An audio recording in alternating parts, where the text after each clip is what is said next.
In the land of Longxu, where myriad races coexist, a young human boy unexpectedly gains the assistance of the supreme being of the undead, embarking on a journey to uphold justice and indulge in his whims, ultimately rising to become the Lord of Asura. Chapter 1. To strike you is like striking a dog. In the remote region of Sisui County lies the ominous Yuming Gorge, a realm inhabited by spectral beings, shunned by all as a desolate wasteland filled with eerie howls and cries. 3 days prior, a monumental battle unfolded here, resulting in the downfall of Sisui County's most prodigious talent, Luo Xiao. At the Luo residence in Sisui County, a 15-year-old boy lies on a wooden bed. His skin is pale, and his facial features are sharp and defined. Though his eyes are shut, it is evident that he is a remarkably handsome youth. His name is Luo Xiao, the foremost genius of Sisui County. Awakening to a rare, earthly physique at the tender age of 3, he ventured into the realm of physical cultivation, achieving the 10th level of this stage within 5 years and breaking through to the qi-nourishing realm, thus becoming the youngest practitioner of this level in a century. 3 years later, he once again surpassed expectations, reaching the out-of-body realm, setting yet another record for Sisui County. His strides did not cease there 3 months ago. He successfully ascended to the profound realm of Tongxian, a feat many aspire to but few achieve, establishing himself as the premier genius of both Sisui County and the greater Dacian Kingdom. The hierarchy of cultivation is stringent, the challenges only intensify with each level, yet Luo Xiao seemed impervious to such obstacles.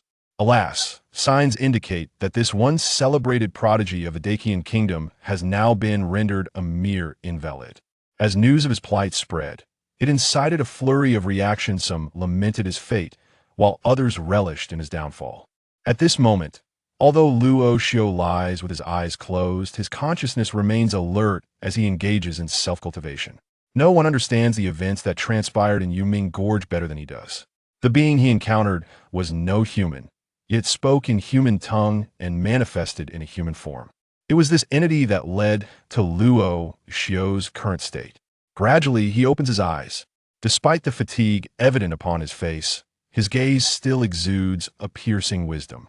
Even in such dire circumstances, Luo Xiao refuses to succumb to despair, for he believes he shall recover and reclaim his status as the foremost genius of Sisui County. What exactly is that creature? A flicker of confusion dances in his eyes. What's wrong with you, great genius Luo? Why are you lying in bed? As Luo Xiao delves into his thoughts, a voice pierces the stillness, followed by a group of youths of similar age entering the room. Though residing within the Luo family, Luo Xiao's parents are absent. His father vanished a decade ago, and 6 months later, his mother left to search for him, never to return. At that time, the head of the Luo family was his grandfather, and due to Luo Xiao's extraordinary talent, no one dared to bully him. 2 years ago, his grandfather passed away, yet Luo Xiao's formidable strength kept him safe from harm. However, in the past, he had made a habit of teaching lessons to the spoiled youths of Sisui County, incurring the ire of many. Now, in his weakened state, the situation had grown precarious. The speaker was Longxu, the scion of the Long family, whose own talent was not to be underestimated. Yet, overshadowed by Luo Xiao, all his glory had been eclipsed, fostering a lingering resentment within him. Who allowed you to enter? Leave at once, Luo Xiao commanded, his voice steady despite his inability to move. Who allowed me in? Huh, why not ask your precious younger brother? Longxiang laughed heartily, showing no regard for being in the Luo residence. The Long family was a prestigious clan on par with the Luo family, and Longxiang had powerful backing, being the son of the Long family head. Standing at the back of this group was a figure who bore a resemblance to Luo Xiao. This was Luo Tian, the son of Luo Xiao's second uncle, a year younger than him, presently hiding behind others, too timid to meet Luo Xiao's gaze. These were the very individuals he had brought along. Brother, drive these people away, Luo Xiao, straining to move his neck, urged Luo Tian. Don't use age to intimidate Luo Tian. He will inherit the position of head of the Luo family in the future. You should focus on yourself. Longxiang sneered, viewing Luo Tian merely as a spineless fool, easily swayed by a few words. The current head of the Luo family was Luo Xiao's second uncle, Luo Tian's father, Yet he often secluded himself, neglecting family affairs and offering little guidance to Luo Tian. Most of the time, it was Luo Xiao who took on the role of mentor. 3 days ago, Luo Xiao had arrived in Sisui City, heavily injured and drenched in blood, tainted with a peculiar green toxin. At that moment, he was in a state of utter exhaustion, and it was then that Longxu spotted him. His steward informed Longxu that Luo Xiao's dantian had shattered, rendering him a waste. For 3 days, Longxu observed, and upon seeing that Luo Xiao had not reemerged, he resolved to pay a visit. If what the steward claimed were true, he would relish in tormenting Luo Xiao. Get up. To strike you is akin to striking a dog. Luo Xiao understood he could not remain idle in bed, summoning his strength. He sat upright and coldly addressed Longxu. These individuals were the pampered youths of Sisui City, who had previously borne the brunt of Luo Xiao's lessons. Now, emboldened by his injury, they dare to challenge him. Is that so? Even a dog can bite when provoked. Brothers, the time for vengeance has come. What are we waiting for?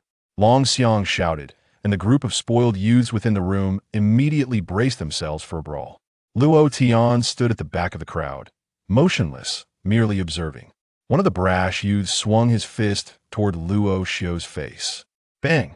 In response, a fist erupted from Luo Xiao's body, colliding with the attack, producing a resounding clash. The assailant was sent sprawling backward, crashing heavily to the ground, sustaining considerable injury. Longxu had initially raised his fist to strike, but was suddenly seized by an inexplicable chill at Luo Xiao's gaze. We're leaving, Longxu eventually declared after a moment's hesitation. With that, the once defiant youths relaxed, relieved to retreat from the chilling intensity of Luo Xiao's stare, which even in his weakened state, was far from something they could handle. Oomph. As Longxu passed by Luo Tian, he scoffed disdainfully before sweeping out of the room. Meanwhile, Luo Tian remained rooted in place, too intimidated to move or look at Luo Xiao, fear etched upon his face. Once everyone had departed, Luo Tian hastily turned and fled. Observing Luo Tian's retreating figure, Luo Xiao's expression grew complex. To him, Luo Tian was both a brother and a son, yet he had never anticipated this outcome. Poof! Suddenly, a mouthful of crimson blood erupted from Luo Xiao's lips. His injuries were grievous, and the exertion from confronting those youths had entirely drained his energy. Had they not been intimidated by Luo Xiao, the outcome could have been fatal. Sitting on the bed, he began to channel his energy to heal his wounds.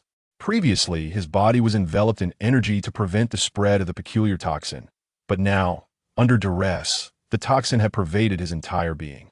Luo Xiao's condition was far from optimistic. Who would have thought that I, Luo Xiao, who once basked in glory, would perish at the hands of these spoiled brats? A bitter smile crept upon his pale face as he assessed the extent of the toxin's corruption on his heart. He knew his time was running out, but he was unwilling to resign himself to such a fate. There remained so much yet to accomplish. Poof! Another spurt of blood escaped his lips, and he collapsed back onto the bed, utterly drained, his body now emanating a noxious, dark green aura. This foul stench carried a potent corrosive quality, pitting the wooden bed beneath him, rendering it a grotesque sight. Luo Xiao's bed was crafted from rare Huanan wood, inherently resistant to corrosion, yet even this could not withstand the vile affliction. The foremost genius of the Luo family lay grievously injured. Aside from the visit of several elders 3 days prior, only Luo Tian had come to check on him. It appeared that his life or death held little significance for the Luo family. In truth, Luo Xiao was well aware of this. Only his grandfather and second uncle had genuinely cared for him. With his grandfather's passing and his uncle's seclusion, he had little hope for support from anyone else. As his consciousness began to wane, gradually fading into oblivion, Luo Xiao found himself enveloped in a shroud of dark green. His shattered dantian had not claimed his life. It was the peculiar toxin from Yuming Gorge that would be his downfall. What is this? Suddenly, a bright light enveloped him, and Luo Xiao found himself in a ghostly green environment, surrounded by stones stained with the same dark green toxin, interspersed with the haunting wails of spirits, a chilling spectacle. Most unsettling were the countless skeletal remains strewn about, grotesque and indicative of their tragic demises. Luo Xiao recognized this place. It was indeed Yuming Gorge, where he had met his doom. What perplexed him was how he had suddenly appeared here when he was on the brink of death from the toxin.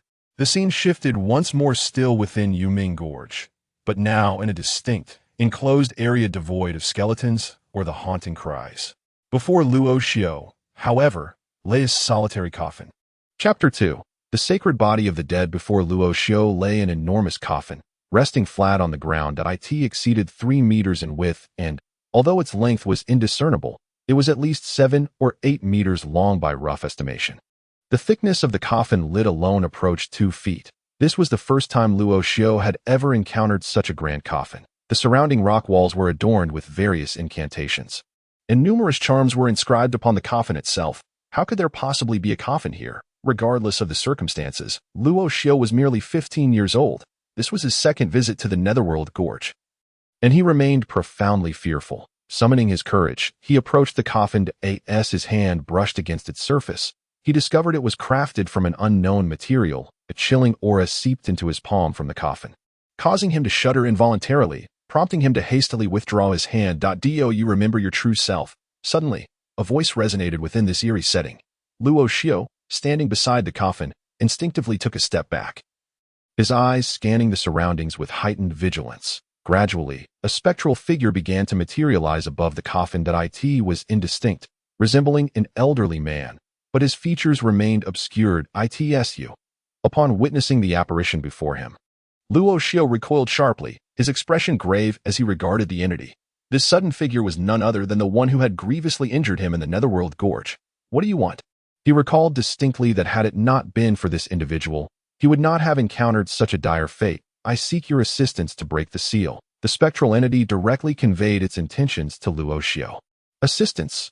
Humph. At the utterance of those words, Luo Xiao scoffed, finding it absurd that the very being who had reduced him to this state now requested his aid. If I wished to kill you, you would not have escaped. Were it not for my poison, you would have perished at the hands of those undead long ago. The entity, sensing Luo Xiao's misunderstanding, hastily clarified.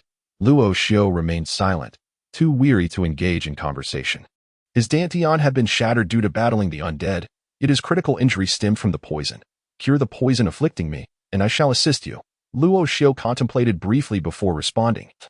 Fully aware that this was not the time to indulge in petty grievances, he understood the nature of the poison within him and recognized his own inability to dispel it. Moreover, the entity was formidable. Its tone suggested that it was a being of significant power, unlikely to resort to deceit. Agreed, but you must first accept my poison. Once the seal is lifted, I shall fulfill my promise. The unsealing requires the sacred body of the dead. Dead, undead creatures. Luo Xiao only caught the mention of undead creatures. He was indifferent to the notion of a sacred body. It seemed the entity intended to transform him into an undead being. Indeed, a most noble undead creature. Deal. Luo Xiao replied directly, offering no resistance. In truth, given the current predicament, he had no standing to negotiate. From the moment the entity had poisoned him, his choices had been stripped away. Luo Xiao recognized that when he was on the brink of being consumed by those frenzied undead, this figure had suddenly appeared and inflicted the poison upon him. That moment, Luo Xiao was not overly concerned, fixated solely on his escape, and surprisingly, the undead did not pursue him. Now, upon reflection, Luo Xiao surmised that it must have been those toxins that shielded him. Previously, he had only been aware of the torment inflicted by these poisons. But now, listening to the words of the other party, he understood that he was not destined to die. Rather, he was undergoing a transformation into what was referred to as the sacred body. With no alternative options at hand, he found it more prudent to acquiesce to the other party's demands. As long as he was alive, there remained hope. At present, everything Luo Xiao beheld was a mirage conjured by the other party. In the room, upon the wooden bed, a dark green substance continued to ooze from Luo Xiao's skin, incessantly corroding and tainting all that it touched. Luo Xiao lay in a stupor, his eyes gradually fluttered open. A wave of excruciating pain surged from his heart, compelling him to cry out in agony. In the next instant, his forehead was drenched in beads of sweat, merging with the dark green substance, transforming him into a figure of verdant hue, a person tainted by a peculiar poison. Could it be that everything just now was an illusion? He stifled the searing pain and muttered to himself. Of course, it was not an illusion. It was merely your essence's fluid reshaping your body. Immediately, a voice resonated in Luo Xiu's ears. "Where are you?"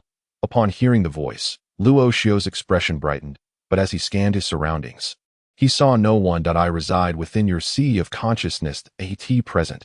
Your energy is dissipating, rendering me invisible to you," the voice conveyed. "Energy dissipating. When will I regain my strength?" Luo Xiu murmured, his countenance darkening. "Not for a long time." Despite his grim demeanor, he refrained from erupting with rage. Surviving such dire straits was, after all, a stroke of fortune. The other party represented his lifeline, and he knew he must cling to it. He had faith that, given his innate talent, he would recover swiftly. "What is my current condition?" Luo Xiu inquired once more. "You are currently no different from an ordinary human, and with the essence's fluid coursing through you.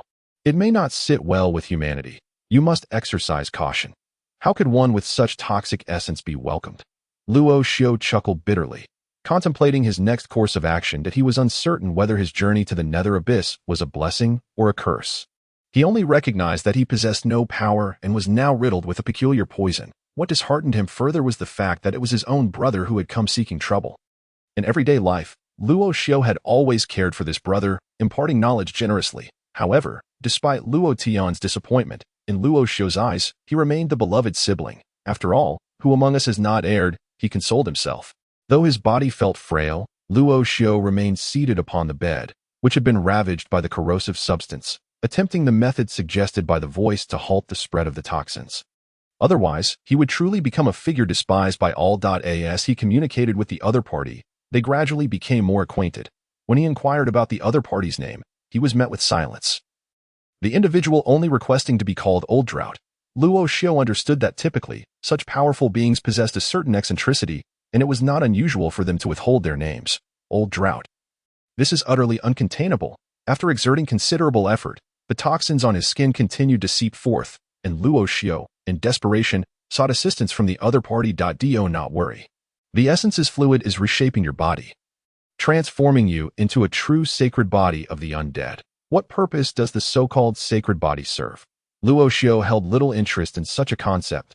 He was only aware of his formidable talents and robust physique from before. Given time, he would undoubtedly grow into a formidable individual, seeking out his parents. Now, subjected to arbitrary modifications by others, who could fathom what he might become? Truly, he is a fortunate soul unaware of his blessings. The supreme beings from 10,000 years ago were all undying sacred bodies, incomparable to mere mortals such as you. A voice filled with disdain echoed within the sea of consciousness, in the eyes of the elder. Transforming Luo Xiu into an undying sacred body should elicit gratitude. Yet he found himself met with ingratitude instead. 10,000 years ago.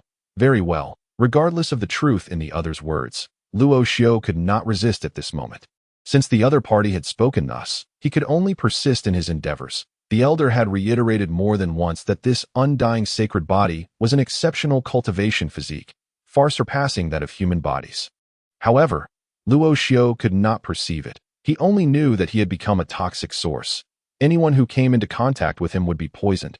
Nevertheless, despite the torment of this poison, after such a lengthy period, it had become less painful than before, at least manageable within his threshold of endurance. Indeed, it was this very scent. As evening approached, two figures appeared outside Luo Xiu's residence, their gazes fixed upon the interior.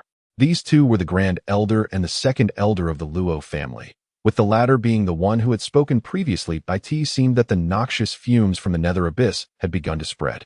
If not contained, the Luo family would surely suffer. The Grand Elder regarded the dwelling that once housed the foremost genius of Sisui County with a blank expression. Yet, within it was he, the second elder. Observing the emanating foul odor from the room, could sense that this stench was laced with poison. Any ordinary person who came into contact with it would succumb to its effects. None would be exempt. Forsaking their potential to venture into such a perilous place as the nether abyss, the Grand Elder remained impassive. Being the second brother of Luo Xiu's grandfather, he held little affection for Luo Xiu. Previously, when Luo Xiu was a genius, he had welcomed him with a smile. Now that the prodigy had fallen, there was no reason to retain him. The two elders exchanged a nod before simultaneously raising their arms, palms directed toward Luo Xiu's abode. Boom! Two plumes of flame erupted from their palms, directly engulfing the house, which was soon ablaze. The flames, far more potent than ordinary fire due to the elder's considerable prowess, quickly consumed the wooden structure. Instantly, a great conflagration raged forth, isolated to this single abode, while the surrounding areas remained untouched by the two elders' deliberate separation. The roaring fire soon stirred the entire Luo family. From the esteemed elders to the common servants, some servants instinctively grasped buckets filled with water, prepared to douse the flames. However, upon seeing the two elders standing motionless before the house, all activity ceased. Without any indication from the elders, they naturally refrained from intervening, that a collective doubt lingered among them. Why did the two elders permit the fire to burn without extinguishing it? After all, this was the chamber of the Luo family's foremost genius. Young Master Luo Xiu had merely sustained some injuries 3 days prior. How could they justify burning his residence? Though they were perplexed, none dared to voice their inquiries. Within the Luo family, only the head of the family held the authority to speak with the two esteemed elders. As the great fire blazed, drawing the attention of the onlookers, a fierce wind swept in from the west, laden with frost and chill. Should it come into contact with the flames, it would undoubtedly extinguish them. Yet, just as this formidable gust was about to collide with the inferno, the Grand Elder swiftly unleashed a barrier of energy, effectively shielding the flames from the icy gale. However, no sooner had this wind been repelled than an even mightier tempest surged forth, shattering the energy barrier in an instant. In that fleeting moment, the raging fire was snuffed out by the powerful wind. The next instant, a figure darted in from the west, directly entering the half-burnt room. Chapter 3. Departure from the Luo family. Bang! A resounding explosion erupted from within the dwelling, as the dilapidated structure was blown apart, revealing the scene inside. Charred beams hung precariously, the acrid scent of smoke permeated the air, and dark remnants of wood lay scattered. In the very center of the room, Luo Cheng, the head of the Luo family, sat cross-legged on the ground, emanating an icy aura from his palms that enveloped Luo Xiu, who was seated beside him in a similar posture. The frigid energy flowed incessantly into Luo Xiu's body, seemingly attempting to halt the spread of the poisonous gas within him. Despite the ferocity of the earlier blaze, not a single scorch marked Luo Xiu's body. It was as if the fire had no effect on him whatsoever. The Grand Elder, standing nearby, bore a rather unsightly expression as Luo Cheng forcefully breached their defenses. At this moment, witnessing Luo Xiu's unscathed state, he could not help but display a look of astonishment. It was inconceivable. Even in his prime, Luo Xiu would not withstand the might of the Grand Elder's true fire, let alone when combined with the Second Elders. Yet now, Luo Xiu appeared completely unharmed. The Grand Elder and the Second Elder remained motionless, aware that with Luo Cheng's arrival, any attempt to eliminate Luo Xiu would prove exceedingly difficult. Nonetheless, regardless of Luo Cheng's actions, Luo Xiu could no longer remain in the Luo family. Otherwise, the spread of the poisonous gas would jeopardize the entire clan. Sai, Xiuer, your uncle is powerless to cure you. Luo Cheng spoke to Luo Xiu, who sat on the ground. Though the venom in his body had lessened somewhat, it still seeped out gradually. It's all right, uncle. I am well aware of my own affliction. Luo Xiu replied, his skin visibly oozing with poison, creating a rather unsettling sight, his voice weak and feeble. During the recent conflagration, it was the mysterious Drought Elder who had protected Luo Xiu, sparing him from demise. Had it not been for that intervention, he would have perished in the flames. Your hearts are truly callous. Why resort to such measures? Luo Xiu turned his gaze towards the two elders standing nearby, questioning them. Impudent, is this how you address your elders? The Grand Elder scolded Luo Xiu, his face a mask of authority. Heh, you still dare to call yourselves elders? Luo Xiu replied, glancing at the Grand Elder with a cold sneer. You would go so far as to kill your own kin, yet still claim the title of elder? Two elders, if the child is ill, he can be treated. Why must you condemn him to death? Luo Cheng's expression darkened as he looked at the two elders. Although they were of a higher generation and often flaunted their seniority, he had typically turned a blind eye. However, now that they dared to threaten his brother's only child, he felt compelled to intervene. You have seen for yourself. He is tainted with the poison of the nether stream that if he does not perish, the Luo family will certainly suffer. The Grand Elder continued. The Grand Elder has always held a disdainful attitude towards Luo Xiu. His grandson possesses remarkable talent as well, yet it is solely due to Luo Xiu's presence that he remains unacknowledged by the family. Is this the behavior expected of an elder?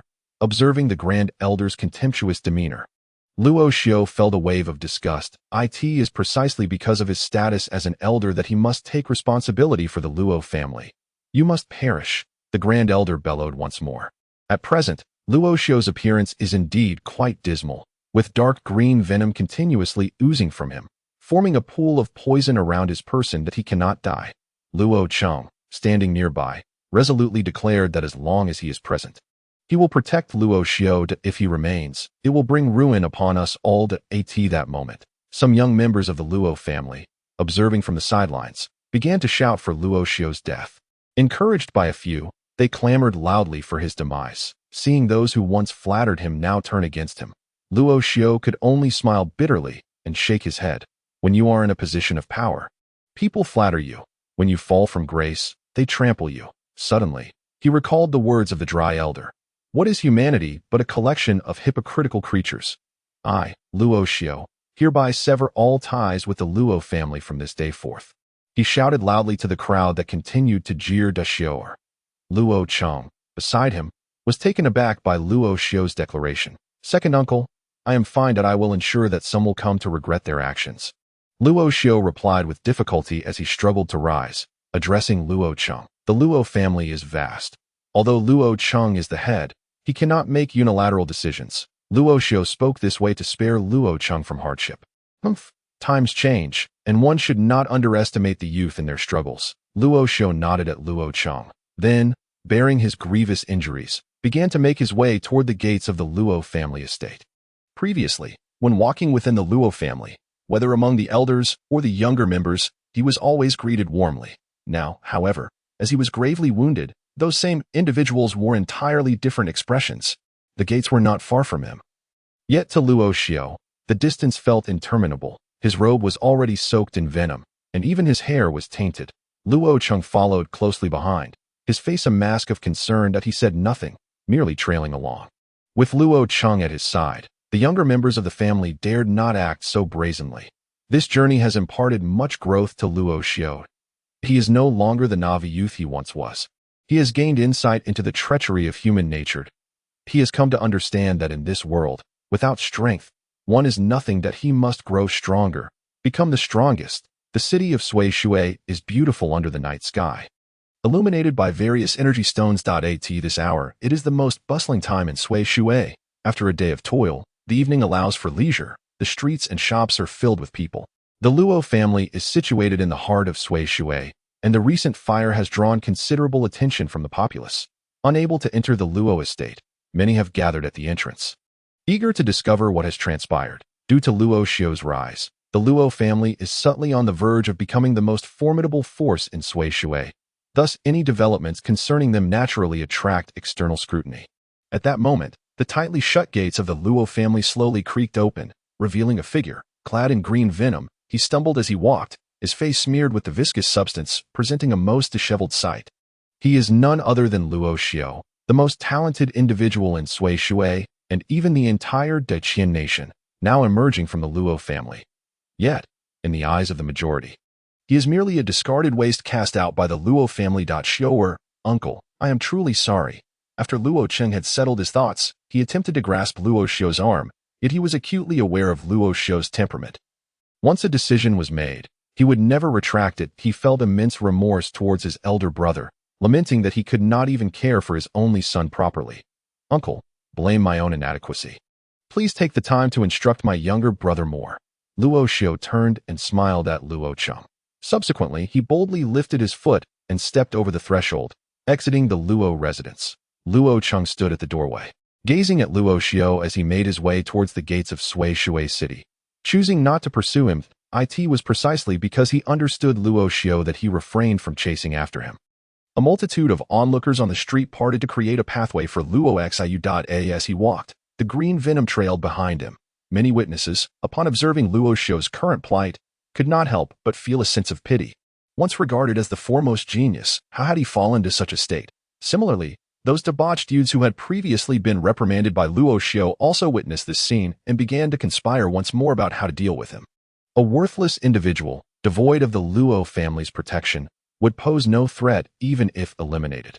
This is the nature of your kind. Now do you comprehend? Han Lao remarked with a smirk. having discerned the essence of humanity millennia prior. Within a nearby tavern, a girl of approximately 15 stood on the loft, observing the derision directed at Luo Xiao below, her eyes reflecting a glimmer of compassion, with crimson lips and ivory teeth. Her fair skin accentuated her striking beauty, adorned in a delicate pink garment that perfectly showcased her exquisite figure. The people of Sui Shui City recognized her as the betrothed of the former city's greatest talent. What? Feeling reluctant. At that moment, a young man in his 20s emerged from the loft, exuding an aura of mischief, his presence formidable, rivaling even Luo Xiao at his peak. He positioned himself behind the girl, encircling her slender waist with his hands. Are we being too excessive? The girl inquired, her gaze fixed on Luo Xiao below. With him around, it is impossible for us. Is this not ideal? The young man's lips curled into a peculiar smile as he watched Luo Xiao traverse below, a hint of enjoyment gleaming in his eyes. Unbeknownst to Luo Xiao, he continued to struggle onward through the street. His pace was slow. He had lost track of how long he had been walking. The crowd of onlookers gradually thinned, leaving only a handful of spectators eager for entertainment. Fortunately, Luo Cheng remained at the entrance, his eyes fixed on Luo Xiao. Otherwise, the ruffians within the city would undoubtedly have sought trouble with him. At the city gates, the soldiers on guard regarded Luo Xiao's current state with concern. They did not inquire, but merely observed, allowing him ample space to pass. 3 days prior, Luo Xiao had traversed this very spot. Drenched in blood and green venom. 3 days later, he was inexplicably wandering out again at night. In times past, Luo Xiao had dealt with the ruffians of the city, alleviating them of considerable trouble, which garnered him their goodwill. The spectators lingered within the city, while Luo Xiao, staggering, made his way towards the city gates. Although the interior buzzed with life and prosperity, the exterior lay shrouded in darkness. Devoid of vitality, Luo Xiao did not falter, continuing toward the inky abyss, moving forward without a clear destination. The ruffians outside the city chose not to instigate trouble with Luo Xiao that night, because they were aware that, despite Luo Xiao being expelled from the Luo family, the patriarch would undoubtedly offer clandestine protection to him, but it was wise to avoid provoking such a formidable figure. If 3 days prior marked the moment of Luo Xiao's fall from grace, then this night signified the turning point of his destiny. In truth, regardless of the humiliation and disdain he faced, Luo Xiao felt a sense of joy within. He believed that his experiences in the nether abyss were worthwhile. Even at this moment, within his spatial ring, lay the soul-severing flower he had plucked from the nether abyss, a cherished token his childhood companion had urged him to gather, declaring it their pledge of love. For this reason, Luo Xiao spared no effort in obtaining it, and no matter the cost, he succeeded as long as her happiness was assured. Nothing else mattered to him. The night was shrouded in darkness as Luo Xiao, battered and wounded, arrived at a deserted mountain's foot. Chapter 4. Unique Constitution. Zhang Zhe traversed into a parallel world where the inhabitants relied on the demon realm to battle monsters and grow stronger. Defending against the incursions of demonic creatures. To protect his sister, Zhang Zhe ventured into the demon realm, adopting the name Rakshasa, and unexpectedly activated the most potent SSS-class summoning talent by slaying monsters. He could summon them. The higher the level of his summoning skill, the greater the number of monsters he could call forth, and they could be upgraded. Truly extraordinary. In the demon realm, while other adventurers formed teams of hundreds or even thousands to challenge bosses, Zhang Zhe led his summoned army, crushing all in their path. In reality, while nations grappled with the threat of high-level monsters, Zhang Zhe single-handedly confronted over 100, astonishing the entire world. Who exactly was Rakshasa? He shattered records in humanity's exploration of the demon realm, on the verge of breaking through 100 levels. With Zhang Zhe, the Great Xia Kingdom surged to become the most powerful nation globally. If such a figure could not be allied with, he must be eliminated. What? Zhang Zhe single-handedly challenged 10 fifth-tier demon realm powerhouses. This is disastrous. The Great Xia Kingdom will inevitably unify the world. Chapter 5. Rare Demon Beasts. However, Luo Xiao's words did not succeed in easing Longxiang's vigilance. You have no chance against me, Longxiang sneered, stepping back to create sufficient space. He then waved his hand, prompting those surrounding him to brandish their weapons and charge at Luo Xiao. With so many cultivators, even the former Luo Xiao would have found it exceedingly difficult to triumph, let alone in his current state. As he observed the approaching attackers, Luo Xiao suddenly scraped his body, unleashing a pool of venom that he hurled at one of them. The assailants, initially swift in their advance, found it impossible to evade his deliberate strike. After hitting one, Luo Xiao did not relent. He scraped more venom from his body and rapidly dispersed it, the attackers became wholly tainted with the venom, their skin, faces, and hands afflicted to varying degrees. Ah, ah, ah, ah. In an instant, those charging at Luo Xiao began to scream even before reaching him, just as Luo Xiao had experienced when he first succumbed to this poison, instantly losing all capacity to resist. The cultivators before me, in comparison to Luo Xiao, are vastly inferior. They are utterly incapable of resisting the onslaught of the venom, collapsing one by one to the ground, their moans echoing in despair. The poison that has tainted their skin is now relentlessly corroding it, revealing the stark whiteness of their bones beneath. What have you done? Longxiang's face betrays a look of terror as he witnesses the sudden shift in circumstances. Each of his bodyguards is a formidable expert, yet they have been vanquished by mere poison. How could he not be alarmed? I warned you. Waste is ultimately waste. Do you dare to engage me in combat?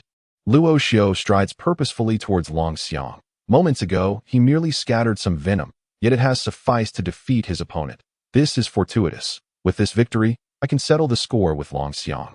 Demon! Longxiang cries out in panic, retreating hastily, abandoning his bodyguards in a frantic attempt to distance himself from Luo Xiao, whom he perceives as a harbinger of calamity. Humph!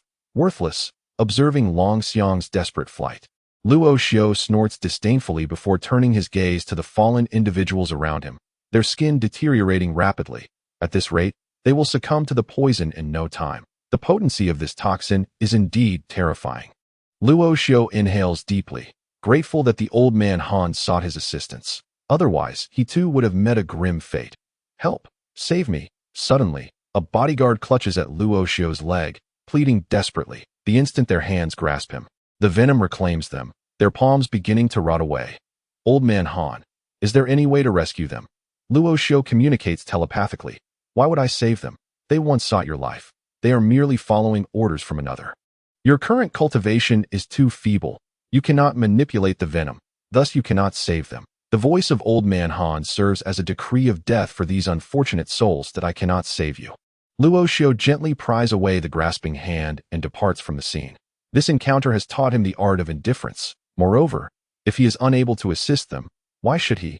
Before long, all the bodyguards succumbed to the venom that by this point, Luo Xiao had already vacated the premises. Should Longxiang discover his previous location, it would surely become a place of turmoil. He now seeks a tranquil environment. After 2 days of recuperation, Luo Xiao is confident that in 3 days, he will be able to halt the venom. By then, he will have completed the transformation of his body. 3 days later, within a hidden cave of Tianmeng Mountain, Luo Xiao sits cross-legged upon the stone, an ethereal green glow radiating from him. No longer does any substance seep from his form. His aura has markedly improved, appearing far more vibrant than before. Excellent, excellent. It can be completed in 5 days. Truly, the earthly body is remarkable. The voice of old man Han resonates, tinged with surprise and a hint of joy that I must express my gratitude for your assistance. Old man Han. Luo Xiao opens his eyes, a glint of brilliance shining forth that in this moment, he feels an unparalleled lightness, invigorated and revitalized. After 5 days of careful nurturing, Luo Xiao has finally completed his bodily transformation. His current physique embodies the long-lost sacred body of the undead, treasured a millennium ago. Yet, it is not yet appropriate to refer to Luo Xiao's body as the sacred body of the undead. Due to his previous rarity of possessing the earthly body constitution, also known as the divine body, which primarily enhances physical strength, he finds that cultivation becomes remarkably efficient. It is precisely because of this earthly body constitution that Luo Xiao retains his combat capability even after the destruction of his Dantian. As for Luo Xiao's current constitution, even the venerable Han Lao cannot ascertain. You now possess both the earthly and sacred body constitutions. I am genuinely curious to see how far you will grow in the future. Han Lao's voice resonated once more. Regardless of how much I grow, I shall uphold my promise to assist you. Han Lao, in breaking your seal, Luo Xiao declared as he rose. His condition vastly improved compared to before. After inspecting his body, a subtle smile graced Luo Xiao's lips, and with a sudden exertion, he propelled himself forward, leaping an impressive 10 zhonged at this moment, relying solely on his own foundation of zero cultivation. He achieved this remarkable feat. Luo Xiao brimmed with confidence regarding his future path of cultivation. When heaven closes a door, it invariably opens a window elsewhere, he firmly believed. And indeed, this held true. His speed was swift as he navigated through the morning woods, with most of the venom washed away by the dew upon the leaves. What puzzled Luoxiu was that the leaves, tainted by the venom, remained vibrant and lush, showing no signs of distress. Approximately 300 meters from Tianmong Mountain lay a natural lake. During his prior training on Tianmong Mountain, he often rested there. Before long, he arrived at the lake's edge. The surroundings were tranquil, devoid of any human presence, and not even a shadow of a magical beast was in sight. Observing the venom on his body, without hesitation, Luoxiu leapt into the lake. The venom, having formed crusts on his skin, dissolved upon contact with the water, cascading off him. Yet, another perplexing occurrence unfolded. He had assumed his venom would pollute the lake, but upon entering the water, it vanished entirely, leaving no trace behind. This is because you have undergone a transformation. That venom has long since lost its toxicity. Han Lao discerned Luoxiu's thoughts and offered clarification. Does this mean I can no longer use the venom to attack? Luoxiu inquired. Indeed, came the reply. Just as Luoxiu lamented this fact, whirlpools suddenly emerged on the lake's surface, accompanied by a surge of violent energy emanating from the depths. The water churned violently, and a sense of gravity settled on Luoxiu's face. Swiftly, he swam towards the shore, aware that he currently possessed no strength to confront whatever horrors lurked beneath the lake. With great effort, he crawled onto the bank, his clothes drenched, yet devoid of the previous venom, leaving his face and hair remarkably clean. Perhaps due to the close connection between his attire and himself, the venom had not corroded his garments, which remained as they were. Luoxiu paid no mind to wringing out his wet clothes. Instead, he concealed himself behind a massive rock. Observing the commotion on the water's surface, the whirlpools intensified, growing ever more turbulent, and the fish and other aquatic creatures had vanished without a trace. Suddenly, a resounding crash echoed from within the whirlpool, sending countless droplets of water splashing into the air. A creature, several zhang in length and entirely pitch black, erupted from the water, hovering above the lake's surface, draped in an inky blackness, resembling a magnified serpent, yet somehow different. A colossal creature emerged. Flanking its enormous maw were two elongated whiskers. A Jiao, the legendary Jiao, Luoxiu, concealed behind a massive stone, gazed in astonishment at this behemoth that had suddenly burst forth from the water. The Jiao is a being that occupies the space between serpent and dragon, possessing the bloodline of dragons, yet not entirely a dragon itself. Nonetheless, it is said that the Jiao is the closest creature to a dragon on the Longxu continent. As for dragons, they are revered entities within this realm. The continent is named Longxu precisely because, according to legend, the carcass of a dragon transformed into the land we see today.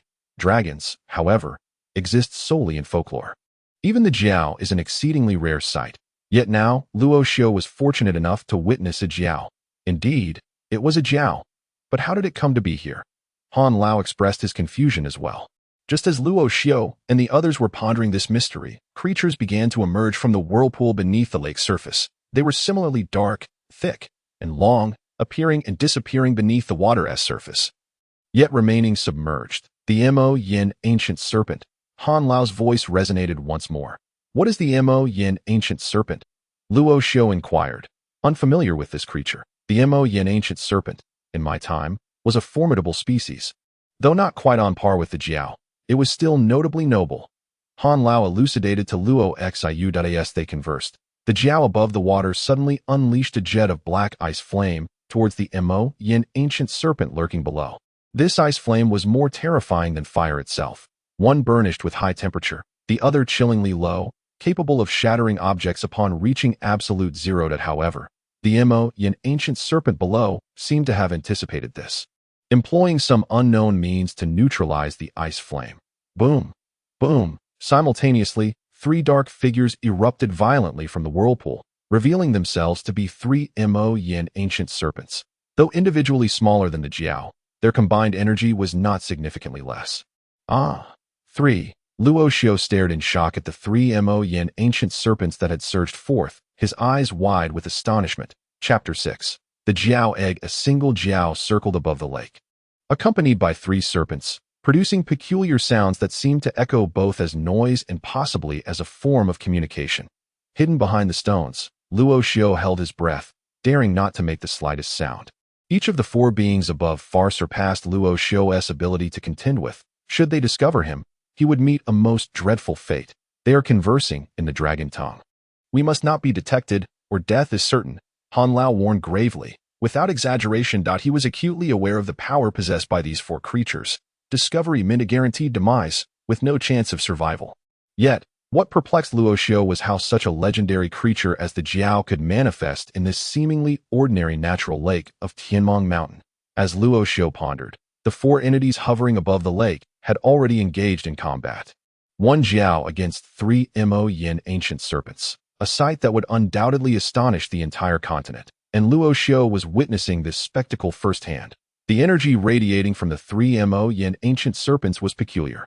It lacked straightforward strength, yet was undeniably formidable. In contrast, the Jiao exuded a fiercely dominating energy. They moved swiftly, entangled in a whirlwind, leaving Luo Xiu only able to perceive a blur of shadows.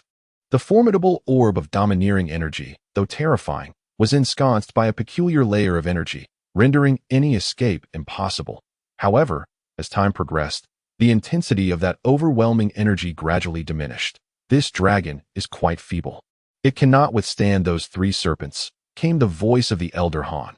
Let us extend our assistance. Luo Xiu communicated telepathically to the elder Han. When encountering the weak, one's instinct is to aid them. And Luo Xiu was no exception. The demise of such a legendary creature as the dragon would mean one less in existence. Help. Do not be foolish. Simply showing your face could lead to your demise. There is a barrier surrounding us. Once they finish their battle, we must make our swift exit. Elder Han firmly rejected Luo Xiu's proposal, fully aware of the disparity in strength between the two sides. Alas, Luo Xiu was left merely spectating, unable to render any assistance. As time ticked away, the pace of the battle began to slow, allowing Luo Xiu to gradually discern the scene within. The dragon, measuring several zhang in length, coiled its body in the air, while the 3 ancient serpents of ink flames entwined around it. These serpents did not bite, yet they emitted waves of devouring energy, causing the dragon's energy to wane continuously. Concurrently, the size of the dragon began to alter. Roar. The dragon seemed to foresee its impending fate, emitting a cry as it struggled to break free, its energy unexpectedly surging. This dragon is truly desperate. It is even self-destructing its magic core. What is it attempting to protect? Elder Han's voice resonated with shock and confusion. Boom. Suddenly, the 3 serpents were violently propelled away by the explosive energy emanating from the dragon. In that fleeting moment, a dark object shot forth from the dragon's body, hurtling directly towards Luo Xiu. Quick! Dodge! Elder Han's voice rang out urgently. Simultaneously, Luo Xiu rolled backwards several times. However, nothing transpired on their end. The dark object crashed into the boulder before Luo Xiu, creating no commotion and vanishing from sight. Hiss! Hiss! Hiss! Luo Xiu sat awkwardly at the water's edge, his gaze fixed upon the battle scene. The 3 serpents of ink flames continued to tug at the dragon's body, dragging it beneath the water. Just before the dragon vanished beneath the surface, its eyes locked onto Luo Xiu's, filled with an extraordinary hue. This hue was something Luo Xiu had only witnessed in one other person, his mother. During his childhood, boom, water splashed as the whirlpool on the lake's surface dissipated. Gradually, the lake became tranquil, as if the earlier tumultuous waves had never existed. Luo Xiu, seated on the ground, was lost in thought for a while. Then he suddenly sprang to his feet, racing towards the boulder from earlier. This boulder was merely a commonplace stone by the lakeshore, measuring approximately 2 meters in length, half a meter in width, and around 2 meters in height. Standing beside the boulder, Luo Xiu scrutinized it from top to bottom. He understood that this seemingly ordinary stone was anything but. The object that had flown from the dragon had embedded itself within it. Break it open, Elder Han's voice urged. Will it not be damaged? Luo Xiu inquired, knowing that the object was contained within. It is not so fragile. Indeed, taking a deep breath, Luo Xiu gazed at the boulder, then turned and bent down to retrieve a stone. He raised it and struck the boulder with force. Boom! A resounding thud reverberated, causing the struck boulder to crack. At present, Luo Xiu possessed no cultivation. The force he exerted was purely derived from his physical strength. Even so, he was capable of shattering such a massive rock, hinting at the terrifying power of his physique. Bang! Bang! With successive blows, the fissures on the stone multiplied, intricately woven like a spider's web. Bang!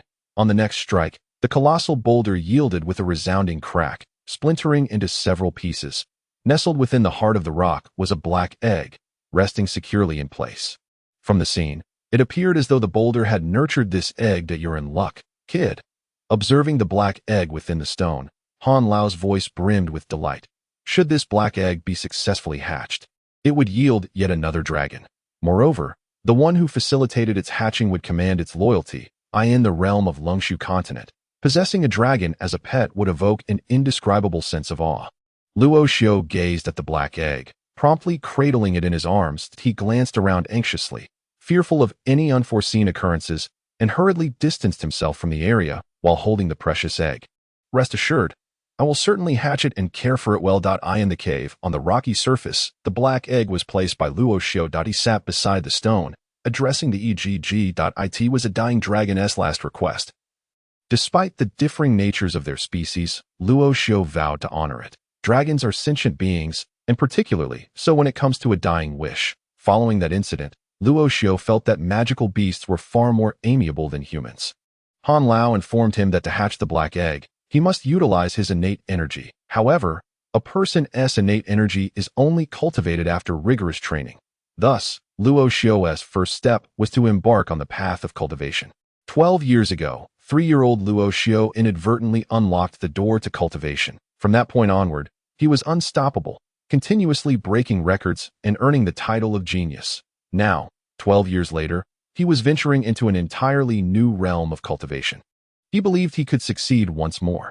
After 8 days of energy transformation, Luo Xiu attained the legendary undead sacred body. His original physique was of the earthly body type, and this fusion made Han Lao envious. For the next 3 days, Luo Xiu did nothing but sit cross-legged in the cave, attuning himself to the surrounding energies. The essence of undead cultivation differs fundamentally from human cultivation. Human cultivation employs the body as a medium to create energy sources, absorbing energy to fortify the physical form and achieve the goals of cultivation. In contrast, undead cultivation does not prioritize the enhancement of the body, but rather focuses on harnessing the energies of heaven and earth. Success lies in the ability to utilize them, and no matter how much energy is stored within a human's dantian, it remains finite. Undead cultivation, however, uses the cosmos as its medium, as long as one's mental energy does not wane. The energies of heaven and earth are inexhaustible. This intrinsic quality is why undead cultivation surpasses martial cultivation. Naturally, humans are incapable of engaging in undead cultivation. The so-called undead are beings transformed after death. Their mental prowess pales in comparison to that of humans. Even with the cosmos as a medium, their cultivation journey remains lengthy. Luo Xiu's ability to practice the ways of the undead was thanks to Han Lao's assistance, which enabled him to become a being of divine quality among the undead sacred body. Possessing the undead sacred body and practicing the methods of the undead allows for unparalleled efficiency. Originally, Luo Xiu intended to make a trip to Sisui City to reunite with an acquaintance he had not seen for a long time. However, due to the matter concerning the black egg, he had to temporarily set aside his plans. It was imperative to possess the life energy necessary to incubate the black egg. There was no air within his storage ring, making it impossible to place the black egg inside. Moreover, leaving the black egg in the cave made Luo Xiu feel uneasy. In the cave, regardless of night or day, Luo Xiu sat cross-legged with closed eyes, meditating. Over the span of 3 days, he progressed from a state of complete sensory deprivation to gradually perceiving subtle energy particles. And eventually, under the guidance of the old man Han, he began to attempt to manipulate these energy particles. Step by step, he achieved feats he had never previously imagined.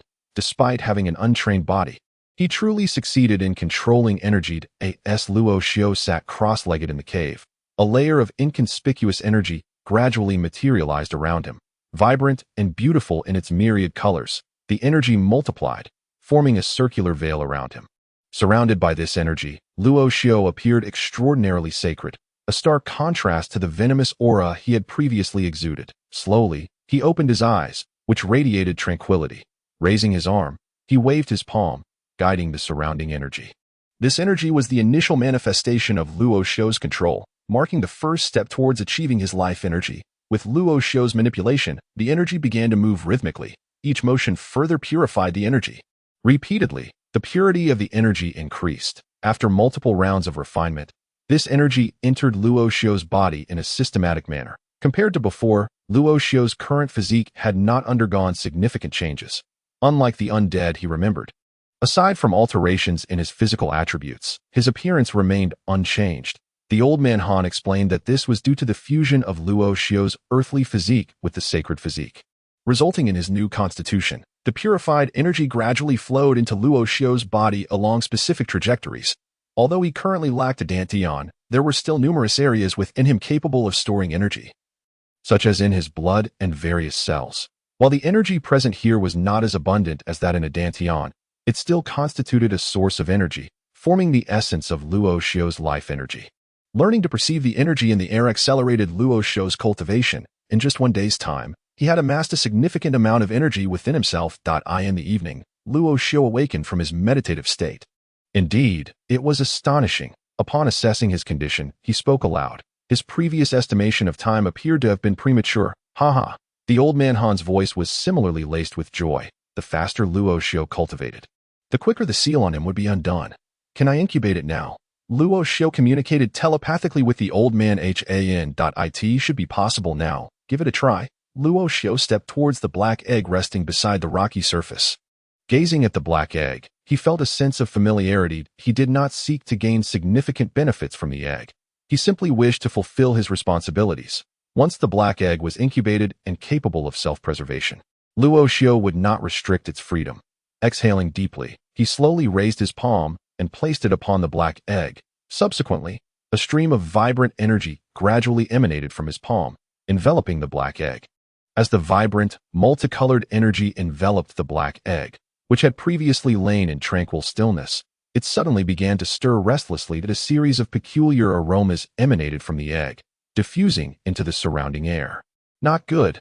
Beware of the scent. A voice echoed sharply, and simultaneously, an energy barrier formed within the cave, shielding them from the noxious fumes. Yet, despite this protective measure, a fraction of the scent managed to escape, wafting into the forest shrouded in darkness. Chapter 7. Hatching the little Jiao Zhang, they traversed into a parallel world where the inhabitants relied on the demon domain to battle monsters and grow stronger. Defending against the encroachment of demonic creatures, to aid his sister, Zhangzhe entered the demon domain, adopting the name Luocha, only to inadvertently activate the most formidable SSS-grade summoning talent. By slaying monsters, he could summon others. The higher the level of his summoning skills, the more creatures he could call forth, which could also be upgraded. Truly a miraculous gift. In the demon domain, while other adventurers banded together in teams of hundreds or even thousands to tackle bosses, Zhangzhe led his army of summoned beasts, crushing everything in their path. In the real world, as nations grappled with the threat of high-level monsters, Zhangzhe confronted over 100 of them single-handedly. Astonishing the globe, who exactly is Luocha? He has shattered records of human exploration within the demon domain and is on the verge of surpassing the 100th level. With Zhangzhe, the Great Xia Kingdom has surged to become the world's strongest nation. If this individual cannot be won over, he must be eliminated. What? Zhangzhe single-handedly challenged 10 fifth-tier demon domain powerhouses. It's over. The Great Xia Kingdom will inevitably unify the world. Chapter 8. At the time of blossoms.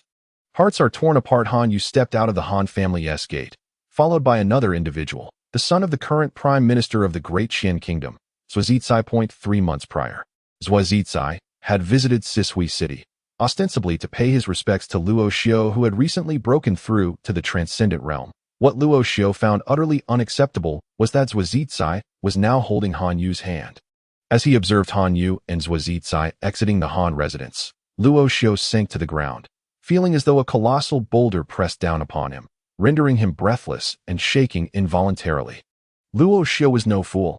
He recognized the implications of this situation. He could accept being cast aside by the Han family, but he could not tolerate betrayal. Just prior, Han Yu had urged him to retrieve the soul-severing flower as a token of engagement.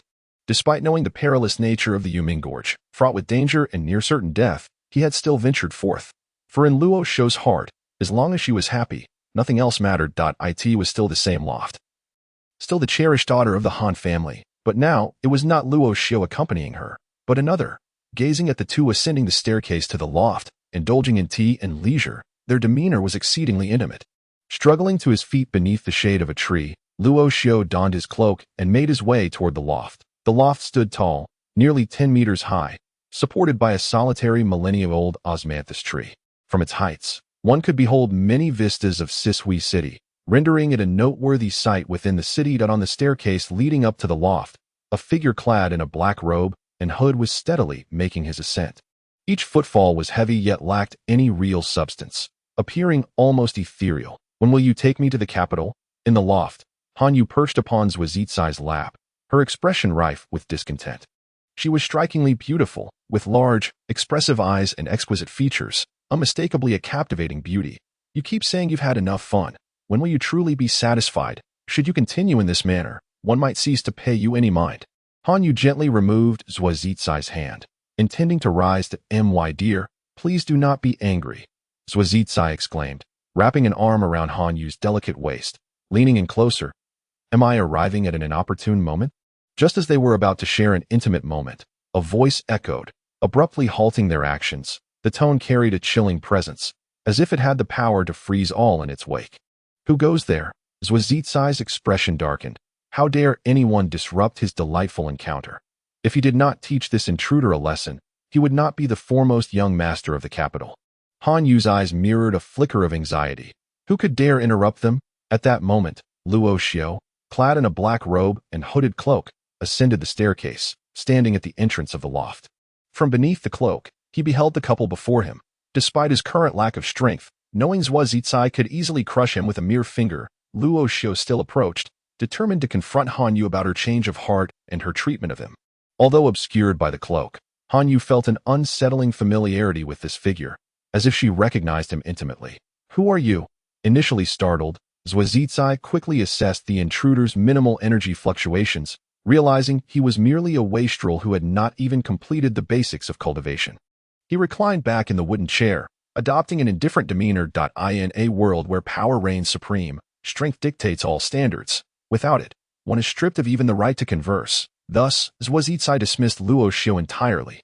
"Have you forgotten even me?" Luo Xiao remarked coolly, gazing at Han Yu.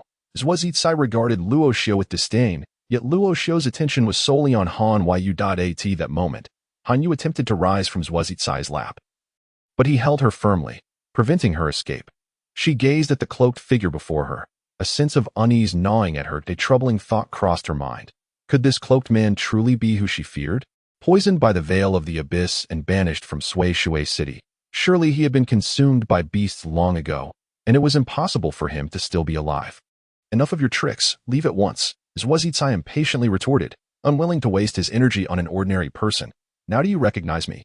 Luo Xiao stood resolutely, slowly removing his hood to reveal his true identity. "It is you." Both Han Yu and Zhuozhicai rose simultaneously, their faces reflecting shock as they beheld Luo Xiao. "How are you still alive?" Zhuozhicai exclaimed, astonished, as he regarded Luo Xiao, who appeared unchanged from before. "Are you disappointed that I live?" Luo Xiao replied, his gaze fixed on Han Yu rather than Zhuozhicai. In that fleeting moment, he had discerned a revelation in Han Yu's eyes, just as Zhuozhicai had asserted. His survival was beyond her expectation, suggesting that Han Yu had, in fact, wished for Luo Xiao's demise. "No, you must listen to me," Han Yu hurriedly implored, flustered. "Very well, I shall listen. Speak." Luo Xiao stood there, a bittersweet smile gracing his lips as he regarded Han Yu, granting her the opportunity to express herself. This is Luo Xiao's first love, the girl he once cherished above all else, the one he would have willingly laid down his life for. Indeed, if Han Yu were to declare that she still harbored feelings for Luo Xiao, he would instantly shield her, protecting her with unwavering resolve. Han Yu was left speechless, unable to articulate a single word. The situation before them is crystal clear, rendering her unable to justify herself. "Are you feeling better now?" Han Yu inquires, attempting to divert the topic. "I am well. Is this your explanation to me?" Luo Xiao appears composed on the surface, yet turmoil brews within him, akin to a volcano on the brink of eruption. Forcefully subdued by his own will, they are both astute individuals, so why feign ignorance? Now that the truth is known, it is time to depart. At that moment, Zhuozhicai finally spoke, initially anxious upon seeing Luo Xiao. He quickly realized that the man before him lacked the prowess he once possessed, recognizing that he was merely a shadow of his former self. Though still alive, he was no different from the dead. With this thought, Zhuazixai's courage swelled. Am I to believe that you set a trap for me in the ghostly abyss? Luo Xiao fixed his gaze upon Han Yu, his eyes piercing as though they could unveil all secrets, making her hesitant to lie. Speak. Luo Xiao suddenly thundered at Han Yu, the first time he had ever raised his voice at her, and perhaps the last. I don't know. I don't know. What of it? The events that transpired in the ghostly abyss were orchestrated by me. What can you do about it? You are but a worthless being now. To extinguish your life would be as effortless as squashing an ant. Observing Han Yu's submission under Luo Xiao's pressure, Zhuazixai continued, your silence speaks volumes. Luo Xiao disregarded Zhuazixai, continuing to address Han Yu, with a flicker of dark light from the ring on his finger. A dim yet energy-rich three-leaf flower materialized in Luo Xiao's hand. The flower's stem and leaves bore distinct dark green veins, energy concentrated within. This was the soul-fragmenting flower, a rare plant that only flourishes deep within the ghostly abyss. Ranked among the top 100 extraordinary herbs in the continent's compendium, the catalog of rare herbs, Luo Xiao had risked his very essence to obtain it, leading to the shattering of his dantian and the ruin of his cultivation. Once, driven by youthful affection, he had sought the soul-fragmenting flower to solidify his feelings. Now, the flower remained. While the person had vanished, only Luo Xiao truly comprehended the bittersweet nature of this reality. This belongs to you, he said, placing the soul-fragmenting flower upon the wooden table in the attic, then turning away, not sparing Han Yu a glance as he descended the stairs. Wait. Han Yu called out urgently, trying to halt his departure. With the return of the flower comes the severance of our ties. From this moment forth, we are no longer connected. As her words lingered in the air, Luo Xiao continued his descent. You wish to leave? It won't be that simple. Upon noticing Luo Xiao's retreat, Zhuazixai snorted disdainfully. Given his disposition, he could not allow Luo Xiao to escape so easily. Do not. Just as Zhuazixai was about to act, Han Yu intervened, preventing him from taking action. Zhuazixai's cultivation was at the profound realm, while Han Yu was no slouch either, being at the advanced stage of the out-of-body realm. If Han Yu wished to obstruct him, Zhuazixai would find it impossible to succeed in Sui Shui City. As for the events unfolding in the attic, Luo Xiao had no interest in knowing. All he desired was to leave Sui Shui City as swiftly as possible, never to return. The sole concern, upon witnessing the moment of Luo Xiao, shattered into mere phantoms, the cloak was once again draped over his head as he swiftly made his way beyond the city walls. Yet, as he walked, it was evident that he lacked the poise he had exhibited upon his arrival. Although Luo Xiao endeavored to maintain his composure, declaring that all was well, the unsteadiness of his feet betrayed the turmoil within him. In the attic, observing Luo Xiao's gradual departure, Zhuazixai's lips curled into a sinister smile. He then resumed his previous activities in the loft, continuing his indulgence in the ephemeral pleasures of life. Sui Shui City, as ever, thrived with vibrancy. However, to Luo Xiao's eyes, it appeared as an endless road, barren and desolate, devoid of even a place to rest. At last, Luo Xiao exited Sui Shui City, unnoticed by anyone. The once renowned prodigy of Sui Shui had vanished without a trace. Chapter 9. The initial seed of demonic Harda. At the foot of Tianmong Mountain, Luo Xiao shouted, sprinting along the base. His speed was remarkable, with each stride covering several meters, resembling more of a leap than a run. Why? Perched atop a modest cliff, Luo Xiao hunched over, gazing at the foliage below. He gasped for breath, beads of sweat dotting his forehead. In Sui Shui City, Luo Xiao had concealed all his emotions, yet in this desolate expanse, he could no longer contain his feelings. Why? With a roar that pierced the heavens, he unleashed a powerful wave of spiritual energy. Once his voice echoed into the void, it seemed as though he lost all strength, collapsing onto the precipice. Such formidable spiritual energy. A voice of surprise emerged as the spirit of Han Lao. Reclining on the cliff, Luo Xiao drew in deep breaths, his emotions tumultuous, the previous outburst leaving him in a state of daze. Remarkably, his cry had awakened the slumbering Han Lao. Previously, Han Lao had exhausted himself and succumbed to sleep. However, Luo Xiao's sudden surge of spiritual energy had forcibly roused him. Moreover, it had replenished Han Lao's spirit, allowing him to manifest in this tangible world, a feat previously impossible, as Han Lao could only exist within Luo Xiao's consciousness. Yet, at this moment, Luo Xiao paid no heed to Han Lao, remaining sprawled on the rocks, his gaze unfocused. He had never encountered such a situation, having once believed that a joined hand would lead to a shared lifetime. Now, he realized that despite his formidable talent and renown, he was but a fool. Alas, Han Lao's disdain for humanity stemmed largely from their so-called affections to in Han Lao's view. Such emotions were fraught with deception, uncertainty, and detrimental to cultivation. It was better to be rid of them. All right, you are destined to become an unparalleled powerhouse. Do not let such matters disturb your peace of mind. As time passed, and Luo Xiu remained in his current state, Han Lao finally spoke. Yet, Luo Xiu continued to lie upon the stone, unresponsive, as if in slumber, albeit with his eyes wide open, devoid of spirit. Observing Luo Xiu's condition, Han Lao decided to leave him be. Acceptance required time. Solitude could serve him well. Subsequently, the ethereal essence of the Drought Elder gradually dissipated, entering into the sea of consciousness of Luo Xiu.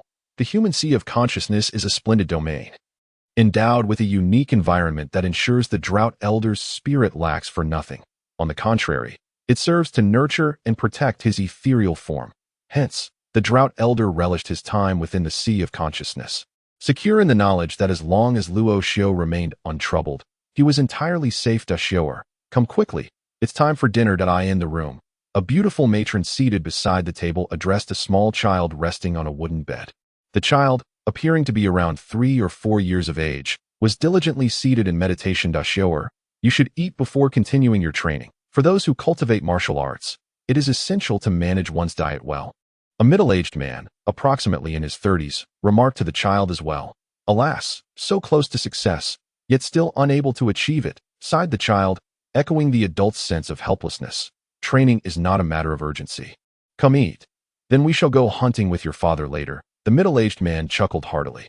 All right, let us go hunting. Upon hearing the word hunting, the child instantly brightened, leaping off the bed in the courtyard.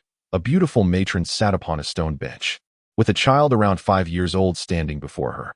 She placed her hands gently on the child's shoulders, gazing at him with eyes filled with reluctance. Mother, where are you going? Xiu'er wants to go too. The child looked up at her, his gaze innocent and sincere. The child remained rooted in place, a hint of confusion in his eyes, watching as his mother walked away. Listen to your grandfather, she replied, hastening out the door and vanishing into the bustling street.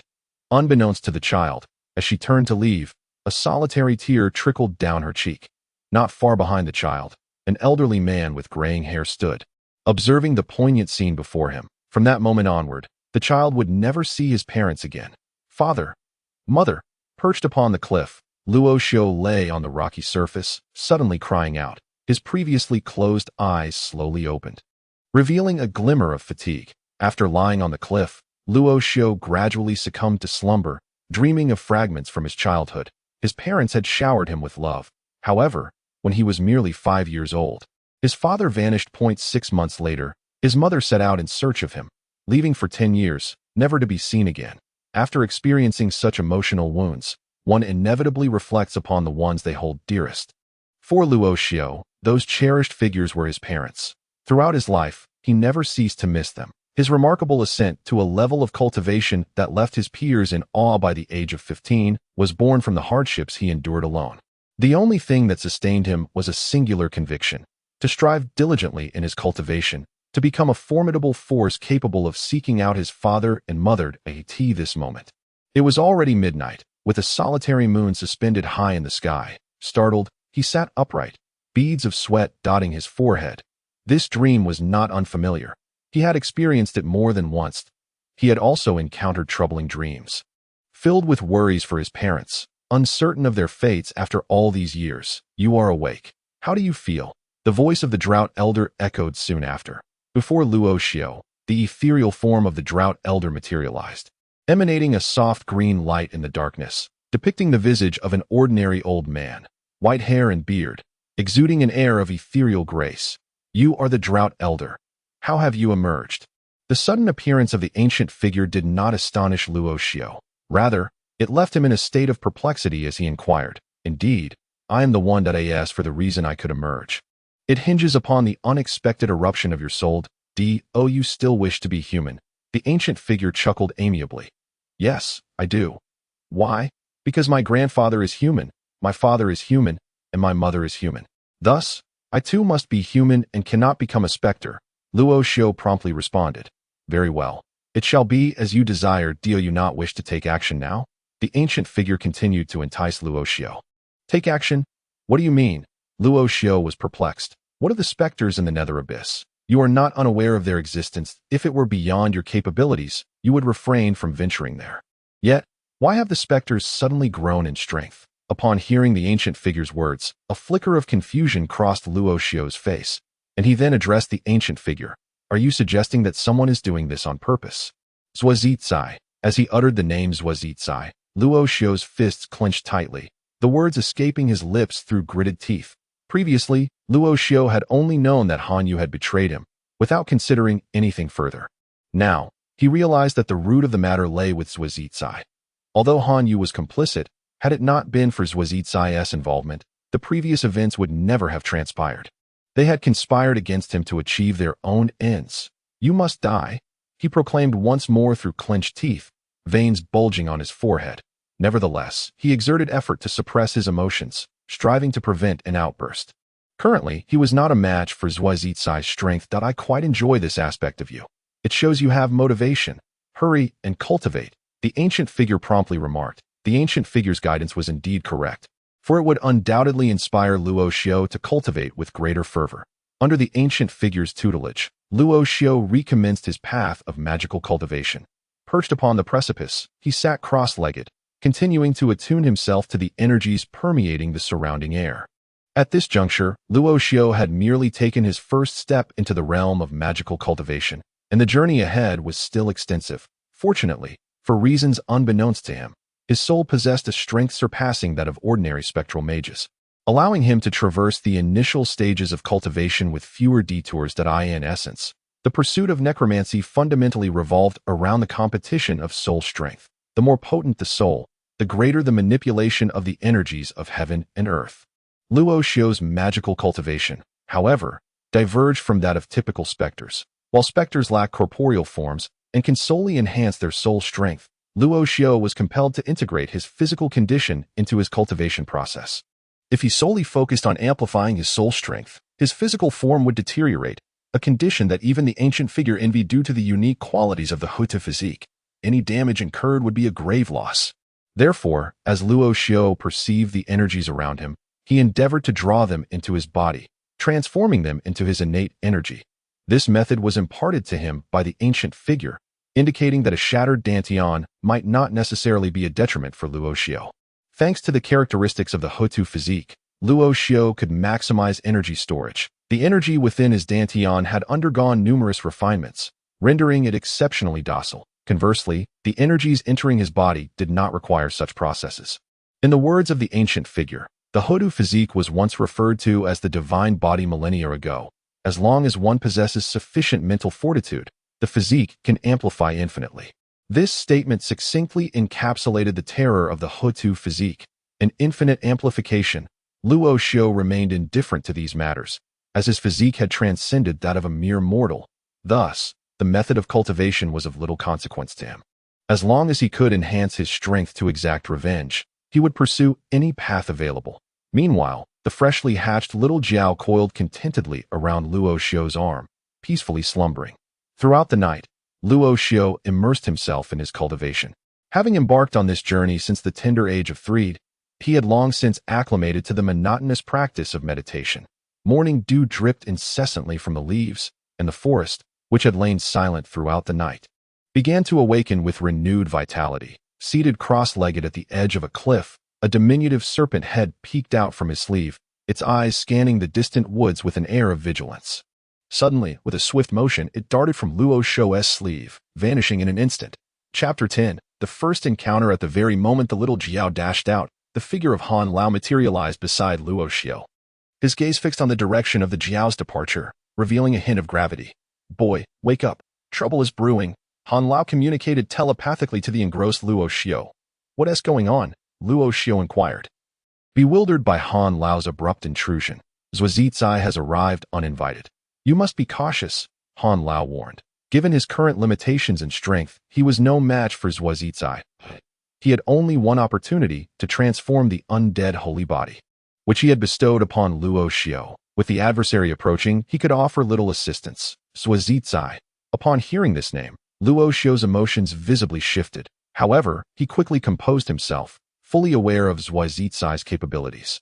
He had refrained from taking action in Sisui City, and now that Zhuo had specifically come to find him outside the city, it was evident he intended to undertake something significant, recognizing that he was currently outmatched and that Han Lao could not aid him. Luo Xiu said, "Quick, enter my sea of consciousness." He intended to retreat. "Futile. If he can locate this place, you cannot escape," Han Lao replied, understanding Luo Xiu's intentions. Nonetheless, he was quite pleased with Luo Xiu's demeanor. The ability to suppress his emotions so swiftly and maintain focus was indeed commendable for a mere 15-year-old. As Han Lao's words faded, a shadowy figure flickered ahead, and when it reappeared, it stood before Luo Xiu. With a fleeting glance at him, it promptly slipped into Luo Xiu's sleeve and coiled around him. "Ah, this is reconnaissance." Observing the little Zhao's reaction, Luo Xiu felt no fear. Instead, he let out a bitter smile. While it had indeed scouted, it offered him no forewarning. What was the difference between scouting and not? "Do not be ungrateful.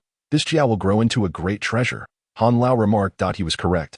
Even during his prime, he had held creatures like the Zhao in high regard, let alone now. The Tianmong Mountains near Sisui City were not particularly steep, and the beasts within were of a low-tiered AT. This moment, a figure darted swiftly across the mountainous terrain, soon arriving at an open area.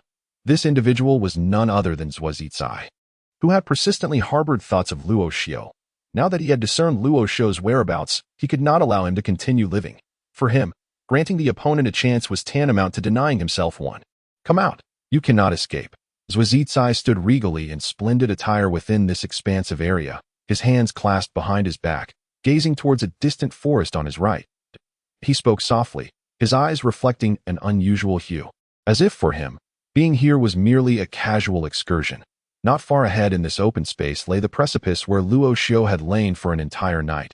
After a brief moment of silence, a shadowy figure emerged from the forest on Zhuo Zicai's right.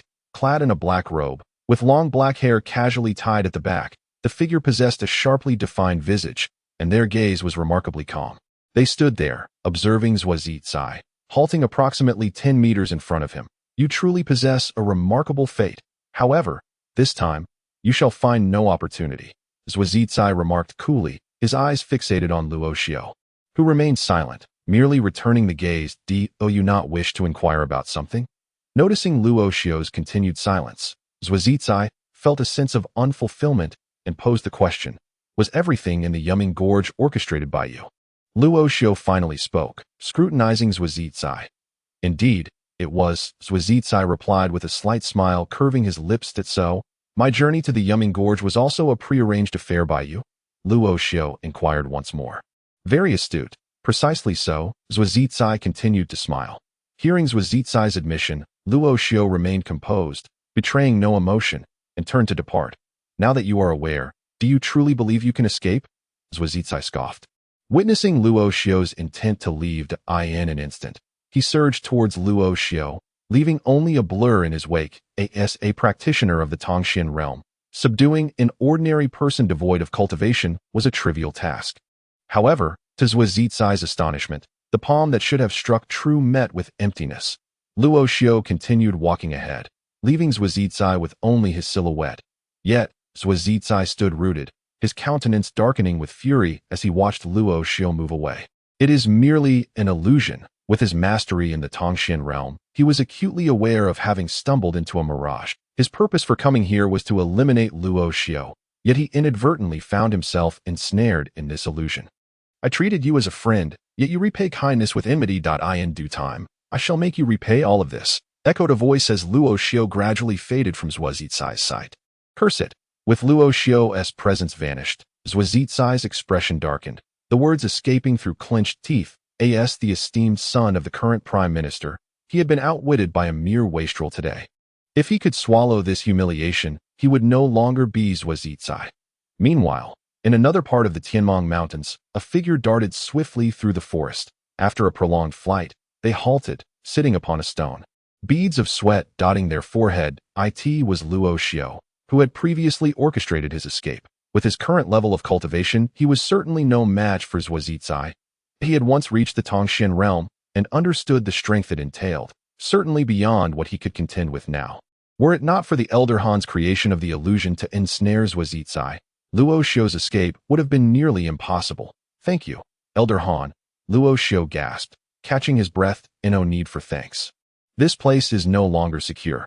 You must ascend the mountain, came the response. This time it was merely luck. Should the opportunity arise again, fortune may not favor me. The voice of the Ancient One echoed from the depths of my consciousness.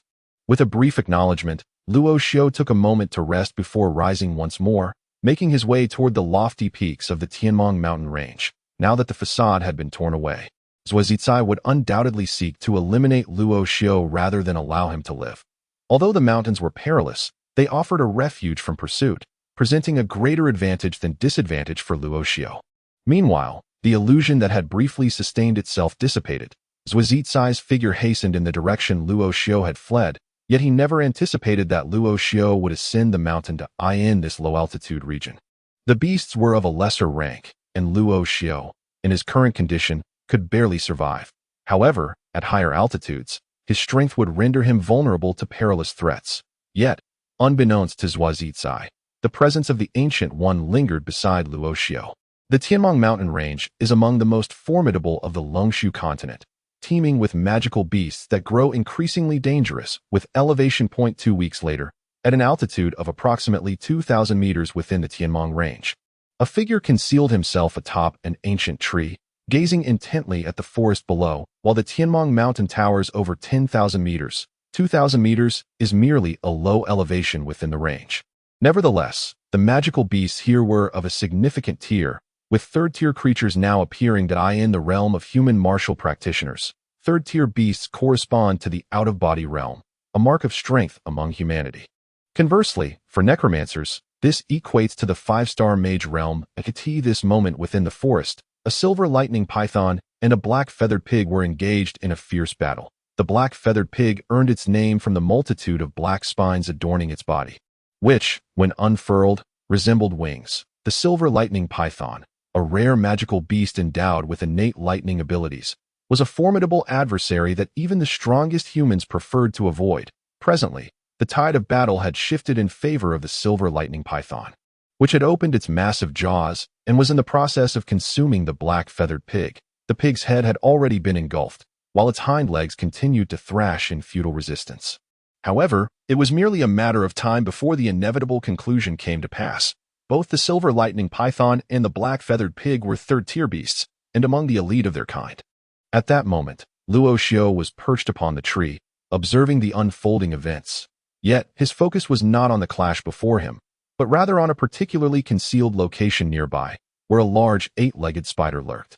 This spider had just ascended to the 3rd tier, known as the Phantom Spider, and Luo Xiu had been monitoring it for 2 days, waiting for the right opportunity to strike. To his surprise, he found himself witnessing the battle at this very moment. If the snake was adept at ambush and patience, the Phantom Spider excelled even further, since the battle between the snake and the pig began.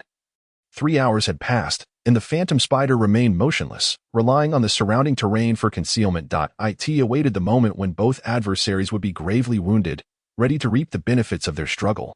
As seconds ticked by, the black-feathered pig gradually ceased its struggles, being drawn further into the maw of the silver lightning python. Although the python was not larger than the pig, it was still capable of swallowing it whole. The pig's body stretched the python to its limits. The serpent's most vulnerable moment occurred post-consumption, during the process of digestion. In general circumstances, when digesting, pythons tend to seek a relatively safe haven. However, after the exhausting battle with the black-feathered boar, it found itself devoid of energy, incapable of moving, and thus resorted to digesting on the spot. The nearly 10-meter-long python lay quietly on the ground, gradually absorbing its meal. At that moment, the lurking shadow spider, which had been observing for a considerable time, began to stir, slowly emerging from its concealed position. As the shadow spider made its move, the silver electric python, engaged in digesting the black-feathered boar, abruptly turned its massive head. Yet, in the instant of this turn, the shadow spider vanished without a trace. When it reappeared, it had already ascended onto the bulging body of the with 8 legs, each bearing sharp claws. It swiftly latched onto the python's form, injecting venom directly into its body. Though the silver electric python is a type of snake, it belongs to the more powerful variety. lacking inherent toxins and possessing a notably low immunity to poison. In its prime, it would have had no fear of the shadow spider. The shadow spider excelled in speed, rendering it incapable of breaching the python's defenses. However, in its current state of extreme exhaustion and vulnerability, overcoming its defenses became a trivial task. With a piercing hiss, the silver electric python, despite its weakened condition, suddenly rolled over, its tail sweeping across the shadow spider, sending it crashing aside. Nevertheless, as soon as the shadow spider touched the ground, it returned to the python, once again injecting venom through its claws into the python's body, particularly into the areas supported by the black-feathered boar. Although the python retaliated, the shadow spider moved like a wraith, evading any harm. After several exchanges, the python's breath grew ever weaker, and the partially consumed black-feathered boar was now largely exposed. If this continued, the silver electric python was destined for death, benefiting the shadow spider in the process. Just as thoughts turned to urgency, the silver electric python realized that if it did not flee, it would perish here. With a sudden roll, the carcass of the black-feathered boar tumbled out, and bereft of its meal, the silver electric python dragged its injured body away with haste. The shadow spider, having been knocked aside, regarded the fleeing python with its eerie green eyes but chose not to pursue. Instead, it glided over to the corpse of the black-feathered boar. With a venomous stinger, it pierced the boar's body, intent on absorbing its magic core to elevate its own rank. Yet at that moment, Luoxiu, who had been poised in the trees, suddenly swooped down, accompanied by a dark shadow emerging from his sleeve. Chapter 11. Special Ability, Devour. The shadow spider never anticipated that someone would be lurking behind it, plotting against its interests.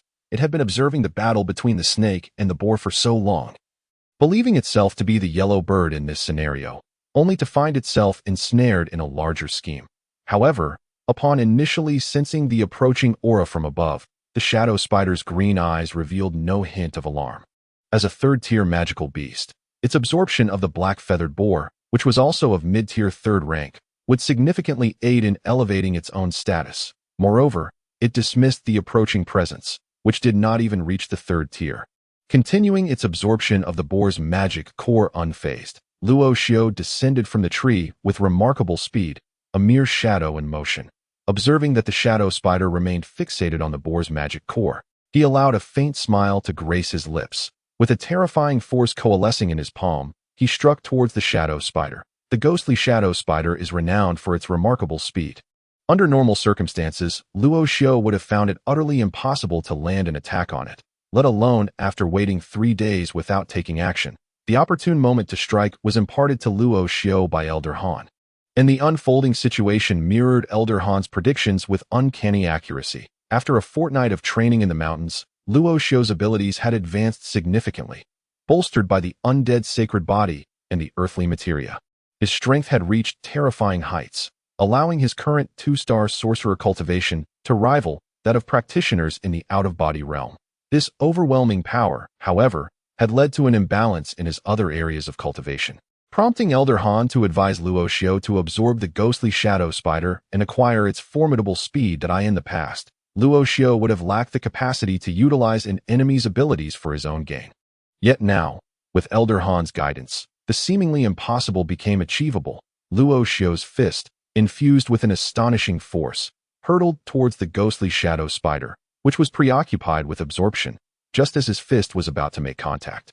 The spider reacted, thrusting one of its legs towards Luoxiu's punch. The sharp, hooked claw glinted ominously, tainted with venom. Should it strike, it would induce poisoning. Even the silver electric python of the third tier was rendered impotent by the spider's toxin, let alone Luoxiu, who was merely a 2-star sorcerer. However, in the realm of existence, exceptions abound. The fist and claw collided in an explosive moment. Bang! A resounding noise echoed, and both figures were propelled backward. Luoxiu rolled and staggered a few steps before regaining his footing, while the ghostly shadow spider, having suffered the impact, found one of its legs completely shattered, sending its entire form hurtling away.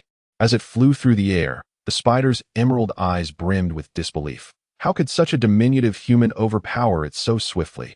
How could such strength be possible, and why was he impervious to its poison? The ghostly shadow spider, a third-tier magical beast, possessed a high degree of intelligence. Though it could not speak, Its mind was undoubtedly well developed. A flurry of questions raced through its thoughts, but as it landed, it immediately sprang into action, darting to the side. Having assessed the disparity in their strengths, the ghostly shadow spider resolved to evade combat. However, at that moment, the small creature, Xiao Guai, which had emerged from the sleeve, was already lying in wait for the spider. The ghostly shadow spider was swift, but Xiao Guai was swifter still. With its mouth agape, it struck like an arrow towards the spider. By the time the spider registered the attack, Xiao Guai had already retreated and approached from a different angle. Its offensive capabilities were limited, yet its speed was unparalleled, leaving the ghostly shadow spider utterly helpless against the small serpent. This impeded the spider's movement significantly. Having been momentarily shaken back, Luo Xiu's lips curled into a slight smile as he surged towards the entangled ghostly shadow spider. In a one-on-one confrontation, neither Xiao Guai nor Luo Xiu stood a chance against the spider. However, given that the spider had already expended considerable energy from its prolonged battle with the silver electric python, and with Xiao Guai's assistance, the ghostly shadow spider was no longer a formidable opponent. Particularly, with its venom rendered ineffective against Luo Xiu, the spider had lost its last bastion of defense. In the beginning, Luo Xiu had relied on the venom coursing through his veins to lethally strike down several formidable opponents with a single blow. Though that poison vanished upon the completion of his bodily transformation, it bestowed upon Luo Xiu the remarkable trait of immunity to all toxins. However, the minuscule venom of the ghost shadow spider posed no threat to him whatsoever. A single individual, a serpent, and a spider engaged in a fierce battle, their movements swift and indistinct, rendering the precise dynamics of the conflict nearly impossible to discern. Yet, it was evident that the serpent's vitality was steadily waning. The ghost shadow spider was of considerable size, not significantly smaller than Luo Xiu himself. As a spider of such magnitude, it was undeniably formidable. Bang! A powerful fist struck down upon the last remaining leg of the ghost shadow spider. With this forceful blow, none of the spider's 8 legs remained intact. The entire creature lay languidly on the forest floor, its breath shallow, teetering on the brink of death. In this world inhabited by magical beasts, every creature understood a fundamental law, the principle of the survival of the fittest. Today, I consume you. Tomorrow, you consume me.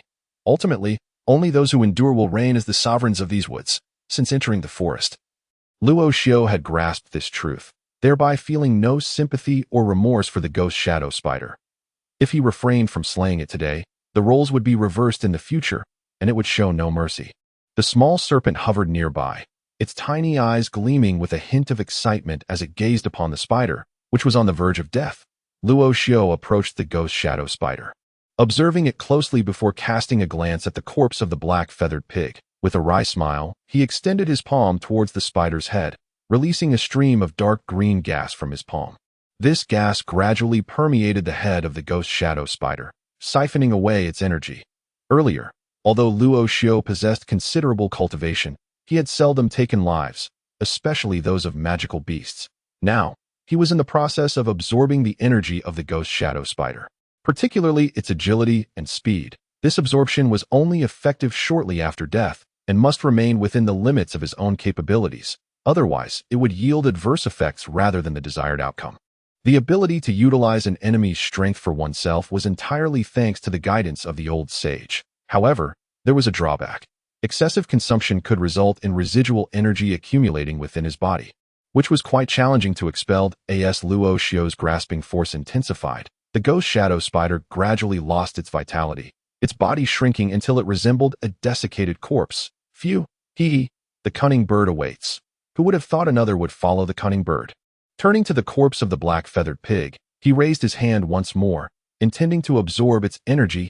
If you wish to avoid death, do not act recklessly. That moment, the old sage's voice echoed in his mind.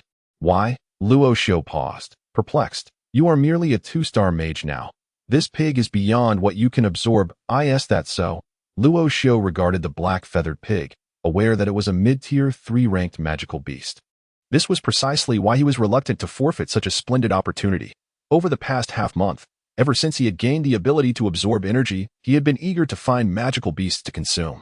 Now that this splendid opportunity had finally presented itself, to forego it would be a tremendous waste. Take out the magic core. You can indeed consume the pig's flesh. The old sage, understanding Luo Xiu's reluctance to waste, spoke up. Very well. In these times, one can only proceed as such. However, Luoxiu did not immediately consume the corpse of the black-feathered pig, but instead stored it within his spatial ring, along with the remains of the ghostly shadow spider. He then pursued the direction in which the silver electric python had fled. Having been poisoned by the ghostly shadow spider and severely wounded, it should not have ventured far, not far from the previous battleground.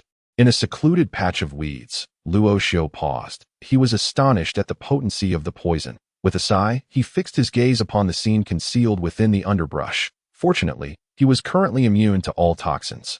Otherwise, he too might have met a grim fate. The massive body of the silver electric python lay motionless among the weeds. Its gaping belly was riddled with numerous black spines. Its entire form almost transformed into a shade of green, a testament to the deadly venom of the ghostly shadow spider. The black spines within its abdomen were those from the black-feathered pig. In truth, even if the ghostly shadow spider had not intervened, the silver electric python would have perished. The myriad spines adorning the black-feathered pig were not easily swallowed.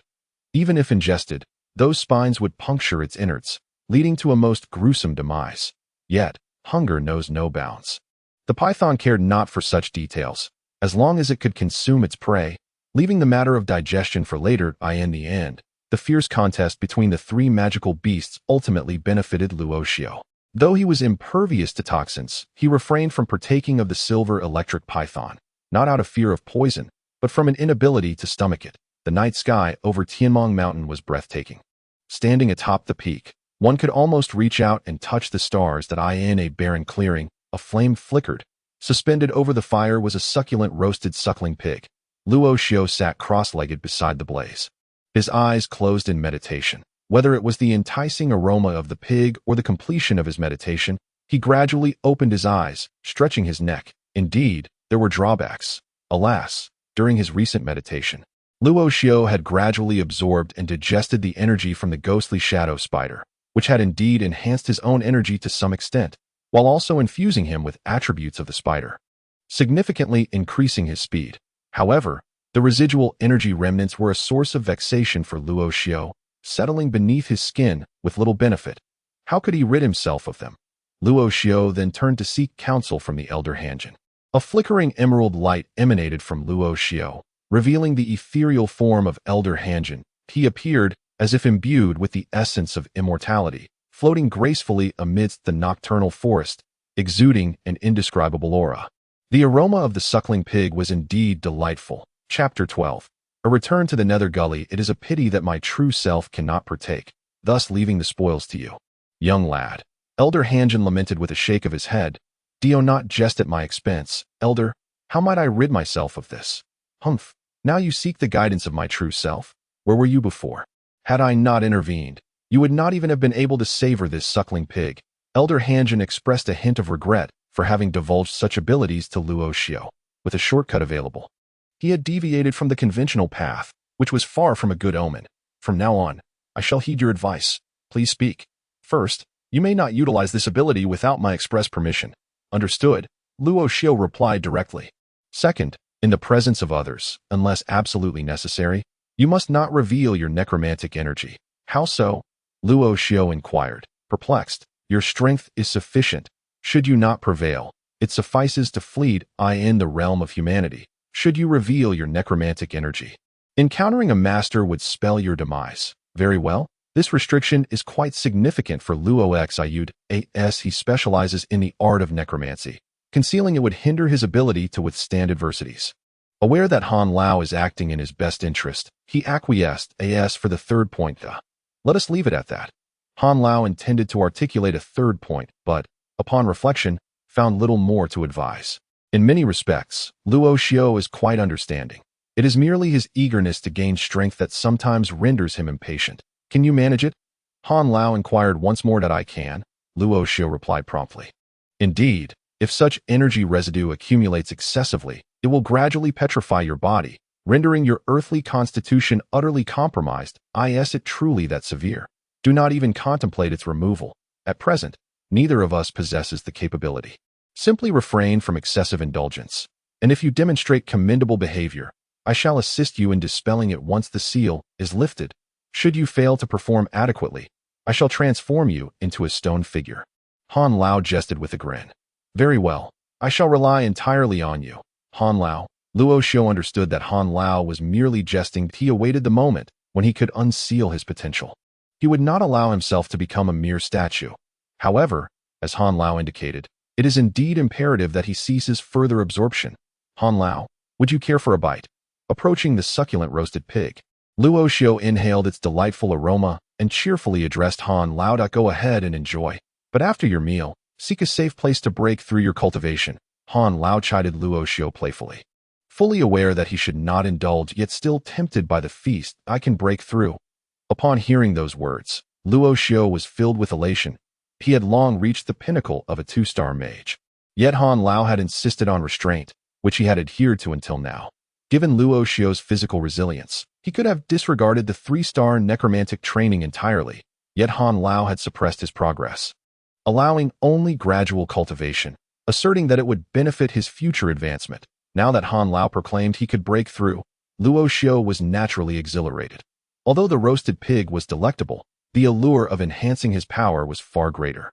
After hastily consuming it, he immediately sought a secure location in these woods. He roamed without a fixed abode, settling wherever he found himself. Soon, at a site he deemed suitable, Luo Xiu halted, promptly seated himself upon the ground, and began to meditate, preparing for his impending breakthrough. Having cultivated for nearly a month, he had achieved the rank of a 2-star mage. However, to this day, he remained bewildered as to the precise method of ascending in his magical prowess. Han Lao's admission of ignorance was entirely understandable. This was a unique phenomenon of necromancy, and as one ascended to higher levels, comprehension would naturally follow. For now, Luo Xiu had no choice but to rely on Han Lao's guidance. Just as he had ascended to 2 stars, he began by absorbing the energies of heaven and earth, purifying them before integrating them into his being, transforming them into his innate energy. Then, the process halted there. Thus, he ascended in a muddled fashion. Yet, during the time before receiving Han Lao's consent, no amount of absorption had yielded any advancement. Even so, he had spent the entirety of the previous night in this endeavor. At dawn, Luo Xiu opened his eyes from meditation, finding no discernible change from the previous day. Nevertheless, he was aware that he had successfully advanced his magical cultivation, achieving the rank of a 3-star mage. With just a little more effort, one could attain the realm of a 4-star mage, which is akin to the human state of qi cultivation. However, when Luo Xiu initially reached the qi cultivation stage, it took him several years. Remarkably, he is now on the verge of achieving it in merely a month. Of course, this is largely attributable to Luo Xiu's unique constitution and his prior training. Regardless, he is quite satisfied with his current progress and has no regrets about choosing this path, though he had no alternative. Gently caressing the slumbering little guy entwined around his arm, a smile graced Luo Xiu's face. Last night, the little guy feasted heartily on that roasted piglet, consuming far more than Luo Xiu himself. He found it perplexing that such a small creature could devour food multiple times its size.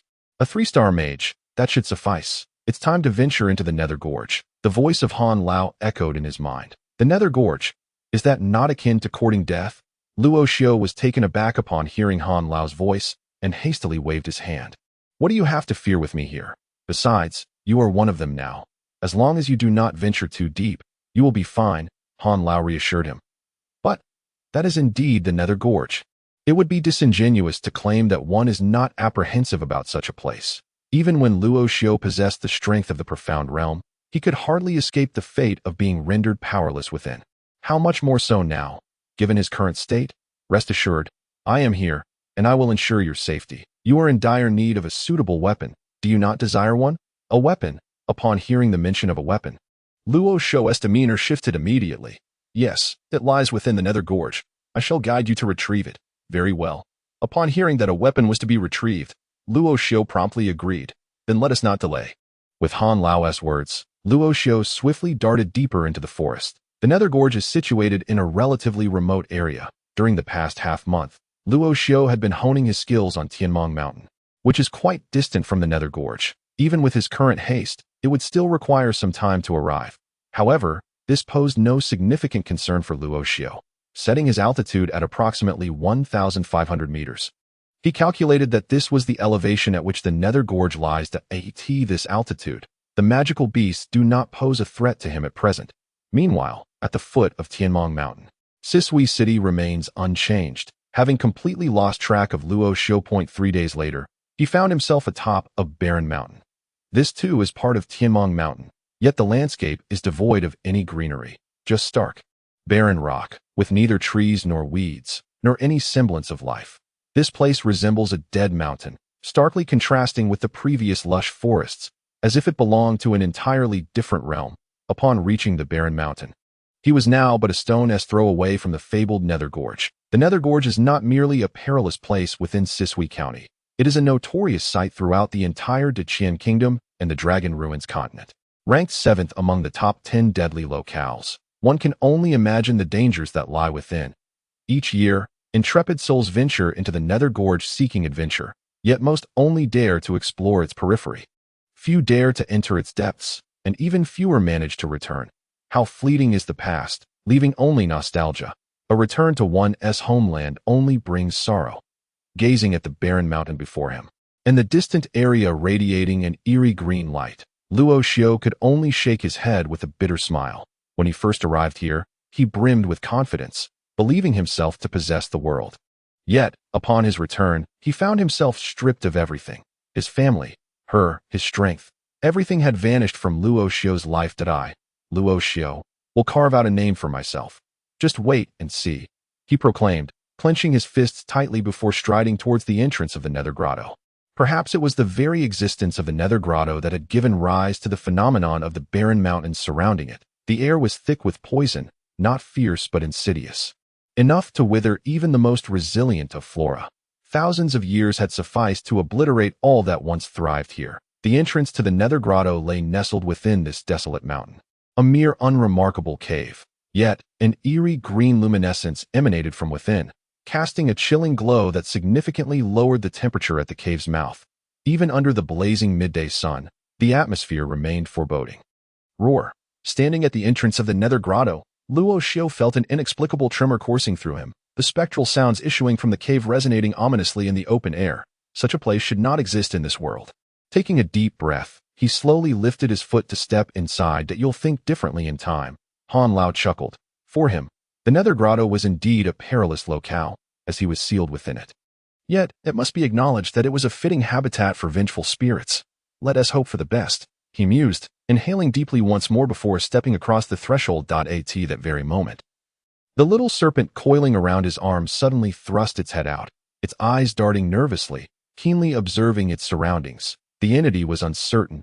Perhaps something here piqued its curiosity. Han Lao communicated telepathically. Upon re-entering the Nether Grotto, Luo Xiu felt an entirely different sensation. Previously, he had relied on his own energy to expel the poisonous vapors, but now, with no energy to shield him, the toxins seeped into his being without causing any discomfort. In fact, it felt rather pleasant. Luo Xiu finally comprehended Han Lao's words about his affinity for this place. Indeed, it suited him well. The noxious gas that once repulsed him now enchanted him, making him yearn to absorb even more. The toxic fumes, venom, and skeletal remains formed a unique landscape, and Luo Xiu treaded cautiously, endeavoring to avoid various hazards. Beware, vengeful spirit, Luo Xiu suddenly exclaimed in alarm while traversing. Chapter 13.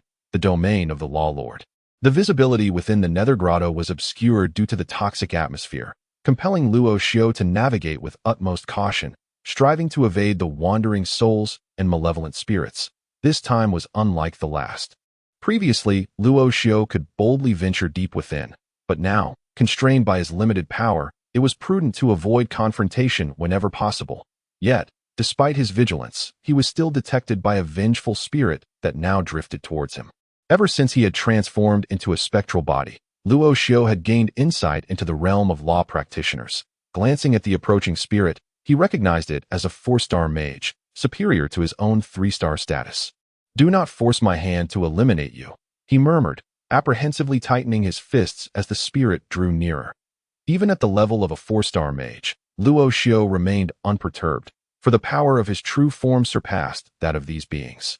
The vengeful spirits here seldom engaged in self-inflicted violence. He merely approached to greet you, so go ahead and welcome him. Upon witnessing Luo Xiu's readiness to take action, the old man spoke up. Ah, a greeting. Hearing the old man's words left Luo Xiu somewhat speechless. Throughout, he had regarded the vengeful spirits as outcasts, unaware that he himself had now become one of them. The vengeful spirit approaching from across was an ancient corpse, long dead for untold years. Dai addressed Luo Xiu with a series of incomprehensible utterances, and though its appearance was quite terrifying, the accompanying expressions lent an air of mockery. Da. Oh, Imchum. Although Luo Xiu could not grasp the spirit's words, he felt compelled to respond, uttering a series of affirmations. Remarkably, his vocalizations seemed to please the spirit. It lifted its decaying hand and patted Luo Xiu on the shoulder before drifting away. What was happening? Luo Xiu found himself utterly bewildered. You should have mentioned that earlier. You startled me. Hearing the old man's words finally put Luo Xiu at ease. This brief interlude had emboldened Luo Xiu considerably. After all, he was now of the same kind. The other vengeful spirits, lacking full awareness, would not trouble him. Following the old man's guidance, Luo Xiu moved swiftly through the Yomi Gorge. If he encountered a vengeful spirit, he could choose to greet or simply walk past. Those spirits would not trouble him in the least. Previously, he had entered here as an outsider, and upon sensing the intrusion, the spirits had naturally attacked. Now, however, no one was monitoring his presence. Beyond this point lies the territory of the 5-star vengeful spirits. Proceed with caution, the old man advised Luo Xiu as he traversed 5-star vengeful spirits. Luo Xiu murmured. He had a particularly vivid memory of them. The 5-star vengeful spirits were indeed comparable to humans at the out-of-body stage. Even in his prior strength, encountering such spirits would compel Luo Xiu to retreat. Though he was not afraid of a one-on-one confrontation, in the Yomi Gorge, vengeful spirits did not venture out alone unless they had reached the level of a mage. Previously, 2 mages had appeared unprovoked, resulting in Luo Xiu suffering a shattered dantian and nearly perishing here. Having visited this place once, he bore certain psychological scars. How much farther do we have to go? Luo Xiu inquired of the old man. We are nearing the territory of the Law Sovereign. The old man boldly declared. 7 stars. Law Sovereign. Humans at the sacred level. Upon hearing the term Law Sovereign, Luo Xiu was instantly astounded. It was no wonder he reacted so. The weight of the old man's statement was staggering, rendering it nearly impossible for Luo Xiu to process. While he might hesitate before confronting a 5 or 6-star spirit, the prospect of a 7-star spirit was tantamount to facing a supreme being among the undead.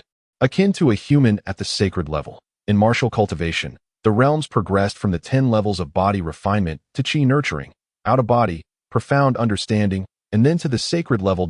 In magical cultivation, the hierarchy was categorized from 1 to 3-star mages, 4-star sorcerers, 5-star spellcasters, 6-star mages, with 7 stars being the realm of the Law Sovereign. Having once reached the level of profound understanding, Luo Xiu was acutely aware of the terror that accompanied the sacred level among humans. It is precisely for this reason that Luo Xiu experienced such a stark contrast upon hearing the words of the Elder Han. Indeed, given your current strength, entering could indeed pose a considerable danger. A hint of contemplation flickered across the Elder Han's countenance. After all, it pertains to the ascension of humanity. It would be remarkable if it were otherwise. Had he known that Elder Han intended for him to venture into the domain of the Law Master, he would have refrained from coming. Nonetheless, it matters not. Exercising caution is still advisable. Elder Han continued. Are you certain? Luo Xiu clicked his tongue in response. Yes, quite certain, came Elder Han's resolute reply. Since Elder Han had given his consent, Luo Xiu felt reluctant to refuse. Having arrived at this juncture, it was prudent to proceed with caution, and as for how far he could advance, that would be determined in due course. The realm of the 5-star law maniac, where humans transcend their limits, is vastly superior in spiritual intelligence compared to the lower-tier vengeful spirits. Although they are yet incapable of speech, they are not easily deceived. Particularly among vengeful spirits, there exist hierarchical norms. For instance, as a 3-star law practitioner, Luo Xiu was already considered an anomaly upon entering the territory of the 5-star law maniac. Fortunately, Luo Xiu remained vigilant with each step, striving to avoid contact with those vengeful spirits. Although the path was arduous, he encountered no significant troubles. Under Luo Xiu's careful navigation, he traversed the territory of the 5-star vengeful spirits without major mishap. In truth, Luo Xiu found it perplexing that such a bizarre locale could exist on this continent. The true extent of the nether abyss remained a mystery to him. Not only was he unaware, but it seemed that no one on the continent had truly explored it, for no soul had ventured deep enough to unveil its secrets. Since entering the nether abyss, the ground had been littered with bones and corpses, and even now, they were still abundant, extending far beyond what could be seen. Elder Han mentioned that a cataclysmic battle had occurred here millennia ago, leaving behind the remnants of countless skeletons. Of course, many of these were also from later adventurers who met their demise within. Regardless, this place now stands as a sanctum for the undead, a veritable hell for humanity, where no mortal would willingly tread. Here, Luo Xiu exclaimed, a look of confusion etched upon his face as he surveyed the surroundings. I recall we did not traverse this path. How have we arrived here? He whispered telepathically to Elder Han. The nether abyss itself is a labyrinthine formation, with countless pathways. Without a guide, one can easily become disoriented. As for this particular area, it is an unavoidable passage for us.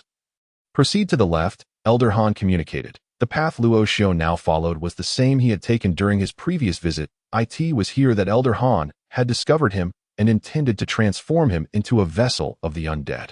Within the nether abyss, numerous rare herbs and peculiar flora thrive, such as the soul-severing flower that grew in this very vicinity. During his journey, Luo Xiu also encountered several specimens, yet he refrained from plucking them. He felt a sense of aversion toward the soul-severing flower, perhaps due to its connection to her, and thus wished to avoid it. The sound of ghostly wails echoed throughout, while a sinister green venom flowed beneath his feet. Luo Xiu tread upon this toxic liquid, remaining untouched as though walking upon solid ground. Around him, no vengeful spirits emerged. Apart from the haunting cries, all else was eerily silent. Not far ahead loomed a precipice, deep and shrouded in poisonous mist, obscuring all but its malevolent fog. Perched upon the precipice, a chain, as thick as a man's arm, stretched forth, its other end connecting to a distant realm. The chilling gusts emanating from below the cliff sent shivers down Luo Xiu's spine. After a brief moment of hesitation, he lifted his foot once more and stepped onto the chain. Years of exposure had left the chain slick with a layer of green liquid, rendering it treacherously slippery. One must tread carefully. A misstep could lead to certain doom. This iron chain was the only path for Luo Xiu on his journey. The territory he currently occupied belonged to the 6th star of the undead, a realm ruled by formidable necromancers. As before, these lords wielded immense power, and the undead noble he had just encountered was nearly capable of coherent speech. With both feet firmly planted on the chain, he cautiously advanced. Although the chain measured a mere 100 meters, it felt as daunting as 1,000 to Luo Xiu. A thunderous roar erupted from the depths of the chasm as he traversed approximately halfway across. This fearsome sound was laced with overwhelming energy, as though it could obliterate everything upon the chain. Duck down, hold on to the chain, and close your eyes. Disregarding everything else, came the voice of the ancient elder. Upon hearing this, Luo Xiu immediately complied, clutching the chain tightly and shutting his eyes, surrendering to the moment. The chain trembled violently under the assault of the potent energy, swaying as if it might snap at any moment. Clinging to the chain, Luo Xiu felt like a solitary vessel adrift in a vast ocean, utterly helpless. Gradually, the force of the energy diminished, and the chain ceased its tumultuous shaking. After a prolonged pause, Luo Xiu finally stood again, only to find himself smeared with the viscous green liquid. Taking a deep breath, he lifted his foot once more and pressed onward. What was that? He inquired of the ancient elder, voicing the curiosity that gripped his mind. There are many colossal beings lurking in the nether abyss, and that was merely one of them. Be cautious not to attract its attention, the elder warned. Colossal beings, Luo Xiu echoed. Realizing the gravity of the situation, he could not ascertain the true size of the creature, but he understood that if it were to notice him, a single utterance could spell his end. Fortunately, no further disturbances arose, allowing him to finally reach the shore. As he stepped on his solid ground, the biting cold dissipated considerably, though he was immediately met with an overwhelming aura of pressure, for he now stood in the sovereign domain of the nether abyss. Within the territory of the 7-star sovereign, Chapter 14. The tale of the ancient elder Zhang Zhe found himself in a parallel world where the inhabitants relied on the demon realm to battle monsters and grow stronger in order to fend off the invasion of demonic creatures. In his quest to save his sister, Zhang Zhe entered the demon realm, adopting the name Luo Sha, and inadvertently activated the most powerful SSS-level talent in summoning arts. By vanquishing monsters, he could summon allies.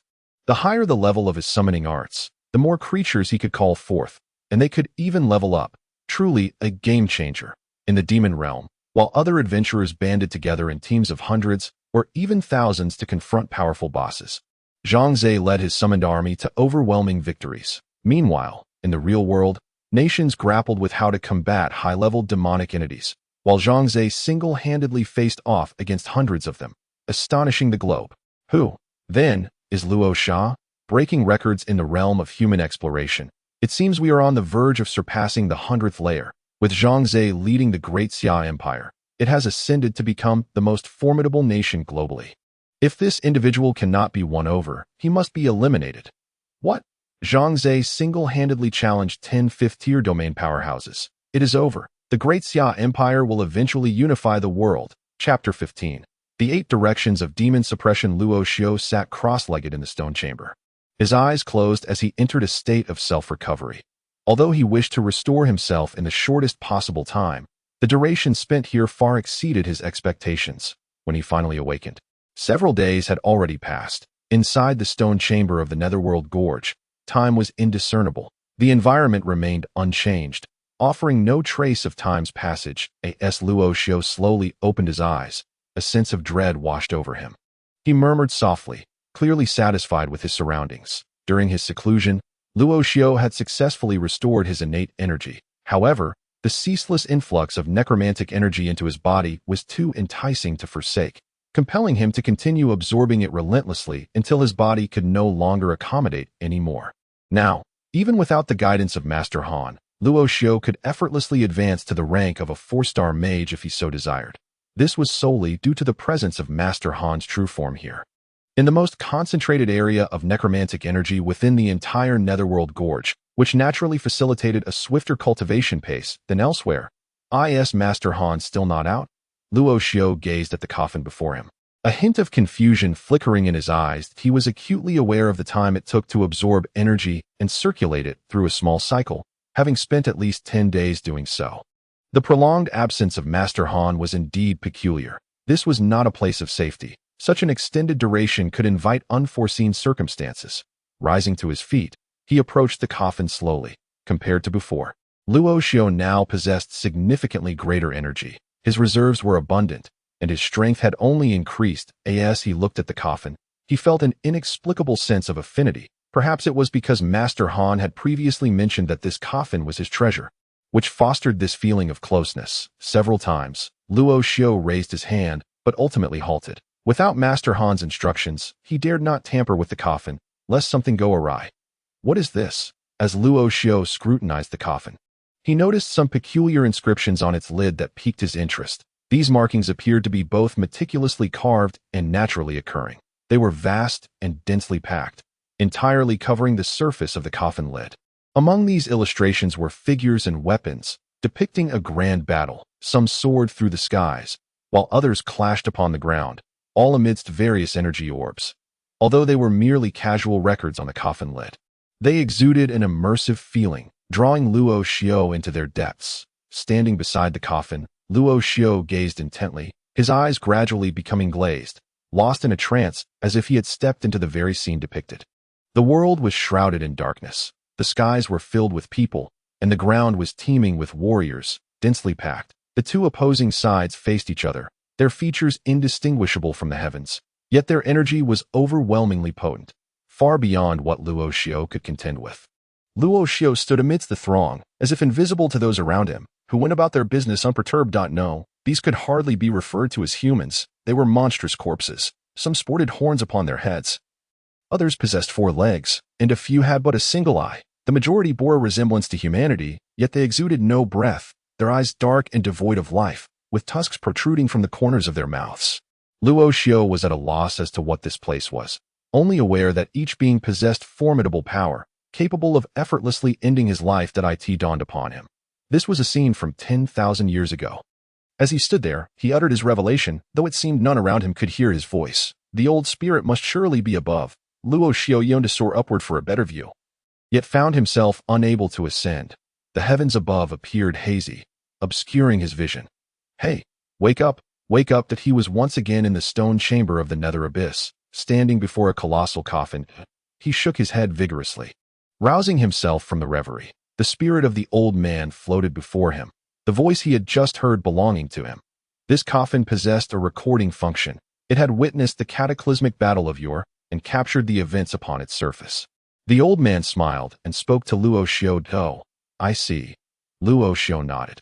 Although his time in that illusion was brief, it had drained considerable energy from him. Had he not been awakened by the old man, he might have exhausted himself further. By the way, have you found the treasure you mentioned?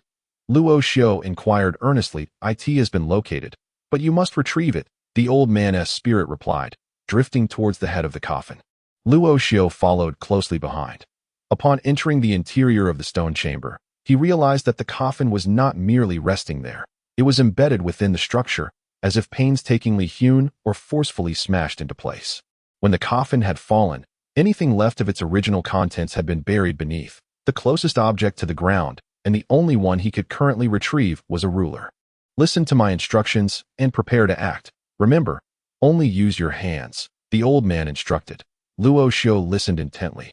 After all, he was searching for his own treasure and thus needed to be diligent. "At 4 feet beneath, sprinkle blood, and then proceed." Observing the soil beneath the head of the coffin, he noted the rich liquid flowing. Luo Xiao raised his finger and abruptly sliced his palm, allowing his blood to drip onto the earth below. As it mingled with the verdant liquid, the green substance swiftly vanished, seeping into the ground as if the very nature of the soil were transforming. Luo Xiao then began to excavate the area where the blood had permeated, finding it as effortless as digging in ordinary soil, if not more so. That he knew not the reason, but he trusted the old man's guidance. After all, the old man would not lead him astray. After digging down about 4 feet, he found himself unable to penetrate further. The ground, which had previously seemed similar, now felt harder than stone. 3 inches to the right. "Continue the bloodletting," the old man's voice echoed again. Luo Xiao promptly complied, slicing his palm anew to let his blood seep into the left side. The area tainted by the blood immediately returned to normalcy. Under the guidance of the venerable Han Lao, Luo Xiao excavated approximately 2 more feet downward and finally unearthed a dark green object, revealing merely its tip, which measured about 1 foot in width. What could this be? Upon discovering this item, a flicker of excitement danced across Luo Xiao's face. Indeed, it was one of the treasured artifacts from his past. The ethereal form of Han Lao floated above, smiling as he addressed Luo Xiao that he had already sensed its location, prompting Luo Xiao to dig. "Remember, for every inch you excavate, you must shed 4 drops of blood." Following Han Lao's instructions, Luo Xiao exercised utmost caution, generously allowing his blood to flow as required. Little did he anticipate that this object would be so substantial. After digging down at least 3 feet, he still had not reached its end. It is worth noting that with each inch excavated, shedding 4 drops of blood equated to approximately half a cup. Considering the volume, even with Luo Xiao's robust constitution, it was becoming increasingly taxing. However, until the object was fully revealed, Han Lao did not call for a halt, and Luo Xiao continued to dig relentlessly. After a considerable duration, pale and exhausted, Luo Xiao collapsed onto the ground, gazing at the immense object lying silently before him. Measuring 1 foot in width, 3 inches in thickness, and 3 feet 3 inches in length, it resembled not a weapon but rather an oversized slab, composed of an unknown material. "Is this the weapon you sought?" Luo Xiao gasped, staring at the large slab and inquiring of Han Lao. "Indeed, do not underestimate this slab. Nay, this is not merely a slab, but a ruler. The 8-direction demon-subduing ruler, a treasure of the earth grade." Han Lao corrected him, noting that this was, after all, one of his own artifacts from years past. Though it had seen little use in later times, it held sentimental value. "Earth grade?" Luo Xiao was momentarily taken aback by Han Lao's proclamation. Just moments ago, Han Lao had declared this large slab to be an Earth grade treasure. Luo Xiao understood the significance of an Earth grade artifact well. In the Dragon Ruins continent, there exists a strict hierarchy across various domains. For instance, artifacts and weapons are generally categorized into 4 grades: Heaven, Earth, Profound, and Yellow. The Heaven grade represents the pinnacle, belonging to the realm of legends, while the Yellow grade is the most common across the continent. The Luo family, being a top-tier power in Shui City, possessed only 1 Profound grade weapon, underscoring the rarity of such treasures. Thus, it was astonishing that Han Lao claimed this unassuming slab was, in fact, an Earth grade artifact. "Is this truly an Earth grade?" Luo Xiao stammered, seeking confirmation from Han Lao once more. Indeed, if it were inferior, do you think I would have kept it? Observing Luo Xiu's astonished expression, Han Lao felt a surge of fulfillment. After a millennium of solitude, he found himself intrigued by any expression Luo Xiu displayed.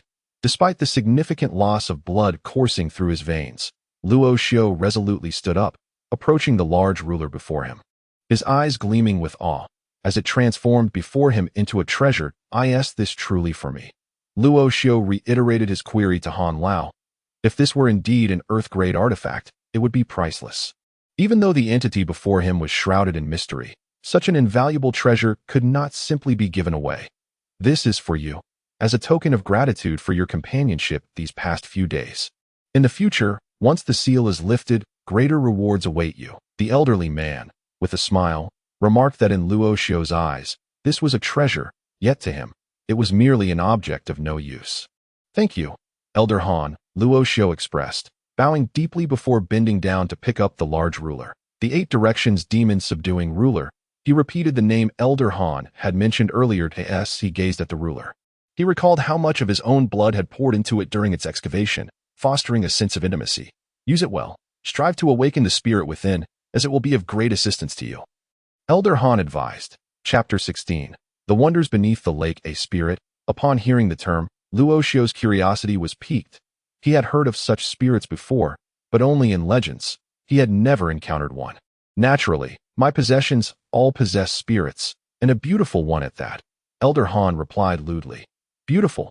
Luo Xiu expressed his gratitude once more, acknowledging that the elder had bestowed upon him an invaluable treasure, one for which he could never truly repay.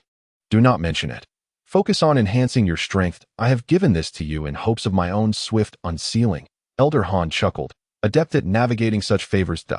Why won't it fit? Luo Xiu attempted to place the ruler into his spatial ring, but it yielded no response. This ruler currently weighs 8,000 pounds. Your ring is not suited for it. Elder Han shook his head. 8,000 pounds. Elder Han had a penchant for springing surprises on Luo Xiu, leaving his heart racing beyond its limits. 8,000 pounds was indeed an unimaginable weight for him. He possessed the strength of 3 bulls, equating to 900 pounds, which was his utmost limit. Elder Han's claim about the ruler's weight was simply beyond belief. That was when you unearthed it. Your blood has already recognized it as yours. It merely weighs 100 pounds or so. Elder Han elucidated, seeming to sense Luo Xiu's skepticism. Is that so? Luo Xiu gazed at the demon-subduing ruler he held, his mind wandering to other thoughts. If he were to wield this, it would feel like a mere 100 pounds to him. Yet to others, it would be 8,000 if he were to strike with it. Anyone lacking the cultivation of the transcendence realm would find it nearly impossible to withstand. You would effectively become the one to deal the blow, and it wouldn't pose much trouble, Elder Han remarked. That works, Luo Xiu nodded, then retrieved a piece of clothing from his ring, tearing it into strips to fashion a makeshift rope, which he used to secure the massive 8 directions demon-subduing ruler to his back. While it weighed 100 pounds to him, it was hardly a burden for one with the strength of 3 bulls. Is there anything else to be done? With the ruler bound behind him, Luo Xiu inquired of Elder Han. Elder Han's gaze remained fixed upon the coffin before them, and he spoke. My true form lies within this vessel. When you have attained strength rivaling that of an immortal, you may come to unseal me. Do you possess the confidence to achieve that? An immortal? Luo Xiu looked at Elder Han, perceiving a long-lost expectation in the elder's eyes as he gazed at the coffin. The realm of human immortals is a legendary state of existence. If entering the saintly domain is an unattainable aspiration for Luo Xiu, then the realm of human immortals is one that he cannot even dare to imagine. Yet, at this moment before the venerable Han, Luo Xiu cannot dismiss it. Although he holds no expectations for the future, he possesses the confidence to affirm, at least for now, that it is indeed possible. The words "it is possible" emerge from his lips, firm and resolute. Very well, let us proceed. Moreover, unsealing his true form is not merely an act of liberation. It may also provoke certain adversaries, leading to mortal peril. And at such a time, even the venerable Han may lack the means to safeguard Luo Xiu. Naturally, Han would withhold such dangers from Luo Xiu, for discussing them now would serve no purpose. With the demon suppression staff upon his back, Luo Xiu bowed respectfully to the grand coffin and then slowly made his way out. The spirit of Han had already concealed itself within Luo Xiu's sea of consciousness, facilitating his movements. Through the crevice of the stone chamber's door, Luo Xiu re-emerged in the domain of the Dharma Lord. Following Han's guidance, he gradually sealed the stone door that lay in the distance, deep within a shroud of mist. A figure stood silently, observing Luo Xiu. He did not emerge, but watched as Luo Xiu sealed the entrance of the stone chamber, then gradually made his way to the iron chain, departing from that place. On the return journey, there was no sign of Luo Xiu beneath the precipice, and he steadily approached the bank. However, as Luo Xiu ascended the iron chain, its swaying diminished significantly, for the weight of the demon suppression staff countered the force of suspension. Subsequently, he traversed through the dominion of the 6-star Magus, the 5-star Malevolent Spirits, the 4-star, and the 3-star. At last, he emerged. With a long sigh, he released a heavy burden from his heart. He had initially believed that the Abyssal Gorge marked the onset of his misfortunes, but it turned out to be quite the opposite. Had he not encountered the venerable Han, Luo Xiu's prior ambition was to enter the saintly realm and become a formidable figure in the great Qian kingdom, leaving a legacy for posterity. Standing upon the bald mountain outside the Abyssal Gorge, Luo Xiu gazed at his body covered in green liquid and decided to cleanse himself, with the demon suppression staff on his back. He swiftly leaped through the forest, vanishing in the blink of an eye. There were no bathing spots nearby, yet Luo Xiu recalled the location, the natural lake where he had previously encountered the little flood dragon. Although it was somewhat distant, his current speed of movement was considerable. As he navigated through the surrounding woodland, the magical beasts that had once evaded him now began to retreat from his presence. This was due, in part, to the venom that clung to him, and also to the formidable aura emanating from the demon suppression staff. While Luo Xiu may not sense the might of the staff, the magical beasts certainly could be. Why the tranquil shores of the natural lake, Luo Xiu stood, gazing at the placid surface. I hope nothing untoward occurs this time, he murmured to himself, observing the vast expanse of the lake. The terrifying presence that had suddenly manifested before was no mere coincidence. There must be some secret within. Luo Xiu yearned to investigate, yet he was uncertain if his abilities would suffice for such an inquiry. As he pondered, the little flood dragon, which had been silent in his sleeve for quite some time, suddenly poked its head out, its eyes fixed on the lake. Then, with a swift motion, it darted into the water. "Little darling." Seeing the little creature plunge into the depths, Luo Xiu called out. Leaping into the water to pursue the little flood dragon, it was in this lake that Xiao Guai's mother entrusted the young Jiao to him. And Luo Xiu resolutely could not allow any mishap to befall the young Jiao. His mother had vanished from this very place, rendering it equally perilous for the young Jiao, without a moment to spare for bathing. He pursued Xiao Guai as they plunged beneath the water. Xiao Guai's speed was remarkable, making it challenging for Luo Xiu to keep pace. Yet, there existed a unique bond between them, which enabled Luo Xiu to persistently follow Xiao Guai. Previously, while bathing here, Luo Xiu had just completed the transformation of his sacred body, but now, possessing a certain level of cultivation, he was also able to dive underwater. It was at this moment that Luo Xiu realized that what appeared to be an ordinary natural lake above was anything but ordinary below. Deep, very deep. This was Luo Xiu's immediate impression as he utilized his innate energy to create a barrier between himself and the water, allowing him to clearly discern the circumstances beneath the surface. After diving for so long, he had yet to discover the lake bed. This was quite unusual for a natural lake situated in the mountains. It must be at least 500 meters deep. At last, while pursuing Xiao Guai, Luo Xiu caught sight of the lake's bottom. Looking upwards, one could see nothing. The pressure of the water below was immense, and if he were to descend any further, it would indeed be challenging for Luo Xiu to endure. Don't lose track of him. This might truly be a remarkable place. Han Lao transmitted a message to Luo Xiu within his consciousness, urging him to closely follow Xiao Guai. Why was this so? There was evidently a dragon's aura present, which was rather extraordinary. Han Lao's voice carried a note of surprise. Dragons were the most noble beings in this continent, and the presence of dragon's aura undoubtedly astonished him. Have you ever seen a dragon? Yes, but that was a long time ago, so be cautious. This place is very dangerous, Han Lao cautioned Luo Xiu. Luo Xiu clicked his tongue and continued to dive, chasing after Xiao Guai. Before them lay an underground spring, from which bubbles continually emerged. Xiao Guai was attempting to enter the spring, but could only swim around its perimeter, unable to breach its entrance. Xiao Guai, come here, Luo Xiu called out, floating not far from the young Jiao. Throughout their journey, Han Lao had consistently advised Luo Xiu to remain vigilant, warning him of powerful magical beasts lurking nearby, and urging him to swiftly locate Xiao. Luo Xiao was uncertain why that formidable creature did not strike, but he understood that should it choose to attack, neither he nor Xiao Guai would stand a chance. Whoosh! On the surface of the lake, a ripple spread across the water as Luo Xiao emerged, quickly swimming to the shore. He lay flat on the bank, gasping for breath. Throughout this journey, Luo Xiao had not dared to pause even for a moment, which allowed him to reach the shore with utmost speed. Yet, on his arm, Xiao Guai continued to squirm restlessly, seemingly eager to dive back down in search of the spring. Chapter 17.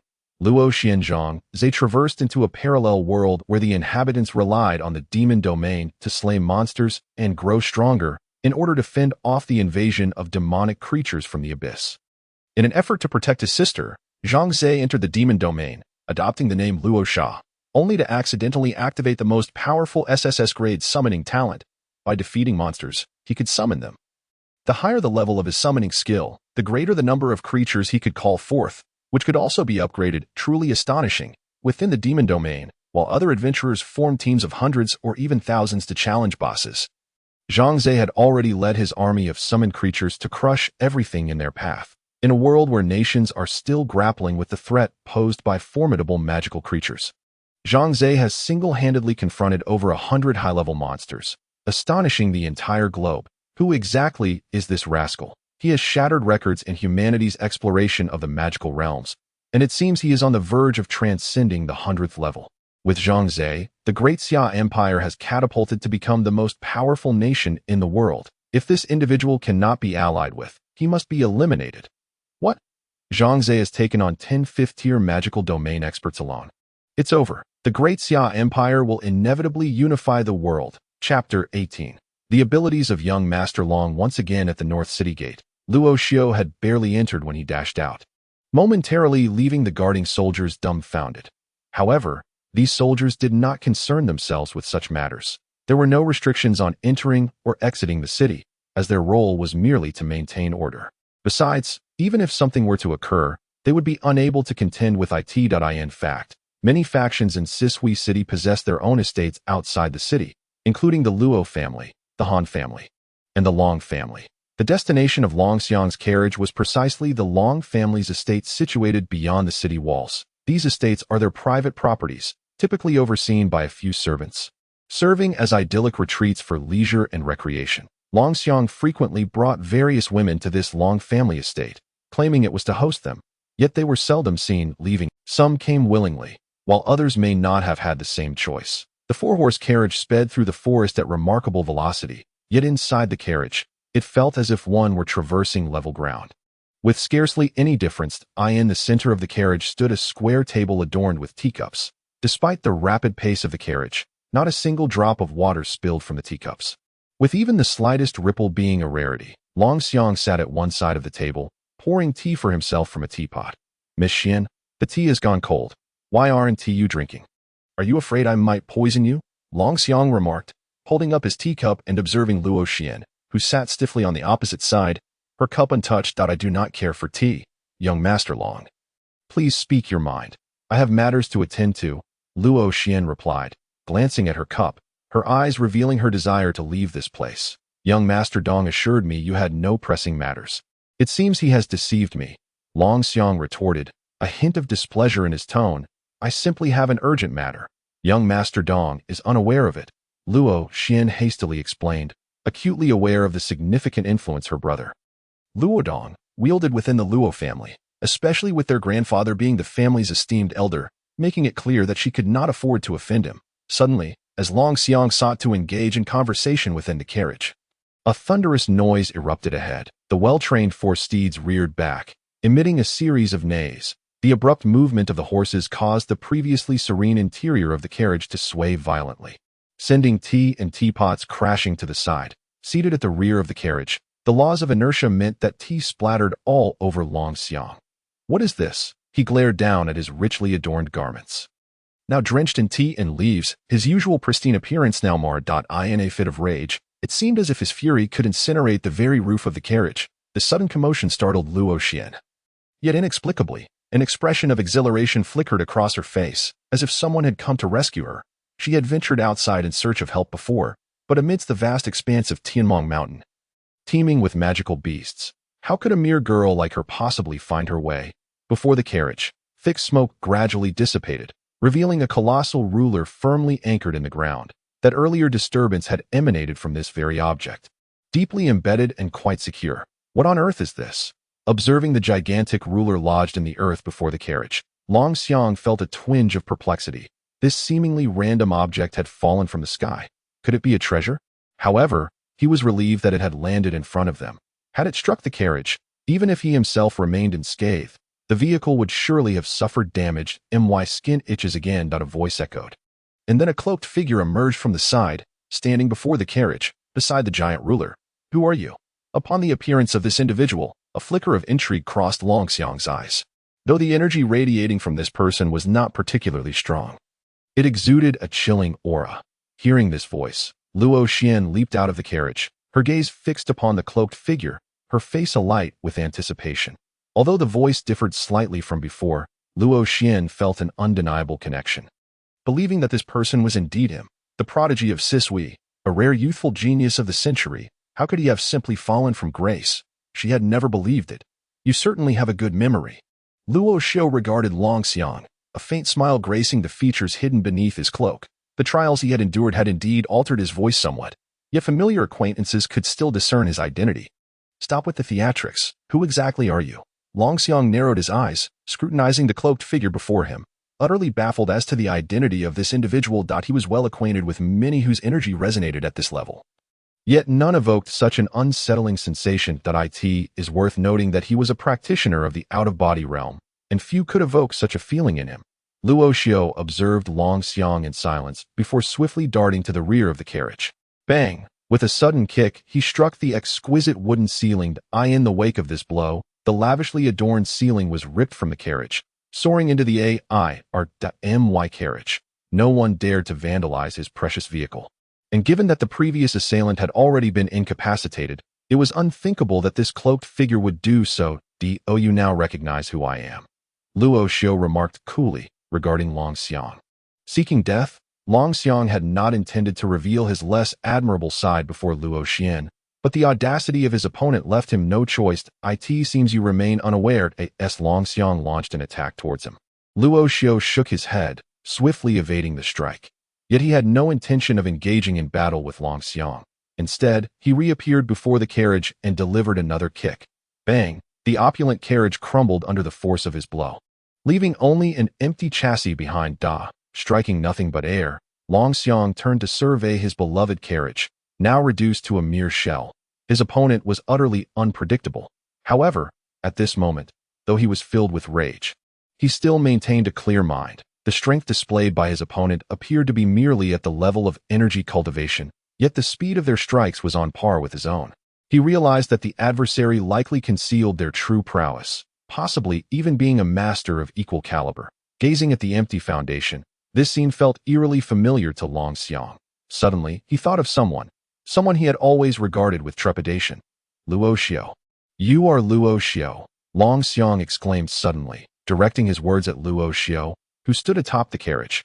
Only the original Luo Xiu had ever inflicted such destruction upon his precious vehicle, and the technique was identical.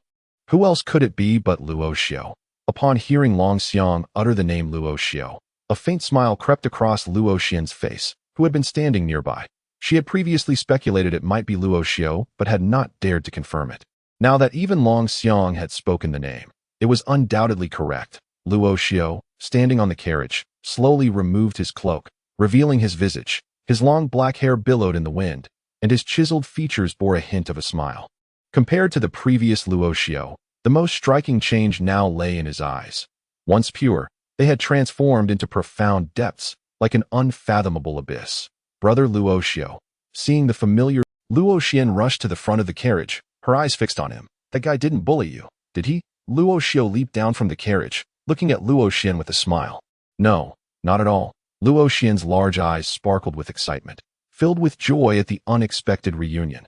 She had thought she would never see him again, yet here he was, a sudden wave of happiness washing over her. As the reality of Luo Xiu sank in, Longxiang's earlier anger dissipated entirely. For years, he had felt overshadowed by Luo Xiu, instinctively sensing an inferiority. Moreover, Despite Luo Xiu's apparent lack of cultivation, he had still managed to eliminate so many of Longxiang's subordinates.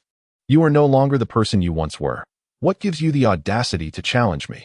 Longxiang shouted at Luo Xiu, raising his voice to bolster his courage against Luo Xiu's imposing presence. Indeed, there is no one else around. I suppose I could kill you now and dispose of your body without anyone knowing, right? Luo Xiu mused, surveying the surrounding mountains and forests, his words a blend of contemplation and negotiation with Longxiang. To be honest, he was genuinely hesitant to confront Luo Xiu directly. Then you must possess the capability to do so. Longxiang shouted fiercely, his energy surging wildly. It seemed as though he was attacking Luo Xiu. Yet he suddenly pivoted, darting in the direction of the Long family estate. While the estate may not have many skilled practitioners, it housed numerous secret passages, making it an ideal place to hide. If he could evade Luo Xiu's pursuit, survival would be within reach. Having previously attempted to eliminate Luo Xiu, he knew the latter would not spare him. Fleeing was his only option. Observing Longxiang, who was fleeing faster than a rabbit, Luo Xiu scoffed. This is the extent of your accomplishments in this lifetime. Chapter 19. The current state of the Long family. As for the fleeing Longxiang, Luo Xiu chose not to pursue. The ability to intimidate his opponent into retreating was, for the moment, the best course of action. Although Luo Xiu's power was formidable, Longxiang was a practitioner of the out-of-body realm. And moreover, he was a high-level cultivator within that domain. Despite wielding the formidable Fumo staff, Luo Xiu remains no match for his opponent. It would not bode well for Longxiang to discover the extent of his own capabilities. Brother Luo Xiu, upon witnessing Longxiang's retreat, Luo Xian approached her brother, her face alight with excitement. Seeing that Luo Xiu was unharmed and still as formidable as ever filled her with genuine joy. Xinmei, were you frightened? That fellow did not bully you, did he? Luo Xiu asked, gazing at Luo Xian with a sense of guilt. He had wished to arrive sooner, yet the timing had been unfavorable, leaving him unable to intervene. That I am fine, Luo Xian replied hastily, her eyes fixed on Luo Xiu. Brother Luo Xiu, have you changed? She observed, noting a subtle difference in him compared to before. Oh, heh. In what way have I changed? Luo Xiu inquired with interest while seated on the remnants of the carriage. Your eyes, they are different from before, Luo Xian remarked after scrutinizing him closely. Heh, brother Luo Xiu must grow up too. Right? You are still young, and there are many things you do not yet understand. He gently ruffled Luo Xian's hair to him. She was no different from a beloved younger sister. Although Luo Xian's standing in the Luo family was not particularly high, to Luo Xiu, there was no distinction of rank or status within the clan. All were descended from the same ancestor. Thus, what difference did it make? It was merely a matter of how each branch fared.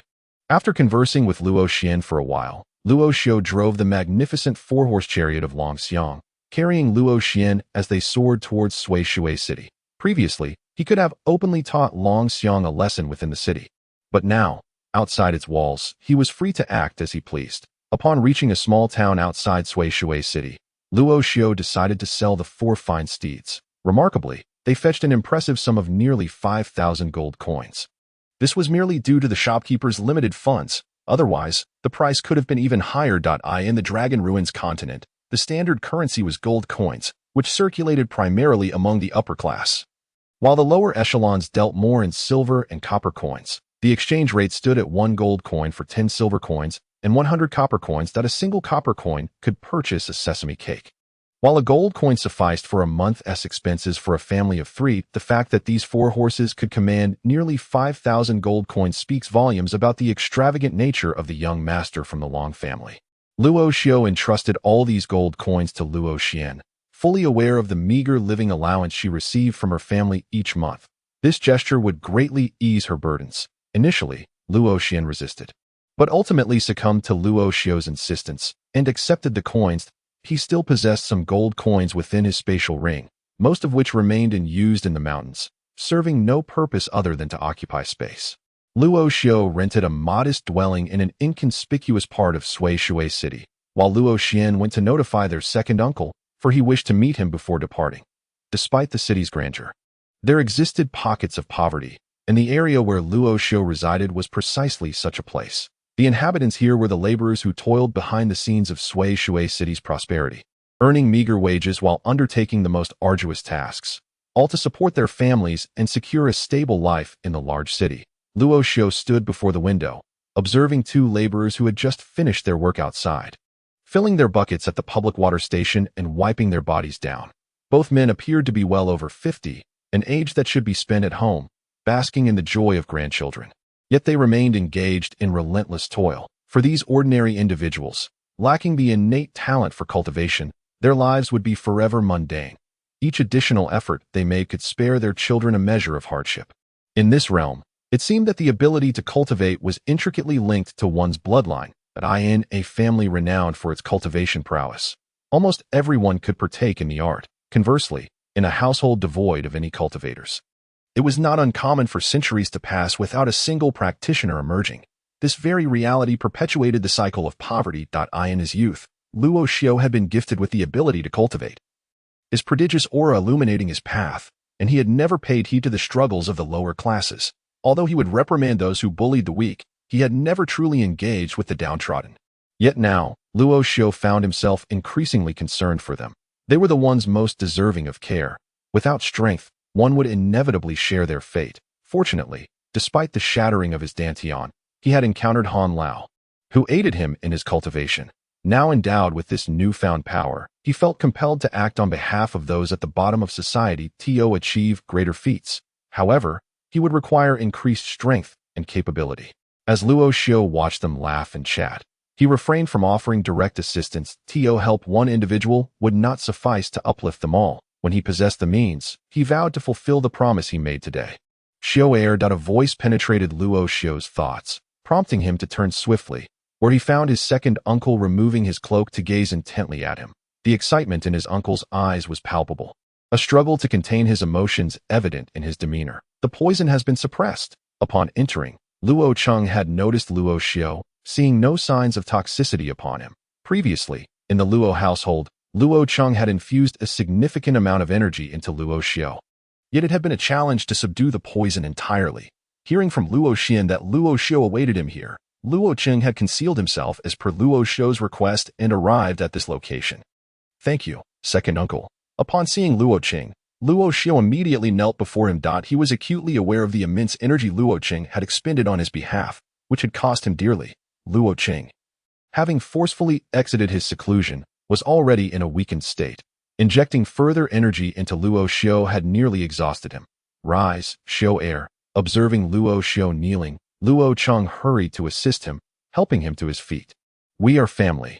There is no need for such formalities. In many ways, Luo Cheng's regard for Luo Xiu surpassed that of his own son, for he shared a close bond with his elder brother.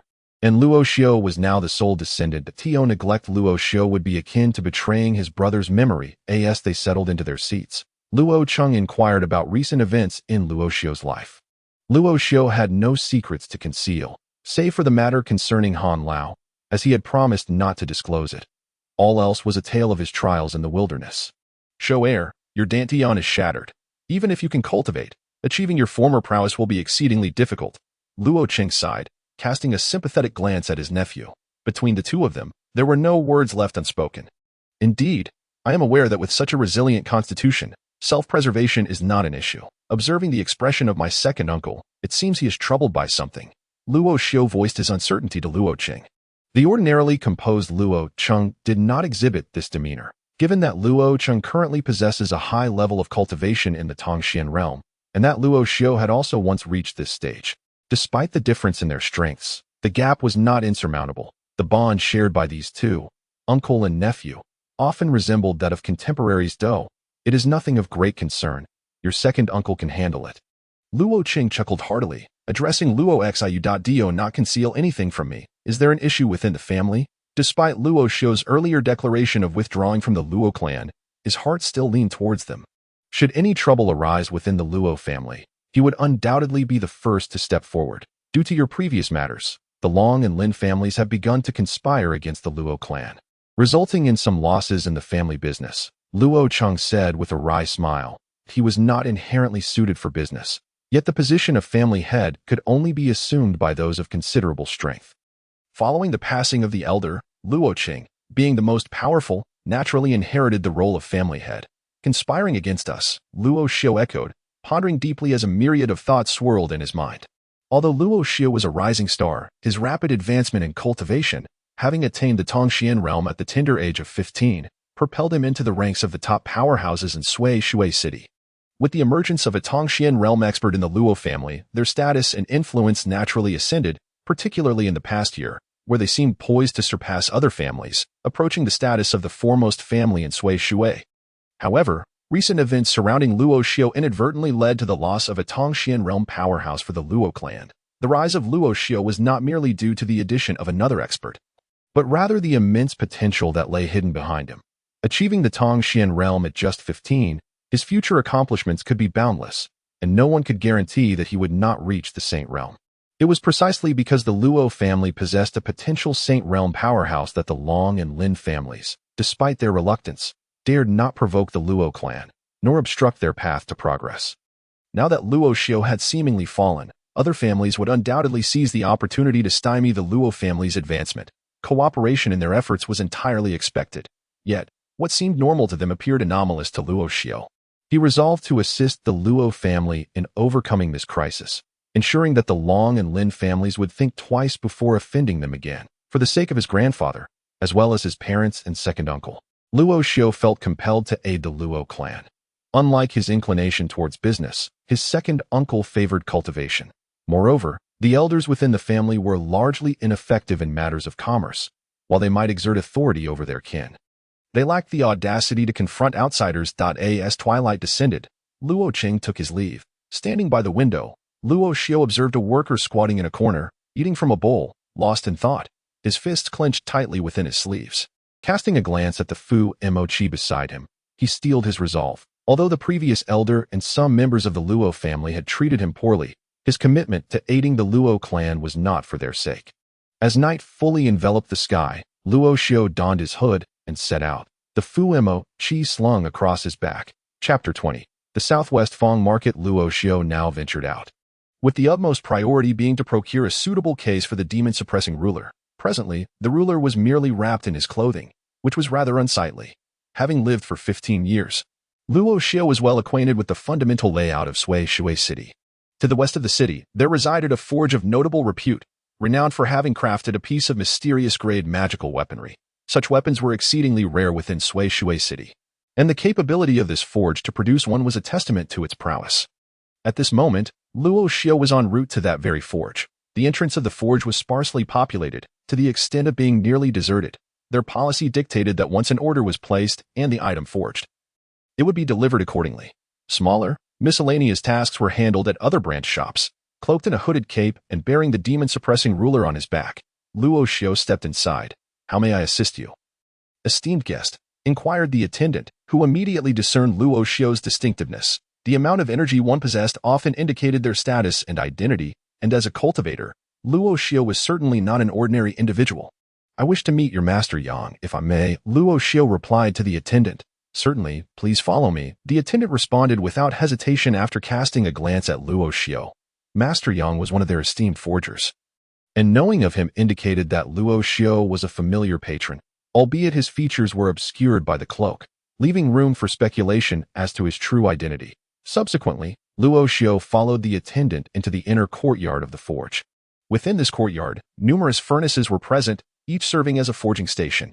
Indeed, forgers held considerable esteem in this realm, as any magical weapon they crafted could fetch an exorbitant price. However, those who could forge weapons of higher ranks were not merely termed forgers but rather weapon refiners. The Master Yang he sought was one of the only 2 weapon refiners in Shui City. While ordinary forgers busily toiled in the courtyard, Master Yang had his own independent refining chamber. "Please," said the attendant, halting before a doorway and gesturing for Luo Xio to enter. "Thank you." Luo Xio expressed his gratitude and proceeded into the chamber. Inside was Master Yang's refining room, where the temperature immediately escalated upon entry. However, such heat posed no discomfort to Luo Xio. His body had grown accustomed to extremes, rendering him unaffected by both intense cold and heat. At the far end of the refining room stood a massive furnace, beside which lay a stone platform laden with various materials. Before the platform stood a robust figure, his back turned, showcasing a muscular physique, bare from the waist up, adorned with a multitude of well-defined muscles that evoked envy. With a resounding thud, Luo Xiao produced the formidable, demon-suppressing ruler, placing it upon the stone floor, causing cracks to spiderweb across the surface. The sound prompted the worker to turn and behold the towering ruler standing upright on the ground. This individual, in his 40s, possessed a sun-kissed complexion and an imposing build. He was none other than Master Yang, one of the two prominent weapon refiners in Shui City. "What would you have me do?" he inquired. Master Yang set aside his work and approached the Fumo ruler, his hands gently caressing the deep green surface of the ruler, a look of astonishment etched upon his face. Although he could not identify its nature, the rarity of such material was undeniable. For a blacksmith, high-quality materials are of paramount importance, even more precious than life itself. Crafting a sheath for it would certainly warrant a handsome reward. However, beneath his cloak, Luo Xiao abruptly halted his thoughts. He had miscalculated one crucial aspect. The amount of gold he possessed seemed insufficient to meet the anticipated reward. Such a sheath, if crafted, would undoubtedly hold considerable value. And the scant gold coins on his person were far from lavish. Free of charge, Luo Xiao was taken aback upon hearing this declaration. He had known Master Yang for quite some time, but had never witnessed him offer his craftsmanship without compensation. Cloaked as he was, Luo Xiao's visage remained obscured, rendering any semblance of familiarity moot. To propose payment for such an exquisite item felt utterly pedestrian. Master Yang assured him it would be completed within 3 days. Throughout their exchange, Master Yang's gaze remained fixated on the Fumo ruler, captivated by its unique material. Having never encountered such substance before, he was determined to study it thoroughly. As long as he could conduct his research, he would willingly incur expenses, let alone accept it without charge. "Very well, I shall return in 3 days." Luo Xiao clasped his hands in respectful acknowledgement to Master Yang before turning to depart. What left him speechless was the fact that Master Yang had not cast a single glance in his direction from the moment he arrived to the moment he left. Despite his hooded attire, a fleeting glance would have sufficed. Luo Xiao held no fears of the Fumo ruler being lost. His trust in Master Yang's character was unwavering, and the blood pact he shared with the ruler allowed him to sense its location at will.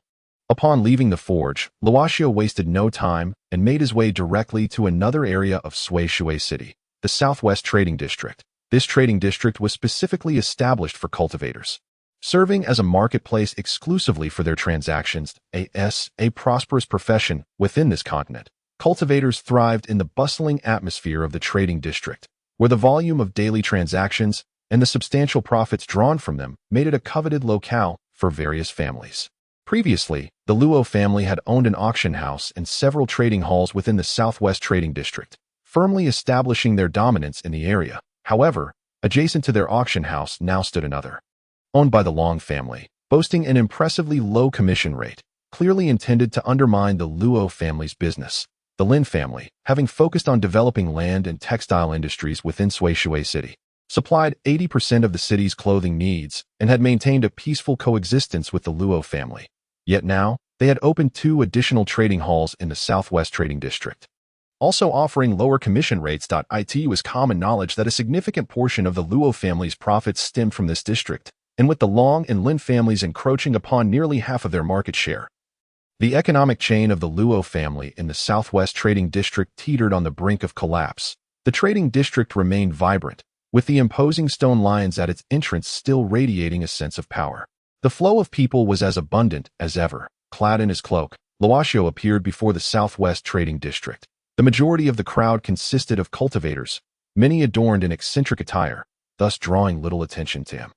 Upon entering the trading district, he first encountered the Treasure Street, a designated area where cultivators set up their stalls to sell their wares. Those who arrive early can seize the opportunity to arrange their belongings here for sale or exchange. Each individual's possessions are unique. Some items may be rare finds from the depths of the wilderness, while others might be cherished belongings that are no longer of use and are sought to be traded for something else. In essence, the Treasure Street is a veritable showcase of curiosities. Some items' worth is so obscure that even the sellers themselves are unaware of their true value. Should a discerning buyer recognize their potential and acquire them at a bargain, it would indeed be a treasure unearthed. The jade bracelets in Han Yu's possession were procured by Luo Xiao from this Treasure Street for merely a gold coin. The jade's material, known as Ju Mountain Stone, is renowned for its ability to nourish one's meridians, making it worth several thousand gold coins. As he observed the myriad stalls lining the road, Luo Xiao chose to disregard them. Without a companion to share in the exploration, The experience lost its allure. Initially, Luo Xiao intended to linger here for only a short while, yet Han Lao's words compelled him to pause. There is something intriguing at the stall to the west. Aren't you going to buy it? Upon hearing Han Lao's voice, Luo Xiao turned and approached the stall indicated by him.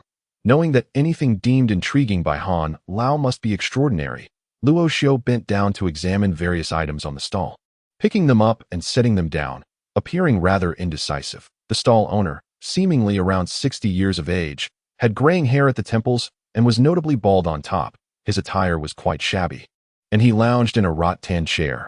On the verge of dozing off, he possessed merely the cultivation of a nurturing phase, appearing quite ordinary, indistinguishable from a down-and-out practitioner, with his eyes barely open.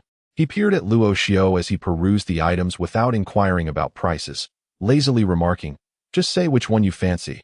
I won't ask for much. This young lad is quite astute." Han Lao chuckled within Luo Xiao's consciousness. Although the other was a man of advanced age, in Han Lao's eyes, he was no different from a mere child, having spent a lifetime in this manner. Now reduced to selling goods at a stall, it was his own cleverness that had led to his downfall. "How much for this?" Luo Xiao asked, holding up a bottle containing a transparent liquid.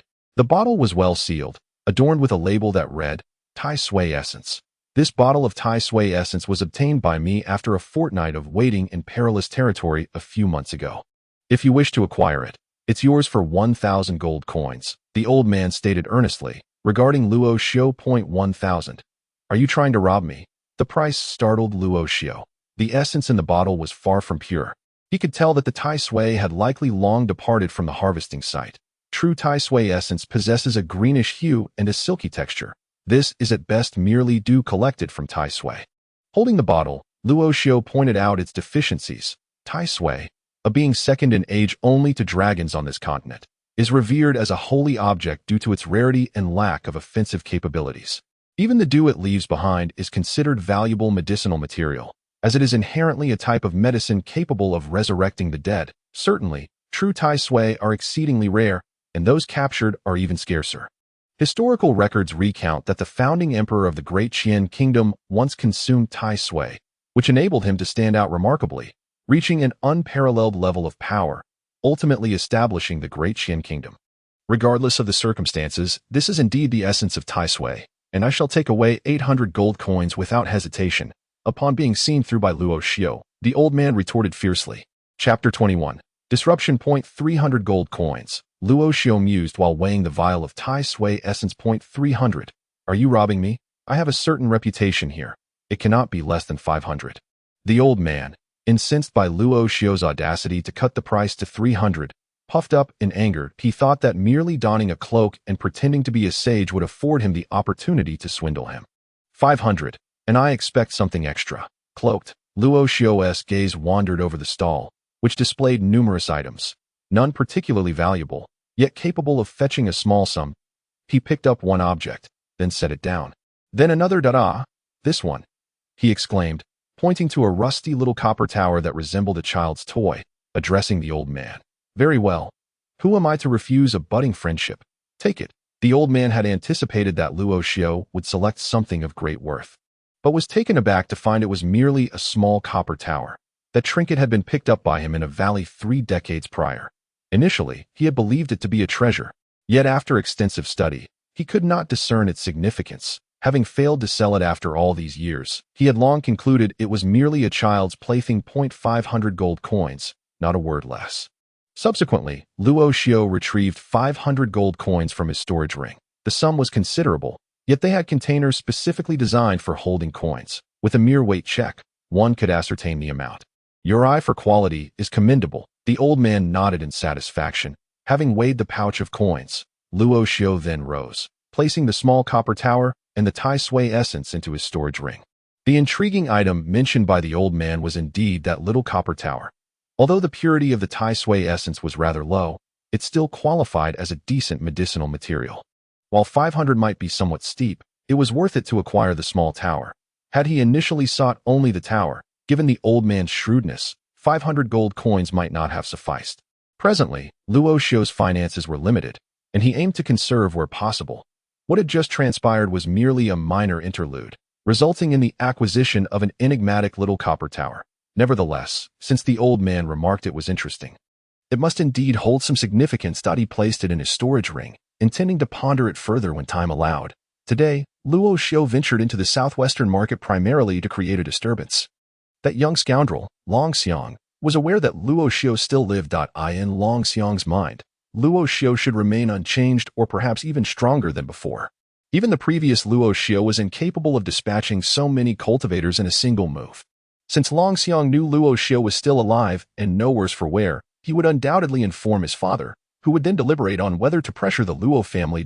As for the Lin family, they were Luo Xiu's main target for disruption. As far back as Luo Xiu could remember, the Lin family had never engaged in the market's business, and their sudden involvement was undoubtedly a scheme instigated by the Long family. In a family devoid of experience in this domain, the emergence of something new is manageable as long as no disruptions occur. However, the moment chaos is introduced, they are rendered utterly flustered. The so-called trading hall serves as the venue for transactions between employers and buyers. The employer displays their goods within the trading hall, and should a buyer find something to their liking, they will naturally make a purchase. Upon the successful completion of a transaction, a commission is extracted. Unlike an auction house, where bidding is free and spontaneous, here the prices are fixed. Within the trading hall, there are designated individuals tasked with appraising treasures and assigning prices. If the employer consents, the items are then listed for sale. Furthermore, the trading hall is equipped with numerous display spaces. Those in prime locations naturally have a higher likelihood of selling, thus resulting in a relatively larger commission. Lin Fang's trading hall. Glancing up at the plaque above the hall, it became evident that the proprietor was Lin Fang, the grandson of an elder from the Lin family. Slightly older than Luo Xiu, he was around 20 years of age. His cultivation was commendable, albeit not as prodigious as Luo Xiu's. He was nonetheless a high-level practitioner in the out-of-body realm. Within the city of Shui, formidable individuals above the out-of-body realm are predominantly found within a select few families. Highlighting the rarity of such powerful beings, the Lin family's sudden foray into the market business was a venture only the younger generation dared to undertake, and Lin Fang was among them. Previously inconspicuous, he had now demonstrated considerable capability. Cloaked in a hood, Luo Xiu stood before the entrance of Lin Fang's trading hall, muttering to himself that in the past, he had paid little attention to Lin Fang. Now, with Luo Xiu having departed, Lin Fang's presence was more pronounced. Casting a glance at the entrance to the marketplace and the assets of the Luo family, he pulled aside the curtain and stepped into Lin Fang's trading hall. The interior was spacious, with decor and layout rivaling that of the Luo family's establishment. Directly ahead, a poster was prominently displayed, clearly indicating the commission rates, with a note stating, "lower than a certain family." The certain family referred to, of course, was the Luo family. Having operated within this marketplace for over a century, the Luo family maintained a specific commission structure.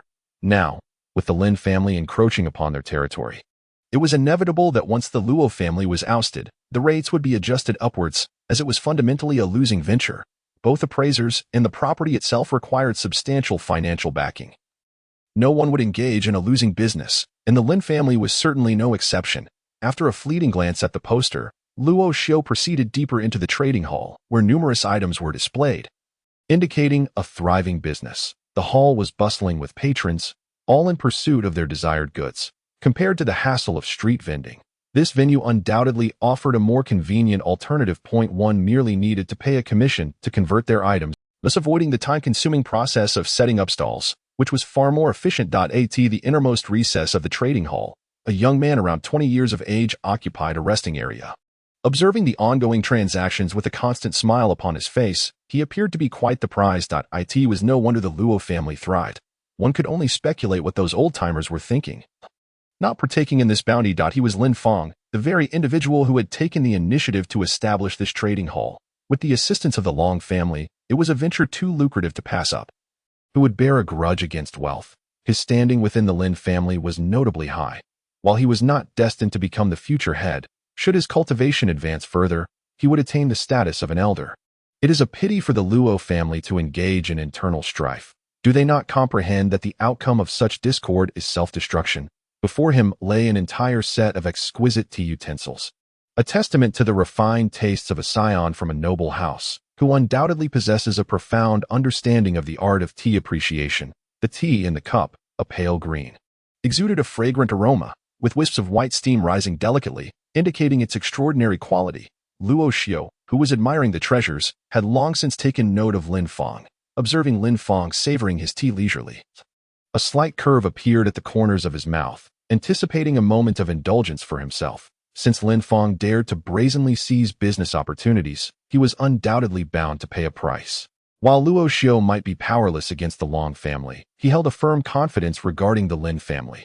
Like a mere passerby, he perused the various items in the trading hall, occasionally inquiring about prices. Seemingly unimpressive, until a voice reverberated through the hall. "Seize the goods and smash them." A robust and commanding voice boomed, and moments later, an exceptionally burly middle-aged man strode through the entrance of the trading hall, emanating an aura of formidable dominance. A true master of the entry-level realm, the voice just spoken belonged to him, and before the echo of his words faded, a dozen cultivators surged in behind him, armed with an array of weapons. Without a word of explanation, they entered the hall and began to wreak havoc upon the displayed items. The previous decor had indeed been splendid, showcasing the unique features of the wares. However, as the first blow fell, those once prized possessions plummeted to the ground like refuse. Then, in a moment of carelessness, a foot came crashing down. Bang, crack, smash. This was a clash of familial powers. The middle-aged man was a well-known figure of the Luo family. Though not the family steward, he was scarcely different from one. He was an external member of the Luo clan, his father serving as the steward, and he was destined to inherit that role. Although he was a practitioner, his focus was not on energy cultivation but rather on external techniques, commonly known as external family skills. The hardships endured in mastering such skills far surpassed those of energy cultivation, presenting considerable challenges, and the results were often less impressive. Yet, he was a remarkable exception, having honed his external skills to a level that even seasoned masters were reluctant to engage in combat with him. His personal defenses were astonishingly formidable. Even those at the entry-level realm found it exceedingly difficult to breach his defenses. He was Luo Meng, the mightiest man in Sisui City, a loyal guardian of the Luo family. For him, there was no one in Sisui City he would hesitate to confront. Now, having entered the trading hall, many knew that misfortune awaited it. Instantly, the cultivators present began to flee the hall in the midst of familial power struggles. What business did they, as Lu's cultivators, have meddling? Should they suffer the consequences, they would have no choice but to swallow their fate. In mere moments, the once opulently adorned trading hall had been reduced to a state of utter ruin. Lin Feng stood by, his expression frozen as he witnessed the destruction. He was merely a young gentleman who had recently come of age, unaccustomed to such a display of chaos. These individuals were undeniably tyrannical, smashing without regard. Did they not realize this was the Lin family's enterprise? Even Luo Meng ought not to act in such a manner. This was an incitement to a war between the Luo and Lin families. "You, stop this at once," Lin Feng shouted, his voice rising as he beheld the destruction wrought even in the corners of the hall. He is, after all, a practitioner of the high tier of the out-of-body realm. Although he cannot compare to those of the profound understanding realm, he is still considered a formidable figure in Sui City. "Stop it. Luo Meng, what are you doing?" Lin Feng glared at Luo Meng, seething with rage. This was an unabashed provocation. He had painstakingly secured his family's consent to establish a trading hall here, investing his entire savings, an amount totaling 100,000 gold coins. To see it so recklessly destroyed by Luo Meng was a source of deep anguish for him. "Oh, so it is young Master Lin Feng. I was merely clearing away some family impediments. I hope I haven't harmed you in any way," Luo Meng said with a smile, feigning ignorance of Lin Feng's position as the owner of the premises. "Clearing? This is my territory, and you are vandalizing my property," Lin Feng retorted, his voice filled with indignation. "If you do not provide me with a satisfactory explanation today, the feud between the Lin and Luo families will not end here." Lin Feng, now overwhelmed with fury, dared to confront Luo Meng so boldly. "Do you wish to die?" Luo Meng's figure then vanished in an instant. In the next moment, Luo Meng reappeared before Lin Feng, one hand grasping Lin Feng's neck, lifting him high above his head. Although Luo Meng belonged to the collateral branch of the Luo family, his strength commanded respect. Even the head of the Lin family would treat him with deference.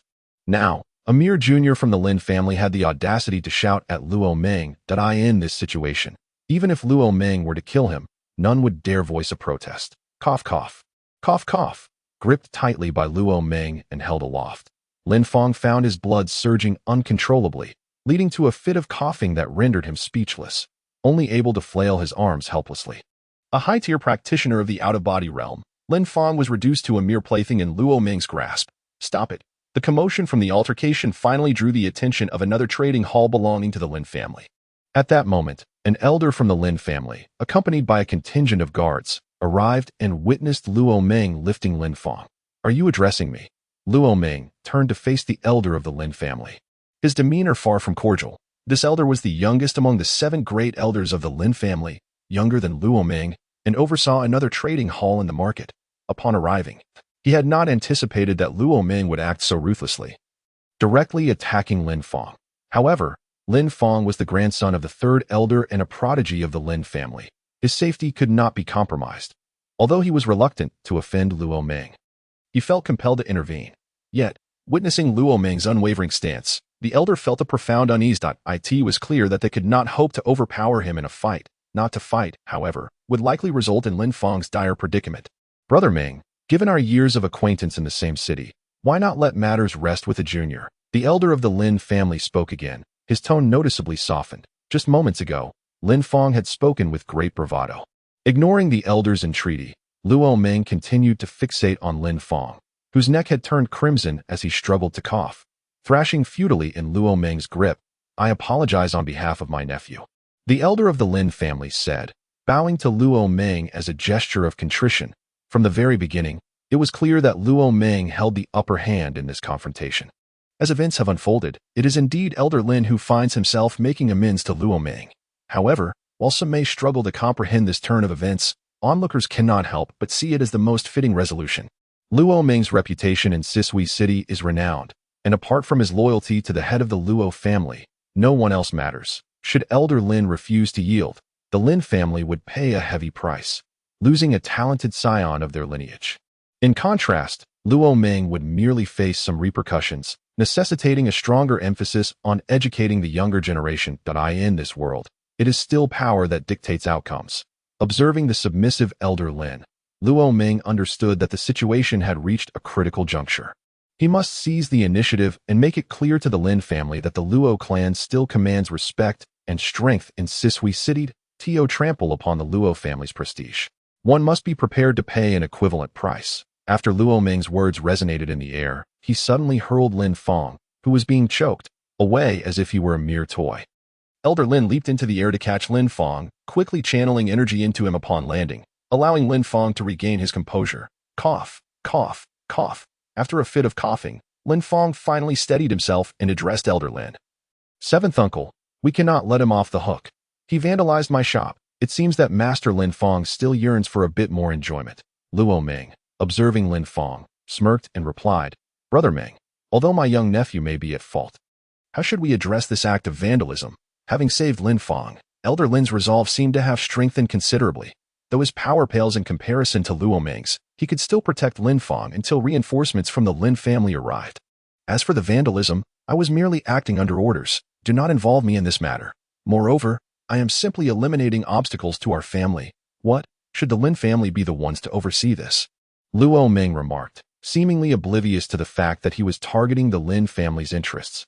"This is indeed the Lin family's enterprise. If you dare to encroach upon our business, it is only fitting that it be destroyed."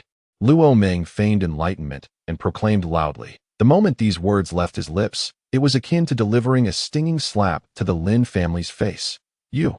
Indeed, upon hearing Luo Ming's statement, Elder Lin's face turned an angry shade of purple. He was aware of Luo Ming's formidable and arrogant nature, yet he never anticipated such blatant disregard for the Lin family. After all, the Lin family is also a prestigious clan in Sisui City, not significantly inferior to the Luo family.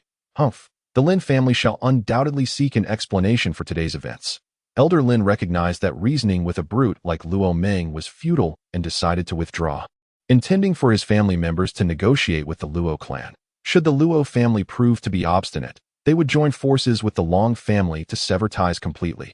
Even if the Luo family is powerful, it cannot withstand the pressure from 2 prominent clans. Elder Song, since the matter has been laid bare, why bother leaving? Just as the elder of the Lin family was about to depart, a voice emerged from behind him. The moment the voice resonated, Those who were watching in front immediately turned to look back. The figure cloaked in black stepped forth from the crowd. "Who are you?" The elder of the Lin family, known as Lin Song, recognized the name Lin Song, indicating that this person was quite familiar with the Lin family. However, he could not fathom who would approach him to utter such words. Moreover, the aura emanating from the individual was far from being that of an expert. Yet they dared to speak so boldly. Luo Xiao, donning the cloak, emerged and stood a short distance in front of Luo Meng, facing the members of the Lin family directly. Luo Meng gazed at the cloaked figure before him, his face betraying a hint of excitement. The family head had previously mentioned that he would come here, and to his astonishment, he had truly arrived. This he naturally referred to Luo Xiao. The situation before them had been meticulously orchestrated by Luo Xiao himself. Longxu understood that as long as he remained alive, he would relay the message to the Long family, prompting a re-evaluation of their strategy to suppress the Luo family. Thus, only the Lin family remained to be dealt with. Though Luo Meng was significantly older than Luo Xiao, their bond was exceptionally strong. During their childhood, many of Luo Xiao's training sessions were guided by Luo Meng. In the Luo family, only Luo Xiao, possessing the rare earthly physique, could engage in physical sparring with Luo Meng. Were it not for Luo Cheng standing in the way, Luo Meng would have relished the opportunity to confront the elder. Standing there, Luo Xiao raised his arm and slowly removed his hood, revealing his handsome visage. The familiar features and eyes bore no difference from before, though he appeared considerably more composed. Of course, his energy had diminished significantly. Yet at that moment, everyone was so astonished by Luo Xiao's appearance that they failed to notice his current cultivation level. How is this possible? The elder of the Lin family gazed at Luo Xiao, who had unveiled himself, his face a mask of shock. Lin Fong and the others present were equally taken aback. The incident that had transpired before the gates of the Luo family a month prior was witnessed by many, and it had since become common knowledge throughout Shui City. Yet, how could this once esteemed prodigy suddenly reappear, seemingly unchanged? Could it be that all of this was merely a ploy devised by the Luo family? Such thoughts swirled in the minds of the onlookers. Filled with confusion, "I am a member of the Lin family. You may now speak freely," Luo Xiao stated, gazing at Elder Lin Song with a smile. Showing no signs of fear despite the latter's status as a formidable expert in the realm of transcendence. At that moment, Elder Lin Song found himself at a loss for words. Previously, the Long family had approached them, claiming that the Luo family had suffered a significant loss with the disappearance of Luo Xiao, presenting a prime opportunity to suppress the Luo family. However, who could have anticipated that Luo Xiao would now stand before them? The Lin family was unaware of Luo Xiao's claimed departure from the Luo family. Furthermore, Lin Song understood that with Luo Xiao's extensive resources cultivated by the Luo family, he possessed profound hidden strengths, making him a formidable opponent. Coupled with Luo Meng's watchful presence, Lin Song felt he lacked the confidence to negotiate. "This is the Lin family's territory. Do you intend to provoke a conflict between our families by coming here to wreak havoc?" Lin Fong, unwilling to let his 100,000 gold coins go to waste, interjected. "The Lin family's assets, huh?" Luo Xiao gazed at Lin Fong, shaking his head with a smile. Although Lin Fong was significantly older than Luo Xiao, in Luo Xiao's eyes, he was merely a parasite nurtured by a prestigious family. The real estate in the southwest market indeed belonged to the Lin family, but decades ago, it had been acquired in its entirety by the Luo family at a great cost. The Lin family did not prioritize this matter, and the Luo family had allowed them to sign this contract at that time. It seemed of little consequence, but now, it proved to be quite useful. The elders of the Lin family and others looked at this contract with grim expressions. They were utterly unaware of its existence, but with it now presented by the Luo family, it unequivocally confirmed the facts. Presently, he found himself in a predicament. There was no way forward nor backward, truly caught in a dilemma. Does Elder Song still need to deliberate? Luo Xiao inquired once more of the dazed Lin Song. "Our Lin family will withdraw from the market, and all these properties will be removed shortly," Lin Song replied, taking a deep breath. Despite his reluctance, he had no choice but to comply. "I appreciate your cooperation, Elder Song," Luo Xiao remarked with a smile. Previously, he held great respect for Lin Song, as both were renowned figures in Shui City. But now, the situation was markedly different. Regardless of one's age, if one conducted themselves unsteadily, they were no better than a child playing in the mud. Following Luo Meng's uproar, the Lin family completely withdrew from the southwest market 3 days later, ceasing their competition with the Luo family. Strangely, on the same day, the Long family's auction house announced its closure and also exited the southwest market. Observant individuals understood that this trifecta of contention concluded with Luo Xiu's emergence, leaving the Long and Lin families at a disadvantage. Consequently, the status of the Luo family in Sui Shui City rose significantly. However, since then, Luo Xiu, the city's most prodigious talent, had not been seen in Sui Shui City.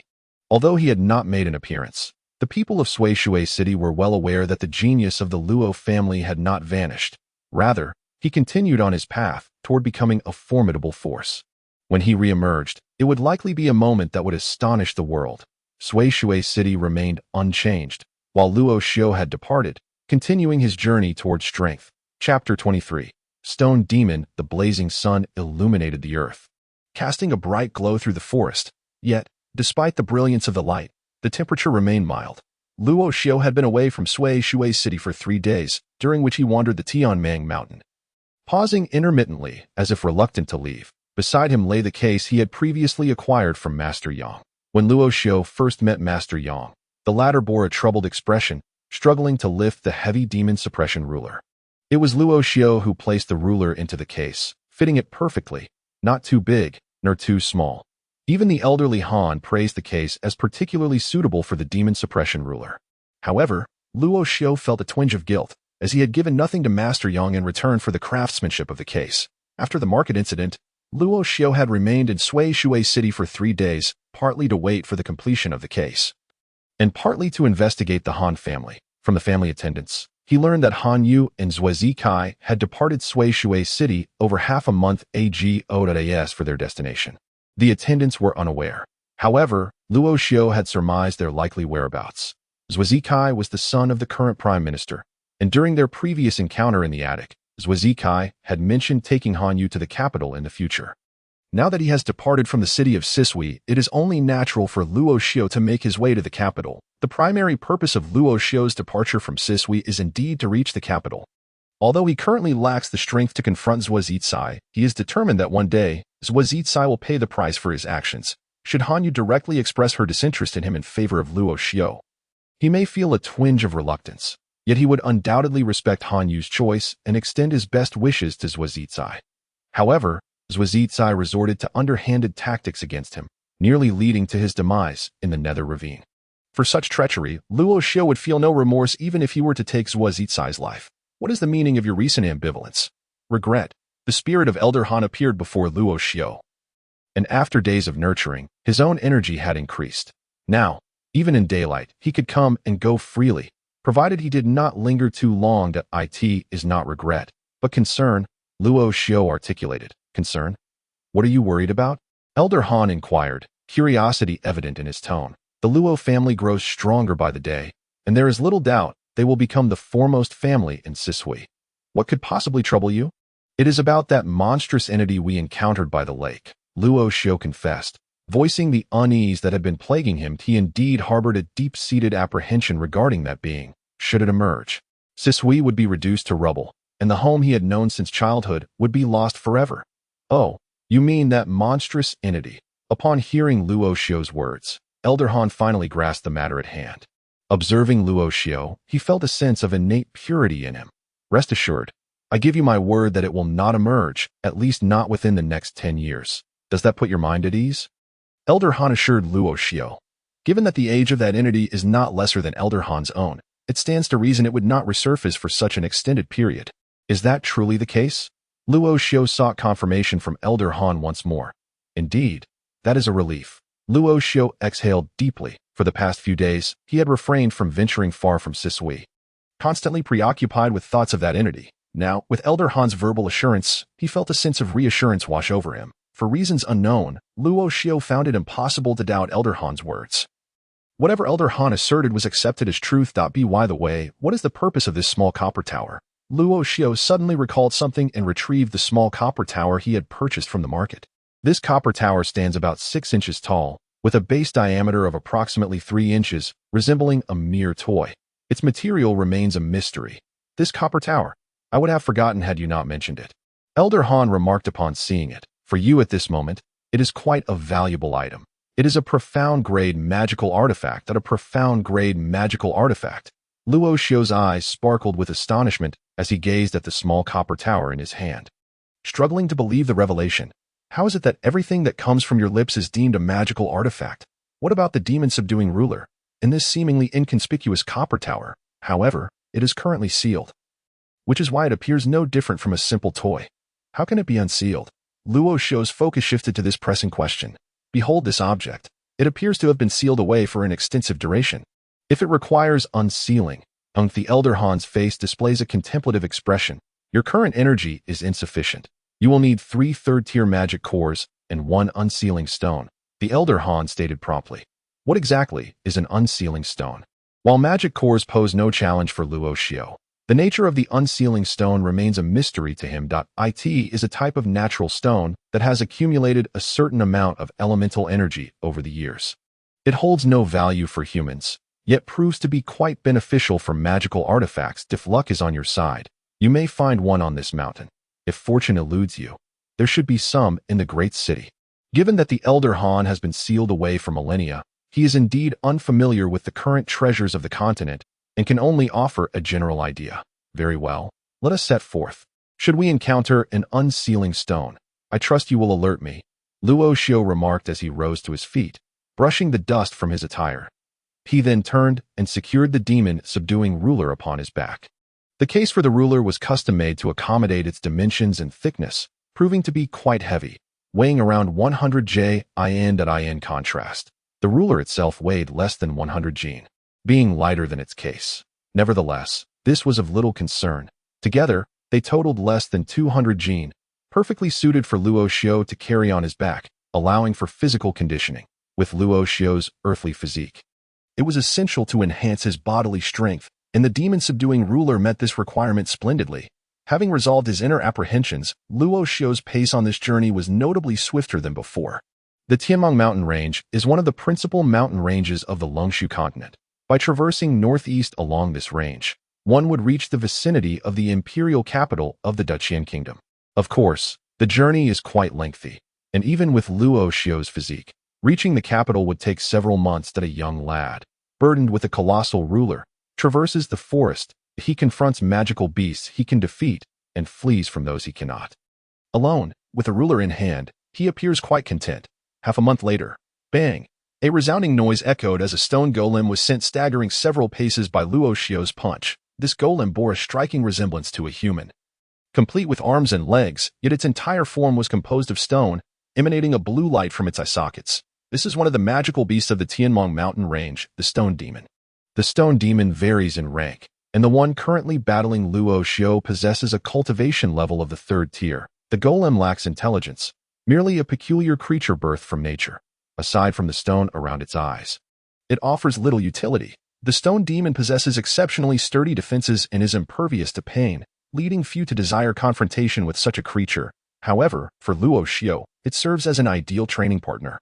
Previously, Luo Ming accompanied Luo Xiu in his practice, but now that he is alone, finding this stone demon is quite advantageous. After repelling it with a punch, Luo Xiu leaped into the air, reappearing behind the stone demon, delivering another powerful blow to its arm. Instantly, the stone demon's defenses crumbled under the weight of the assault, its entire arm shattering into fragments. Following a series of brutal strikes, Luo Xiu completely dismantled the stone demon's defenses, reducing its rocky exterior to rubble. Bang! Another resounding impact occurred as Luo Xiu's heavy fist collided with the golem's chest. The stone golem could no longer muster any energy to resist. Its entire form shattered under the weight of a single powerful blow, scattering into fragments upon the ground. At this moment, Luo Xiu also found his own aura to be gravely diminished. This was his inaugural battle against a Tier 3 magical beast, and to emerge victorious was indeed a significant achievement. Surely, this would result in a considerable enhancement of his capabilities. He bent down to retrieve the blue stone that had fallen to the earth. This azure gem was none other than the core of the stone golem. Akin to the magical nucleus of a beast. It bore a melodious name, Heart of the Stone Golem. However, this Heart of the Stone Golem possessed but a singular purpose: to augment one's physical strength.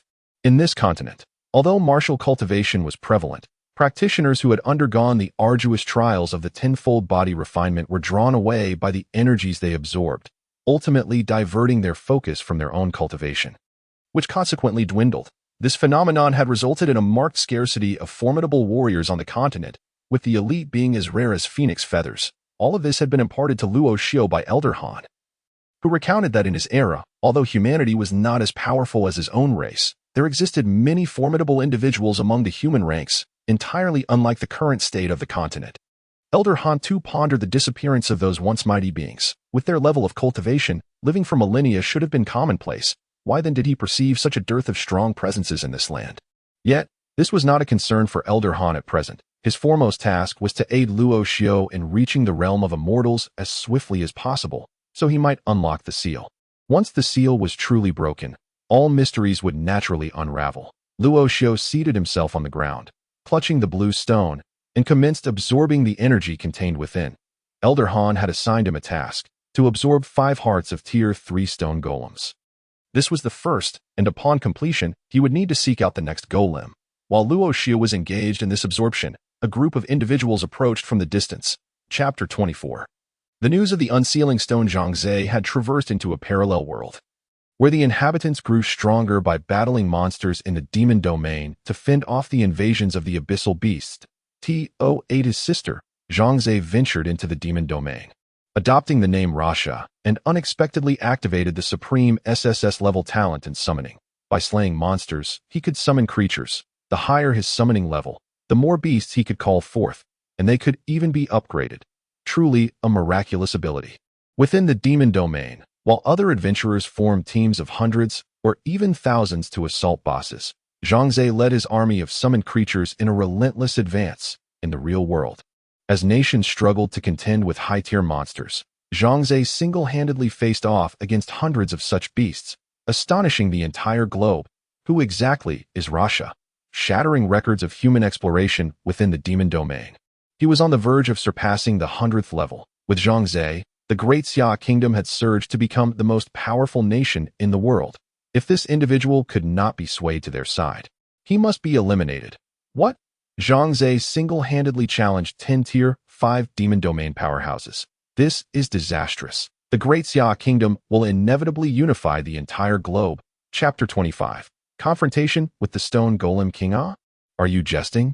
That is the Stone Golem King. As Luo Xiu fled, he heard Elder Han's words and hurriedly replied to him. This was nothing short of a farce.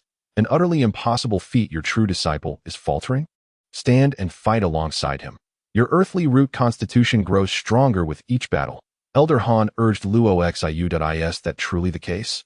Luo Xiu continued his flight, unwilling to confront his foes. Besides the Stone Demon King, there were still 6 third-tier stone demons remaining, and previously, he had struggled greatly even against a single one that although he had just absorbed the stone heart of one of the demons, slightly enhancing his strength, he still felt a lack of confidence in facing such a multitude of foes. Rest assured, I shall ensure your survival, Han Lao implored, eager for Luo Xiu to halt and engage the stone demons, persistently urging him to take action.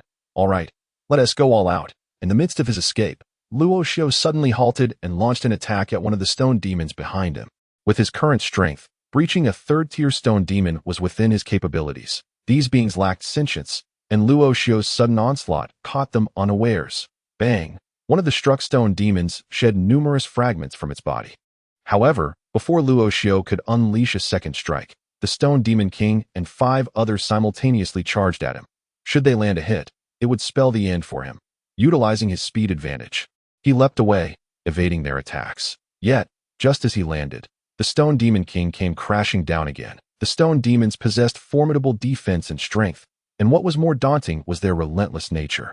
Engaging such monsters was something no cultivator desired to face, which was precisely why Zhou Bin had dispatched Luo Xiu as a diversion. For the tasks Luo Xiu could undertake, Zhou Bin and his companions would have to pay a significant price. Perched atop a tree trunk that could barely support 2 people, Luo Xiu gazed down at the stone demons incessantly battering the tree, his expression grim. He was not lacking in effort, but he simply could not match their power. If this continued, he would be crushed under their might.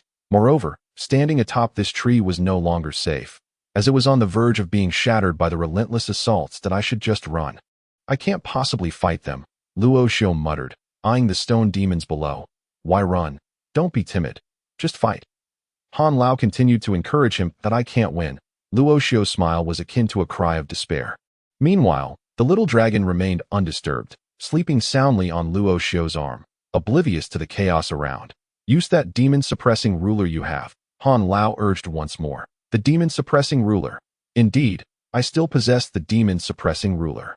It was only upon Han Lao's reminder that Luo Xiu recalled the weapon he had been carrying, which had somewhat suppressed his strength. If he were to wield it, the outcome might indeed be different.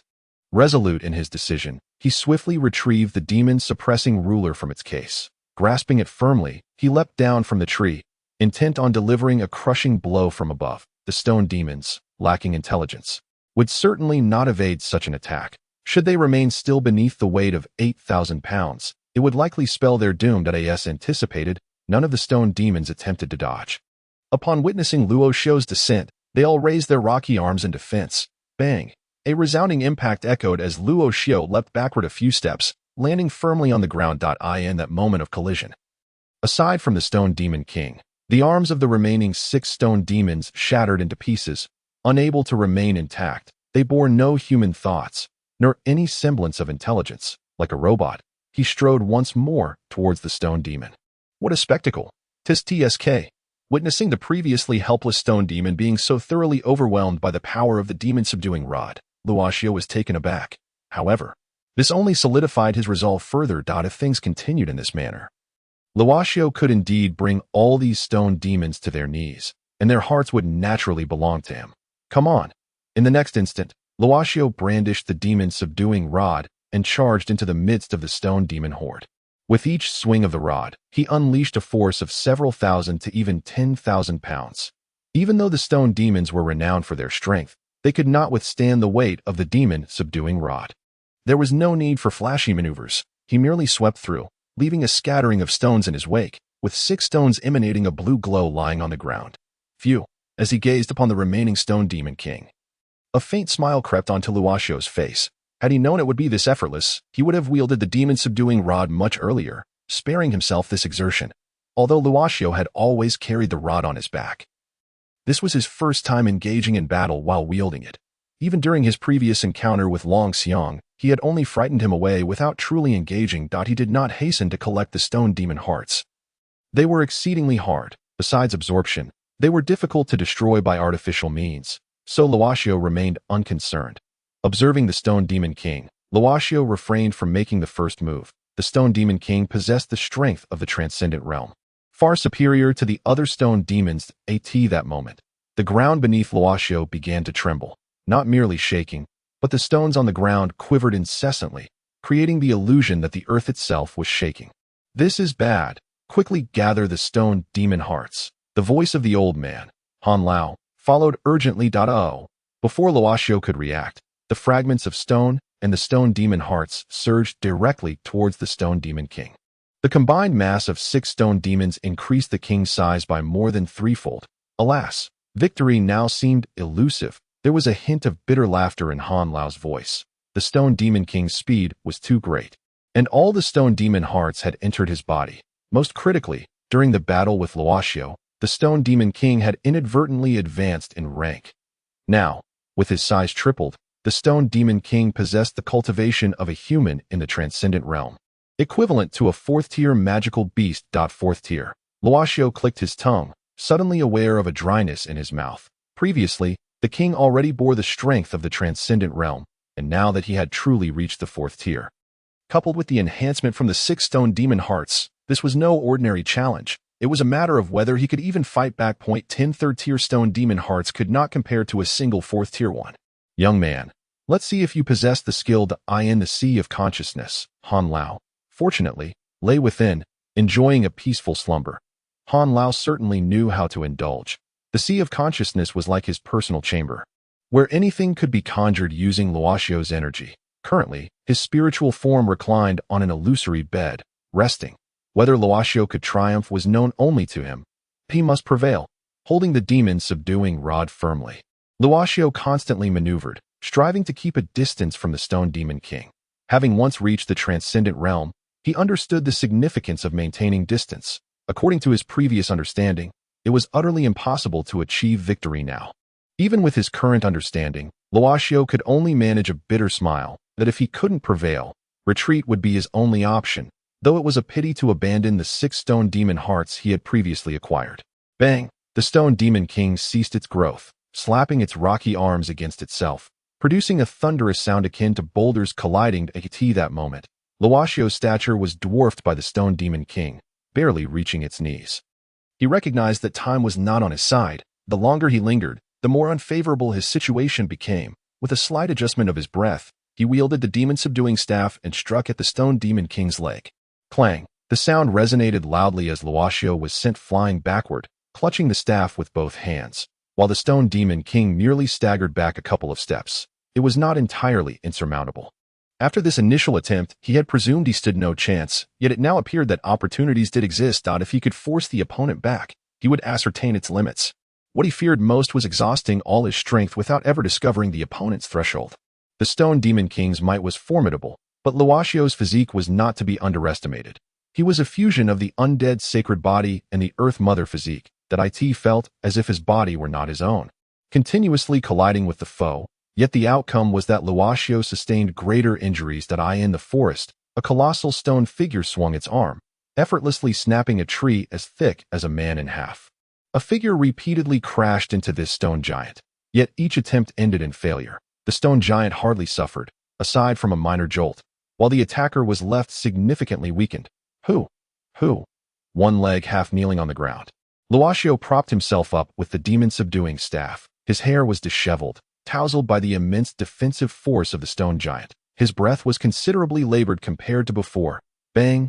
Bang! The stone giant was now advancing toward Longxu step by step, each footfall resonating with a thunderous sound. It seemed that fleeing was the only option. Though Longxu was reluctant to concede, he had no choice but to surrender. The opponent was too powerful. He simply could not breach its defenses. Alas, was this not the very definition of using one's weaknesses to attack the strengths of the enemy? Throughout the battle, the elder Hanjia had been observing, expecting Longxu to realize this, yet he remained oblivious, which was quite concerning for his intellect. What did that mean? Longxu did not fully comprehend. He had always been known for his defensive prowess, yet he still entertained the notion of clashing head-on with the opponent. Was that not using one's weaknesses against the enemy's strengths? However, if he did not engage in this manner, how could he hope to overcome his adversary? In Longxu's view, was not combat about breaking through the enemy's defenses to secure victory? He had previously fought the stone giant in this manner, as he had possessed the ability to triumph. Now that he lacked such power, persisting in the same approach would only lead to his demise. Its weaknesses lay in its head and the areas where the stone demon hearts were affixed. By removing those hearts, victory would come naturally. Hanjia felt as though he were no different from a nanny, having to reiterate every detail of how to fight. So that was it. Upon hearing Hanjia's words, Longxu finally saw the light. Despite the formidable nature of the stone demon king, it could indeed be shaken. If it could be shaken, its stone demon hearts could be plucked away. 1 for each hand and foot, 1 for the front and back, totaling 6 stone demon hearts, plus the largest one atop its head. In the next moment, Longxu sprang into action once more, wielding the demon-slaying measuring rod, as he struck down fiercely upon the stone demon heart affixed to his left arm. Bang! A resounding echo reverberated, and Longxu was sent flying once again, much like before. However, he distinctly sensed a tremor emanating from the stone demon heart. In the following instant, he continued his assault on the same spot. Without the support of the stone demon heart, Longxu could clearly perceive a diminishment in the stone demon king's power. Descend before me, Longxu bellowed from midair, and a faint, ethereal green glow emanated from the demon-slaying measuring rod. This marked Longxu's 49th strike against the stone demon king's heart, and this time, he was confident he would succeed in dislodging it. Bang! A tremendous crash ensued, propelling Longxu backward. Simultaneously, the stone demon heart detached from the stone demon king's head, soaring into the sky. Chapter 26. Revealing the true form. Clang! Clang! The colossal form of the stone demon king, deprived of the energy supplied by the stone demon heart, staggered after taking only a few steps, beginning to crumble. Bang! Boulders scattered across the mountainous terrain, forming a small hillock. Observing the stone demon king reduced to a mere pile of rubble, Longxu struggled to rise from the ground, his legs battered and limping. Yet, at this moment, he felt an overwhelming sense of joy, or rather exhilaration, having finally triumphed over the stone demon king and secured the stone demon heart. With these hearts in his possession, Longxu was confident he could elevate his physical prowess to a terrifying level. The energy absorbed from the stone demon hearts differed from that of devouring magical beasts, for these hearts bore no extraneous energy, rendering the absorption process devoid of impurities. For Luo Xiao, this was the finest sustenance. In future battles, refrain from charging in recklessly. Sometimes, observing the enemy's weaknesses yields far superior results than brute force, the elder Han remarked at this moment. Indeed, I was too youthful in my approach, Luo Xiao replied, shaking his head.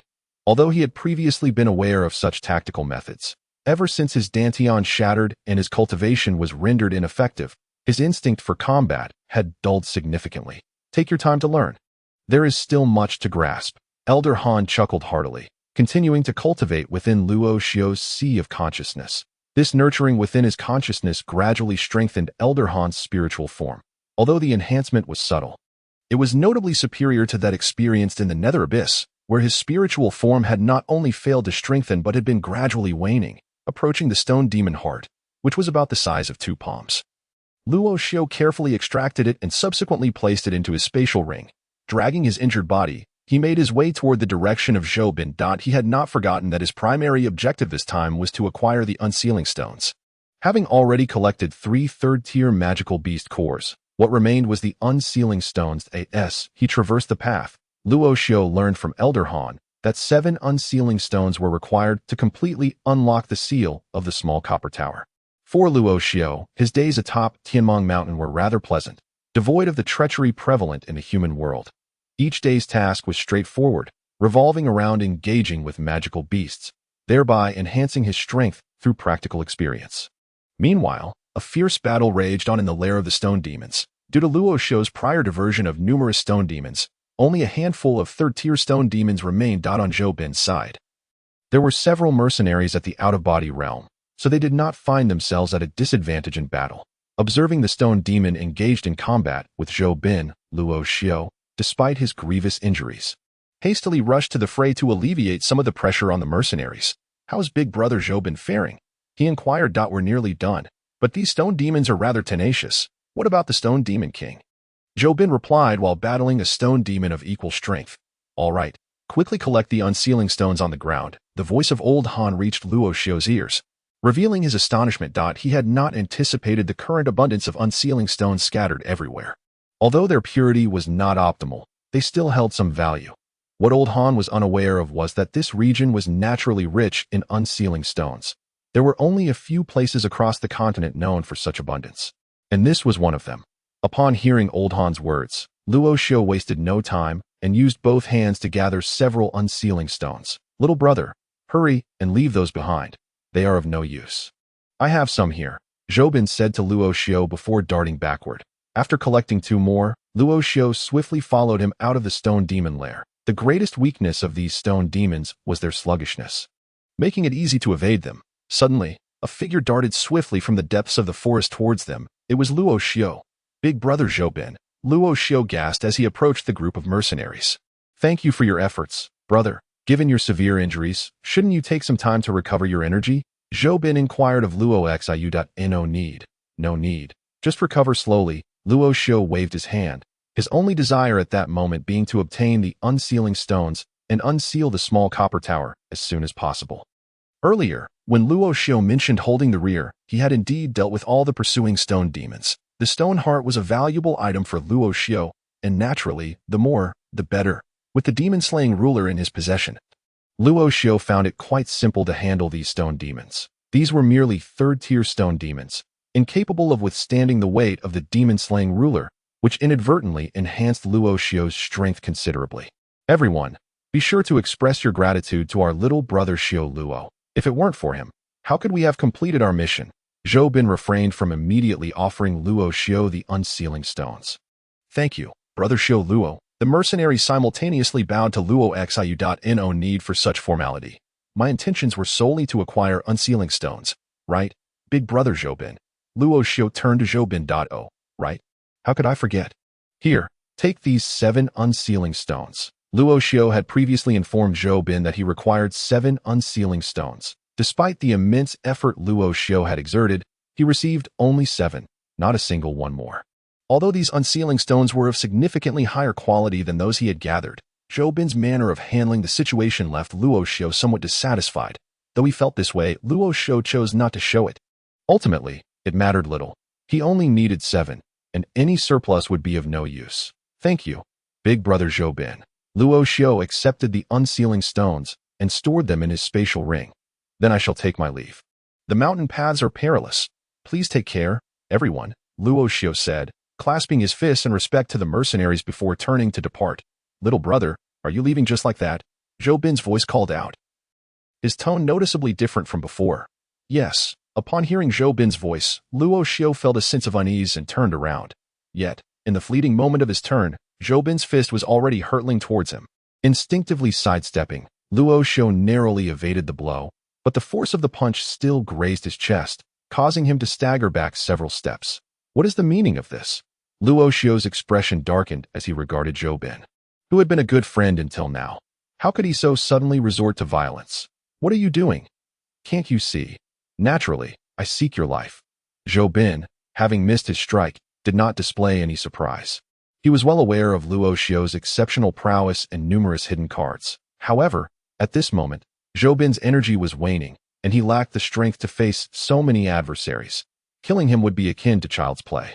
You planned this all along. The moment Zhou Bin uttered the intent to take Luo Xiu's life, Luo Xiu's countenance darkened further. His greatest aversion was betrayal. Although he had known Zhou Bin for only a few hours, he had regarded him as a friend during that brief time. Yet, he had never anticipated that he had been foolishly ensnared in a plot. In Luo Xiu's consciousness, Han Lao remained silent. He had intended to remain uninvolved if Zhou Bin allowed Luo Xiu to leave. But now Zhou Bin had made his move. In Han Lao's view, Zhou Bin was merely overestimating his own cleverness, believing he could overpower Luo Xiu, unaware that the moment he struck, he had already sealed his own fate. A mere mid-stage cultivator posed no threat to Luo Xiu. Indeed, for a scion of a noble family like you, we mercenaries are the best prey. I have slain countless such offspring, and soon you shall join their ranks. Zhou Bin regarded the weakened Luo Xiu with a smile, convinced that Luo Xiu was already a dead man, and everything he possessed would soon belong to him. Humanity grows increasingly untrustworthy. Are you all like this? Luo Xiu let out a bitter laugh, feeling as if his judgment had become clouded, his ability to discern character dwindling. The mercenaries remained silent. What could they say? To affirm would betray their conscience, while to deny would surely incur Zhou Bin's wrath. Yet, for the sake of your previous assistance, I assure you, once I have dispatched you, I will ensure you receive a proper burial. You need not worry. Zhou Bin exuded waves of energy, mobilizing all of his strength. Having lived on the edge for years, he was acutely aware of the nature of combat. Even against an unarmed, ordinary person, he would exert his full force. In a life-or-death struggle, a moment's carelessness could spell disaster. It was precisely his caution that had allowed him to survive thus far. The dead were always his opponents. This time would be no exception. Then I shall grant you your wish. Before Zhou Bin could make his move, Luo Xiu suddenly erupted with energy. With a mighty shout, he brandished the demon-slaying staff. Although he initially appeared drained of power, the speed of his eruption surpassed Zhou Bin's understanding. The staff, imbued with terrifying force, closed in rapidly, and only then did Zhou Bin comprehend that he was utterly outmatched. The strike from the opponent unexpectedly evoked a sense of impending death within him. Moreover, the most critical aspect was that he found himself with no retreat and no means to evade. His eyes widened in horror as he beheld the approaching demonic exorcism staff, his pupils beginning to dilate. Boom! A thunderous sound erupted as the staff struck precisely upon Zhou Bin's head. Chapter 27. Asura Zhongzhe traversed into a parallel universe, where the inhabitants relied on the demon realm to slay monsters and grow stronger in order to fend off the invasion of demonic creatures. In a bid to protect his sister, Zhongzhe ventured into the demon realm, adopting the name Resetsu, only to inadvertently activate the most formidable SSS class talent, summoning magic. By vanquishing monsters, he could summon even more. And as his summoning level increased, the number of summoned beasts multiplied, all while they could level up, an utterly astonishing feat. Within the demon realm, while other adventurers formed teams of hundreds or even thousands to challenge bosses, Zhongzhe led his army of summoned creatures, barreling through all opposition. In the real world, as nations grappled with the threat of high-level demonic entities, Zhongzhe single-handedly confronted over 100 of these formidable foes, astonishing the entire globe. Who exactly is Resetsu? He was on the verge of breaking through the 100th level, shattering records of human exploration in the demon realm. With Zhangze, the Great Xia Empire had surged to become the most powerful nation in the world. If this individual could not be won over, he must be eliminated. What? Zhangze has single-handedly challenged 10 fifth-tier demon realm powerhouses. It's over. The Great Xia Empire will inevitably unify the world. Chapter 28. Unsealing the Copper Tower in the tranquil night forest. Aside from the whispers of the wind, silence reigned. While a few magical beasts roamed at night, the rest were fast asleep, due to his unique constitution. Luo Xiu found sleep to be inconsequential. Little Guai, stay close and ensure no other magical beasts approach. He instructed the little dragon that had emerged from his sleeve. It was Han Lao who had urged the little dragon to awaken, stating that after the unsealing and acknowledgement of its master, it would experience a sense of rejection, and to prevent any unforeseen incidents, the little dragon should come forth. The little dragon had been nurtured using Luo Xiu's life energy, and although it did not fully recognize him as its master, their bond was nonetheless profound. As Luo Xiu concluded his words, the little dragon seemed to comprehend, soaring to a nearby tree where it perched. Motionless, before Luo Xiu lay an open space where 7 unsealing stones were arranged, positioned according to the 7-star formation. He placed the small copper tower in the center. Take out 3 stones from the stone demon heart and distribute them around you. Han Lao instructed. Luo Xiu complied, setting aside 3 stones from the stone demon heart, placing them on either side of himself, though he did not fully grasp the reasons behind Han Lao's directives. He trusted the elder implicitly. After all, Han Lao would never lead him astray. Unsealing requires a certain amount of time. Are you prepared? Han Lao inquired, observing that all preparations were in place. Little Guai, come here.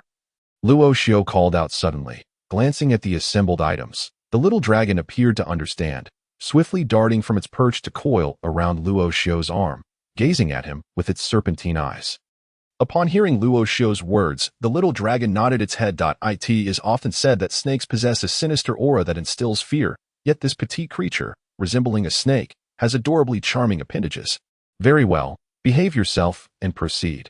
At Luo Xiu's gesture, the little creature soared back to the tree it had previously occupied, diligently observing its surroundings with utmost responsibility. This little fellow truly regards you as its maternal figure, Han Lao remarked with a smile, watching the obedient creature. Let us commence. Luo Xiu chuckled lightly, everything being in readiness for the initiation. Sit here and first meditate to calm your mind, utilizing your innate energy to activate the unsealing stone.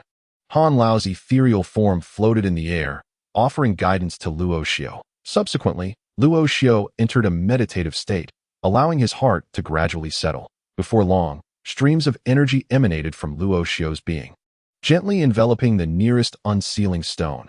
Innate energy is the essence of a person. To undertake any endeavor, one must harness this energy, as it embodies the individual in this realm of cultivation. Upon contact with the unsealing stone, the seemingly ordinary stone erupted into a dazzling brilliance. The unsealing stone, shaped like a hexagonal diamond, bore a striking resemblance to an ordinary rock. Were it not for its distinct form, one would hardly recognize it as an unsealing stone. Yet, as Luo Xiu's innate energy permeated it, the stone transformed into a transparent state, akin to glass. Within the heart of the unsealing stone, radiant green light emanated, exceptionally resplendent. In this moment, Luo Xiu closed his eyes, oblivious to the stone's transformation, solely focused on continuously channeling his innate energy, allowing it to disperse from within. As his innate energy flowed into the unsealing stone, the green light within visibly expanded. Although its quality was not particularly remarkable, the prospect of unsealing it seemed promising. Observing the stone's metamorphosis, Han Lao understood that to achieve unsealing, it was imperative to first restore the stone's energy. The strength of a person, unless it vastly exceeds the object in question, often faces considerable difficulty in effecting an unsealing. However, the unsealing stone was an exception. The unique energy it contained was precisely the energy of unsealing. By infusing it with innate energy, it would assimilate into unsealing energy. At that juncture, one would simply need to control the unsealing stone to unseal the magical artifact. As Luo Xiu's innate energy continued to flow into the stone, the green light within the first unsealing stone reached its pinnacle. In that moment of completion, the remaining innate energy surged fervently toward the second unsealing stone. Much like the first, it became entirely transparent. With the green light proliferating. As time gradually elapsed, the 7 unsealing stones arranged in a star formation were sequentially illuminated by Luo Xiu's innate energy, and a unique energy circulated throughout the entire formation. The focal point of this energy confluence was the small copper tower at the center. Taking a deep breath, Luo Xiu ceased the infusion of energy. The 7 unsealing stones no longer required innate energy. Retrieve the magic core and place it within the formation. Han Lao's voice resonated. With a flicker of light from his finger, 3 third-tier magic cores materialized within the formation. These 3 cores had been gathered by Luo Xiu over the past days on the mountain, all in preparation for the unsealing of the copper tower. Once the magic cores were placed within the formation, they catalyzed energy autonomously, expanding outward without the need for prompting. The energy mingled with that of the surrounding formation, increasing in volume, while the copper tower absorbed some, clearly not matching the abundance of the emergent energy. If this continues, the energy will inevitably dissipate. Control the energy and forcibly channel it into the copper tower. The voice of the Elder Han echoed once more. In the next moment, Luo Xiu directed the energy towards the tower, yet it appeared that the copper tower could not absorb such a quantity. The energy remained outside. It simply would not enter. After several attempts, Luo Xiu realized that entry was utterly impossible at all costs. The Elder Han reiterated succinctly. Meanwhile, the energy within the formation began to overflow, vanishing into thin air. This dark entity was, astonishingly, the small dragon nearby. Sensing Luo Xiu's predicament, it eagerly offered its assistance, and indeed, it succeeded, truly a remarkable creature. Observing the small dragon retreating to the side, the Elder Han's face brimmed with admiration. The small dragon's help was entirely unforeseen by him. The copper tower had been sealed for an extended period, making it quite challenging to inject energy within. However, once this hurdle was overcome, the subsequent process would be considerably easier. Unsealing it would merely be a matter of time. The Elder Han's spiritual form did not enter Luo Xiu's consciousness, but remained vigilant nearby, prepared for any unforeseen circumstances. Luo Xiu sat cross-legged before the array. He continuously directed energy into the copper tower. One night, one day, another night, another day. This persistence lasted for nearly 3 days, with the small dragon acting as a guardian, ensuring the area remained entirely secure, devoid of even a single insect. Throughout these 3 days, Luo Xiu's energy had waned significantly, evidently nearing depletion. On the 3rd night, Luo Xiu opened his eyes while in meditation, surveying everything before him. The unsealing stones remained unchanged, indistinguishable from before. However, the 3 third-tier magic cores had been completely absorbed, leaving not a trace behind. The small copper tower lay on the ground, appearing as ordinary as ever. On this night, the sky was devoid of the moon, shrouded in darkness. Fortunately, the unsealing stones illuminated the surroundings, rendering the scene extraordinarily enchanting. First, he would absorb the stone demon hearts to replenish his energy. The most crucial step was approaching. After several days, the Elder Han appeared somewhat fatigued. Yet at this moment, he was filled with vigor, for the unsealing of the copper tower was imminent. This diminutive object had remained sealed for hundreds of years, and he was eager to discover its nature and how it would assist Luo Xiu. With energy nearly depleted, the absorption of the stone demon hearts proceeded at an astonishing pace. All 3 stone demon hearts were consumed in less than an hour, restoring his energy to its previous fullness, invigorating him remarkably. The stone demon hearts are truly treasures, far superior to elixirs. Luo Xiu could not help but exclaim upon feeling his revitalized energy. The next step would involve some discomfort. Could he endure it? Yes. Good. I appreciate your tenacity.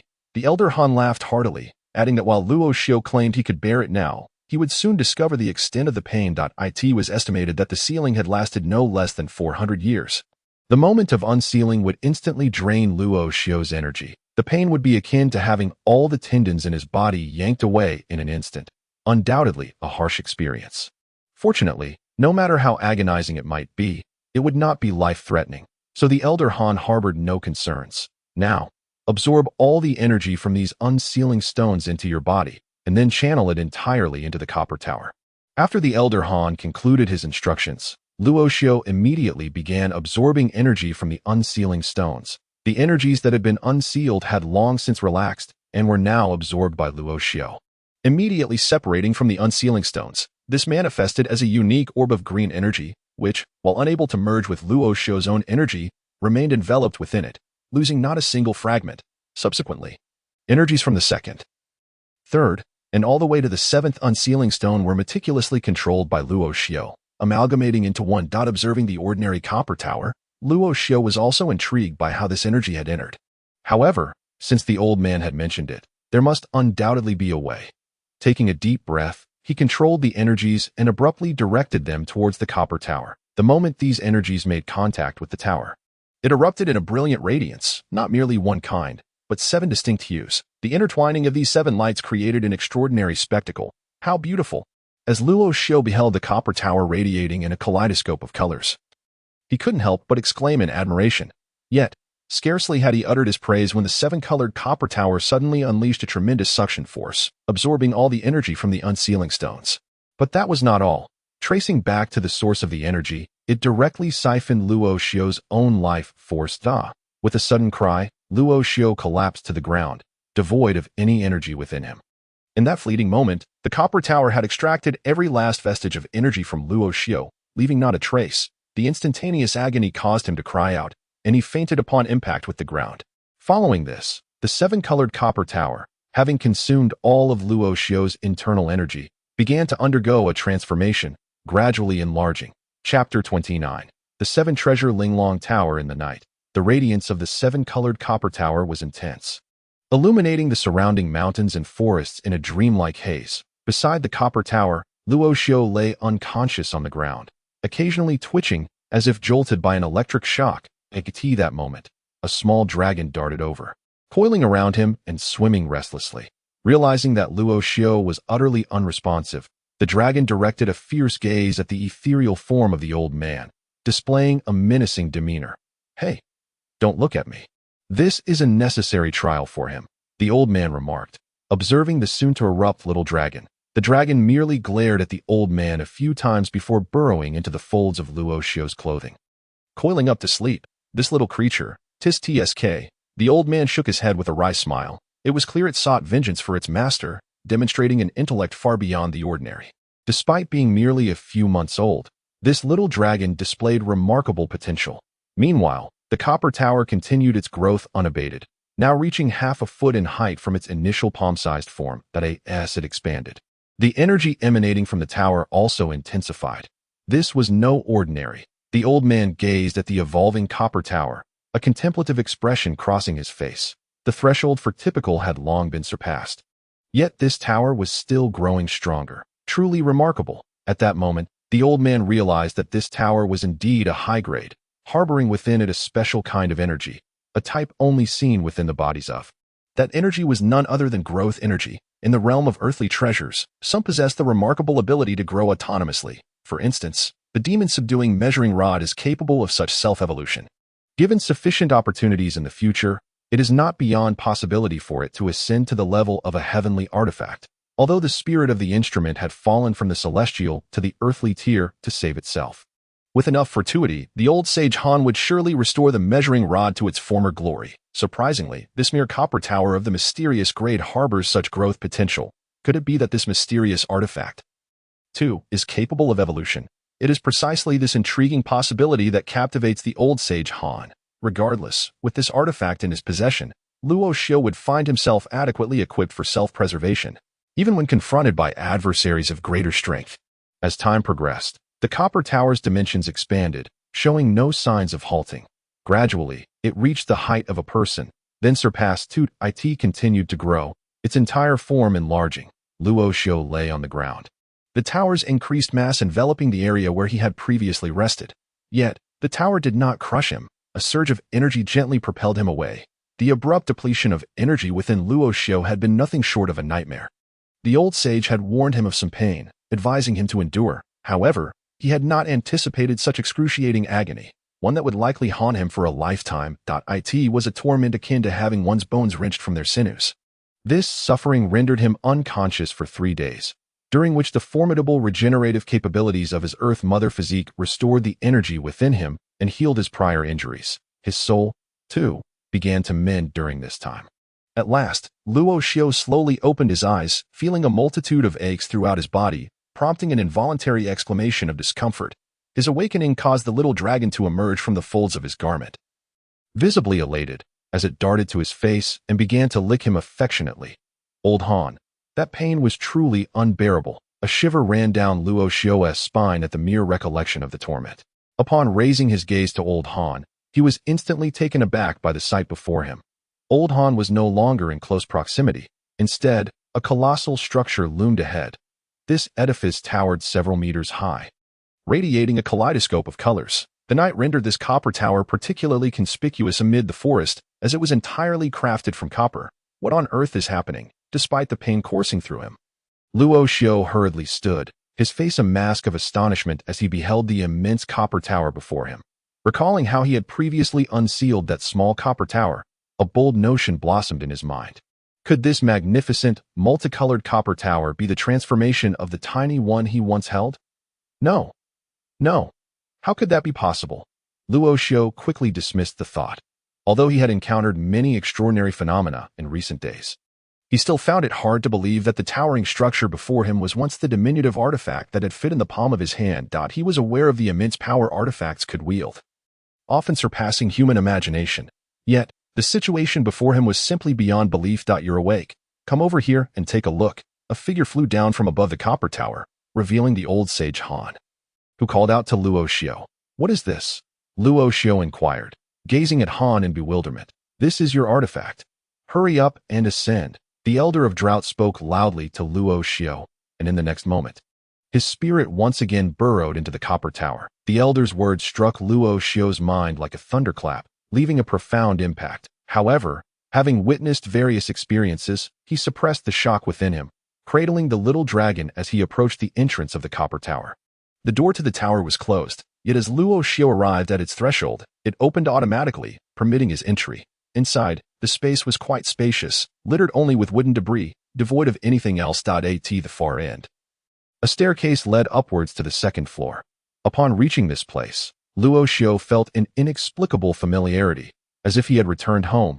Despite the strangeness of the surroundings, the second floor remained expansive, similarly containing only wooden scraps, with nothing else in sight. He ascended to the third, fourth, fifth, and sixth floors, ultimately arriving at the seventh floor, where he found the Elder's spirit lingering in a particular spot. Each of the first 6 floors bore an identical emptiness, aside from the scattered wooden remnants. Moreover, the spatial dimensions diminished progressively with each level. The 6th floor was less than half the size of the first.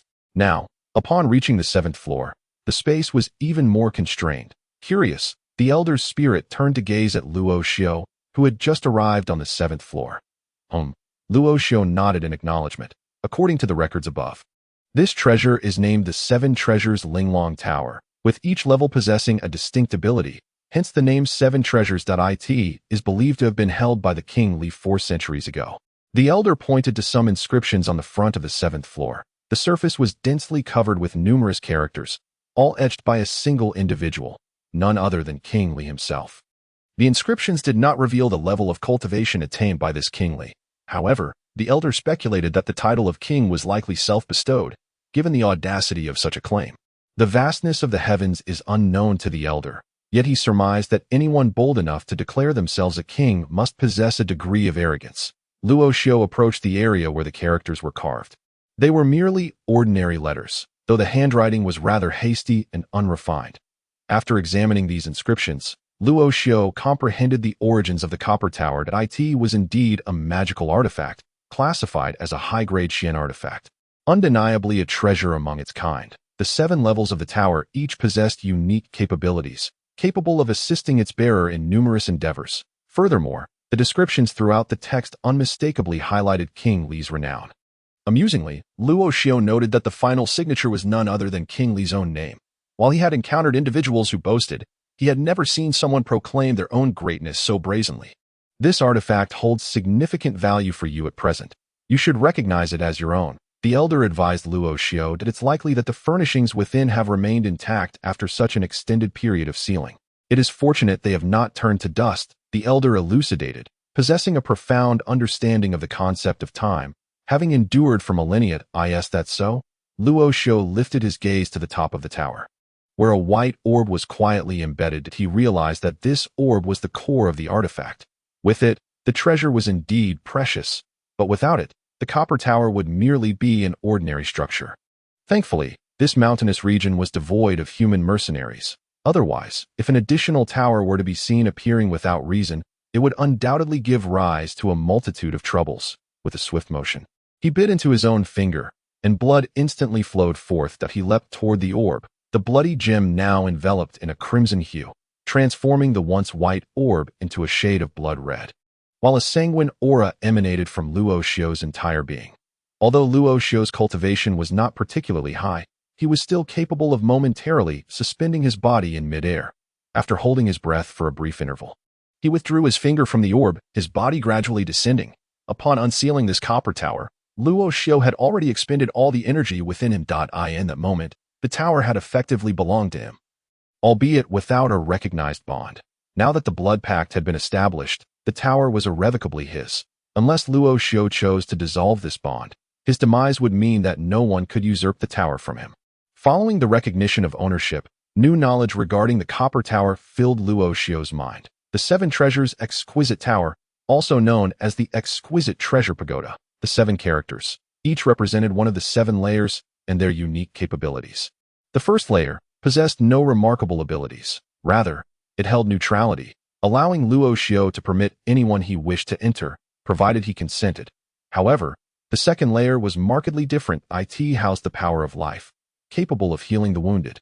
Yet only the injured could gain entry. For those without injuries, the life force would instead transform into a force of death. The third layer contained formidable array capabilities, proficient in ensnaring those whom one sought to trap. The fourth layer, represented by the character, dictated that any being, be it human or beast, that entered without Luo Xiu's consent would face a fate of refinement, barring those with a significant disparity in strength. The fifth layer was perilous. Once one entered, the mechanisms would activate, leading to a fate of near-certain demise, more accurately, a fate of inevitable death. The sixth layer, represented by, served as a sanctuary for the tower's master. Brimming with abundant energy available for absorption. It could also assimilate the essence of those or beasts that perished in the fourth and fifth layers to facilitate recovery. As for the seventh layer, Luo Xiu's mind could only grasp the term core. Devoid of any other abilities, he regarded it as a core area, ensuring that no one could trespass. Chapter 30. Out of Body. The Exquisite Treasure Pagoda truly bestowed upon Luo Xiu a remarkable surprise. When he had never anticipated. It could be said that his regard for the Exquisite Treasure Pagoda now surpassed that of the demon-suppressing measure, although the latter held a higher rank. Luo Xiu could not fully unleash its potential. In contrast, while the Exquisite Treasure Pagoda was merely a profound-grade artifact, Luo Xiu could currently harness half of its power, which was more than sufficient for him. The ancestral treasure of the Luo family was only a rudimentary profound-grade artifact, one that the clan leader could not wield unless faced with a family crisis. Now, however, Luo Xiu could command an entire advanced profound-grade artifact, a thought that thrilled him immensely. With this Exquisite Treasure Pagoda, Luo Xiu effectively possessed a mobile repository. Initially, he found the space of his storage ring too constricted and considered replacing it with a larger one. However, with the acquisition of the Exquisite Treasure Pagoda, he realized that such a need was rendered obsolete. Whether in the first or sixth layer, it could accommodate a vast array of items. Most importantly, the Exquisite Treasure Pagoda could adjust in size, expanding up to 3 times its current dimensions or shrinking to the size of a palm. Do not rejoice too soon. This tower is merely an empty shell at present. The voice of the old man, Han, resounded, rousing the imaginings of Luo Xiu. Yet, where could one seek such energy? Luo Xiu sighed, fully aware of the current state of the Exquisite Pagoda he had mastered. It appeared formidable, yet he was unable to harness its power. Perhaps it was due to the prolonged sealing, or perhaps it had long since diminished. The Exquisite Pagoda lacked the energy necessary to activate the magical artifact. Activating the pagoda required spiritual energy, a concept Luo Xiu had never encountered. Entirely distinct from energy itself, the magical artifact consists of 7 tiers, each representing a different capability, with each activation demanding substantial spiritual energy. Without this energy, it was akin to a vast storage pool, devoid of practical utility. There are alchemists, Han continued, providing Luo Xiu with a target. Alchemists, Luo Xiu murmured. However, this alchemist was not merely a simple practitioner of alchemy. Rather, he was capable of concocting finished medicinal pills, with each pill possessing a grade of at least 1. While it is true that craftsmen were scarce along the great roads, alchemists were even rare.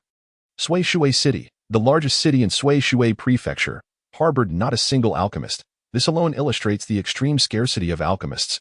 You might consider visiting the Alchemist Guild. They should possess what you seek. Han remarked once more, understanding Luo Xiu's urgency in acquiring the true power of this magical artifact. For if Luo Xiu could unleash its potential, he would be able to vanquish Zhuazhizai. There exists a branch of alchemists in the capital. I shall go there, Luo Xiu promptly replied. However, while Luo Xiu's visit was feasible, he needed to prepare a substantial amount of money. Alchemists were the most lucrative profession on this continent. Yet they were always in pursuit of wealth, never content with having too much. Collaborating with them necessitated ample funds, more than enough. Standing by the window on the 7th floor, he gazed downwards, where the trees appeared diminutive. Their height, at least 50 meters. Without hesitation, Luo Xiu leaped from the window. 50 meters posed little challenge to him now, and he landed effortlessly on the ground. That moment, a glimmer of light appeared in the eastern sky, heralding the dawn. In order to avoid attracting attention, Luo Xiu concealed the exquisite pagoda, resting it securely in his palm, indistinguishable from before. Although the pagoda could not be directly utilized, Luo Xiu felt a sense of joy. For being able to unseal the pagoda represented a significant first step towards success. Luo Xiu then settled into a meditative posture to recuperate while absorbing the essence of the stone demon. Striving to transcend his current physical limitations, his physique could not be discerned at the level of martial practitioners. He could only gauge his strength and the energy he emitted, which now placed him at the mid-level of chi-nurturing cultivators. Of course, this was merely an external observation. The specifics of his level would require practical experience to clarify. Luo Xiu found it perplexing that since his breakthrough to a 3-star mage, his magical cultivation had already reached the 4-star mage realm. Yet Han had not permitted him to advance further. Han stated that the subsequent path for his magical cultivation had yet to be mapped out, urging Luo Xiu to focus on enhancing his physical prowess. Elevating his magical cultivation would also enhance the realm of his soul, as the strength of one's soul plays a crucial role in combat. However, upon hearing the words of the old drought, Luo Xiu found himself at a loss for a rebuttal and had no choice but to heed his advice. The stone demon hearts were being absorbed one by Luo Xiu, and his own energy had long since been restored to its peak state. Nevertheless, he continued to absorb the stone demon hearts, as his aim was to break through his current realm. He had no knowledge of the level he could attain. But absorbing the 4th-tier stone demon hearts would undoubtedly elevate his overall prowess significantly. Until the stone demon hearts in his possession were completely depleted, his energy remained in this tumultuous state. With his physique, Luo Xiu could not hope to break through relying solely on the 3rd-tier stone demon hearts. He needed to utilize the 4th-tier ones. The oversized 4th-tier stone demon heart was brought forth by Luo Xiu, too large to be held in one hand. So he placed it upon his crossed legs. He incessantly absorbed the energy from the stone demon heart, striving for a breakthrough. Should he succeed this time, it was highly likely he would attain the constitution of the out-of-body realm. The distinction between the out-of-body realm and the out-of-body constitution was utterly incomparable. The energy from the stone demon heart steadily diminished. The violent energy within Luo Xiu continuously surged, threatening to explode at any moment. It was akin to a bag bursting at the seams, desperately being stuffed beyond its capacity. The consequences of such an endeavor were twofold. Either the bag would rupture, or it would transcend its limits and expand its capacity. Naturally, Luo Xiu would not allow the first scenario to occur, leaving only the latter as a possibility. That a breakthrough was imperative. It was the only option. As the sun rose in the east, it completed its arc and began to set, gradually casting darkness across the sky. The moon ascended, continuing its orbit, only for the sun to rise once more. At last, the energy that had remained stagnant within Luo Xiu for 2 days vanished in an instant, catalyzed by a pivotal moment. Following this, a powerful aura radiated from him, stabilizing his essence at this newfound energy level. While meditating with closed eyes, Luo Xiu furrowed his brow slightly. However, he did not open his eyes. Instead, a diminutive figure emerged above his head. This figure bore an uncanny resemblance to Luo Xiu himself. A miniature version, entirely unclothed, with eyes reflecting a moment of confusion. Yet, this bewilderment was fleeting, for in the next instant, the figure's gaze sharpened as it noticed its own nakedness, hastily conjuring a fitted black robe to envelop itself. Ah, remarkable! He has achieved the out-of-body state. The spirit of the old drought manifested, observing the tiny figure atop Luo Xiu's head with a mix of surprise and delight. Wait, how did I end up like this? The small figure sensed its own frailness, feeling as though it could be easily blown away by a gentle breeze, its expression turning to one of alarm. This diminutive figure was none other than Luoxio's soul, now unexpectedly materialized in a corporeal form. You have reached the out-of-body realm. This is the true essence of martial cultivation. The spirit of the old drought chuckled as he addressed Luoxio. Out of body. Previously, my out-of-body experiences only allowed my soul to venture forth briefly. How is it that I now manifest as this little person? Upon hearing the term out-of-body, Luoxio was further perplexed. He had once attained the out-of-body realm, but had never encountered such a phenomenon. Now, the cultivation pursued by humanity has transformed significantly from what it once was. Only those who practice authentic martial cultivation can form a primordial infant as you have. It is a pity that your kind has forsaken such splendid cultivation methods. Opting instead for the muddled practices of today, the old drought explained to Luoxio, reminiscing about the formidable figures that once populated the realm of human martial cultivation in his era. The martial cultivation techniques they practiced were once studied by the venerable Han in his youth. Had they been suitable for their race, he would have eagerly promoted them. This child is named Yuan. Luoxio remarked, raising his hand to examine his diminutive form. Having learned from Han that he was not a prodigy, Luoxio found a certain fondness for this small body. I feel capable of traversing the outside world. There is no significant difference. Of course, Yuan is inherently suited for the external realm, unlike you humans, whose souls dare not linger for too long in the Tongxian realm, Han disdainfully asserted. When he first encountered Luoxio at the Yuming Gorge, despite his cultivation at the Tongxian level, he was pathetically weak. If he were truly a bona fide martial cultivator, not even two law lords could contend with Luoxio. Let alone four. This implies that the two could engage in battle simultaneously. Nonsense. The prerequisite is that he must first possess strength. The cultivation of Yuan is notoriously slow and heavily depletes your mental energy. It is ill-advised for you to practice at present. Is that so? Well, that's fine. Having something is better than having nothing. At this moment, Luoxio was genuinely elated. Not only had he unsealed the pagoda, but he had also successfully broken through to the out-of-body realm, complemented by the existence of this small Yuan. According to Han, Luoxio's Yuan is a singular entity on the current continent, creating numerous advantages for future battles. It is likely that even without employing the demon suppression ruler, Luoxio could confront the Stone Demon King head-on. Given his current strength, he was not far from his peak. Remarkably, only 3 months had passed since the events at Yuming Gorge. Chapter 31. The peculiar old man in 3 months, from having nothing to achieving this state. Luoxio recognized his fortune. Han was indeed his benefactor. Following his breakthrough, Luoxio understood that he could now ascend to higher altitudes on Tianmong Mountain. Remaining at this low elevation held little significance for him. However, before venturing to greater heights, he decided to descend the mountain. Although he harbored a disdain for interactions with humanity, he was, after all, human and still required certain necessities from the human world, such as fresh clothes, and he also intended to exchange some currency. Typically, Luoxio collected the remains and magic cores of the magical beast he had slain, storing what he did not need in his spatial ring. Now, the ring was nearly full, and selling these items would yield some monetary return. As he passed the site where he had killed Zhou Bin, he noticed a small mound of earth, freshly disturbed. In front of the mound stood a wooden plank inscribed with a few words, Zhou Bin's grave. It was quite simple, lacking even an indication of who had erected it, rendering the surrounding forest eerily desolate. If one harbors goodwill, why would they find themselves here? Luoxio stood before the grave marker, gazing at the small mound, and remarked with a calm demeanor, Zhou Bin was the first person I truly killed. I once held him in high regard. Unfortunately, he failed to appreciate his worth, treating my respect as a mere commodity. Now he lies dead, without even a proper gravestone. After casting one last glance at Zhou Bin's grave, he shook his head and turned to descend the mountain. Such a person is not worthy of sympathy. The descent was swift, unhindered by any formidable beasts, and within half an hour, he reached the foot of Tianmong Mountain. Earlier, while atop the mountain, Luoxio had glimpsed a densely populated area in the distance. Additionally, the presence of mercenaries suggested that it was a place inhabited by people. Recognizing the location, he quickened his pace significantly. At this moment, the sun hung high in the sky, marking noon. The aroma of meat wafting from the nearby town made Luoxio acutely aware of his hunger.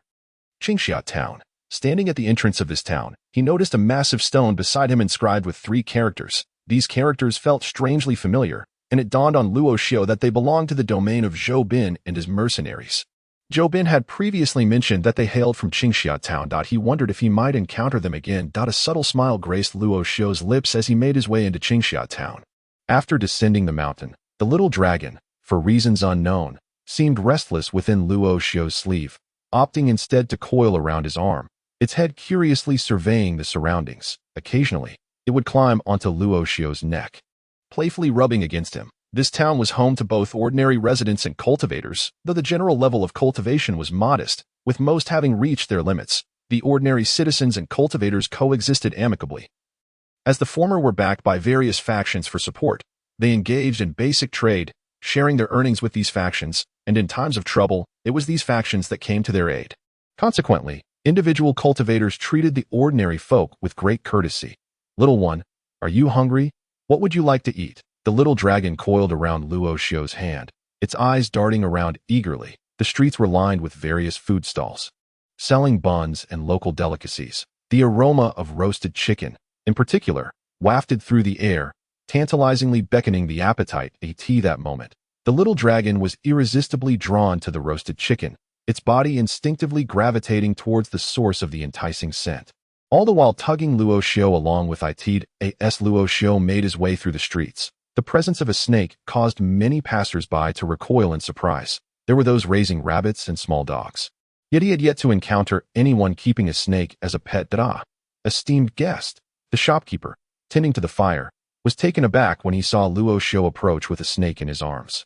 "One roasted chicken and a jug of wine, please," Luo Xiao requested, before leading the little dragon to a nearby table and chairs. Luo Xiao had always enjoyed dining in open-air settings. During his time in Sisui City, he often frequented a particular outdoor stall, relishing the atmosphere it provided. Such an experience was lacking in upscale restaurants. "Please wait a moment, esteemed guest." The shopkeeper rose and went to the already prepared roasted chicken, plating it before bringing it to Luo Xiao. Followed by a jug of wine, he uncorked the jug and took a hearty swig, feeling warmth flood through him as the liquid coursed down his throat. What a fine wine!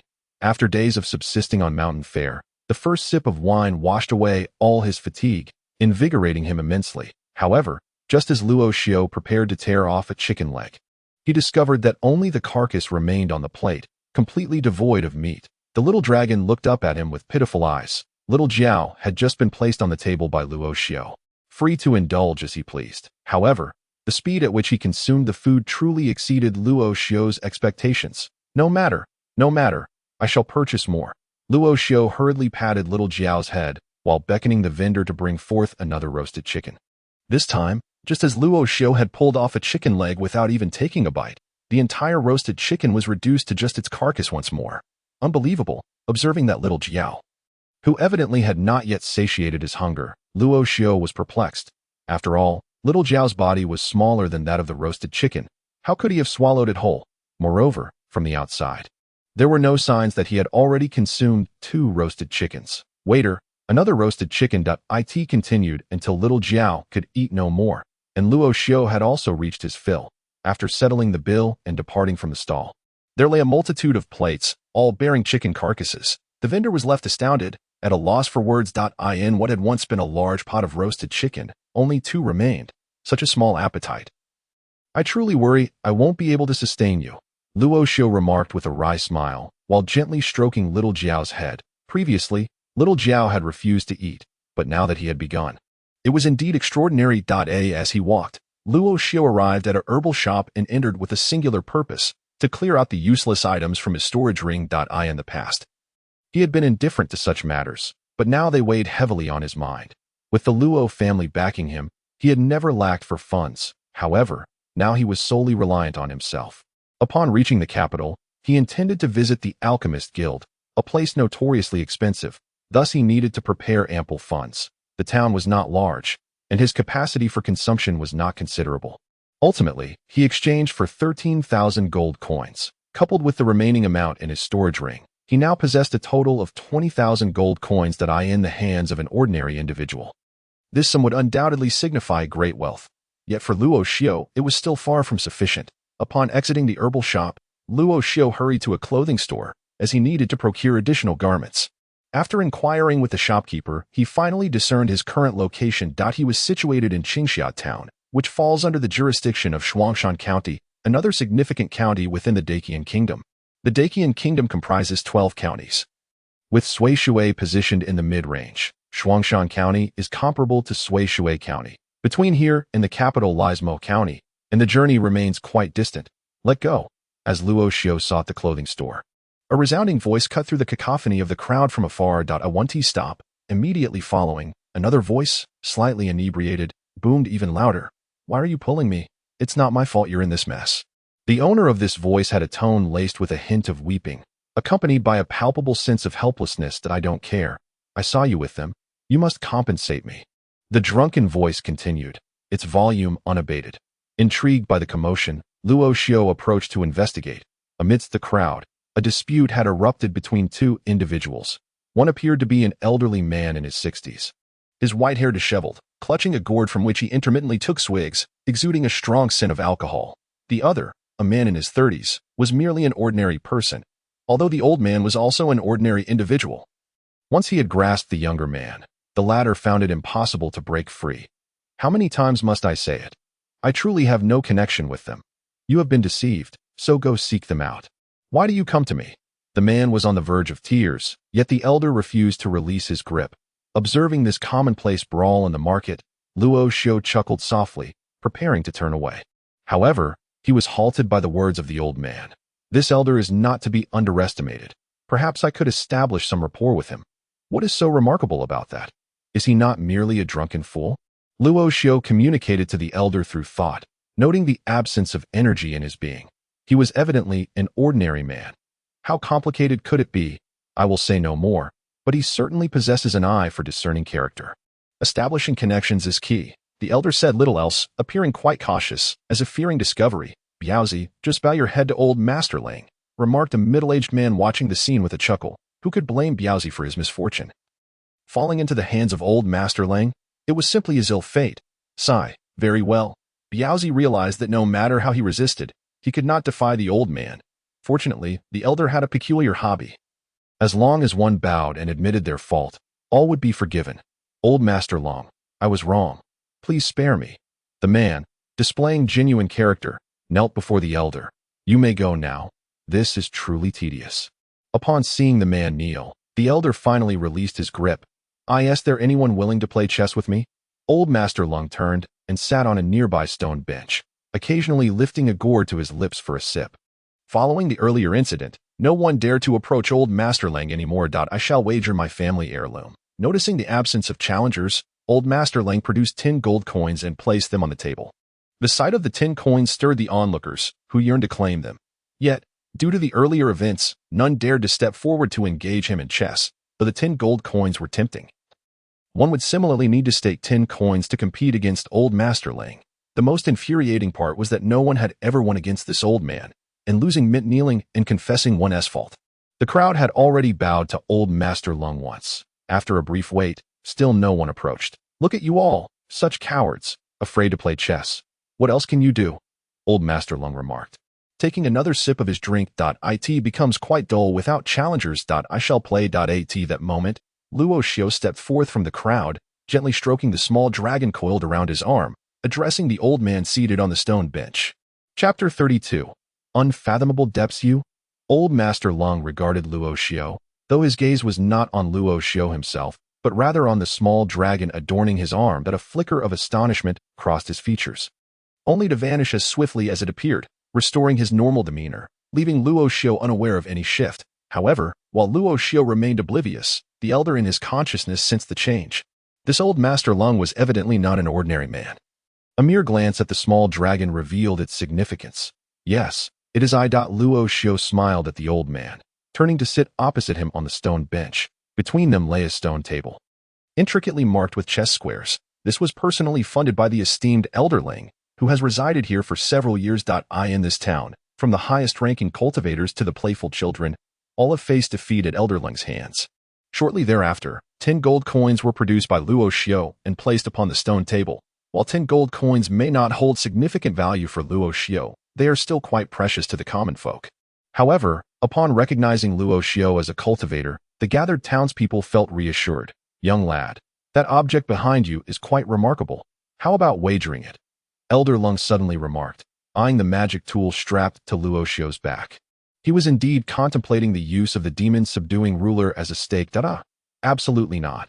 Luo Xiu hastily waved his hand in objection. The demon-subduing ruler was a gift from the venerable Han Lao, and he could never consider putting it at risk as a wager.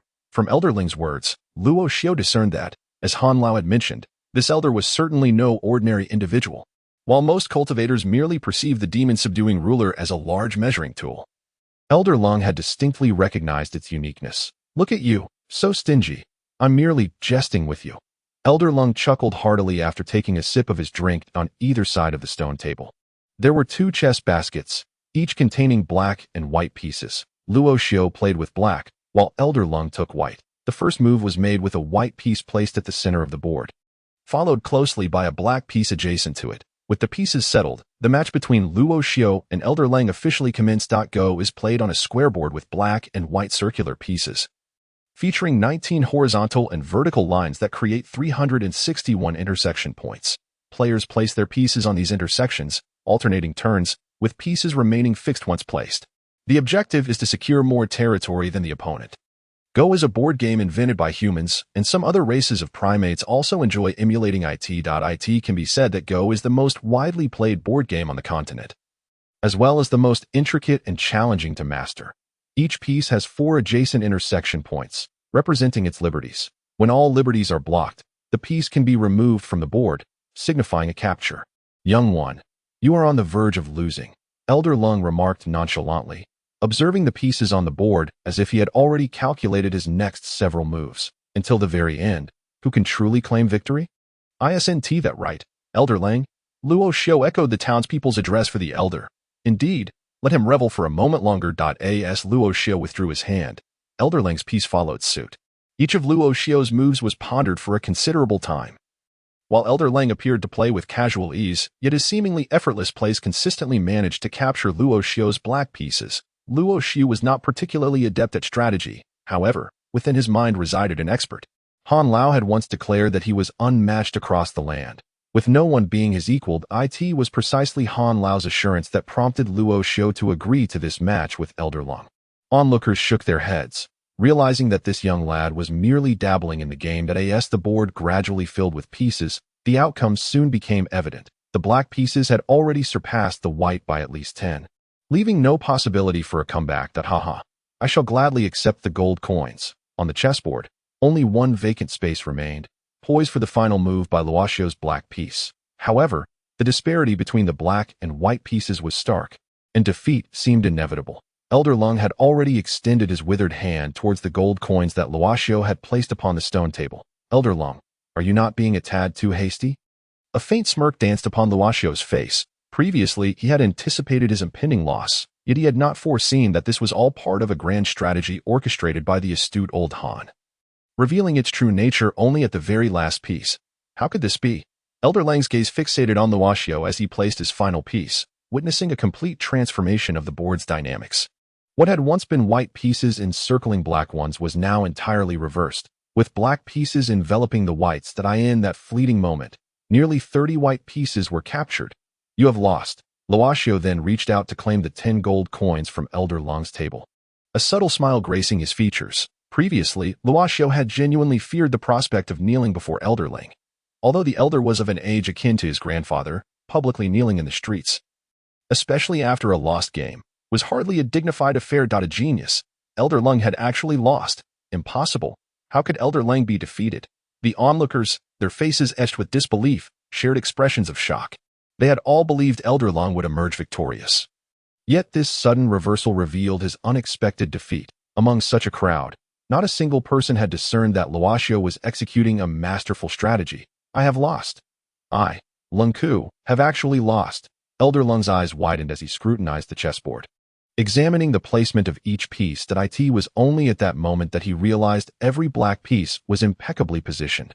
Those white pieces he had captured were utterly superfluous, serving no purpose whatsoever. If you win, I must kneel. But what if I win? Luo Xiu, seated upon the stone bench, gazed at the still-dazed Elder Lang. A wager is a wager. Longxu, shall grant you one request. Elder, is your name really Longxu? Longxu inquired. Indeed, I am called Longxu. Do you have any objections? None whatsoever. Longxu suppressed a laugh. The elder was indeed a playful spirit, possessing such a distinctive name that as for the request mentioned by Elder Long. Longxu chose to disregard it. After all, what could he possibly ask of someone of such advanced years? Even if the elder was a cultivator, it mattered little, as Longxu sensed no energy emanating from him. Speak. What is your request? Feel free to ask me. Elder Long addressed Longxu earnestly. As for the request, let's leave it for now. I shall seek you out when the time is right, Longxu replied, considering the elder's insistence. Old Han had advised Longxu to gauge the elder's true capabilities, suggesting that forging a connection would be beneficial. Although Longxu did not fully grasp Old Han's intent, he complied, as engaging with the elderly was indeed within his forte. In that case, dear elder, allow me to treat you to a meal. Follow me, Elder Long declared, seizing Longxu's arm and plunging into the crowd. The onlookers parted hastily, wary of being touched by Elder Long's exuberance.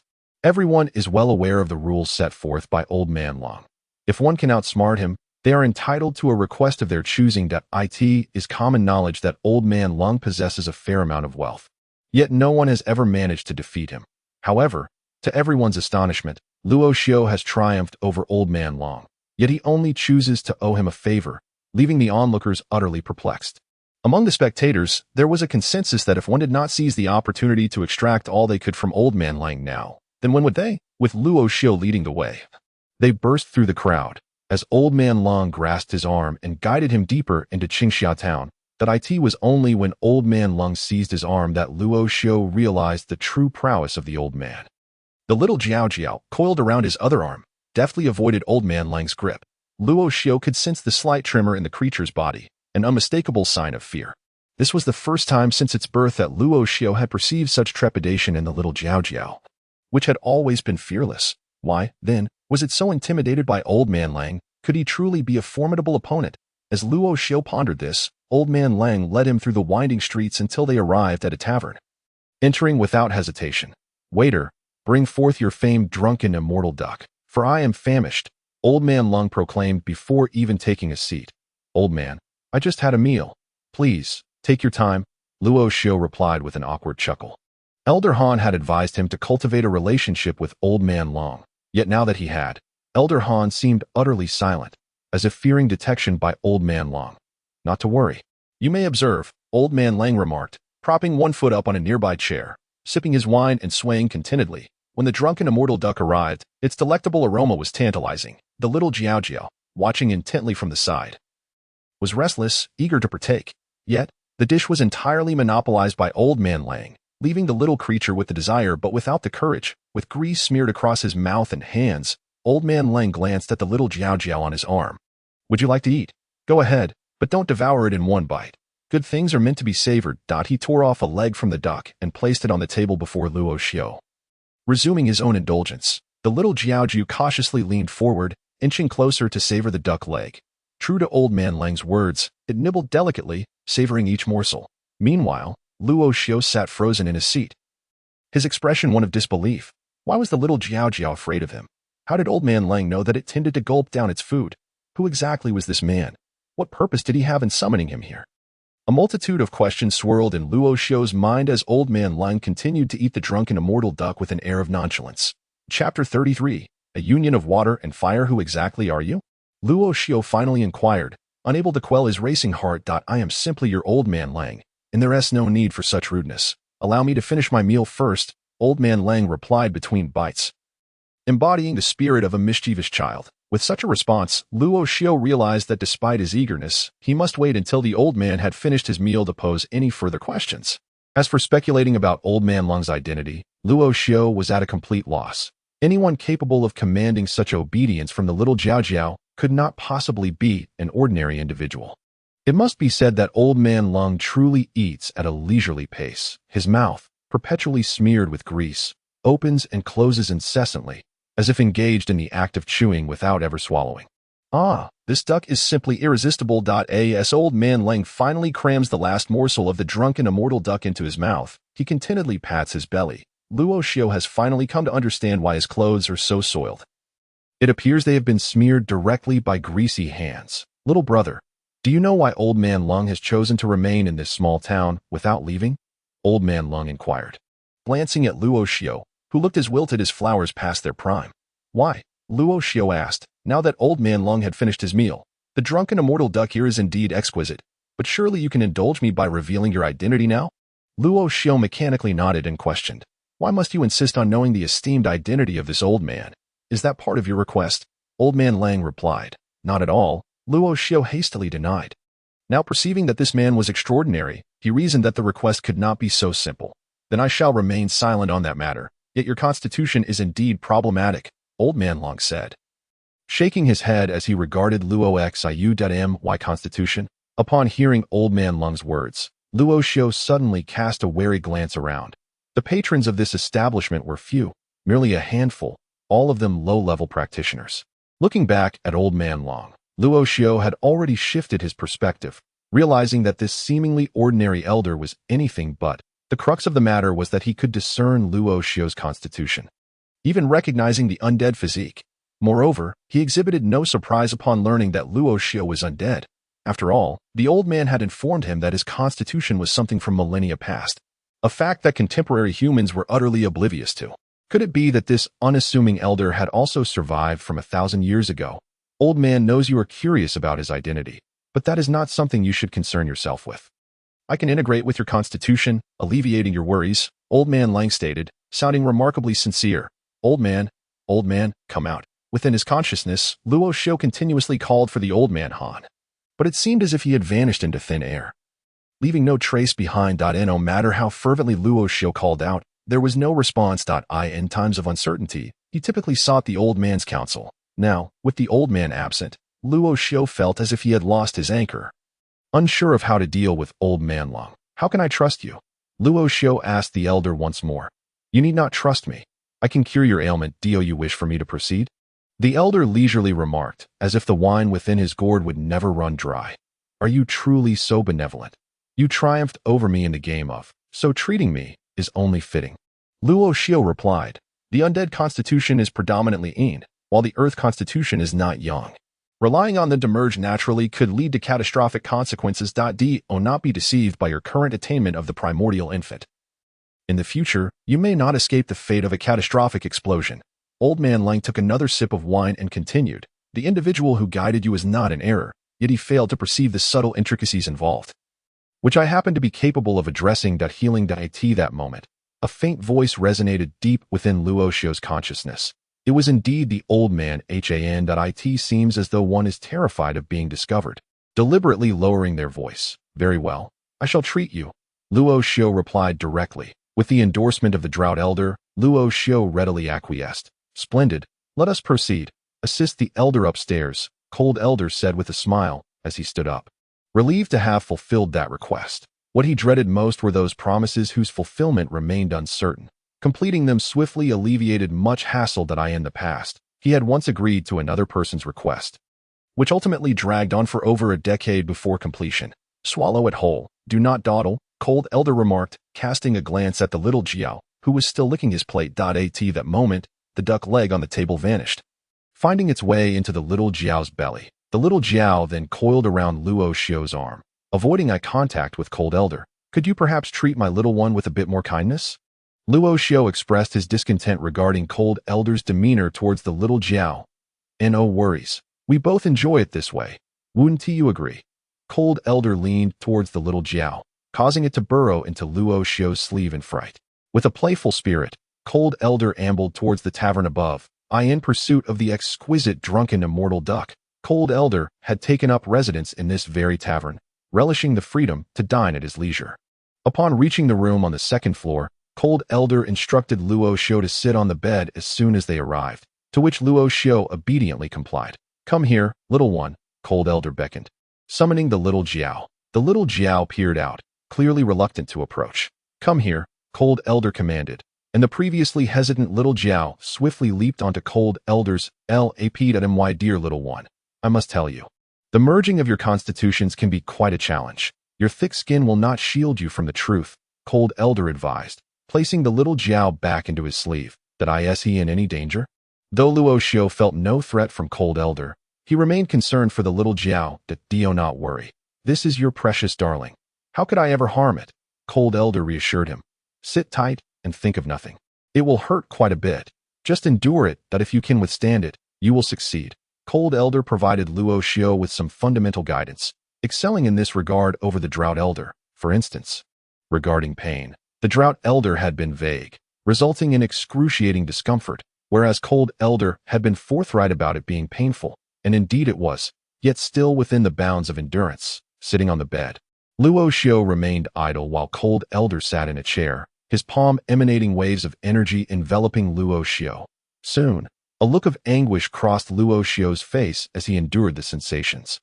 At that moment, within Luo Xiao's body, two energies, water and fire, were intermingling. Water represented the spirit physique, while fire symbolized the earth physique. These two energies clashed and intertwined within Luo Xiao, and with each collision, he felt an increase in pain. Previously, his body had been devoid of any significant energy, but Cold Elder had brought Luo Xiao's energy attributes to the surface as Cold Elder had indicated, without merging these energies.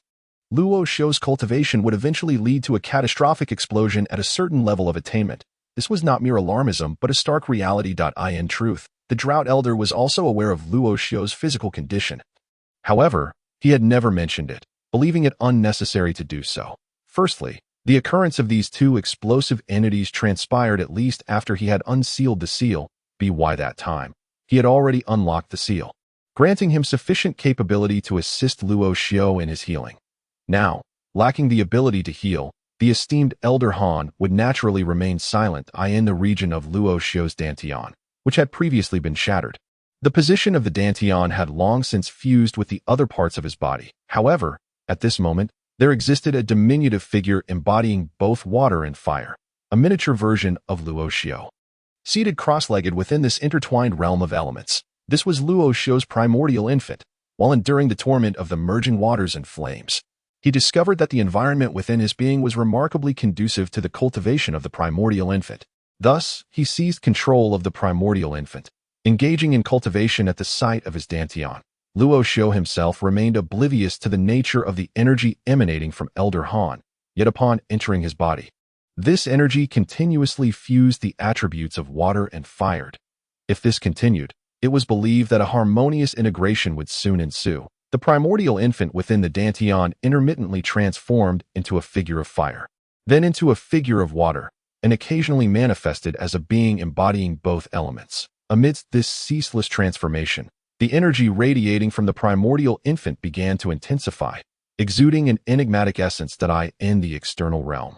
Within the confines of this ordinary tavern room, Elder Han quietly released energy into Luo Xiao's body. Moreover, this energy was faint, devoid of any noticeable commotion. The little Jiao, reluctantly ensconced within Elder Han's sleeve, dared not venture outside. My dear little one, do you think your master will achieve great things in the future? Regardless of the little Jiao's reluctance, it was unceremoniously yanked from the sleeve and addressed. As the words were spoken, the scent of alcohol filled the air, and the little Jiao evaded, yet could not escape. Elder Han shook his head, harboring little hope for Luo Xiao. While prodigies are plentiful, true masters are exceedingly rare. However, for Elder Han, even if one were to become a supreme powerhouse, it would pale in comparison to his own carefree existence, unburdened and reveling in the pleasures of life. While Elder Han conversed with the little Jiao, Luo Xiao, seated upon the bed, was suddenly enveloped in flames and water. The flames surged 3 feet above his head, yet the curtains of the bed remained unscathed. And the water on his body did not spill out, merely swirling around his exterior. Alas, all of Luo Xiao's garments were incinerated, and the water, possessing a potent corrosive quality, rendered his clothing to dust. Fortunately, Elder Han had taken precautions against fire and water, or the situation could have proven perilous. Once again, Elder Han found himself brimming with pride over his own remarkable foresight, as both water and fire erupted simultaneously. The previously tranquil Luo Xiao let out a sudden cry of agony. Chapter 34. Setting off again, Zhang traversed into a parallel world where the inhabitants relied on the demon domain to vanquish monsters and grow stronger in order to resist the incursions of demonic creatures. To aid his sister, Zhang entered the demon domain, adopting the name Luocha, only to unexpectedly activate the most formidable SSS-level summoning talent. By slaying monsters, he could summon allies. The higher the level of his summoning skill, the more creatures he could summon, and it could even be upgraded, truly a divine gift, within the demon domain, while other adventurers banded together in teams of 100 or even 1,000 to challenge bosses. Zhang Ze led his army of summoned creatures, effortlessly crushing all in his path. As nations in the real world grappled with strategies to combat high-level demonic entities, Zhang Ze boldly faced over 100 advanced monsters. Astonishing the entire globe, who exactly is Luocha? He has shattered records in humanity's exploration of the demonic realms, and he is poised to breach the 100th layer with the emergence of Zhang Ze. The Great Xia Kingdom has ascended to become the most formidable nation globally. If this individual cannot be won over, he must be eliminated. What? Zhang Ze single-handedly challenged 10 fifth-tier dominators of the demonic realm?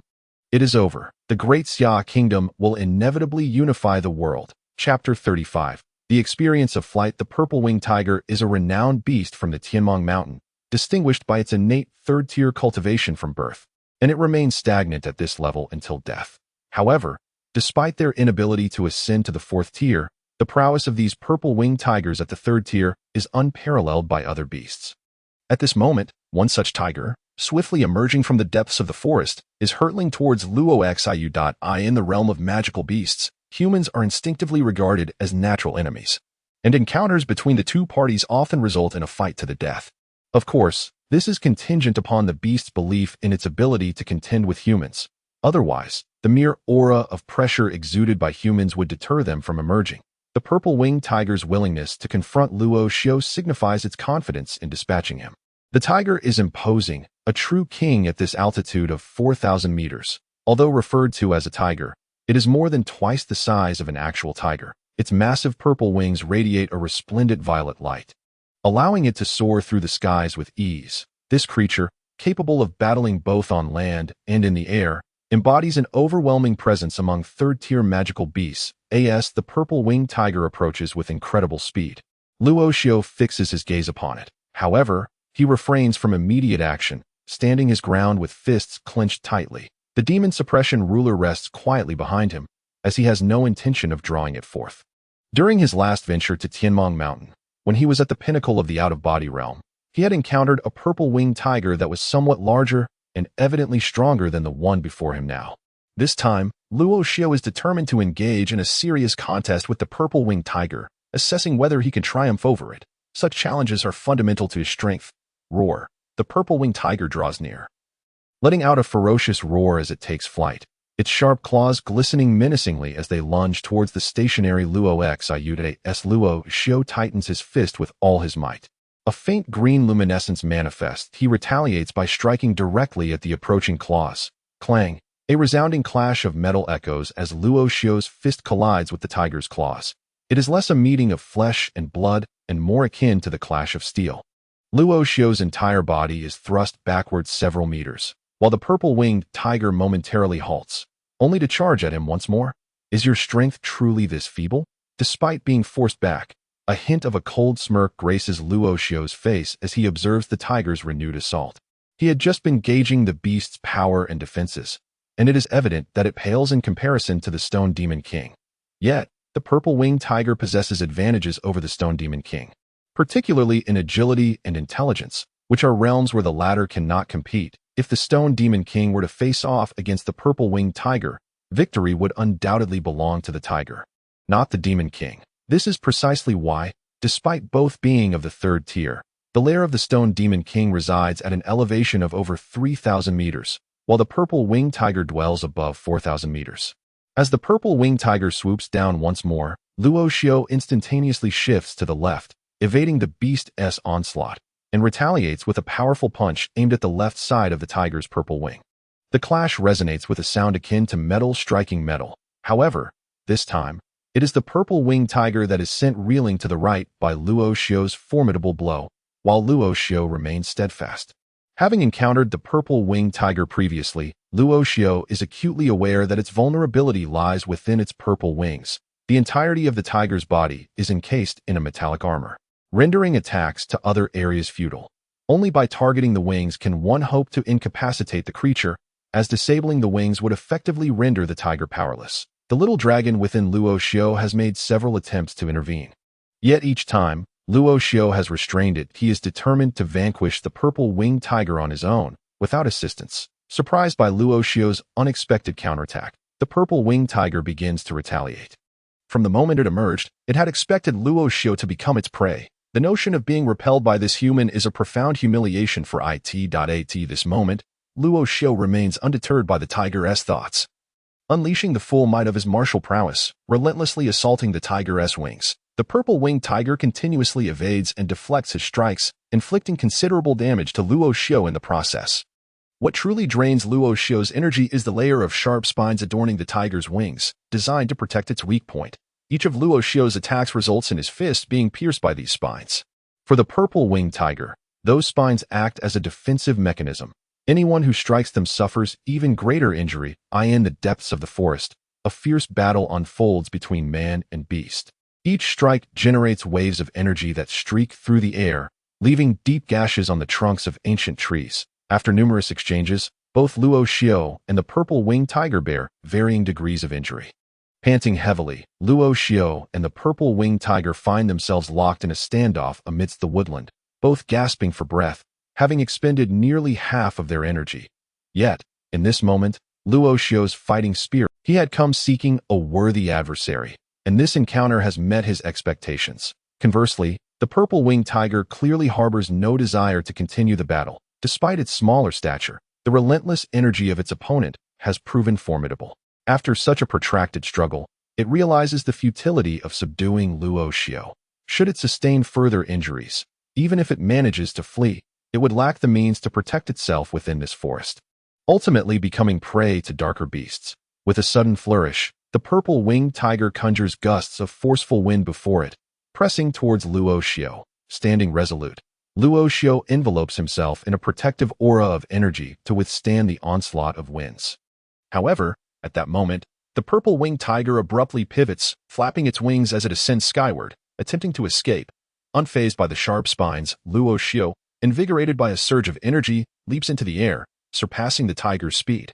In the next instant, disregarding the danger of the spines, he seizes the opportunity to leap onto the back of the purple-winged tiger. With a thunderous roar, the purple-winged tiger attempts to dislodge Luo Xiao from its back, only to discover that escape is impossible. Despite its massive size, Luo Xiao's weight poses no issue as he secures his position atop the formidable beast. However, the predicament lies in the fact that the purple-winged tiger has always acted according to its own whims, never having been subservient to anyone. With the addition of another individual, achieving balance becomes a daunting task. Despite soaring through the skies, it sways incessantly, posing a constant risk of plummeting.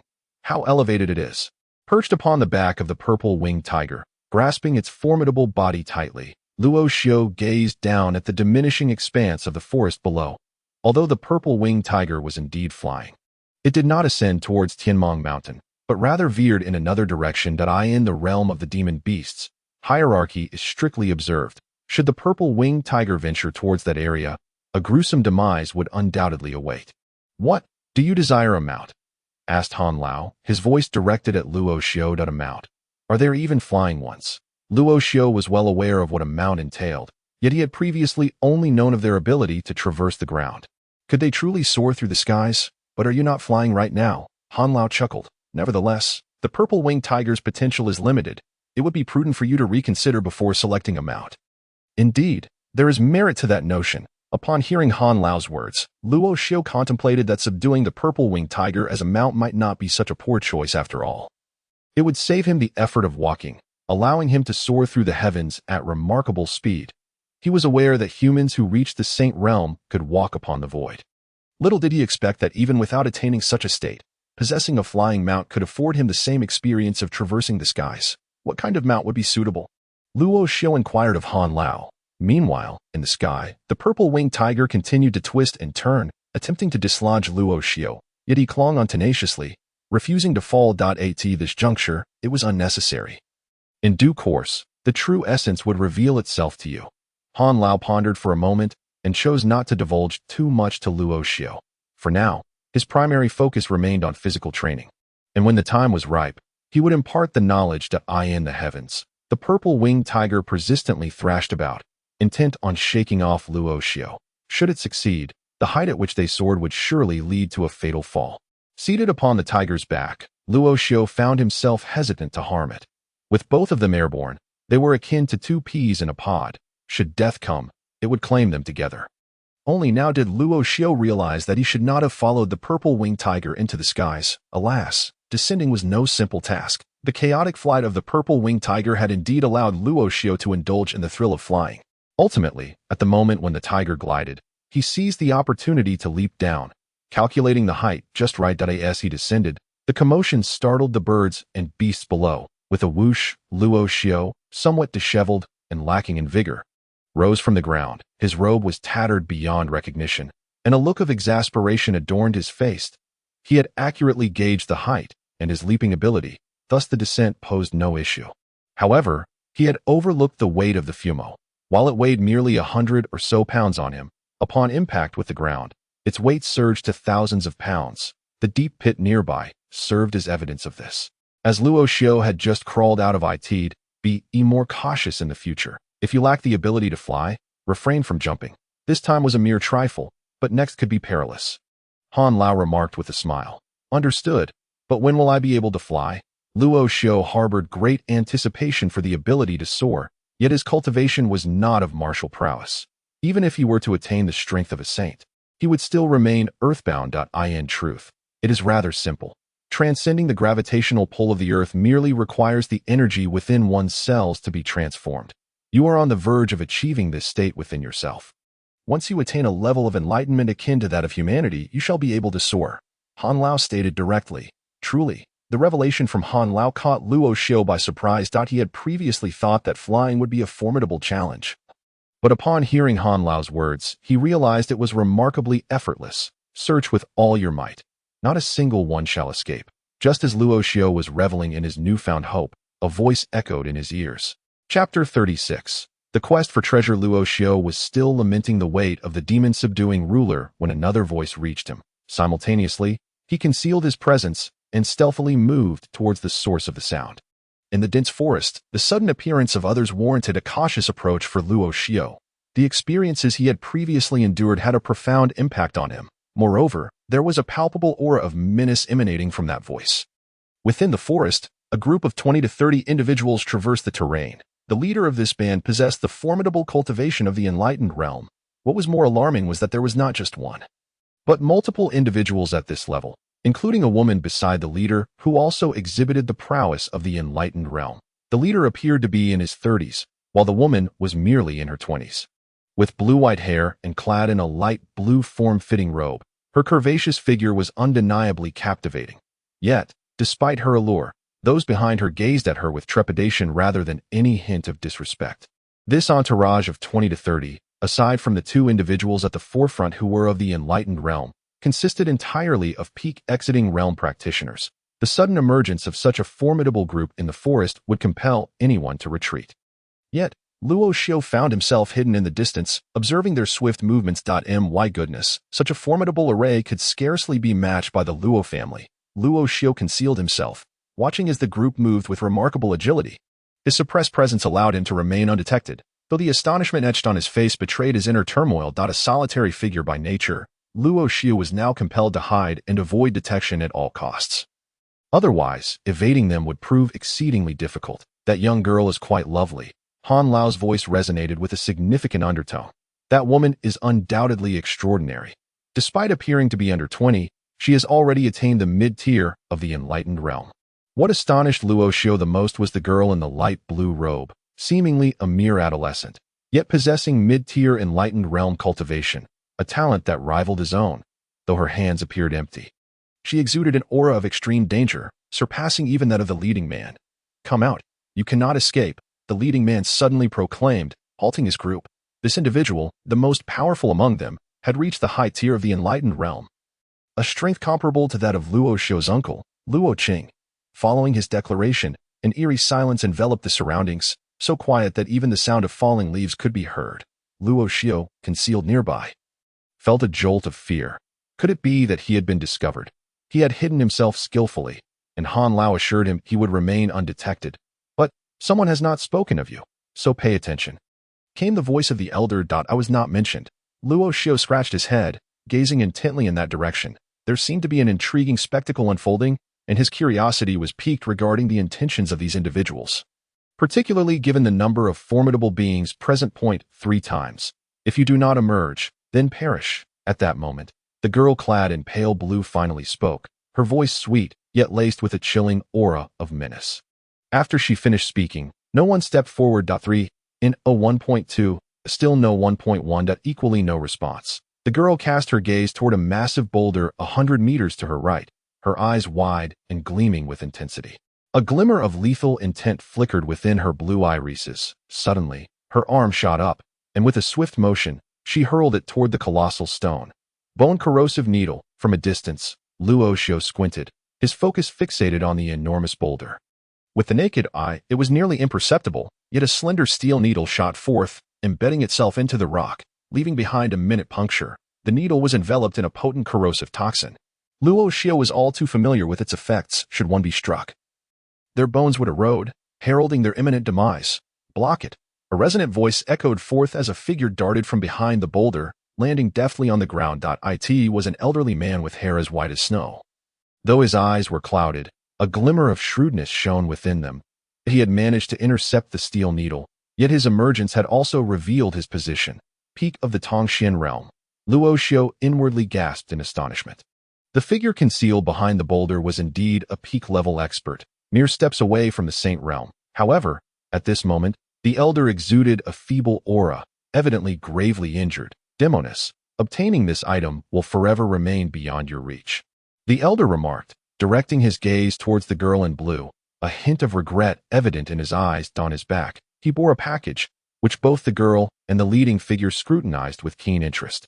Those who understand the times are truly wise. You are merely a steward, so why meddle in matters beyond your scope? The girl in blue replied coolly, undeterred by the fact that the elder's cultivation far surpassed her own. Her intent was straightforward, to seize the package upon his back, for it contained that which she desired. Indeed, a steward must safeguard the household. You band of brigands will inevitably meet a grim fate. The elder retorted, his gaze fixed upon the group, particularly the girl. In this world, treasures belong to the capable. Since you have lost your protective strength, you shall inevitably be supplanted. Hand it over. The girl in blue responded with an air of nonchalance, as if the contents of the package were already within her grasp. Ha ha, the capable shall claim what is theirs. Demoness, I shall not grant you even my self-destruction. The elder laughed heartily, a surge of formidable energy radiating from him. He was prepared to self-destruct, intent on obliterating the contents of the package. You have no opportunity left, the leader stated, his expression devoid of emotion. Suddenly, several iron whips shot forth from the earth, ensnaring the elder before he could make a move. Once a vibrant elder, now he resembled a deflated balloon, devoid of vitality. The barbed iron whips had pierced his body, severing his meridians entirely. With a sudden gasp, he expelled a mouthful of fresh blood. This venerable master at the pinnacle of the Tongxian realm had been rendered powerless in an instant. At that moment, a young girl clad in blue stepped forward, intending to retrieve the package from the elder's back. However, an unforeseen event transpired. Bang! A colossal object plummeted from the heavens, crashing to the ground with a thunderous roar. The abrupt sound compelled the blue-clad girl to instinctively evade. Simultaneously, the leader rushed to her side, shielding her from harm. A Xian-grade artifact. A flicker of astonishment crossed the leader's face as a magnificent pagoda materialized before them, towering at 4 zhang. It shimmered with resplendent colors, truly a sight to behold. Which esteemed elder is present? The leader's expression darkened as he gazed at the pagoda, for at the moment it descended, he had lost all connection with his iron whips, and the elder had vanished, leaving only this mysterious tower before him. Yet, as the pagoda stood tall, silence enveloped the scene. The eerie stillness incited the leader's ire. His mission was imperative. He must acquire the item behind the elder. Without fail, regardless of any assistance the adversaries might receive, the treasure must be obtained. The full force of his high-level Tongxian energy erupted, radiating from his palm as he launched a powerful strike towards the pagoda. Truly, as a high-level practitioner of the Tongxian realm, he dared to confront a Xian-grade artifact with sheer force, an act only possible with absolute confidence in his own strength. Just as the leader was about to strike the pagoda, a massive black descended upon him, resulting in a close encounter between the two. Bang! The black, also a treasure, absorbed his strike without sustaining any damage. He realized that his palm had merely struck the case of the never touching the true within. The pagoda shrank and vanished in an instant. Standing before where the pagoda had been was a young boy, bearing the enormous black upon his back. Meanwhile, the elder had long since disappeared without a trace. "Who are you?" the leader inquired, recognizing that the individual he had just confronted was this boy. This young boy was none other than Luo Xiao. Observing the unfolding battle from a distance, Luo Xiao understood the situation. It was undoubtedly a treasure-snatching conflict. The old man had requested his assistance in rescuing the elder, and now that he was safe, Luo Xiao cast a glance at the leader without uttering a word. With a sudden stomp of his foot, he soared into the air and darted away. As Luo Xiao made his escape, the blue-clad girl swung her arm, and instantly 7 steel needles shot towards him. The speed of the needles far surpassed that of Luo Xiao, reaching him in the blink of an eye. Utilizing his agile movements, he evaded 5 of the needles, yet 2 still pierced his flesh. After him, the leader did not anticipate that the adversary, who had previously displayed a demeanor of camaraderie, would suddenly flee. He promptly commanded his subordinates to pursue. With the bone-corroding needle embedded within him, he wouldn't be able to escape far. The girl in the blue attire gazed at the figure of Luo Xiao, which had already vanished, a hint of a wicked charm gracing her features. Meanwhile, Luo Xiao, amidst his leaps, had long since disappeared into the vast expanse of the mountain forest. Chapter 37. A unique ancient seal Zhang. They traversed into a parallel world where the inhabitants relied on the demon domain to slay monsters and grow stronger. In order to combat the invasion of fiendish creatures to protect his sister, Zhang Zhe ventured into the demon domain, adopting the name of Luo Sha, only to inadvertently activate the most formidable SSS-level talent in summoning. By defeating monsters, he could summon more, with the prowess of his summoning skills increasing the quantity and allowing for upgrades. Truly a phenomenon that defied the heavens. In the demon domain, while other adventurers formed teams of hundreds or even thousands to tackle bosses, Zhang Zhe led his army of summoned beasts, crushing all in his path. As nations in reality grappled with the dilemma of contending with high-level fiends, Zhang Zhe single-handedly faced off against over 100 elite monsters, astonishing the entire world. Who exactly is Luo Sha? He shattered the records of human exploration in the demon domain, on the brink of surpassing 100 layers. With Zhang Zhe, the Great Xia nation surged to become the strongest nation globally. If this individual cannot be won over, he must be eliminated. What? Zhang Zhe challenged 10 fifth-tier demon domain powerhouses alone. It's over. The Great Xia nation will inevitably unify the world. Chapter 38. Journey to Danyang City. Luo Xiao had only just descended to Tianmong Mountain when he found himself compelled to descend further. He could only smile wryly at his predicament. There was no choice. He was bound to fulfill his promise. Moreover, with the individual having already passed away, he had even less justification to evade his responsibility. As he glided down the mountainside, Luo Xiao noticed the scenery was utterly transformed, signifying that he had long since departed from the once familiar Qingxia town. Throughout his descent, he encountered no one. Undeterred, he pressed on until he had completely exited the Tianmong mountain range. How magnificent! Turning to gaze at the towering ridge behind him, Luo Xiao couldn't help but exclaim in admiration. It was said that the Tianmong mountain range was so high it reached the heavens, accessible only to those who had attained an extraordinary level of cultivation. Luo Xiao too yearned to ascend and witness its grandeur, yet he was acutely aware that he dared not venture even 5,000 meters high, let alone higher realms. Old Han, do you sense any human presence? Luo Xiao inquired, turning to Old Han, whose spiritual essence was far superior to his own, allowing him to perceive vast distances. No, let us advance further. Old Han's voice resonated, indicating that this area was devoid of inhabitants, making it difficult to locate anyone. How peculiar! Where could those people have come from? Why is there no one here? Luo Xiao pondered. Perplexed, surely, those who had pursued the elder to Tianmong Mountain must have been at the foot of the mountain, yet there was no sign of them. Unable to unravel this mystery, he decided to forge ahead. The vegetation at the base of the mountain was lush, with verdant grasses carpeting the ground and ancient trees thriving. Having stood for countless years among the grasses and trees, small creatures occasionally scuttled about, brimming with vitality, reminiscent of a primeval forest. With each step upon the soft grass, Luo Xiao wandered aimlessly forward. In truth, there were no paths in this world. It was simply that as more people traversed the terrain, it gradually formed into a route, The creatures here were merely ordinary animals, not magical beasts. Although some possess a certain degree of aggression, upon sensing the aura emanating from Luoxiu, they wisely choose to distance themselves.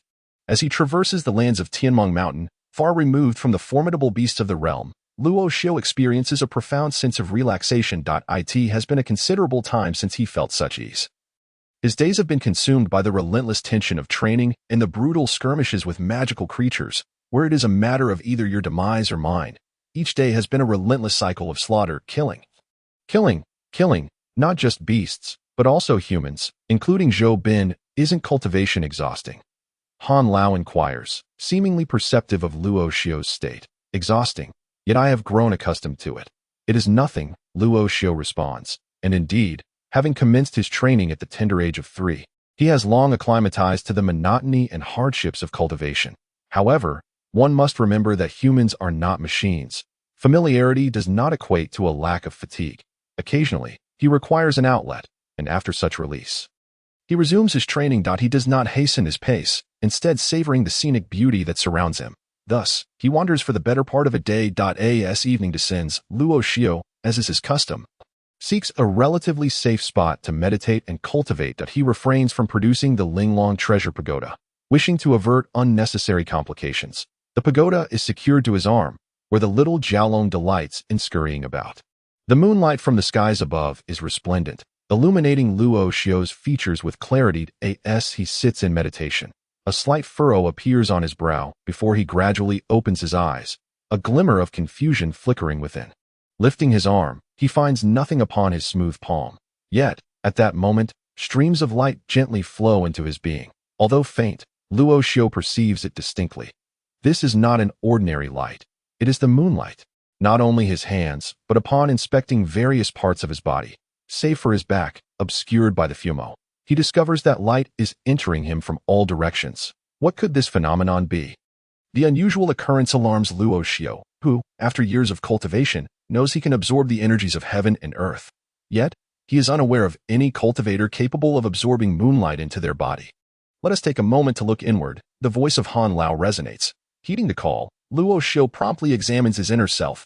Upon the moonlight's entrance, it does not amplify his being but rather flows along a defined path toward his dantian. Within the dantian, his Yuan Ying sits cross-legged, engaged in meditation and cultivation.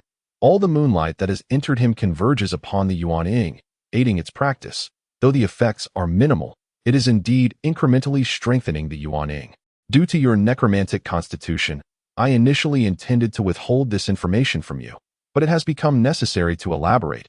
Han Lao's ethereal form materializes before Luoxiu, exuding an air of celestial grace. An essential aspect of necromantic cultivation is the absorption of moonlight. The essence of the moon is assimilated much like how humans absorb the energies of heaven and earth, because you possess the Ho-Tu physique. You lack certain characteristics of necromantic law cultivation. However, your Yuaning does not share this trait and must still absorb moonlight. Are you suggesting that my Yuaning will also become a necromancer in the future? Luoxiu gazes intently at Han Lao, seeking clarification. One might say that the current existence of the undead is merely a manifestation of your cultivated strength. As your prowess escalates, you may find it increasingly difficult to exert control over them. What does this imply? It suggests that they will develop consciousness, evolving into a new form of life. The venerable Han Lao distinctly recalls the human powerhouses of millennia past, who commanded their nascent souls to attack. At times, the power of the nascent soul surpassed that of its corporeal form. The fusion of the two is far from a mere arithmetic addition. Nevertheless, this is of little consequence. Upon hearing that the nascent soul could attain consciousness, Luoxiu exhibited no particular reaction. It was to be expected. Controlling a nascent soul can indeed be quite taxing for an individual. The nascent soul, absorbing moonlight, appeared to relish the experience, and Luoxiu attempted to mimic this absorption. However, he was unable to grasp the essence and could not harness the power of the moonlight. Were he truly able to absorb the moon's quintessence, the enhancement of his own cultivation would be formidable. Compared to others, this would equate to cultivating both day and night. The nascent soul within could only absorb moonlight when it was present. After meditating through the night, Luoxiu, as was his custom, prepared to set forth at dawn. He was confident that as long as he pressed onward, he would inevitably encounter others. With the presence of others, gathering information would become significantly easier at last, after traversing for half a day. Han Lao sensed the existence of humanity. Although it was merely a scattering of small villages, after inquiring further, they eventually arrived at a modest town. "Excuse me, good sir, to which region does this place belong?" Luo Xiao inquired at an inn, seated at a table and casually ordering 2 dishes. "This is Guxian Town, part of Danyang Prefecture." The innkeeper replied with a smile. "So, this is Danyang Prefecture. Might you know if there are any locations of extraordinary treasures?" Luo Xiao's knowledge was limited to this, for he had come here solely to gather information. "Extraordinary treasures? I am unaware of such places. However, you may wish to inquire in Danyang City. There are many prominent figures there who should be familiar with what you seek," the innkeeper suggested, maintaining a warm smile that exuded approachability. "Thank you, kind sir. Please, accept this for tea." Luo Xiao produced a silver coin from his spatial ring and offered it to the innkeeper, who expressed his gratitude profusely before departing. For a mere attendant in a small town, a single silver coin constituted a substantial reward. The wages for such positions were quite low, making the receipt of a silver coin as a tip a rare occurrence.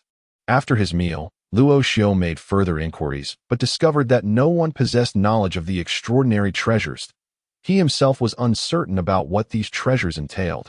They might not even refer to a specific location, but rather to a certain faction or influence. With no other recourse, he resolved to journey towards Danyang City, the capital of Danyang Prefecture. Danyang City oversaw all matters, both great and small, within the region, with military forces stationed both inside and outside the prefecture. Danyang Prefecture held a prominent rank within the Daqian Kingdom, though Luo Xiao was unaware of its exact position. He only knew it was far superior to Sisui City. Unbeknownst to him, he had unwittingly entered the territory of Danyang Prefecture. Nonetheless, this serendipity served his purpose well, as it facilitated his search for Shangwan Bingxin. The sooner he could deliver the items to her, the sooner he could depart for the imperial capital. He has now acquired the strength to contend with those at the transcendental realm. Had it not been for this matter, Luo Xiao would have long since departed towards the capital. Eager to resolve the issue with Zhuizhi and to lift the mental shackles he had imposed upon himself, the road from Guxian Town to Danyang City is a vast and wide official thoroughfare, dotted with several small towns along the way. Rest stations are established near the road for weary travelers. Typically, one encounters few people on the journey, but near the rest stations, the number of travelers gradually increases. In the distance, Luo Xiao, carrying the demon-slaying staff, glanced left and right, walking at a leisurely pace, embodying a demeanor of curiosity about everything. He arrived at a stall in front of the rest station and took a seat. "Waiter, bring me a pot of tea and 2 plates of snacks," he called out to the bustling attendant. "Certainly. Please hold on for a moment," replied the attendant, promptly bustling off to fetch what Luo Xiao had requested. At this moment, Luo Xiao relished the feeling of being in an unfamiliar place, where no one recognized him, allowing him to act freely without pretense, enjoying a sense of ease. Luo Xiao indulged in his curiosity. The attendant returned, presenting the tea and snacks. "Esteemed guest, here are your tea and snacks." This rest station was not a desolate place. It was in close proximity to surrounding towns, ensuring a bountiful selection of snacks.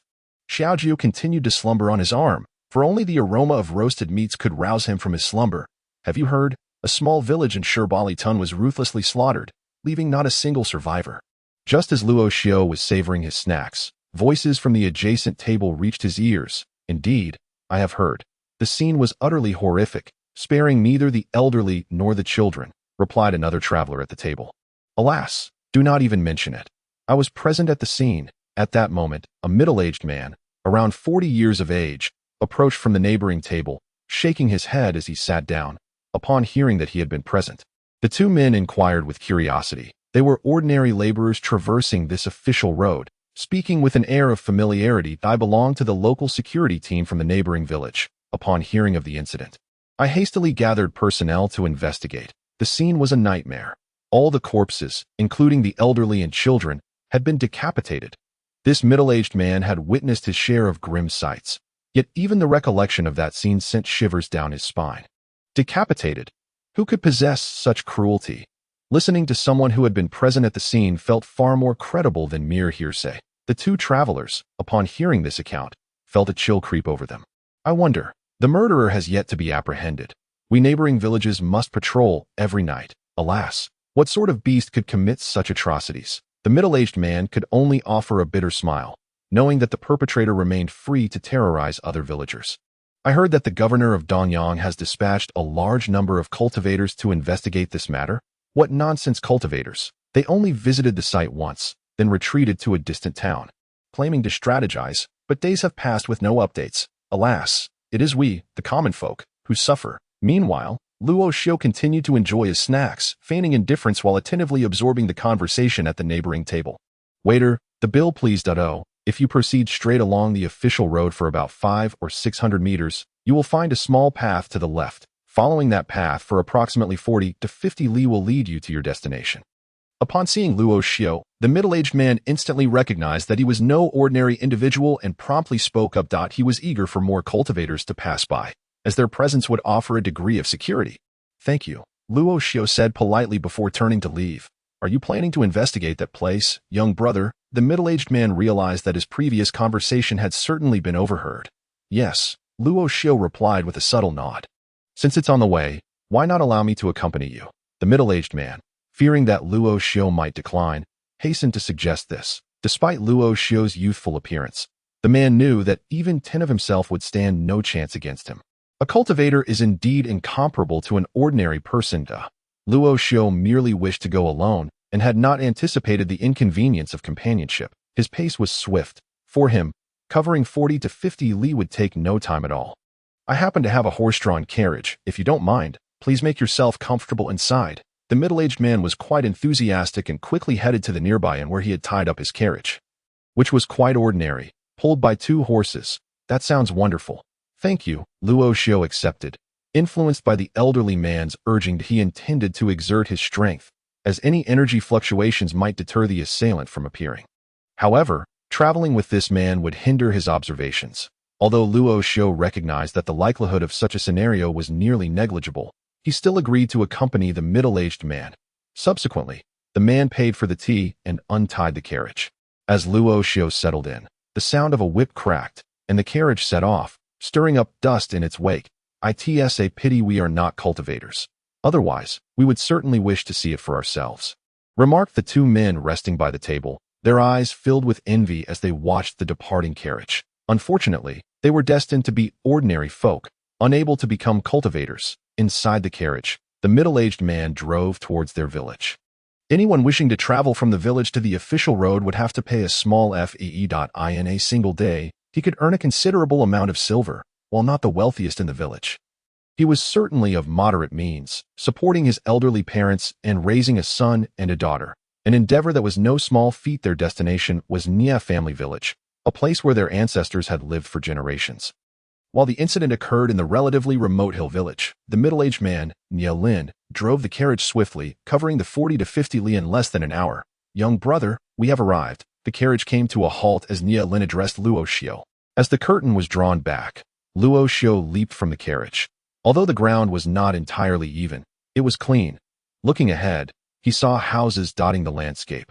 It was lunchtime, and wisps of smoke rose from every household, exuding a rustic charm. Please, young brother, join me for a meal at my home, Nia Lin continued, offering his hospitality. Thank you very much, brother Nia, Luo Xiu replied graciously, not wishing to decline the invitation. While he regarded meals as somewhat optional, it was best not to stand out too much in human society. Moreover, if Luo Xiu were to investigate that matter, he would inevitably require a solid foundation upon which to base his inquiries. And the Nia Lin family presents itself as an excellent option. Residing at the village's entrance, their home is a mere 50 meters from where the carriage can be dismounted. Nia Lin led the horse-drawn carriage to its designated spot, and subsequently accompanied Luo Xiu to his abode. Lear, come and greet your elder brother. Upon reaching the threshold of their home, Nia Lin called out loudly, Father, Father! A boy of around 11 or 12 years and a little girl of 7 or 8 emerged from the courtyard to the door. Both children were filled with joy. The little girl dashed into Nia Lin's embrace, nestling comfortably in his arms. Father, what delicious treats did you bring for Xina? She playfully inquired, her voice laced with affection. It was precisely due to his deep affection for these 2 children that he wished to shield them from any harm that to them. Luo Xiu represented a guardian angel that in these precarious times. Having a protector was of utmost importance. In contrast to the girl, the boy appeared considerably more bashful, lingering behind the towering figure of Nielin, hesitant to utter a word, though the boy was of a similar age to Luo Xiao. He seemed to belong to an entirely different generation. Who is this elder brother? Xian queried, glancing curiously at Luo Xiao. He is our village's guardian spirit. Quickly greet him, Nielin urged, anxious not to neglect Luo Xiao. Hello, elder brother. My name is Nia Xian. What is yours? The charming little girl asked, her adorable features promising a likable disposition in adulthood, if not extraordinary beauty. Greetings, little sister. My name is Luo Xiao. You may call me brother Luo Xiao. He replied warmly, gently ruffling Nia Xian's hair with a smile. Leer. It's your turn now, Nielin directed towards the young boy. Luo. Hello, brother Luo Xiao. I am Nieli, the boy stammered shyly. How wonderful. Brother Nielin is truly fortunate to have such delightful children. Luo Xiao remarked with a smile. Indeed, in this life, I am very content. I have a loving wife and children, and I cherish every moment. Nielin laughed heartily, embodying the simple joys of an ordinary man. Oh dear, in my eagerness to converse, I have neglected our young brother. Please, come in. Nielin suddenly realized that they had been lingering at the doorstep without entering the house for a refreshing drink. Thus, Luo Xiao followed Nielin into their humble abode, a typical rural courtyard with several brick and tile rooms. Nielin's parents and wife were exceedingly amiable, ensuring that Luo Xiao was well taken care of. After sharing a meal, Luo Xiao and Nielin ventured out together towards the site of the incident in the small village. Young brother, that over there is the ill-fated hillside village. It took us 3 or 4 days to discover the villagers' plight, by which time some bodies had already begun to decay. To prevent the spread of disease, we cremated the remains, Nielin stated from a vantage point, gesturing towards a desolate area a few hundred meters away, now only featuring a few dilapidated houses, devoid of any signs of life. Please be cautious, young brother, Nielin advised, aware that he could offer little assistance and choosing not to complicate matters for Luo Xiao. Initially, Nielin had intended to share the news of Luo Xiao's arrival with the entire village, anticipating a warm welcome from all. However, respecting Luo Xiao's desire for discretion, he refrained from spreading. Luo Xiao is currently unable to ascertain whether the entity before him is human. However, he is confident that through investigation, he can uncover the energy attributes of the individual. Once he identifies these energy attributes, he will be able to recognize the being at a glance upon their next encounter. Without delay, Luo Xiao vanished from his location, swiftly making his way towards the desolate hillside village. Chapter 40. The eerie shadows of the village, a mere few hundred meters, is but a fleeting moment for Luo Xiao. Upon arriving at the entrance of the hillside village, he was met with the acrid scent of charred remains, a stark reminder of the bodies that had been cremated earlier. Although he appeared unperturbed on the surface, a tempest of rage brewed within him that he could hardly comprehend the depths of depravity that would drive someone to commit such an atrocity against an entire village, from what he had gathered from Nielin. The hillside village, while not as populous as Nia family village, still boasted a community of 300 to 400 souls. Through his interactions with Nielin's family, he recognized them as simple, unassuming folk. And it was safe to assume that the inhabitants of the hillside village were no different, mere ordinary villagers, that amounted to 300 or 400 lives, all of whom were commoners devoid of any cultivation talent. What could possibly justify the massacre of an entire village, regardless of the reason? Such slaughter was unforgivable. Only by avenging those villagers could justice be served. There lingered a scent that felt hauntingly familiar. The voice of Elder Han resonated in his mind. Not only did Elder Han support Luo Xiao's presence in this forsaken village, but he had also once commanded great power, ruling over an entire race. Yet, he had issued strict orders against disturbing those who could not cultivate, promising merciless retribution for any transgressions. Many of his kin, in their relentless pursuit of strength, had resorted to preying on humans or other races to enhance their own abilities. Elder Han had shown no leniency towards such behavior, executing those who transgressed without exception. This was also why, during Luo Xiao's initial foray into cultivation, he was forbidden from consuming the power of magical beasts to bolster his own strength. What is that scent? Luo Xiao hastily communicated to Elder Han as he traversed the desolate village, where bloodstains marred the ground. The gruesome remnants spoke volumes of the brutality that had unfolded here. This scent was indefinable, yet it stirred a sense of familiarity within him. Elder Han, within the sea of consciousness, pondered deeply. He had witnessed countless scenes of carnage, far exceeding this in severity. However, He struggled to recall the nature of this particular scent. As it had been millennia since he had encountered it, I must reconstruct the scene. You may choose to avert your gaze, Elder Han declared, his unique abilities allowing him to perceive the memories held by Luo Xiao while also facilitating a partial restoration of the events that transpired. Though the reconstruction might be hazy, it could aid in recalling certain details. Very well. Luo Xiao stood still, observing his surroundings. Gradually, the scene began to shift, as if time itself were reversing. The details around him sharpened, and he widened his eyes in astonishment, taking in the unfolding tableau. The bloodstains grew increasingly vivid, coalescing into rivers of crimson, engulfing even the ground upon which he stood. Slowly, the lifeless forms of bodies began to materialize. Luo Xiao instinctively shifted his feet, for beneath him lay a corpse, headless, and it was not merely this one. Every single body was deprived of its head, all severed with chilling precision. The blood flowed forth from the severed neck. A true river of crimson. The old man continued to restore the scene, yet time had elapsed far too long. His own recovery was insufficient, rendering him capable of only resurrecting the aftermath of these villagers' demise. Regardless of age, be it the elderly, children, or robust young women, all had their heads cruelly severed. The harrowing spectacle lingered in Luo Xiao's mind, a haunting image. This is the work of a ghostly cultivator. Suddenly, the old man was struck by a thought and uttered it aloud. Simultaneously, the phantasmagoria surrounding them dissipated, reverting to its former state. Ghostly cultivator? What could that possibly be? Luo Xiao was roused by the old man's words and inquired further. At that moment, a tumultuous wave surged within Luo Xiao, as if the remnants of his morning meal threatened to erupt. This was a sinister method of cultivation, long banned millennia ago, yet here it was.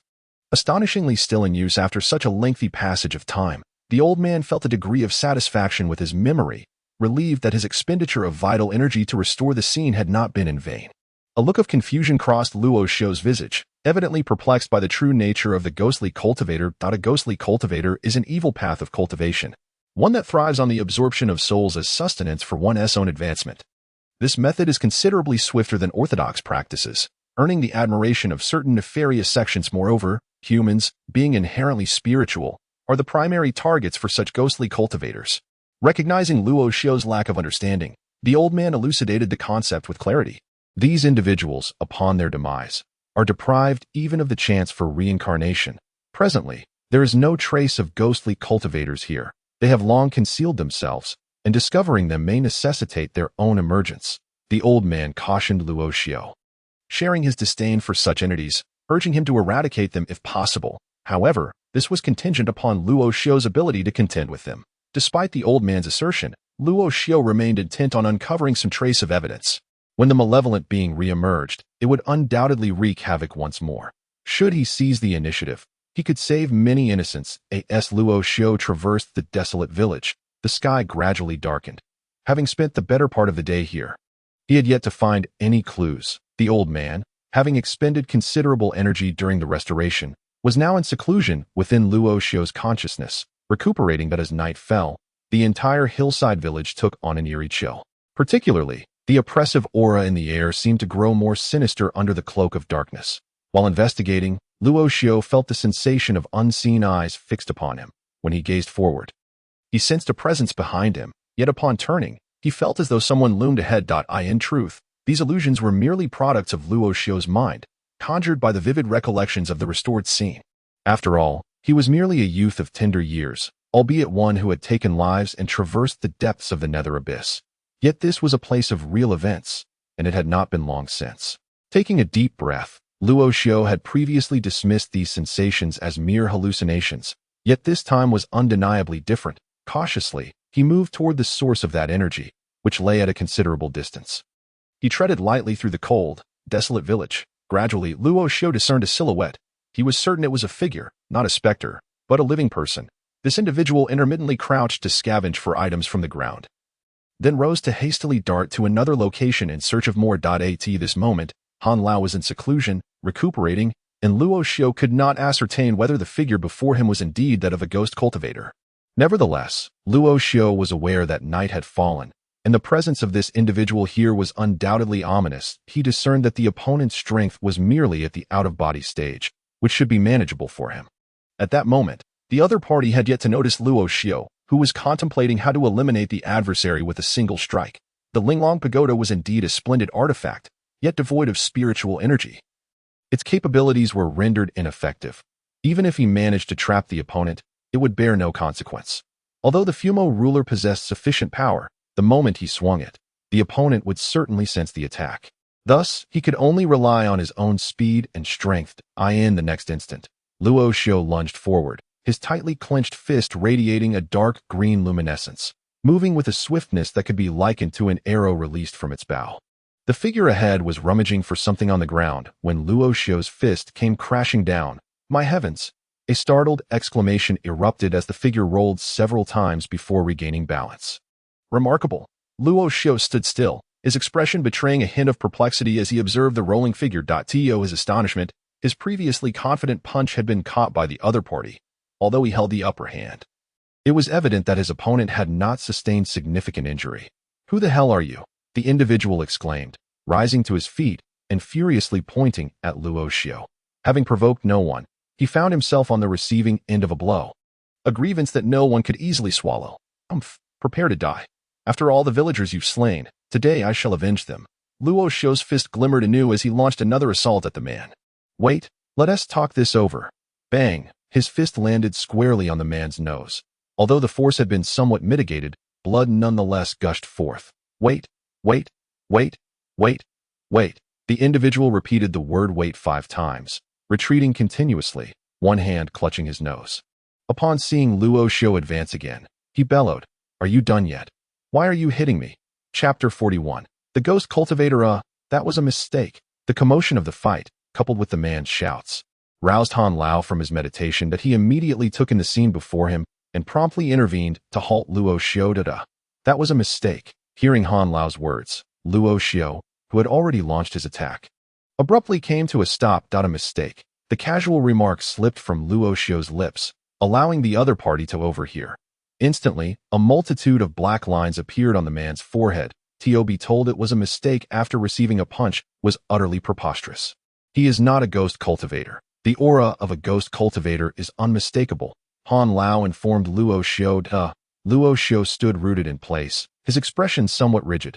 After such an extensive altercation, he had somehow made a blunder. And worse, he had caused the other man's nose to bleed. Hey, is this how it ends? Now that you know I'm innocent, the man retorted, regaining some confidence and regarding Luo Xiu with a questioning gaze. However, he kept a distance, wary that Luo Xiu might persist in his mistaken aggression. But I'm truly sorry. A typographical error occurred. Startled by the voice of another, Luo Xiu hastily offered his apologies. What are you doing here at this late hour? Are you not aware that a massacre has just transpired in this village? Luo Xiu inquired, unable to suppress his suspicions. It was indeed perplexing that there had been no one during the day. Yet now, at night, another had appeared. I am aware. I have been searching for clues. I arrived here 3 days ago and have been conducting nightly investigations. Why should it concern you? The individual, roughly the same age as Luo Xiu, possessed a handsome visage, the kind that would undoubtedly attract the admiration of young women. Searching at night? Are you not doing the same? Moreover, I am an alchemist, he said with a disdainful tone, as if to emphasize his own significance. Having just endured a blow to the face. An alchemist. Upon hearing this, a look of astonishment momentarily crossed Luo Xiu's countenance. He had not anticipated encountering a legendary alchemist in such a place. The threshold for becoming an alchemist was exceedingly high. Despite Luo Xiu's exceptional talent, he had never had the opportunity to attain that status. Indeed, what of it? The individual seemed quite accustomed to the astonishment of others regarding his identity, displaying no surprise, but rather a sense of pride. Nothing at all. Luo Xiu quickly waved his hand, attempting to dismiss the matter, for the individual was indeed an alchemist, a person of considerable esteem. The thought of having inadvertently caused the other to bleed from the nose with a single punch filled him with embarrassment.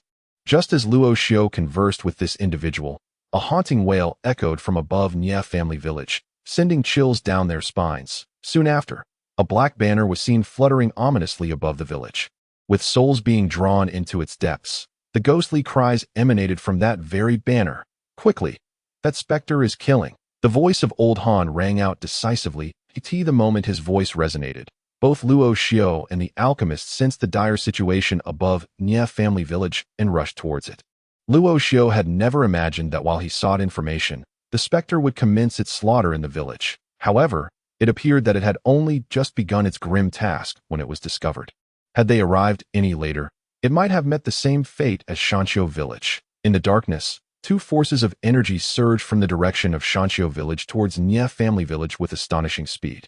The two villages were less than 3 miles apart, and they soon reached Nia family village. The alchemist soared into the air, aiming to seize control of the Black Banner, while Luo Xiu locked onto the figure committing murder within the village and darted inside. Inside the village, chaos reigned as numerous bodies lay strewn across the ground, all of them young villagers. These were the stalwarts of the village's security team who, upon noticing suspicious activity, had rushed forward only to meet their demise at the hands of this merciless figure wielding a scythe. He was the harbinger of death. To the villagers who had met such a tragic end, he was a reaper, harvesting lives. Cloaked in black, beneath the hood lay a pallid visage, with each life claimed. A faint smile curled at the corners of his mouth, as if such an act brought him immense satisfaction that as he raised his scythe to strike, the child before him suddenly vanished. Run as far as you can. The very child whom Luo Xiu had saved moments before had urged those present to flee. Luo Xiu entrusted the child he had rescued to a village woman, the little one paralyzed with fear.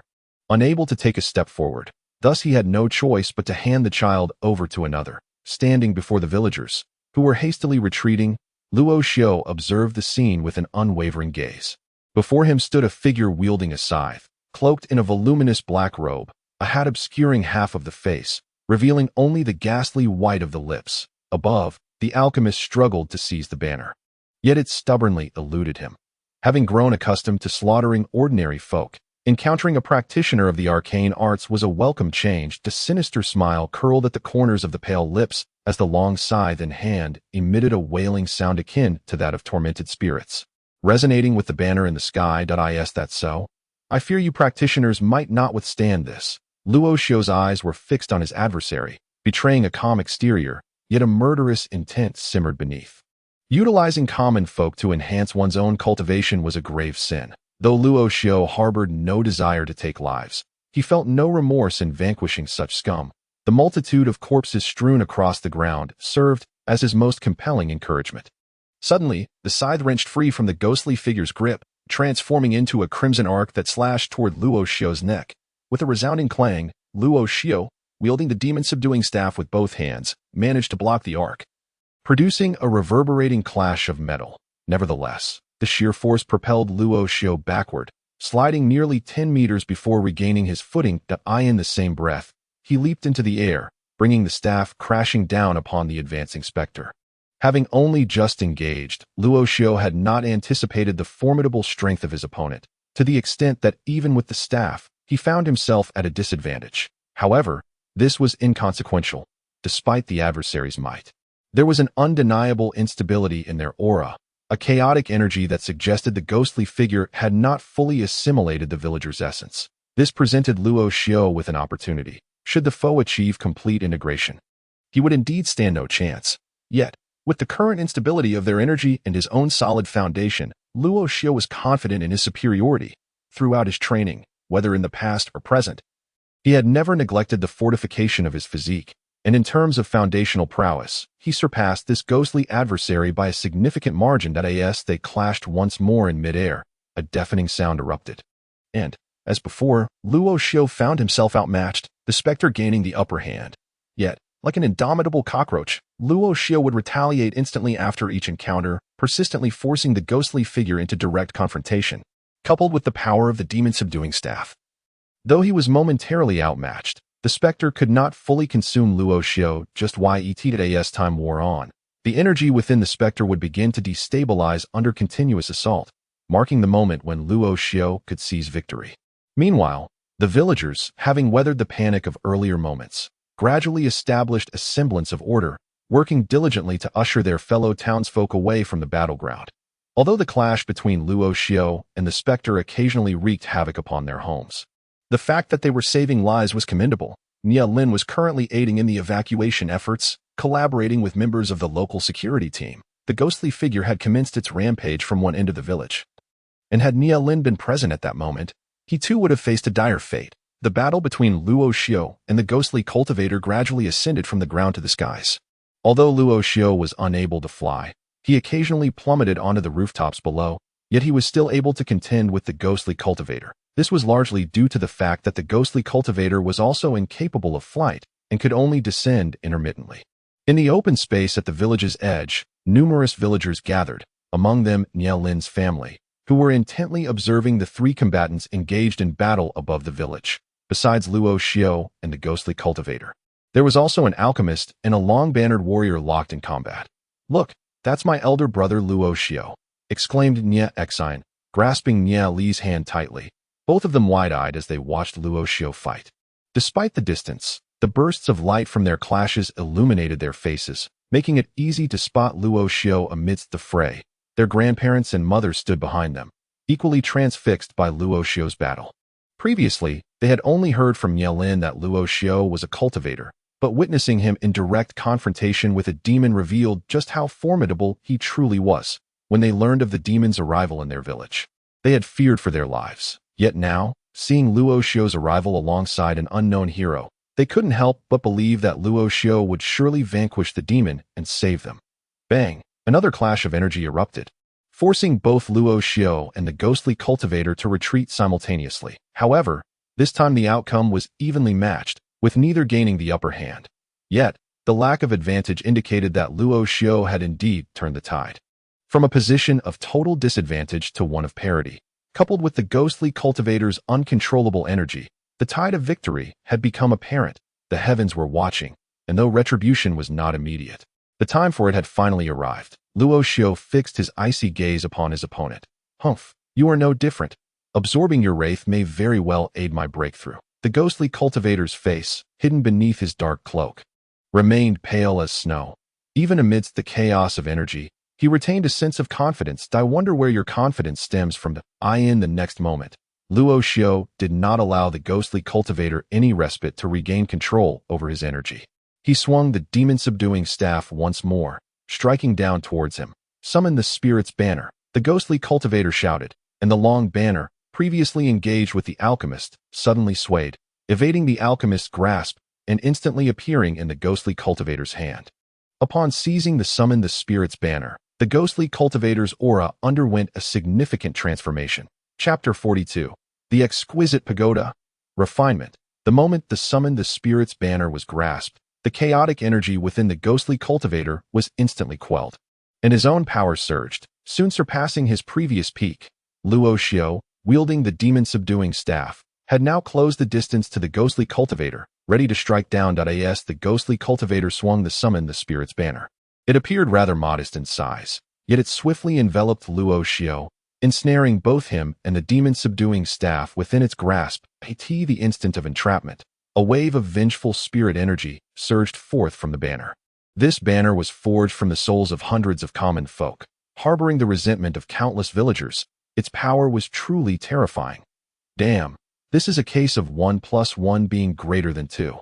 Over there, the alchemist, suspended in midair, gazed at Luo Xiao, who had been ensnared by the summon the spirit's banner, his expression darkening with concern.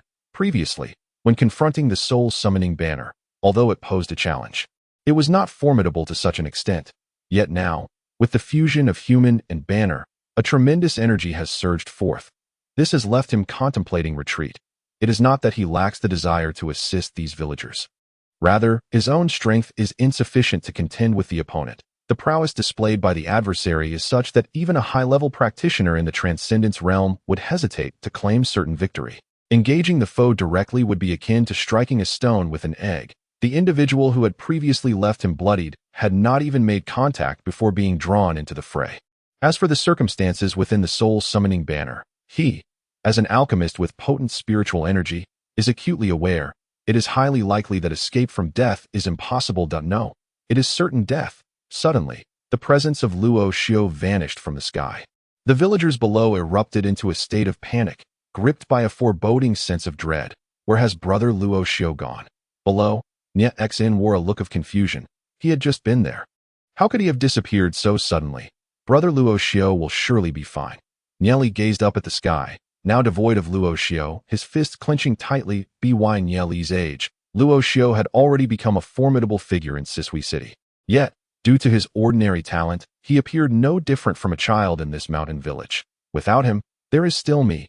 How disgraceful. The alchemist observed the agitated villagers below, his strong spiritual energy allowing him to discern their discussions with clarity, leaving him utterly speechless. Why is it that all practitioners do not receive equal treatment? Tell this king, how do you wish to die? The ghostly practitioner sneered at the alchemist, who showed no sign of fleeing from above. A sinister smile curling at the corners of his mouth, the soul-summoning banner loomed above him, enveloping Luo Xiao. He knew that the other would soon be refined, leaving him with no cause for concern. King, you dare to call yourself a king. I have been aware of you for some time, yet I never expected you to absorb ordinary villagers. The alchemist, evidently well acquainted with the ghostly practitioner, addressed him. Who allowed this king to discover such a technique? At that time, you were oblivious to my presence. Now, it is too late for you to notice. The ghostly practitioner proclaimed that I intend to absorb and refine all of Dongyang Prefecture, and in doing so, become the supreme ghost king of the world. Ha! The ghostly practitioner laughed heartily at the alchemist. Their acquaintance dated back 2 years, to a young scholar named Longxu, born into poverty. Having lost his father early in life, and raised solely by his mother, being an ordinary person, he could not alter his fate like those who practiced cultivation. He could only study diligently, hoping to achieve academic success and provide a better life for his mother. He was a dedicated learner, and to prevent distractions, his mother worked tirelessly washing clothes for wealthy families. During the harsh winter months, one could see her hands cracked and bleeding from the cold. He felt powerless, only able to immerse himself in his studies. To combat sleep while studying at night, he would prick himself with a needle. In his quest to seek mentorship from local scholars. He once knelt at their doorstep for 3 days and nights, the snow piled high above his knees, earning him the reputation of Wang Min Li Shui, a symbol of perseverance among impoverished students. Eventually, the scholars were moved by Wang Shua's determination and accepted him as a disciple. He studied with unwavering diligence, committing the knowledge from his books to memory. 2 years prior, he ventured to Dongyang County to partake in the examination. Should he succeed in this endeavor, he would gain the opportunity to travel to the capital for further assessments. Even in the event of failure, a government position awaited him, which could transform their lives. However, during the examination in Dongyang County, he was confident of his success, yet the outcome proved to be disheartening. He found himself among the ranks of the unsuccessful scholars, a stroke of fate. He uncovered that a prominent family in the county had substituted his exam paper. When he confronted them, he was grievously injured, and subsequently, the family sought trouble at his home in an attempt to protect him. His mother was unintentionally killed. It was then that the alchemist intervened, saving Wang Shuo. Initially, he thought little of it, but a sense of ominous energy emanated from Wang Shuo, which he chose to overlook. As time passed, he encountered Wang Shuo on several occasions, who consistently dismissed any concerns until he ultimately became unreachable. Previously, Luo Xiao had encountered the alchemist in that hillside village while investigating the identity of the villager's murderer. Despite his reluctance, he learned that it was indeed the feeble scholar from earlier. Did you find this object before I met you? The alchemist inquired, gazing at the ghostly cultivator, who was none other than the frail scholar Wang Shuo. Indeed, but I initially refrained from indiscriminate slaughter. Yet, if I do not take lives, they will take mine. They are merely beasts with human faces, who deserve sympathy. The ghostly cultivator regarded the alchemist, once considering him an insurmountable powerhouse. Yet now, it appeared he was destined to become mere fodder for his soul-reaping banner. You are beyond salvation, the alchemist stated, viewing the ghostly figure with resignation that he wished to depart, knowing he could not contend with his adversary, lest he be slain. Prepare to meet your end. The ghostly cultivator was reluctant to waste more words, aware that those who knew his past had become sustenance for him, and the alchemist was no exception. Just as he prepared to wield the soul-reaping banner, a sudden explosive sound erupted from it.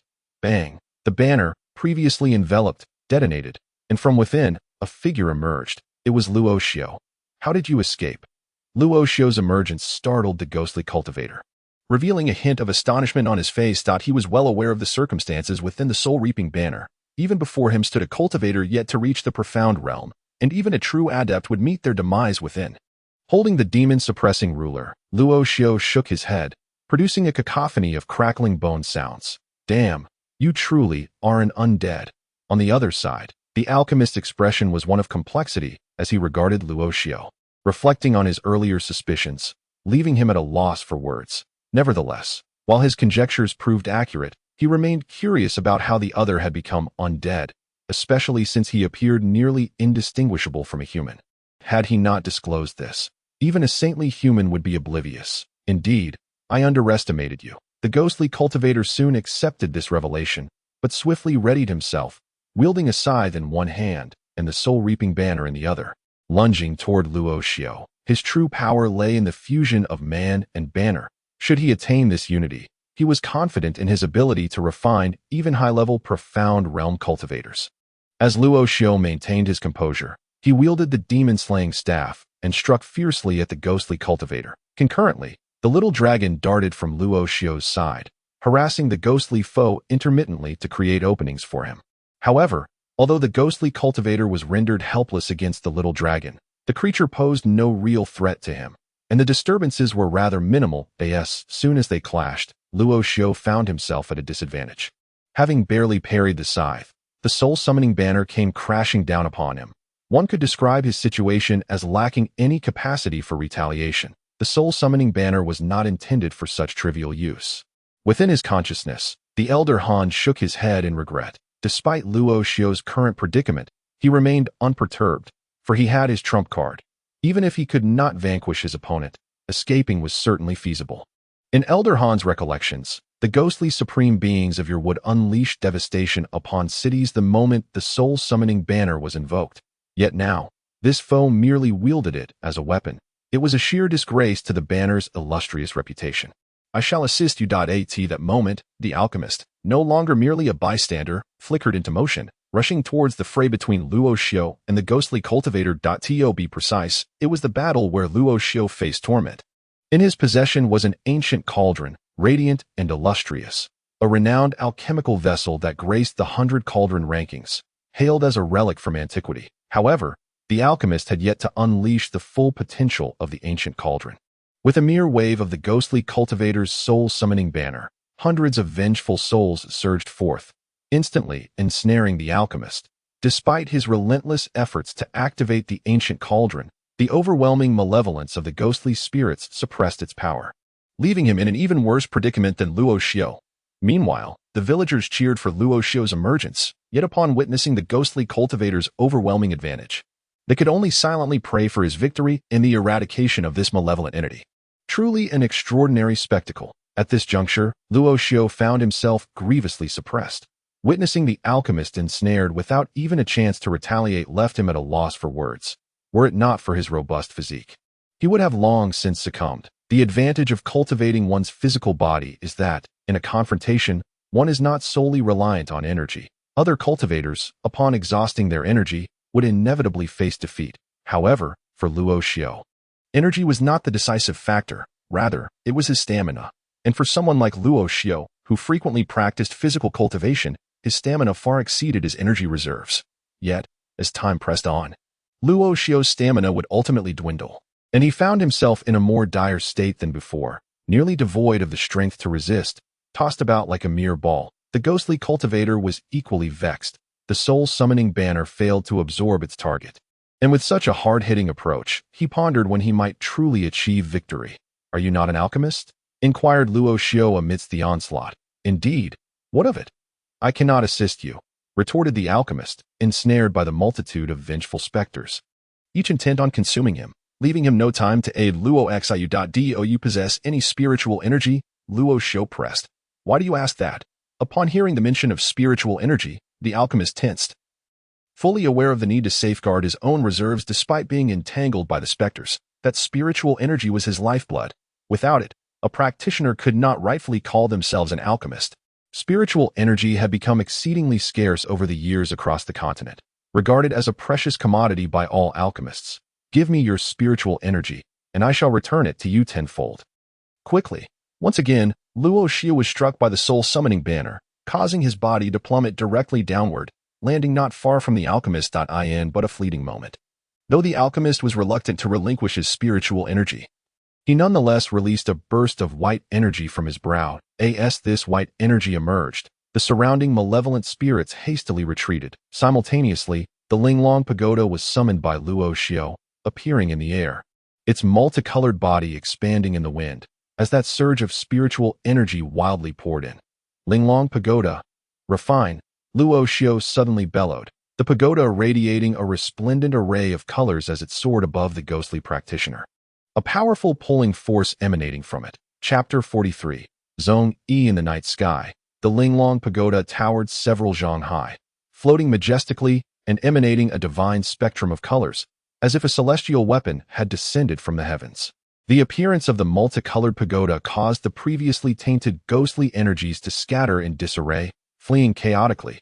Yet, due to the nature of the soul-summoning banner, there was no escape for them.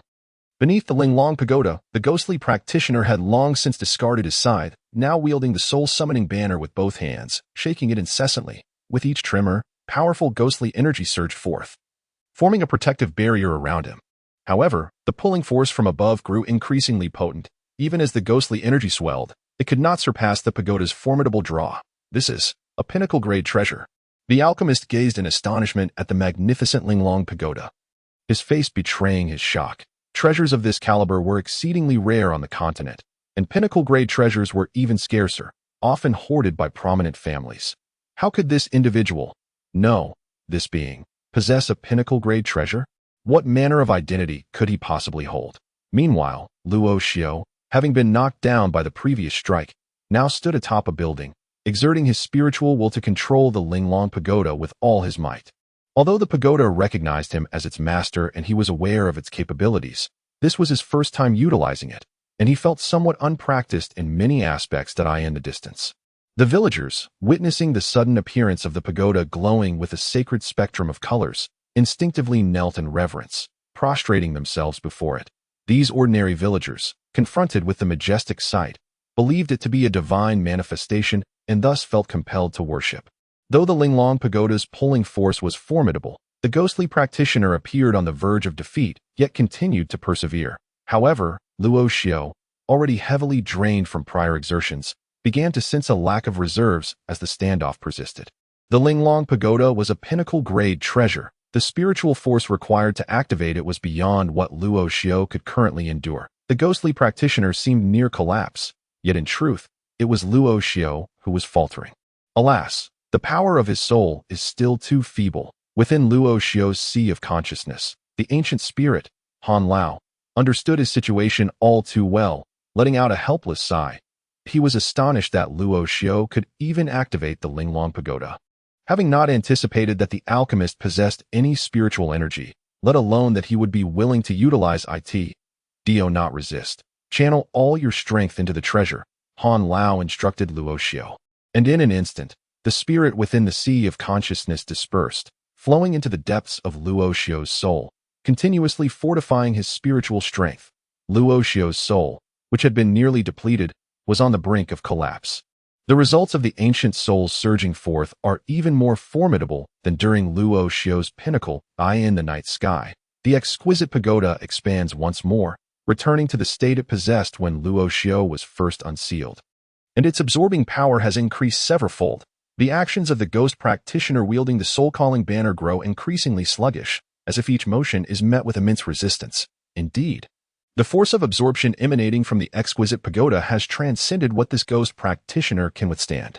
The surrounding ghostly energy is relentlessly drawn in by the pagoda, while the ghostly essence upon the soul-calling banner diminishes continuously. Impossible. I am the Ghost King. A look of disbelief spreads across the ghost practitioner's face. He can no longer control the soul-calling banner, which breaks free from his grasp and is drawn toward the exquisite pagoda. Devoid of the banner, the ghost practitioner's ghostly energy dissipates at an accelerated rate. He clutches his head desperately, attempting to conceal himself with his black robe. However, this proves futile. As the black ghostly energy wanes, his power diminishes correspondingly, gradually revealing his true form. His face, though not exceedingly pale, is marred with blood vessels, resembling that which has been scorched by flames, rendering his visage utterly unrecognizable. How can this be? The alchemist gazes at the gradually revealing countenance of Longxu, unable to believe his eyes. He is the only one present who has witnessed Longxu's true appearance. Formerly a handsome scholar, How could his face have transformed so drastically? What price has he paid to become like this? Beneath the exquisite pagoda, Longxu struggles incessantly, desperately resisting being absorbed, emitting cries of anguish that surpass even the wails of ghosts. Is there no chance for him to be spared? The alchemist, observing Longxua's struggles, turns to Luo Xiao and implores that it is futile. The ghostly energy has long since corroded his mind. To spare him would only lead to further suffering for the villagers. Luo Xiao replies, shaking his head. While hastening the pagoda's absorbing force, that he directly activates the refining capability of the exquisite pagoda, ensuring that those absorbed are completely refined, leaving no trace behind. Alas, a self-inflicted calamity, though the alchemist appears to be merely 15 or 16 years of age. He adopts an air of profound wisdom. Refine, Luo Xiao bellows once more, and the radiance of the exquisite pagoda intensifies. In a final struggle, Longxu is absorbed into the pagoda. The night is eerily silent. Following Longxu's absorption, the exquisite pagoda's brilliance dims instantly, resting in Luo Xiao's palm, no different from a mere toy. Anyone witnessing this small toy would hardly believe it was the very pagoda that had just displayed such grandeur in the heavens. Luo Xiao stands atop the rooftop, eyes closed, appearing either contemplative or at rest, remaining motionless. The alchemist surveys the surroundings, a look of compassion dawning in his eyes, standing still upon the rooftop as well. The villagers kneeling in the distance observe the sudden stillness, returning to their previous calm. They all gaze silently, without uttering a word. The night remains eerily quiet. Everyone, pray to the divine. A villager's voice breaks the silence, prompting those already kneeling to once again prostrate themselves before Luo Xiao and the alchemist, uttering words of deep reverence. Meanwhile, Nye Xian and Nye Li also gaze at Luo Xiao atop the rooftop, their expressions filled with admiration. The act of prostration here startled both Luo Xiao and the alchemist. The two sprang into action, swiftly approaching the villagers. Everyone, please rise. We are merely ordinary cultivators, Luo Xiao urged. Indeed, please get up. We are not celestial beings, echoed the alchemist, who, although only having contributed a small part of his strength, felt a sense of involvement. Moreover, all the spiritual energy he had painstakingly amassed had been entirely given to Luo Xiao. However, their words fell on deaf ears. Upon seeing them approach, the villagers only bowed deeper, repeatedly knocking their heads against the ground. Brother Nye, please tell everyone, Luo Xiao called out to Nye Lin, who was nearby. Oh, everyone, please rise. This young brother is truly a helper to our cultivators, not a celestial being, Nye Lin said hurriedly, shaken from his stupor, especially after witnessing the magnificent seven-colored pagoda. With Nye Lin's assistance, Luo Xiao and the alchemist finally managed to coax the villagers to stand. However, dispelling their firmly held belief in celestial beings seemed a rather unrealistic endeavor. The aftermath of the battle left Nye family village in a state of dire loss. 48 villagers had perished, the majority being robust men, while over 100 were injured, most of whom sustained their wounds while fleeing. Fortunately, the timely arrival of Luo Xiao and the alchemist prevented Nye family village from becoming a second casualty. After subduing the ghost cultivator Longxu, Luo Xiao and the alchemist aided the villagers in attending to the aftermath. Once they had recuperated sufficiently, Luo Xiao and the alchemist took residence in Nye Lin's home. By the way, what is your name? Luo Xiao inquired, sharing the same room with the alchemist. I am Luo Xiao. And you? He added with a smile. Noticing the alchemist's cautious demeanor, Luo Xiao felt no wariness towards him, as the elder had reassured him that the alchemist posed no threat, and he had previously struck the man in a moment of conflict. I am Zhongyi, the alchemist responded, gazing at Luo Xiao. Despite still harboring some reservations, they both understood that they were ultimately good individuals, at least capable of forming a friendship, even if Luo Xiao was a being of the undead. Zhongyi, Luo Xiao repeated the name with a smile, then said, I shall repay your spiritual energy tenfold. You must be jesting. That was all I had, Zhongyi replied, immediately invigorated by the mention of spiritual energy. He had long wanted to discuss the matter, but had hesitated due to the recent confrontation with the ghost cultivator. However, spiritual energy was exceedingly scarce, and it represented his only reserves. Do not worry. I do not have it at present. We shall have to wait. Luo Xiao reassured him with a smile, acknowledging the value of such energy. Having personally wielded the exquisite pagoda, Luo Xiao was well aware of its benefits. There remained some spiritual energy within the pagoda, sufficient for him to utilize it once more. Very well, I believe you. Zhongyi responded affirmatively. By the way, how is it that you are a being of the undead? He then voiced his curiosity. This notion was utterly bewildering. Humans were humans, and the undead were the undead. Only after death could one become an undead being. Could it be that Luo Xio was already deceased? Yet, how could a dead person behave like a living one? The absence of any discomfort in Luo Xio was entirely inconceivable to Zhongyi. Are you saying that you are dead? Upon seeing Luo Xio, Zhongyi instinctively took several steps back, his expression betraying a hint of fear. No one is devoid of fear when confronted with ghosts, particularly in a situation where one feels powerless. Even he, as a cultivator, was no exception. Look at you, trembling in fear. I didn't see you so scared back in that hill village. I'm just teasing you. My cultivation method leans towards the realm of the undead, but I am still human.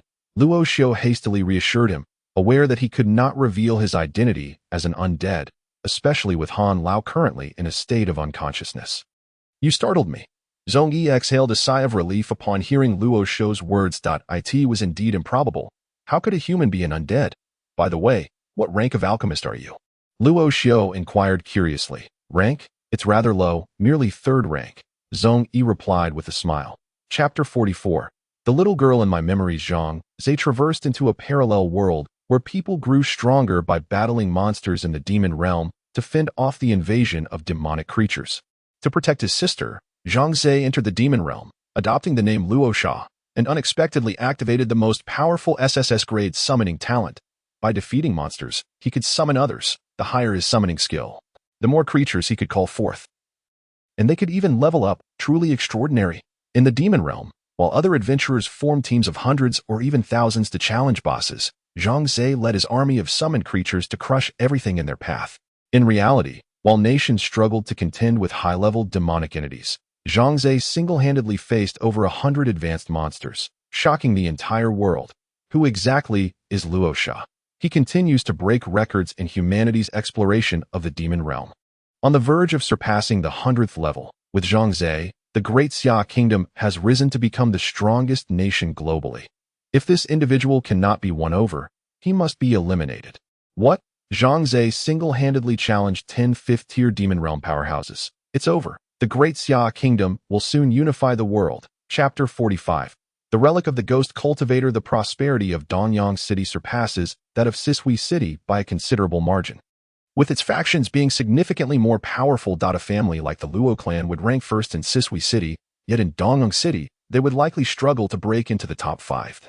As there are saint-level powerhouses within, the Great Qian Kingdom scarcely boasts a few saint-level experts, and yet Donyang County has such formidable beings. At the city gate, for soldiers stood guard, much like those in Sisui City, merely maintaining order. Unless ordered from above, they would not interfere with the comings and goings of individuals. Luo Xiu and Zhongyi approached the city gate and entered without hindrance. It hasn't changed much since 10 years ago. Upon entering the city, Luo Xiu observed the streets before him, which resembled his memories. After all, the businesses lining these streets belonged to influential families that had thrived for decades, if not centuries. 10 years would naturally yield little change. What else could have changed? Let us hurry and find something to eat. Although Zhongyi had never been here, he relied on his sense of smell to locate an inn. The broad road directly opposite the city gate of Donyang City was reminiscent of Sisui City. This road stretched straight to another city gate. The 4 gates, located in the 4 cardinal directions, were interconnected by 2 intersecting roads, effectively dividing Donyang City into 4 distinct areas. Luo Xiu was being led by Zhongyi towards a certain area, traversing through streets and alleys until they arrived at the entrance of a tavern. This establishment was situated at the junction of 2 streets, with the windows of its first-floor hall wide open, providing a splendid view of both thoroughfares, thus boasting an excellent location. Waiter, hurry, now is the time to prepare that dish, Zhongyi exclaimed, taking a seat at the table, his nose twitching as he inhaled the enticing aroma that had lured him through several streets. Certainly, esteemed guest. Please hold on a moment. Would you like to order anything else? A young waiter approached, noting down on his account book as he addressed Zhongyi. No more chatter. Bring out your signature dishes swiftly. Zhongyi responded, his stomach growling. The journey had drained him of considerable energy. Are you not a cultivator? Can't you endure this little hunger? Luo Xiu remarked, bemused by Zhong Yi's exaggerated demeanor. Due to his undead constitution, Luo Xiao no longer required sustenance, and thus felt no pangs of hunger. Conversely, Zhong Yi had consumed a substantial breakfast. Although it was slightly past mealtime, he certainly should not be this ravenous. You wouldn't understand. My constitution has certain issues, thus I must eat more. The valuable spiritual energy has already been absorbed by you, leaving me no choice but to indulge in more food, Zhong Yi complained. His expression reminiscent of a disgruntled wife. Such a predicament. With this revelation, Luo Xiao felt it prudent to refrain from further comments, especially since he had indeed utilized Zhong Yi's spiritual energy, now stored within his magical artifact, which he could not extract. While Luo Xiao and Zhong Yi engaged in conversation, the young waiter arrived, balancing a tray laden with 4 dishes, one of which was the secret sauce braised pork knuckle, the very dish that had initially captivated Zhong Yi's senses. Yes, that's it. Quickly, Zhong Yi could hardly contain his anticipation, and the waiter promptly set down the 4 plates. Without even picking up his chopsticks, Zhong Yi dove in. However, no matter how fast he was still outpaced by another. From within Luo Xiao's sleeve, a little dragon darted out, and before Zhong Yi's hand could reach the braised pork knuckle, the plate was left with nothing but a large bone. What on earth is this? Zhong Yi leaped up in surprise, staring at the little dragon coiled around Luo Xiao's arm. The little dragon, meanwhile, gazed innocently at Luo Xiao, licking its tiny tongue. But it's all right. It's all right, Luo Xiao reassured, stroking the little dragon's head before turning to Zhong Yi. This is my little darling. I hope I didn't startle you. He then called out to the waiter who had just walked a short distance away. Bring me another 50 servings of that dish. Certainly. The waiter, having noticed the little dragon, was not overly frightened, considering it was merely a small snake. After all, people commonly kept cats and dogs, but it was rare to encounter someone with a pet snake. Why have I never seen it before? Zhong Yi resumed his seat, observing the little dragon on Luo Xiao's arm, his face reflecting curiosity. It might have been sleeping on my arm last night. Perhaps you simply didn't notice. It has quite an appetite, though it only consumes meat. So you might want to eat something else first, Luo Xiao explained, feeling somewhat apologetic for having devoured the food intended for Zhong Yi. No worries. No worries. This little fellow is extraordinary. Although Zhong Yi could not discern the species of the little dragon, he sensed that it was indeed something remarkable. Should the young dragon grow a bit more and exude a semblance of majesty, it is likely that one would discern it as the second most formidable creature on the continent, following the dragon itself, the Jiao. Throughout the entire banquet, Zhong Yi spent a considerable portion of his time gazing at the young dragon. Naturally, it was primarily due to the young dragon's captivating presence. The secret sauce pig knuckles were not prepared in an instant. Each time one was served, it was swiftly devoured by the young dragon. And this occurred repeatedly, more than a dozen times. In the end, Zhong Yi, exercising caution, ventured to the kitchen to take a bite himself, allowing him to savor the exquisite flavors of the pig knuckles. Out of 50 pig knuckles, the young dragon consumed 48, Luo Xiao had 1, and Zhong Yi also had 1, while the remaining signature dishes were all polished off by Zhong Yi. Let us proceed to the inn. Having dined contentedly, Zhong Yi approached the reception area and promptly booked a room, ensuring it contained 2 beds. After all, Luo Xiao still owed him some spiritual energy. Naturally, they could not occupy separate rooms. What if he decided to flee? Zhong Yi was uneasy about his own trustworthiness. But for Luo Xiao, it mattered little. It was merely a matter of sharing a room, and besides, Luo Xiao had no need for sleep. Spending the night in meditation instead, the young dragon, thoroughly sated, continued to curl up on Luo Xiao's arm, while Luo Xiao sat on the bed, engrossed in his cultivation, as Zhong Yi fell into a deep slumber. Han Lao, are you there? Within his consciousness, Luo Xiao commanded his nascent soul to seek out Han Lao, yet found no trace of him, nor any hint of his presence. It seemed at this time the toll on Han Lao was excessively great. With a soft sigh, Luo Xiao lamented the repeated drain on Han Lao's strength. Restoring his power within Luo Xiao's consciousness was no easy feat. And yet, he found himself depleting Han Lao time and again, with this instance being the most severe. Luo Xiao reproached himself for his lack of ability. Had he possessed greater strength, he would not have to impose upon Han Lao so. Since their acquaintance, it had always been Han Lao aiding him, while he had never reciprocated. Han Lao, as long as you are well, that is sufficient. Upon hearing Han Lao's voice, Luo Xiao felt a wave of relief wash over him. No matter how feeble the sound, as long as he could still hear it, it felt like a stone had dropped. alleviating Luo Xiu's worries considerably. Indeed, I must take some time to visit the pagoda and ensure that no unforeseen events occur. Han Lao advised Luo Xiu. Understood, Luo Xiu replied with a nod in his nascent soul state that I in the room. Zhong Yi lay soundly asleep on one bed, while Luo Xiu meditated on the other. One was positioned in the east, the other in the west, separated by the living area, maintaining a reasonable distance that, of course, this arrangement was predicated on the safety of the nascent soul, which was currently quite fragile and served as an excellent source of nourishment for cultivators. Should it be captured and absorbed by another practitioner, Luo Xiu would find himself in dire straits. The nascent soul emerged from his body and swiftly ascended to the exquisite pagoda resting on his arm. Though the pagoda was diminutive, Luo Xiu's nascent soul was even smaller, making the pagoda appear relatively grand in contrast. Subsequently, the nascent soul vanished before the pagoda and slipped inside. The exquisite pagoda had long since recognized its master and posed no resistance to Luo Xiu. Once the nascent soul entered, the entire space expanded dramatically, reminiscent of Luo Xiu's initial entrance into the pagoda. Within the pagoda, Luo Xiu's nascent soul materialized on the first level, clad in an illusory robe akin to that of his physical form. He stood there, as if Luo Xiu himself had arrived. The first floor, designed for receiving guests, was devoid of any offensive capabilities. However, this place is filled with numerous belongings of Luo Xiu, such as everyday items, clothing, and the like. The space within the storage ring is limited. Thus, this location has become Luo Xiu's second storage ring, allowing him to store whatever he desires, standing in the realm of his primordial spirit. He swiftly darted towards the fourth level of space. 1, 2, 3, 4. The previous ghost cultivator was refined within the fourth level of the treasure pagoda. The fourth level, Luo Xiu's primordial spirit manifested at the entrance. Gazing intently at the contents within, the figure of the ghost cultivator Longxu had long since been eradicated by the formation here, leaving no trace behind. However, two items remained unrefined in this space. One was the soul summoning banner, and the other was a seemingly ordinary stone.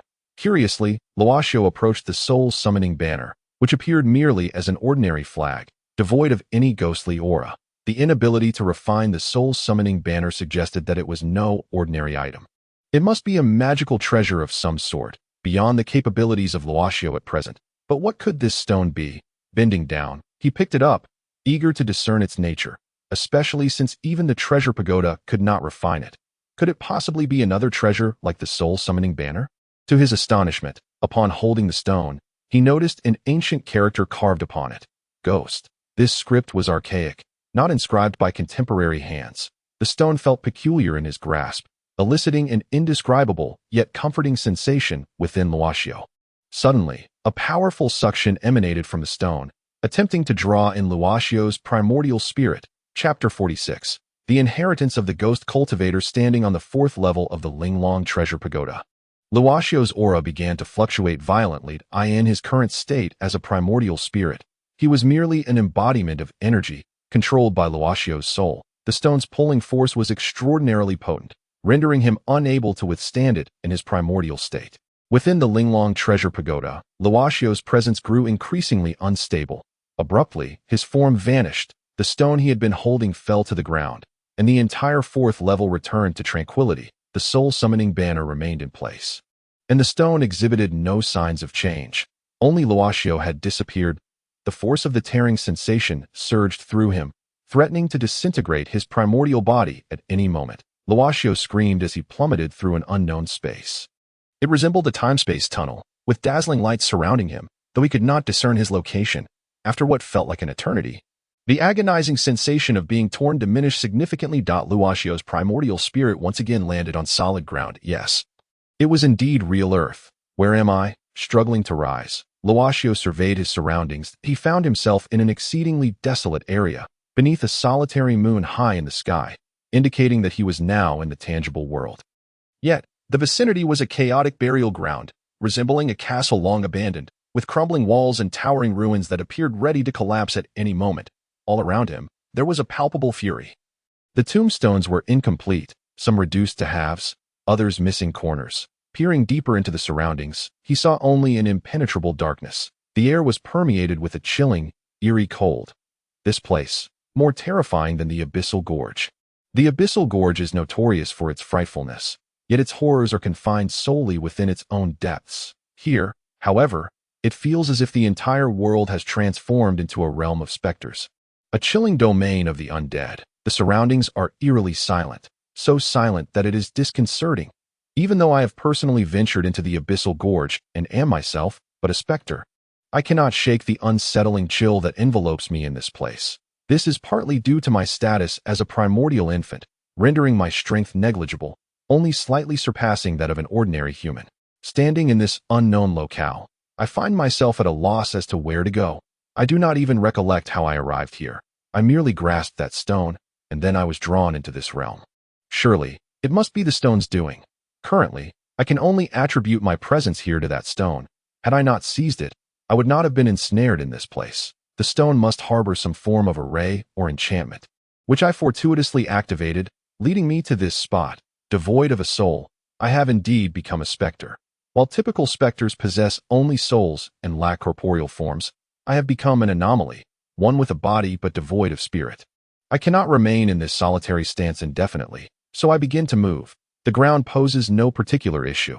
It is merely the environment that is somewhat intimidating, compounded by the graves that lie undiscovered for who knows how long, which evoke a sense of trepidation. Before me stands a colossal castle, its remnants in a state of ruin, a testament to its long-abandoned state. The extent of its decay suggests that a great battle must have transpired here. The warriors who once fought were undoubtedly formidable, perhaps even legendary figures, for such devastation could not have been wrought by the feeble. Presently, I am only marginally stronger than an average individual, by the measure of cultivation. I have reached the level of chi nurturing. My body, infused with energy, allows for a certain agility in my movements that I effortlessly leap over the dilapidated structures that obstruct my path. The ancient castle doors stand ajar, exuding a chilling aura more intense than that found outside. I glance around, feeling a twinge of apprehension, yet I proceed into the depths within. The lofty ceiling towers above, at least 20 meters high, creating a vast expanse. Several stout columns rise from the ground, supporting the overhead dome. The walls are adorned with numerous murals. Some have fallen to the floor, while others remain barely suspended, all cloaked in cobwebs. Remnants of decades, if not centuries, of neglect. I find myself alone in this immense castle, feeling exceedingly insignificant. Standing here, I am uncertain of my next move. My presence here feels entirely superfluous. Gradually, I approach the adjacent wall to examine the murals. One particular painting captures my attention. It depicts a middle-aged woman, a figure of fair complexion, with long black hair, a slightly plump figure, and a hint of an enigmatic smile gracing her lips. Most striking are her captivating eyes, large and expressive, seeming to encompass a world of emotions, as if they might spring to life. Lady Monteludosa of Charles I. As I gaze at the inscription below, I recognize the identity of the woman portrayed. She must have been one of the original owners of this castle. That I wander towards other murals, each depicting various figures, presumably the former inhabitants of this once grand estate. As for the reasons behind its current state of disrepair, those answers have likely been lost to the inexorable flow of time. After wandering around the castle for a while, Longxu gradually dispelled the fear that had once gripped his heart. He began to perceive this place merely as a dilapidated fortress. Nothing of particular significance. Fated one, you have finally arrived. As Longxu ventured deeper into the castle, a voice resonated through the air. The moment the voice echoed, Longxu's nerves instantly tensed, causing him to take a cautious step back. His expression wary as he surveyed his surroundings. Do not be afraid. I am the ghostly cultivator you seek, the voice continued, laced with an overwhelming aura of chilling malevolence. Before him, the once empty front wall of the grand hall began to manifest ominous black mist. Gradually, a colossal figure emerged upon the wall, a silhouette of a person, entirely rendered in shades of black, outlined by dark lines that, combined with the surrounding malevolent energy, created a ghastly spectacle. Standing at one side of the castle, Longxu observed the apparition taking shape on the wall, realizing that his presence here was far from coincidental. Someone had orchestrated this encounter. What surprised him most was the precarious situation he had unwittingly placed himself in. Regret washed over him. Why had he dared to use his nascent soul to venture here? Had his true self been present, even if he could not overcome the adversary, he would at least possess some means of self-preservation. Now, he found himself utterly defenseless, especially in the presence of such formidable ghostly energy, which far exceeded his own strength. With the old man in seclusion, there was no one to rescue him. Thus, he could only rely on himself and strive to leave this place as swiftly as possible. "What's the matter? Are you afraid?" The figure on the wall spoke, its form still merely an outline, not yet fully realized. "Fear not. What are your intentions?" Longxu regarded the eerie manifestation with increasing bewilderment, uncertain of its motives for summoning him. "This is the very spirit that caused my disciple's demise," came the voice once more, revealing that the entity before him was indeed the true architect of his predicament. "You overthink. There are countless techniques in this world. Used rightly, they yield virtue. Used wrongly, they lead to wickedness. One can only blame the insatiable greed for power," it continued. "However, this presents an opportunity for you. Instead of him, why not become my disciple?" "Become your disciple?" Longxu replied coolly, eyeing the figure on the wall. "What if I were to refuse?" He understood that this being was no ordinary foe. If it was a matter of inheritance, it was evident that the former host had perished. While he could not claim to be stronger than the old man, their strengths were comparable, both lacking in considerable power, although the old man was acquainted with the depths of the nether stream. For some reason, Longxu felt no affinity towards the entity before him, perhaps due to the bloodshed caused by its previous disciple. "You will not refuse," came the confident reply from the figure. "What makes you so certain?" Longxu queried, intrigued by the entity's unwavering assurance that he would not decline the proposal. "Due to your inability to refuse," the other party spoke again, their voice laden with an ominous resonance, more intense than before. Longxu distinctly sensed the temperature around him plummet several degrees in an instant. Cautiously, he scrutinized the image on the wall ahead, feeling that something was amiss. Suddenly, Longxu pivoted sharply and sprinted toward the castle's exit. Composed of energy, he was remarkably swift. Yet, no matter how fast he ran, the castle's grand entrance remained perpetually distant, never drawing nearer. "I am King Charlie, the master of this castle. Leave this place. You must obtain my consent," the mural proclaimed. From the wall, the dark entities depicted surged forth, coalescing into a swirling mass of black mist that enveloped Longxu. Despite his relentless flight, to the observer, it appeared as though he were merely frozen in place. The black mist rapidly engulfed Longxu, an excruciating pain coursing through him. Although his form was composed of energy, which should have rendered him impervious to pain, the sensation was all too real, radiating throughout his being, rendering his body limp and causing him to lose consciousness. In the external world, Longxu remained seated on his bed, meditating in seclusion, as though nothing were amiss. The exquisite pagoda rested upon his arm, and everything seemed perfectly ordinary. However, outside, dawn had already broken. Zhongyi stood before Longxu, pacing back and forth. Zhongyi acknowledged that he had indulged in a late slumber, awakening just before midday. Upon rousing, he noticed that Longxu was still in meditation. Choosing not to disturb him, Zhongyi descended to enjoy a hearty meal. Yet, upon returning, he found this fellow still seemingly asleep, after calling out several times with no response. It appeared that Longxu had truly drifted into slumber. The sun had risen high. It was time to awaken. Zhongyi halted his steps and addressed Longxu once more. This was somewhat astonishing. Although Longxu was purportedly in seclusion, he emitted none of the energy typically associated with meditation, indicating that he was, in fact, not engaged in any practice at present. What could this mean? Observing Longxiu's stillness, Zhongyi contemplated testing him. Just as he extended his hand, a shadow suddenly erupted from Longxiu's sleeve. Chapter 47. The Ghost King. Charlie 3 Zhang. They traversed into a parallel world, where the inhabitants relied on the demon realm to slay monsters and gain strength to combat the incursions of demonic creatures. To8 his sister, Zhang Zhe entered the demon realm, adopting the name Longxu, and unexpectedly activated the most formidable SSS-level summoning talent. Slaying monsters enabled him to summon. The higher the summoning skill, the more monsters he could call forth, and it could even be upgraded. Truly a game changer. Within the demon realm, while other adventurers banded together in teams of hundreds or even thousands to confront bosses, Zhang Zhe led his army of summoned creatures, crushing all in his path. In reality, while nations grappled with the challenge of high-level monsters, Zhang Zhe single-handedly faced off against hundreds of them, astonishing the world. Who exactly is Longxu? He shattered records in humanity's exploration of the demon realm. On the cusp of breaching the 100th floor, with Zhang Zhe, the Great Xia Kingdom surged to become the strongest nation globally. If this individual cannot be swayed, he must be eliminated. What? Zhang Zhe single-handedly challenged 10 fifth-tier Demon Realm powerhouses. This is disastrous. The Great Xia Kingdom will inevitably unify the world. Chapter 48. The Three Spirits Creation Pill surrounding Luo Xiu's nascent soul. Torrents of violent soul particles surged, poised to explode at any moment. After enduring a standoff for such an extended duration, Luo Xiu realized that he could not withstand his opponent any longer.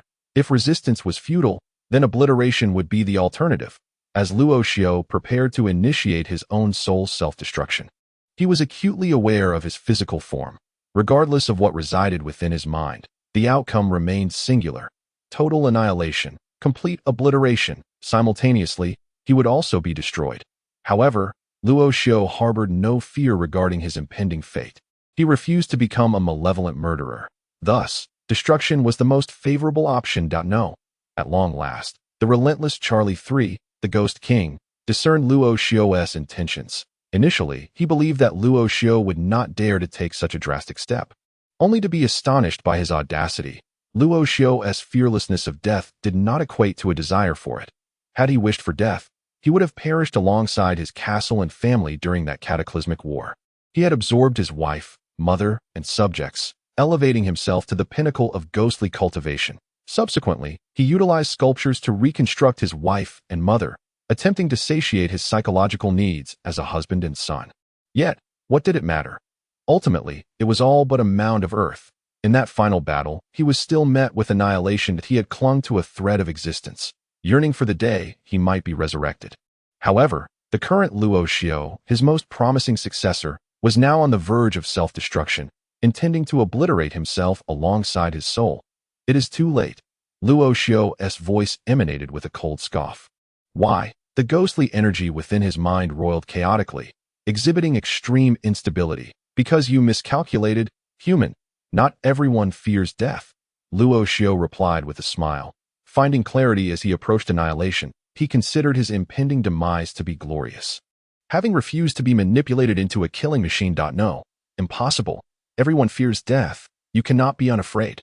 The Ghost King, now in a state of turmoil, was frantically swirling within his mind, his essence becoming increasingly chaotic.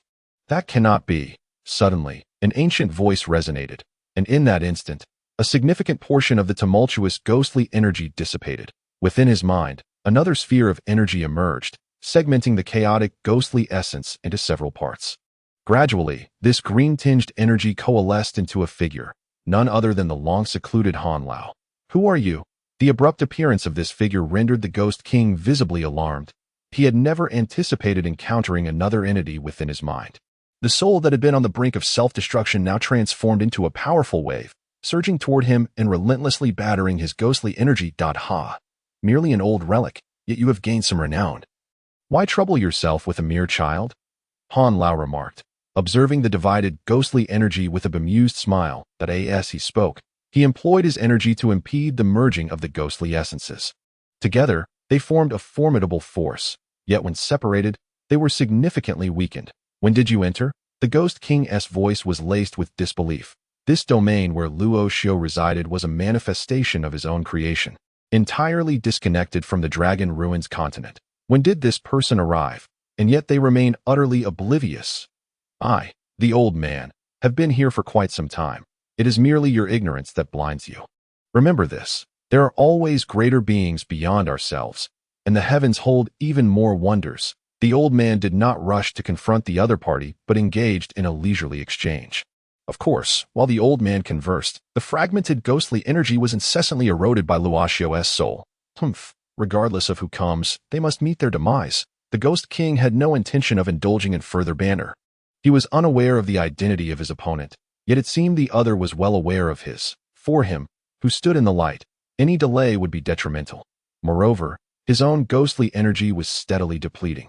If he did not resist soon, he might lose the opportunity to fight back entirely. As the Ghost King's words fell, the ghostly energy began to surge back relentlessly, as if it were free of cost. What had previously gone smoothly now faced significant setbacks. The ghostly energy was revitalized, and Luo Xiu's soul essence was once again suppressed. Present.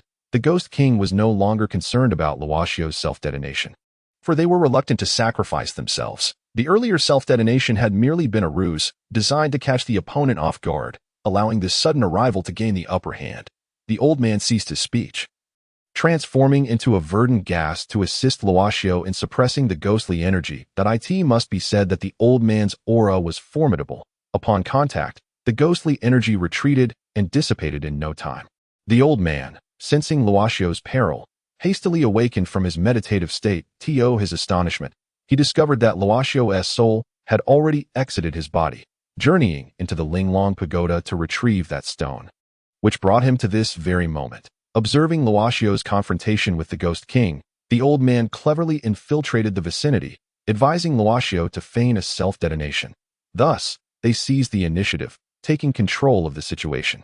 Otherwise, even with the old man's arrival, they could not escape the fate of self-destruction.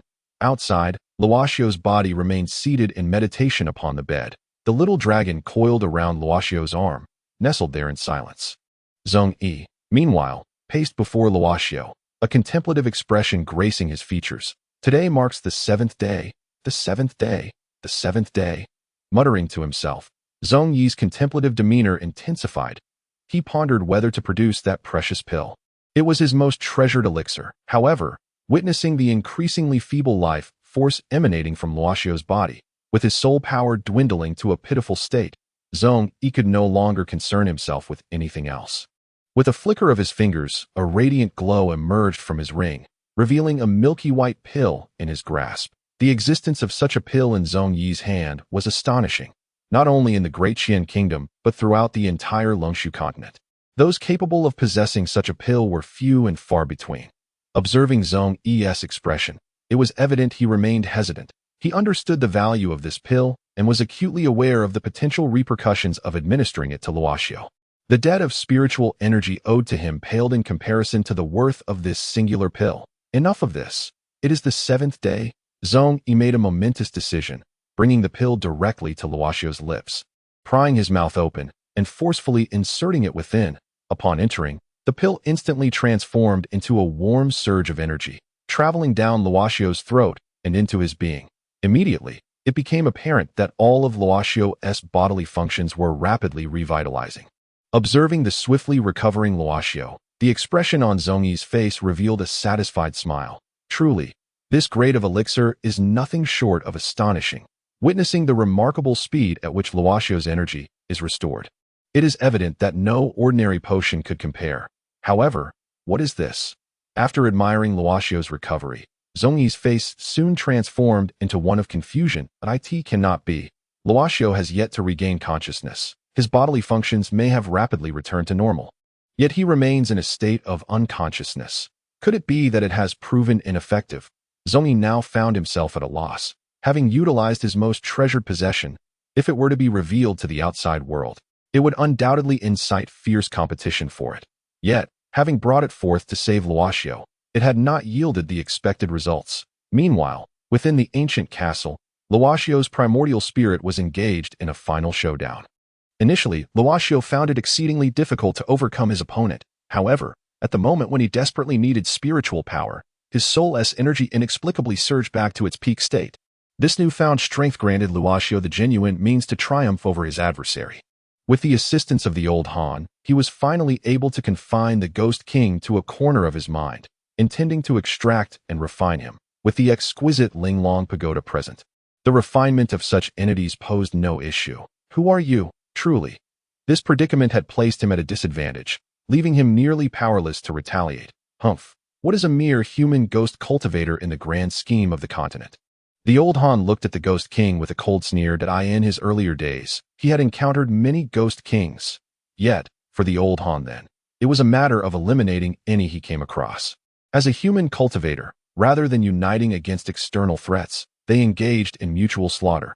Such vermin were best eradicated. Gather, Longxu bellowed, and the previously subdued ghostly energy was instantly crushed by Longxu's soul, losing all its former ferocity. Thank you, old Han, for your timely intervention. With the Ghost King subdued, Longxu exhaled deeply. Just a hair's breadth, only a fraction, and he could have become the Ghost King's instrument of slaughter. Alas, it seems that following this intervention, my true self must enter seclusion.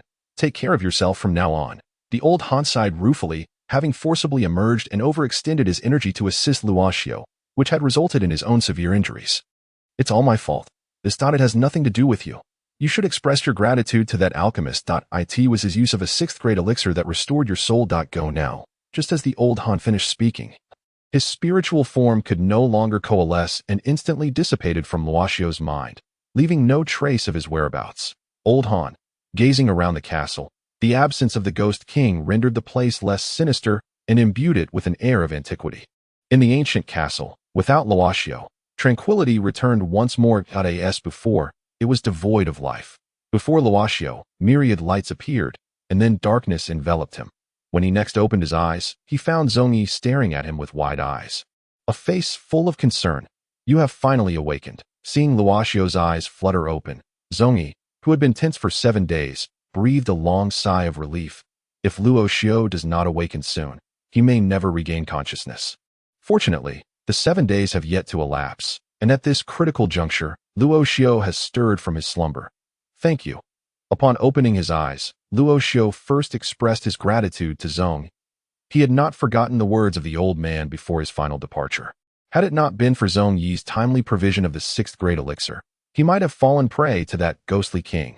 The mere thought sends shivers down his spine. Zhongyi effectively saved Luoxiu's life.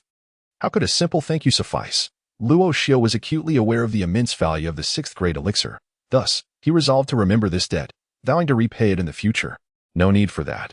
It's merely my pitiful sandling transformation pill. Zhongyi remarked with a sigh upon seeing Luoxiu awake. I understand the worth of the 6th grade elixir, and I shall repay you in due course. Luoxiu replied gravely, Alas, it is not that I covet the elixir. Of course, if you insist, I would not refuse, Zhongyi responded, relieved to hear that Luoxiu was aware of the situation. The greatest fear in doing good deeds is that they go unrecognized. If one performs a kind act and the recipient is oblivious, then the doer feels unjustly wronged. He is no saint. He merely wishes to be remembered, with the promise of repayment in the future. For that is indeed a sandling transformation pill. However, as soon as Zhongyi finished speaking, he realized that Luoxiu had once again entered a meditative state. Closing his eyes, in this, Zhongyi felt a flicker of awkwardness. Yet, he soon witnessed the exquisite pagoda rise from Luoxiu's arm, landing gracefully upon the floor and swiftly expanding to the height of a person. Once it reached that height, the pagoda ceased to grow. Subsequently, Luoxiu's figure shrank and darted into the exquisite pagoda, vanishing from sight. Zhongyi and Xiao Jiao remained outside, gazing enviously at the towering pagoda.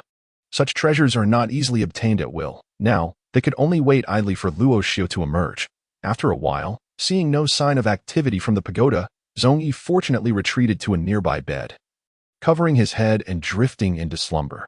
This room had been shielded by his energy, preventing any ordinary force from permeating the space. After all, there were formidable beings within Danyang City. Should a malevolent entity take notice, it could lead to considerable trouble. Zhongyi lay on the bed, cocooned in sleep, while the exquisite pagoda remained quietly in the room. The demon suppression measuring rod, always carried by Luoxiu, posed no risk of damage. Xiao Jiao lounged on the bed where Luoxiu had been seated, her little eyes fixated on the pagoda, seemingly guarding Luoxiu's safety. Within the exquisite pagoda, Luoxiu had ascended to the 4th level.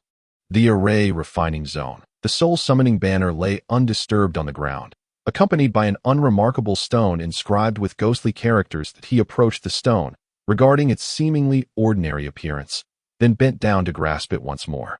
Previously drawn into its grasp due to Luoxiu's primordial infant state, the circumstances had now changed. With his true form restored, the stone was unbound, rendering it incapable of absorbing Luoxiu. This must be the key, Luoxiu murmured, caressing the unremarkable stone. At this moment, the stone was indeed ordinary, devoid of any luster, and felt entirely unremarkable in his hand. He chose not to stash the stone within his storage ring, but instead placed it within the 5th level's death array. The 5-layered death formation, also known as the formation of certain demise, presents an insurmountable barrier for any individual whose cultivation does not vastly exceed the threshold. Entering this lethal array guarantees no chance of survival. It is also the most secure location for concealing items, as none can retrieve them. As long as Luo Xiu remains the master of the Linglong Treasure Pagoda, it is assured that no one can disturb that particular stone. Concurrently, Luo Xiu has placed the Soul Summoning Banner within the Death Formation. This ancient demonic artifact, previously utilized by Longxu to absorb the souls of hundreds of villagers, has only just begun to reveal its formidable power. Even so, it significantly augmented Longxu's strength. The Linglong Treasure Pagoda is unable to refine the Soul Summoning Banner and presently has no means to deal with it. Thus it remains ensconced within the Death Formation, awaiting future resolution. With the formation now vacated, Luo Xiu stands at its center, gazing at the ancient runes adorning the surrounding walls. Though he does not comprehend their significance, he recognizes that the activation of the refining process is contingent upon those very runes. Gradually, he closes his eyes, allowing a potent aura of soul energy to surge forth in the tranquil fourth-layer space. Luo Xiu's figure stands erect. The powerful essence of soul energy radiates outward, and amidst its expansion, a hint of ghostly energy intertwines with it. As this ghostly energy manifests within the space, it begins to multiply frantically, enveloping the area in a chilling miasma. Standing at the center, Luo Xiu remains impervious to the encroaching ghostly energy, which strives to erode him, yet he stands resolute and unmoving. Likewise, this ghostly energy proves incapable of breaching his core. Release this king, and you shall meet your demise. The voice of the Ghost King reverberates through the atmosphere. The moment this proclamation echoes, the potency of the ghostly energy amplifies several-fold, initiating an incursion into Luo Xiu's being. You are powerless against me now. Luo Xiu opens his eyes, revealing an abyss of calm within their depths. The eerie ghostly energy occasionally morphs into various weapons, launching assaults towards Luo Xiu, yet upon reaching him, they dissipate entirely. Despite the ghostly energy infiltrating him, it poses no impediment to Luo Xiu. There is nothing this king cannot handle. Do not speak so boldly. In an instant, as radiance emanates forth, the entire space is enveloped in an immense pressure. Everything apart from Luo Xiu is crushed beneath this force, rendered immobile. The ghostly energy attempts to resist, but is utterly subdued, lacking any capability for retaliation. Your boastful words should be returned to you, Luo Xiu remarks coldly, dismissing further discourse with the Ghost King. Channeling all his spiritual energy, he amplifies the potency of the refining formation. Before the Ghost King can even utter another word, the ghostly energy begins to evaporate, gradually dissipating until nothing remains of it. Luo Xiu, taken aback by the Ghost King's utter lack of resistance, marvels anew at the formidable nature of the Linglong Treasure Pagoda. Of course, such power relies on the sustenance of spiritual energy. Devoid of it, the Linglong Treasure Pagoda resembles merely a large storage ring. Observing the now vacant refining formation, Luo Xiu promptly ascends to the first layer. Having refined the Ghost King, only a scant amount of spiritual energy remains within the Linglong Treasure Pagoda. This is his powerful trump card, and he must exercise utmost caution in its future utilization. Emerging once more from the pagoda, he realizes that only a brief half-day has elapsed in the outside world. Noticing Zhong Yi soundly asleep upon the bed, he refrains from awakening him. Come now, little darling, you must be famished. Let us descend for a meal. Luo Xiu extended his hand, and the small dragon, which had been swirling about on the bed, instantly sprang onto his arm, its eyes brimming with excitement. Subsequently, he stowed away the pagoda, slung the demon suppression ruler across his back, and carefully made his way downstairs. Luo Xiu was well aware that the small dragon had not consumed anything for several days, and since there was the delightful secret sauce pork knuckle available, he would not hesitate to indulge it. Once downstairs, the small dragon's performance did not disappoint Luo Xiu. It devoured 50 pork knuckles without leaving a trace. It was not until the approach of dusk that the slumbering Zhong Yi finally awakened from his day-long slumber. Upon waking, he discovered Luo Xiu still seated on the bed, meditating in deep concentration. Hey, I must ask, how can you manage to go without sleep day after day? Zhong Yi inquired, fully aware that Luo Xiu had not rested for several days. As important as cultivation is, it cannot take precedence over one's physical well-being. If you continue to forego sleep, your body will inevitably suffer. Allow me to pose a question. What is the foundation of a healthy body? Hearing Zhong Yi's voice, Luo Xiu roused from his meditation and replied with a smile. Naturally, it is energy and vitality. Sleep is the most effective means of replenishing these. Zhong Yi promptly responded, indeed, Sleep is indeed an excellent method of replenishment, yet meditation can equally restore energy and vitality. Why can it not substitute for sleep? Luo Xiu replied with a grin. How can that be compared? Sleep is sleep, while meditation is a form of cultivation. There is no basis for comparison. Zhong Yi was resolute in dismissing Luo Xiu's fallacious reasoning. Sleep was his cherished pastime, and regardless of the validity of Luo Xiu's points, he would still opt for slumber. For Zhong Yi, if one were to replace sleep in life, what meaning would there be in living? Haha, very well, suit yourself. Have you awakened now? Luo Xiu chuckled and shook his head, recognizing that others could choose as they wished, which had no bearing on him. Well, I suppose I am awake now. Remember, that is the Sanling Zhao Hua Dan, which holds immense benefits for enhancing soul strength. Do not let it go to waste. Zhong Yi, recalling his precious elixir, spoke to Luo Xiu with utmost seriousness. That I understand. Thank you. Luo Xiu acknowledged the value of the Sanling Zhao Hua Dan, especially as a 6th grade elixir. It was a concept of considerable significance, as only peak 5th grade alchemists could concoct it, and the success rate was exceedingly low, given that no peak 5th grade alchemist existed in the entirety of the Deqian Kingdom. One can only imagine the rarity of the Sanling Zhao Hua Dan. In Luo Xiu's heart, Zhong Yi had already become a brother for offering such a precious elixir during his time of need. You owe me quite a bit, Zhong Yi remarked with a smile. Speaking the truth, as both spiritual energy and the Sanling Zhao Hua Dan were treasures of great worth. Rest assured, I will be the first to repay you in the future. Luo Xiu assured him with a smile. Let us go. Now that you are awake, we have yet to venture out and explore. I wonder what delights Dongyang City has to offer. Zhong Yi glanced at the sky, noting it was only slightly darkening, and smiled at Luo Xiu. Very well, let us take a stroll. Luo Xiu readily agreed, for his purpose in visiting Dongyang City was to deliver the ancient seal from his spatial ring to its rightful owner, as it was unlikely he would find the person within the confines of the room. With that, Zhong Yi and Luo Xiu stepped out together through the doorway. Chapter 50. The Su residence, the inn where they were staying, could be considered quite splendid within Dongyang City. Situated near 2 main streets with a bustling flow of people, ensuring thriving business. After Luo Xiu and his companion descended, they first dined at the inn, indulging once again in the secret sauce pig knuckle that Zhong Yi adored. However, to Zhong Yi's surprise, Xiao Jiao, in an unexpected display of kindness, did not partake at all. That it was only after Luo Xiu explained that they had already eaten that Zhong Yi understood, after their appetites were satisfied. The two exited the inn and by the way, how old are you? Zhong Yi inquired as they walked. In a few months, I will be 16. No need to think I'm older than you, Luo Xiu replied, gently stroking Xiao Jiao. All right then. Zhong Yi shook his head, having hoped to gain an advantage in age, only to realize it was futile. By the way, what is this little creature's name? He asked, noticing how much Xiao Jiao seemed to relish Luo Xiu's touch. His name is Xiao Guai. You may call him that as well. Come, Xiao Guai, say hello to a new friend, Luo Xiu said, lifting Xiao Guai toward Zhong Yi. Hey, we are already acquainted. Zhong Yi quickly took 2 steps back. Fearing he might be bitten by Xiao Guai, he had grown accustomed to Luo Xiu's peculiarities. Keeping a snake as a pet was indeed rather unconventional. After their meal, darkness had completely enveloped the sky.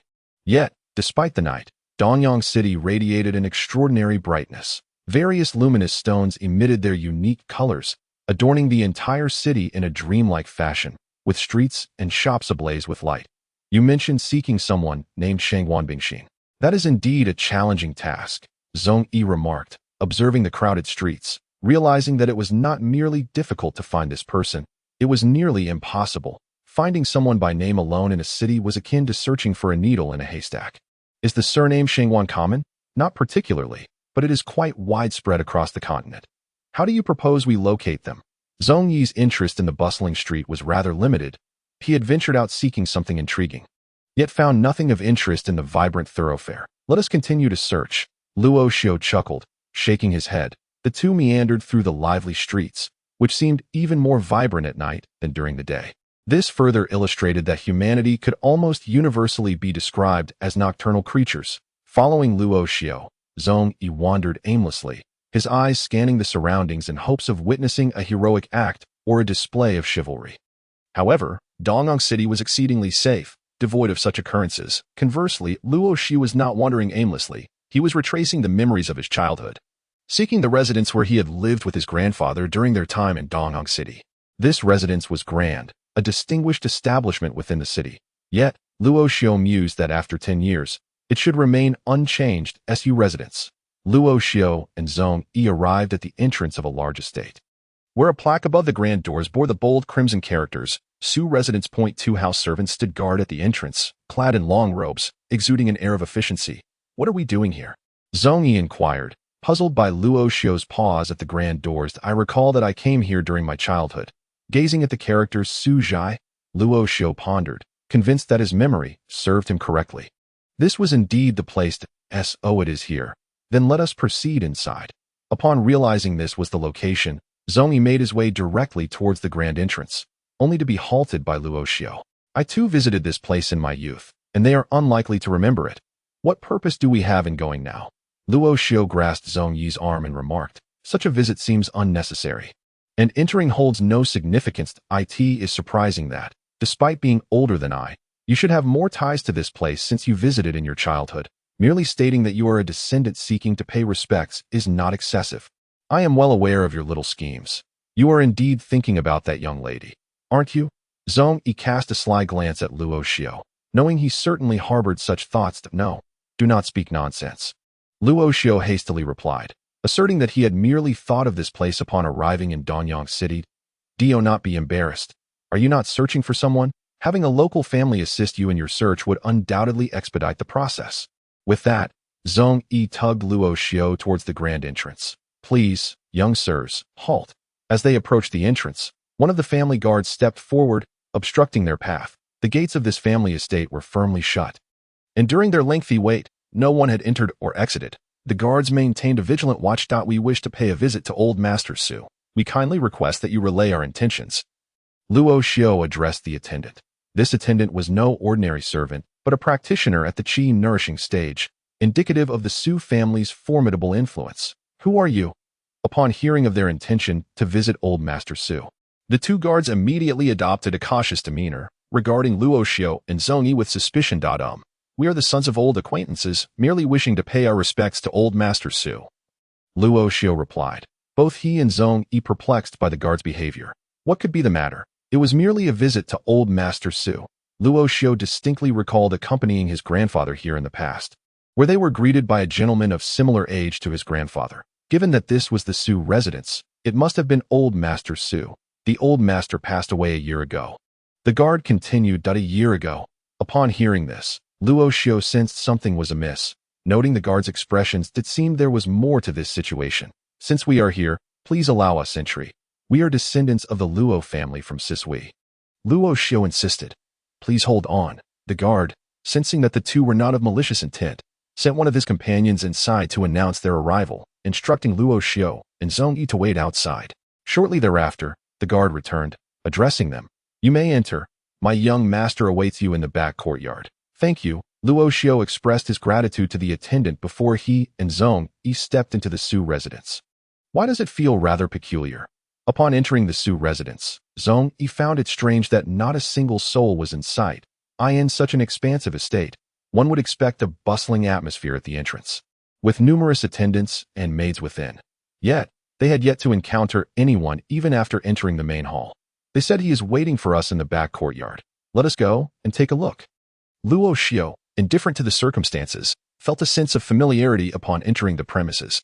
Although the layout had undergone some alterations, it largely mirrored his memories, signifying that this was indeed the place he had visited with his grandfather years ago. Before the grand entrance stood a building, open at both ends and connected by a pebble pathway. This edifice served as the reception hall, typically utilized for receiving guests. Further in lay the rear hall, designated for welcoming distinguished visitors. In his childhood recollections, this location had teemed with people. The number of servants and attendants, though not reaching the hundreds, certainly exceeded dozens. The stark contrast to the present, where not a soul was in sight, rendered the place somewhat desolate. The gatekeepers had refrained from expelling Luo Xiao and his companion due to their discernment of the duo's formidable presence, unmistakably indicative of adeptness. I am aware of your limited potential, he admonished, but bear in mind, this is a continent where strength reigns supreme. Without power, you possess no right to voice your opinions. Regardless of how arduous the journey may be, you must endure it. Luo Xiao and Zhong Yi traversed the area in search of others. They were abruptly met with this proclamation. Following the direction from whence the voice emanated, they sought the owner of the words. Though my Su family may not be of noble lineage, we are known for our treatment of subordinates. Therefore, you must exert yourselves in your training. I do not wish to hear of anyone faltering. Should anyone find it unbearable, they may leave without hesitation that I in a spacious section of the rear courtyard. Dozens of male and female attendants, mostly in their teens, were seated, all engaged in a singular task, practicing horse stance that a seemingly ordinary group of servants had forsaken their duties to maintain the estate. Only to focus on this practice, before them stood a youth clad in plain garments, overseeing the attendants as they executed their stances. He was the source of the earlier proclamation. Luo Xiao and Zhong Yi paused at a distance, observing the young overseer with expressions of bewilderment. What is he doing? Is this what they call making trouble for no reason? Zhong Yi pondered aloud, his brow furrowed in confusion. That I am equally at a loss. Luo Xiao replied, shaking his head in bemusement. Yes, they had not made any conscious effort to conceal their presence. The vigilant youth soon sensed them, turning his head to address the pair. Since you are guests, there is no need to linger at such a distance. Come forth. The youth, appearing to be of a similar age to Luo Xiao, possessed a high level of cultivation and could be regarded as a prodigious talent. Let us go, Luo Xiao said with a smile to Zhong Yi, and they approached the young man. Are you from the Luo family? Which Luo family, may I ask? The youth scrutinized Luo Xiao and Zhong Yi, noting their impressive cultivation levels, and regarded them with newfound respect. Achieving such prowess at their age was indicative of innate talent. The Luo family of Su Shui, Luo Xiao replied, clasping his hands in greeting. He felt an inexplicable familiarity with the youth's features, yet could not place them at that moment. The Luo family of Su Shui? I do not recall, the youth remarked, his gaze shifting between Luo Xiao and Zhong Yi. Still unable to identify which Luo family they belonged to, the Su family had numerous acquaintances. It was difficult to ascertain which Luo family was being referenced. You have a scar on your left cheek. Luo Xiao suddenly noticed a faint scar near the left side of the face of the youth clad in plain garments, close to his ear, and an expression of bewilderment crossed his features. This sight triggered memories from a decade ago. Although he had only stayed for a few days, those days had been filled with numerous events. For instance, there was a chubby boy with whom he had played. During their frolics, Luo Xiao had accidentally scratched his face. If Luo Xiao's memory served him correctly, it was on the left cheek. Are you the chubby boy? Luo Xiao blurted out. Chapter 51. The Chubby Boy. Susha, the youth in plain attire, was not chubby at all. His physique was well proportioned. Though he lacked the gauntness of Luo Xiao and Zhong Yi, he could certainly not be described as overweight. Upon hearing Luo Xiao's words, Zhong Yi rolled his eyes in disbelief. What kind of gaze is this, that one cannot discern a person's build? However, the plain-clad youth was taken aback upon hearing Luo Xiao utter the words chubby boy. He stared at Luo Xiao, his face a canvas of confusion. Indeed, he had once been affectionately nicknamed Chubby Boy, but that was a relic of his childhood. Ever since he embarked on his cultivation journey, he had diligently exercised to maintain his physique, shedding the baby fat of yore. Moreover, as he matured, he had firmly prohibited anyone from calling him Chubby Boy. Typically, if someone dared to address him as such, he would become irate. Yet now, he was enveloped in perplexity. How could this seemingly unrelated individual refer to him as Chubby Boy? Who exactly was this person, and what connection did they share? He could not recall having any impression of him. The youth glanced at the bodyguards and maidservants training behind him, then pulled Luo Xiao's arm and led him aside. Perhaps in his haste or by mere accident, his hand brushed against a small creature coiled within his sleeve. Hiss! The small creature poked its head out and hissed at the plain-clad youth. The sudden turn of events startled him, causing him to take 2 steps back. Why do you have a snake? As a practitioner in the out-of-body realm, he was not overly frightened. He merely found the situation absurd. Hiding a snake in one's sleeve. What kind of game is that? I apologize for startling you. But how do you know my nickname was Chubby Boy? The youth in plain attire quietly inquired of Luo Xiao after leading him and Zhong Yi away from the training group. You remember 10 years ago, when a child accompanied an elder to your Su family, and that scar on your face? Luo Xiao pointed to the subtle scar on Su Zhe's left cheek, revealing that it was this mark that allowed him to confidently identify the plain-clad youth as the Chubby Boy. That scar had left a profound impression on Luo Xiao that a decade ago, a 6-year-old Luo Xiao had been playing in the back garden with a chubby boy and a little girl. At that time, Luo Xiao had already begun his cultivation, possessing a level of skill that far surpassed that of the chubby boy and the girl. The chubby boy had persistently pestered Luo Xiao to teach him martial arts. And Luo Xiao had obliged, albeit clumsily. During their sparring, Luo Xiao had inadvertently caused a grievous injury to the chubby boy's face. To his dismay, the chubby boy had cried profusely, bleeding considerably, leaving a sizable scar. Even after utilizing energy to heal, the scar remained. The elder had chastised Luo Xiao sternly, and when they departed from the Su residence, the chubby boy had still been lying in bed, weeping uncontrollably. You are that one. Upon the mention of the scar on his face, the youth clad in simple garments suddenly grasped the situation. He pointed at Luo Xiao and spoke incessantly, yet he could not recall Luo Xiao's name. Fumbling for words without success. I am that child. It has just come back to me, Luo Xiao remarked with a smile. So it is you. Do you have any idea how much it hurt? The youth in plain attire fixed his gaze on Luo Xiao, the first words out of his mouth being inquiries about the pain. Indeed, they were merely 6 years old at the time. And Luo Xiao had yet to commence his cultivation. The cut on his face was quite painful for a child of such tender age. Alas, I truly apologize. I was careless in my youth. As long as it is not too conspicuous. Observing the scar on the chubby boy's face, it was evident that it was not easily noticeable, indicating a commendable recovery. The chubby boy addressed the numerous servants and maidens present, and then led Luo Xiao and Zhongyi to the parlor. Being the host, he felt it was his duty to extend proper hospitality to his guests. The servants were still engaged in training.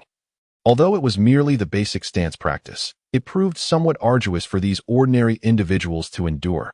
Yet, considering the promise of gold coins as a reward for perseverance, they bore the discomfort. At that moment, Luo Xiao and Zhongyi had already arrived in the parlor with the chubby boy. Come, you must be thirsty. Have some tea. The chubby boy was quite knowledgeable about the etiquette of hosting. And although serving tea was typically the duty of the servants, he had taken it upon himself since they were all occupied with training. Do not busy yourself. Please take a seat. Luo Xiao observed the chubby boy bustling about like a waiter. Lacking any semblance of a host. It is nothing. I am quite accustomed to it. After pouring tea for Luo Xiao and Zhongyi, the chubby boy finally settled down and addressed Luo Xiao. Although he was the master of the Su residence, there was no hint of arrogance about him. Goodness, I never imagined that the young lad from those days would grow into this. The chubby boy scrutinized Luo Xiao, feeling quite pleased with his appearance. The aura radiating from Luo Xiao was still not as formidable as his own. He had reached the advanced stage of the out-of-body realm, while Luo Xiao appeared to be at most at the mid-stage of the same realm. He distinctly remembered looking up to Luo Xiao in their childhood. After all, Luo Xiao had begun cultivating at 3 years old and had reached the 6th level of body refinement by the age of 6, becoming an idol in their hearts, one they dared not hope to surpass. Yet now, his cultivation had indeed exceeded that of Luo Xiao, a feat attributed to his diligent practice. You have done well yourself. Having achieved the advanced level of the out-of-body realm, Luo Xiao remarked, nodding in satisfaction, but haha. Back then, I treated you as my idol. Who would have thought that one day I would surpass you? Haha. The chubby boy, being straightforward, did not mince words and candidly pointed out Luo Xiao's lower cultivation level. You have surpassed him. Upon hearing the chubby boy's words, Zhongyi's expression darkened. He cast a glance at the chubby boy, his eyes reflecting a look of incredulity. This chubby boy lacking in intelligence. He ought to reconsider. Indeed, it was quite unexpected. However, what is the purpose of gathering all these people for training?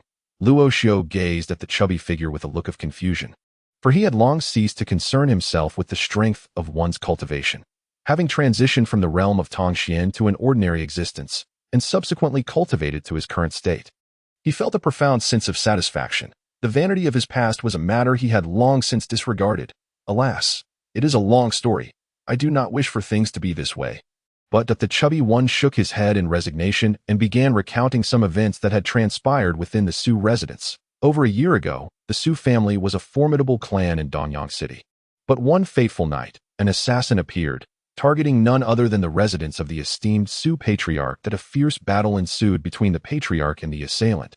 Yet the latter, possessing exceptional strength, proved too much for the elder, who ultimately succumbed to poison. It was only the timely arrival of other powerful figures from Danyang City that drove the assassin away. However, despite the assailant's retreat, the patriarch soon passed away due to the effects of the poison. The loss of his grandfather struck a heavy blow to the chubby one, who vowed vengeance and dedicated himself to rigorous training. Not only that, but he also urged every member of the family to enter a state of cultivation. Had the Su family been filled with experts at that time, the assassin would have surely thought twice before attacking. Although he understood that training the servants and maids might yield little benefit, he still believed that even a modicum of self-defense was preferable. Thus, for over a year, this had been his approach. With his father in seclusion, no one monitored the chubby one's activities, allowing him the freedom to indulge in his whims within the vast Su residence. Yet, he remained oblivious to the fact that despite the family's wealth and power, they had few enemies, and he possessed not a single clue as to their identities. Whenever he mentioned his grandfather, sorrow washed over him. His grandfather had been deeply fond of him, granting him whatever he desired. Alas, enough of this. By the way, you're not merely here for leisure, are you? The chubby one promptly shifted his mood and addressed Luoxiu. We have come seeking your assistance in locating someone. Zhongyi stated directly. Do not call me chubby. My name is Suja. Just refer to me as Su Xiong. The chubby one retorted, visibly displeased at being addressed as chubby once more. He was no longer portly, and such a moniker felt outdated. Very well, Su Xiong, Luoxiu replied with a wry smile. Who do you wish for me to find? In Danyang City, there is no one beyond my reach. Upon hearing the request for assistance in locating someone, Suja confidently patted his chest, declaring that his years in Danyang City had not been spent in vain. He was well acquainted with the city's affairs, and nothing eluded his knowledge. Although he had maintained a low profile over the past year, nearly fading from the radar of the city's elite, he was confident that if he were to re-emerge, finding someone would pose no challenge. Shengwan Bingxin, female. As for her age, I am uncertain, Luoxiu stated plainly. Though he had promised the elder to deliver the ancient seal to him, he felt that the time taken was somewhat excessive. Were it not for this matter, he would have eagerly journeyed to the capital to seek revenge against Zhuazhizai, for he now possessed the capability to do so. Very well, give me 3 days, and I assure you I shall locate her, Suja proclaimed with conviction. Luoxiu was somewhat taken aback by Suja's swift agreement to assist him. After all, the two had merely been childhood companions a decade ago, and with so many years having passed, neither knew what the other truly thought. However, conversing with Suja over these days had instilled a sense of reassurance in Luoxiu regarding Suja's character. At the very least, the feeling that Luoxiu evokes remains as warm and familiar as it was in the past. In Chapter 52, titled Cabaozai, Luoxiu and Zhongyi did not depart from the Su residence, but chose to reside there instead. It was the portly Xiaopeng who graciously invited them to assist in training the household servants. Over the past year, Xiaopeng's efforts have not been in vain, as evidenced by the 2 guards stationed at the entrance. When they first arrived at the Su residence, their cultivation level was merely at the 8th stage of body refinement, but now, under Suja's rigorous training, they have reached the qi-nourishing stage. This fact attests to Suja's intelligence, despite numerous attempts to locate the elusive Shengwan Bingxin. As mentioned by Luoxiu, she was seldom found within the estate. Consequently, the responsibility of training the servants fell upon Luoxiu and Zhongyi, a task that Luoxiu found difficult to decline, particularly since they were currently receiving assistance. 3 days swiftly passed, during which Luoxiu and Zhongyi not only trained the servants, but also engaged in their own cultivation practices. Notably, Zhongyi seldom practiced diligently. Aside from sleeping, he appeared to be quite idle. On the 3rd day, in the Su family's parlor, Suju inquired, Luoxiu, are you certain that this person named Shengwan Bingxin is in Danyang City? Yes, it should be, Luoxiu replied, somewhat uncertain under Suja's scrutiny. He explained, the last time I heard about her, it was in relation to the treasures of Danyang Prefecture. I only sought her out to deliver something on behalf of another. Danyang Prefecture? Boss, that is Danyang Prefecture, Suju exclaimed, momentarily at a loss for words. He realized that Luoxiu was referring to the entirety of Danyang Prefecture, not merely Danyang City, which was simply the capital of the prefecture. Alas, I have never been there. I can only come and have a look here first. The treasures of Danyang Prefecture. This person speaks in such incomplete sentences. Where shall we find her? Suja sighed, feeling embarrassed that he could not assist Luoxiu as he had hoped. Wait, treasures of Danyang Prefecture. Treasures? Suja murmured the term treasures, which felt familiar to him. Could it be that the treasures he referred to were linked to the Cabaozai in the city? Upon hearing the name Cabaozai, Luoxiu suddenly realized that the elder must have been alluding to this very establishment. Where is Cabaozai? Luoxiu inquired of Suja. Cabaozai is located in the eastern part of the city, serving as the auction house for Danyang Prefecture. However, I have already inquired and found no mention of this person, Suja replied, shaking his head. He had confidence in his intelligence network, and if there was no record of Shangguan Bingxin, then there simply was not. Whether she exists or not, we shall ascertain by visiting. After all, it is an auction house. Surely there will be some valuable items within, Zhong Yi declared, rising from his seat, while simultaneously popping a couple of dried fruits into his mouth. Very well, let us go and take a look. Luo Xiao also stood, unwilling to miss the opportunity of discovering a suitable location. He was eager to find the individual, return the item, and prepare for his own departure. All right, I shall lead the way.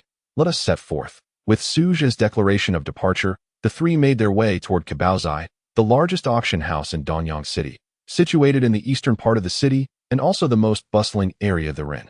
He is the proprietor of the largest auction house in Danyang City and indeed the entire Danyang Prefecture. In the rankings of auction houses within the Great Qian Kingdom, it undoubtedly ranks among the top 5, housing countless treasures, with a vast array of valuables being auctioned and circulated daily. The prominent families of Danyang City dispatch seasoned elders from their clans to the auction house each day, ready to acquire any exceptional items they encounter. The business of Cabaozai, having flourished for centuries, has grown increasingly thriving, establishing itself as a true bastion of high society in Danyang City. A.S. Luo Xiao and Zhong Yi listened to Suja recount the history of Cabaozai. An inexplicable sense of belonging washed over Luo Xiao, as if this very place was meant for him. The elderly man who had gifted him the ancient seal possessed peak cultivation at the Transcendence realm, yet was merely a steward of that family. This suggests that there must be saint-level powerhouses within that clan. Such formidable individuals would undoubtedly excel elsewhere as well. Cabaozai, in terms of both its heritage and other attributes, meets these criteria splendidly. By the way, Brother Su, do you recall our childhood companion? Luo Xiao suddenly thought of the little girl and inquired of Suja Dado. You mean Yingying? Her family owns Cabaozai, Suja replied without hesitation. Ah, Yingying. So her real name is Yingying, Luo Xiao murmured, finding the name quite melodious. Indeed. Now she is the most beautiful woman in Danyang City. I can only admire her from afar. Suja's demeanor noticeably changed at the mention of Yingying. What do you mean by that? Luo Xiao was puzzled by Suja's implication. Yingying has blossomed remarkably.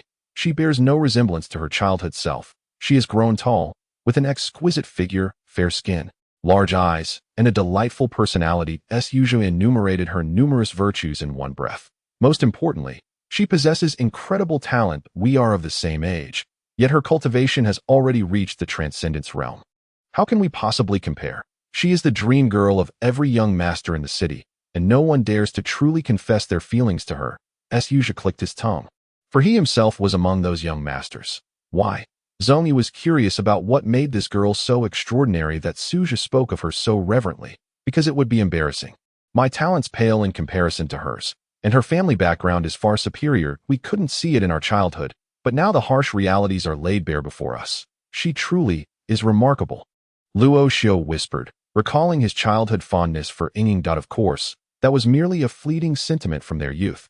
He had never contemplated anything further. As the three engaged in conversation, they made their way toward Cabaozai. The Su residence was situated in the west of the city, directly opposite Cabaozai. As they walked, the crowd density noticeably increased, signaling their arrival in the eastern part of the city. Impressive, the trio soon found themselves in the most bustling area of the eastern city, where a vast plaza unfolded before them. At the center of the plaza stood a grand circular palace, comprised of 3 tiers, with the lowest tier being the largest. The surrounding white stone railing was intricately carved with various mythical beasts, creating a truly magnificent sight. Indeed, it is quite imposing. Cabaozai has become a symbol of our Danyang City. Suja also sighed, reminiscing that the influence of the Su family during their youth far surpassed that of the present day. The old master Su was a close friend of the head of Qibao Studio, which led to frequent interactions between the two families. It was during that time that the young lady Yingying from Qibao Studio often visited the Su residence. However, as they grew older, although their friendship remained intact, her visits became increasingly rare. In the heart of this bustling urban area, erecting such a grand palace is indeed a remarkable feat. Zhong Yi nodded in appreciation. Shall we seek out Yingying, or take a look around first? However, she is likely quite busy at the moment, Suja remarked. Let's explore first. There's no rush. Luo Xiu replied with a smile as they strolled toward the magnificent palace of Qibao Studio. To construct such an edifice in the center of this city speaks volumes. Just the land for the square alone is immensely valuable, not to mention the palace itself. The three walked upon the bluestone pavement of the square. Their vision expansive. Along the edges of the square, shops lined the streets, their value at a premium due to the high land prices. Most of the individuals present in the square were practitioners, with very few ordinary people in sight. Encircling the palace was a circular platform crafted from white jade, featuring 8 entrances, each adorned with 18 steps carved from the same precious stone, arranged in 6 gradual gradients. On either side of the steps at each entrance stood white jade railings, and nestled between them was a pool boasting a fountain. The design and form were nothing short of exquisite. As the trio ascended the jade steps, they felt a profound sense of enjoyment. The meticulous construction made walking upon them a true pleasure. Above one of the entrance gates, the words Qibao Studio were inscribed in gilded letters. Upon reaching the steps, Zhong Yi dashed inside to explore the palace. Come quickly, come quickly, they heard Zhong Yi's excited voice call out. What's the matter? Luo Xiu and Suja hurried inside. The foundational structure of the palace was quite simple.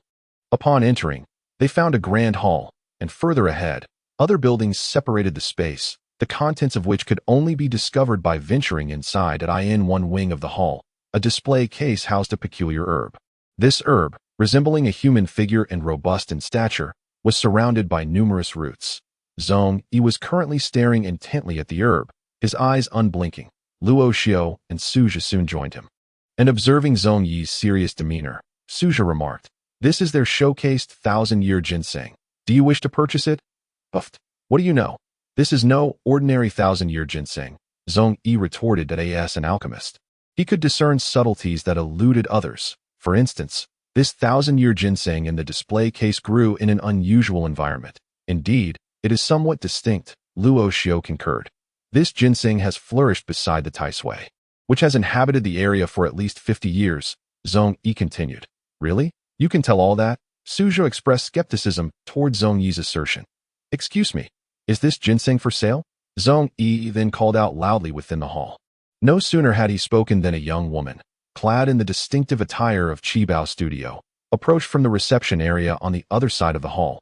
Approaching the trio, I offered a slight nod of acknowledgement to Zhong Yi and inquired, "Does this young master wish to make a purchase?" "Yes, I intend to buy. How much is it?" Zhong Yi replied directly. "This 1,000-year-old ginseng is valued at 1,230 gold coins. Take it. The young woman spoke. Zhong Yi promptly produced a card and handed it to her. The moment the card was revealed, Suja couldn't help but click his tongue in astonishment.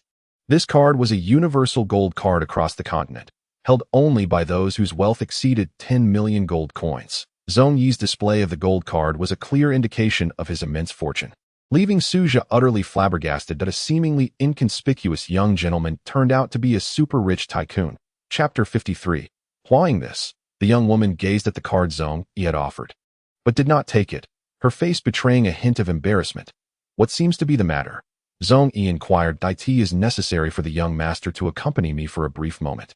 The transaction amount is rather substantial, and we cannot proceed without proper protocol," the young woman explained. "Very well, but please ensure that no one touches my ginseng."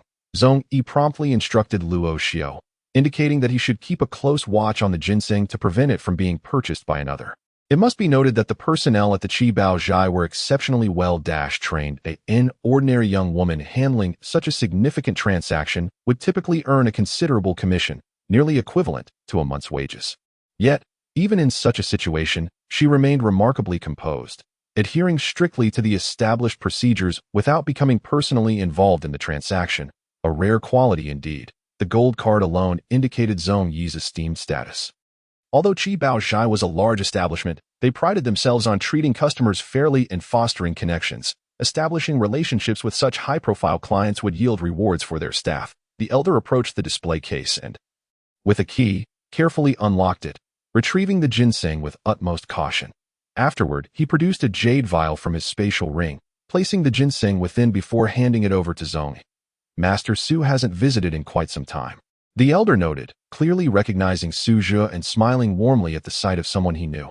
"Indeed, I've been exceedingly busy lately." "How is Ying?" Suja inquired of the elder. This elder was a member of the Qi Baozhai family and held the title of elder. By familial hierarchy, Ying would refer to him as seventh grandfather. That girl is currently occupied with the upcoming auction, but if you're interested, you may go and take a look, the elder cheerfully replied. Accustomed to inquiries about Ying, as most young gentlemen visiting Qi Baozhai were invariably there to see her, they welcomed such visits as long as no disturbances were caused. Young people were free to express their affections as they pleased. Then we shall go take a look. Which venue is it in? Suzhou inquired. It's on the first floor. In room 7 here are 3 VIP tickets. Off you go. The elder handed Suzhou 3 VIP tickets. Demonstrating his acumen in business, recognizing the importance of cultivating relationships with valuable clients eager to spend within their establishment. Thank you very much, Suzhou said as he accepted the tickets, expressing his gratitude to the elder. Luo Xiao and his companion also smiled at the elder before turning to follow Suzhou to the auction venue. The VIP tickets to Qi Baozhai were not easily come by. Even during Suzhou's previous visits, he had never had the privilege of such tickets. In a venue that boasts 7 floors, auctions are seldom held. Only when significant treasures are at stake do they take place. Hence, without a moment's hesitation, Suzhou accepted the VIP tickets and led Luo Xiao and another companion in that direction. Although they remained on the first floor, they navigated through numerous turns and traversed various areas before finally halting at a location bustling with people. Good day, young Master Su, the doorman greeted, seemingly familiar with Suzhou, who approached with a smile. Yes, please arrange a VIP room for us. As you understand, Suzhou replied, handing over the 3 VIP tickets. Certainly, young Master Su. Please follow me, the doorman responded, taken aback by the sight of 3 VIP tickets. Realizing that all 3 individuals accompanying Suzhou were indeed esteemed guests. With these VIP tickets, access to a room on the first floor was effortlessly granted. Before long, the doorman guided Luo Xiao and the others through a special passage, circumventing the crowded lobby as the auction was about to commence. The venue was teeming with patrons. Every influential faction within Danyang City, regardless of stature, was present, eager to witness the unique items slated for auction today. Indeed, it is quite crowded, Luo Xiao remarked from the elevated VIP room, where he could clearly observe that nearly every seat below was occupied.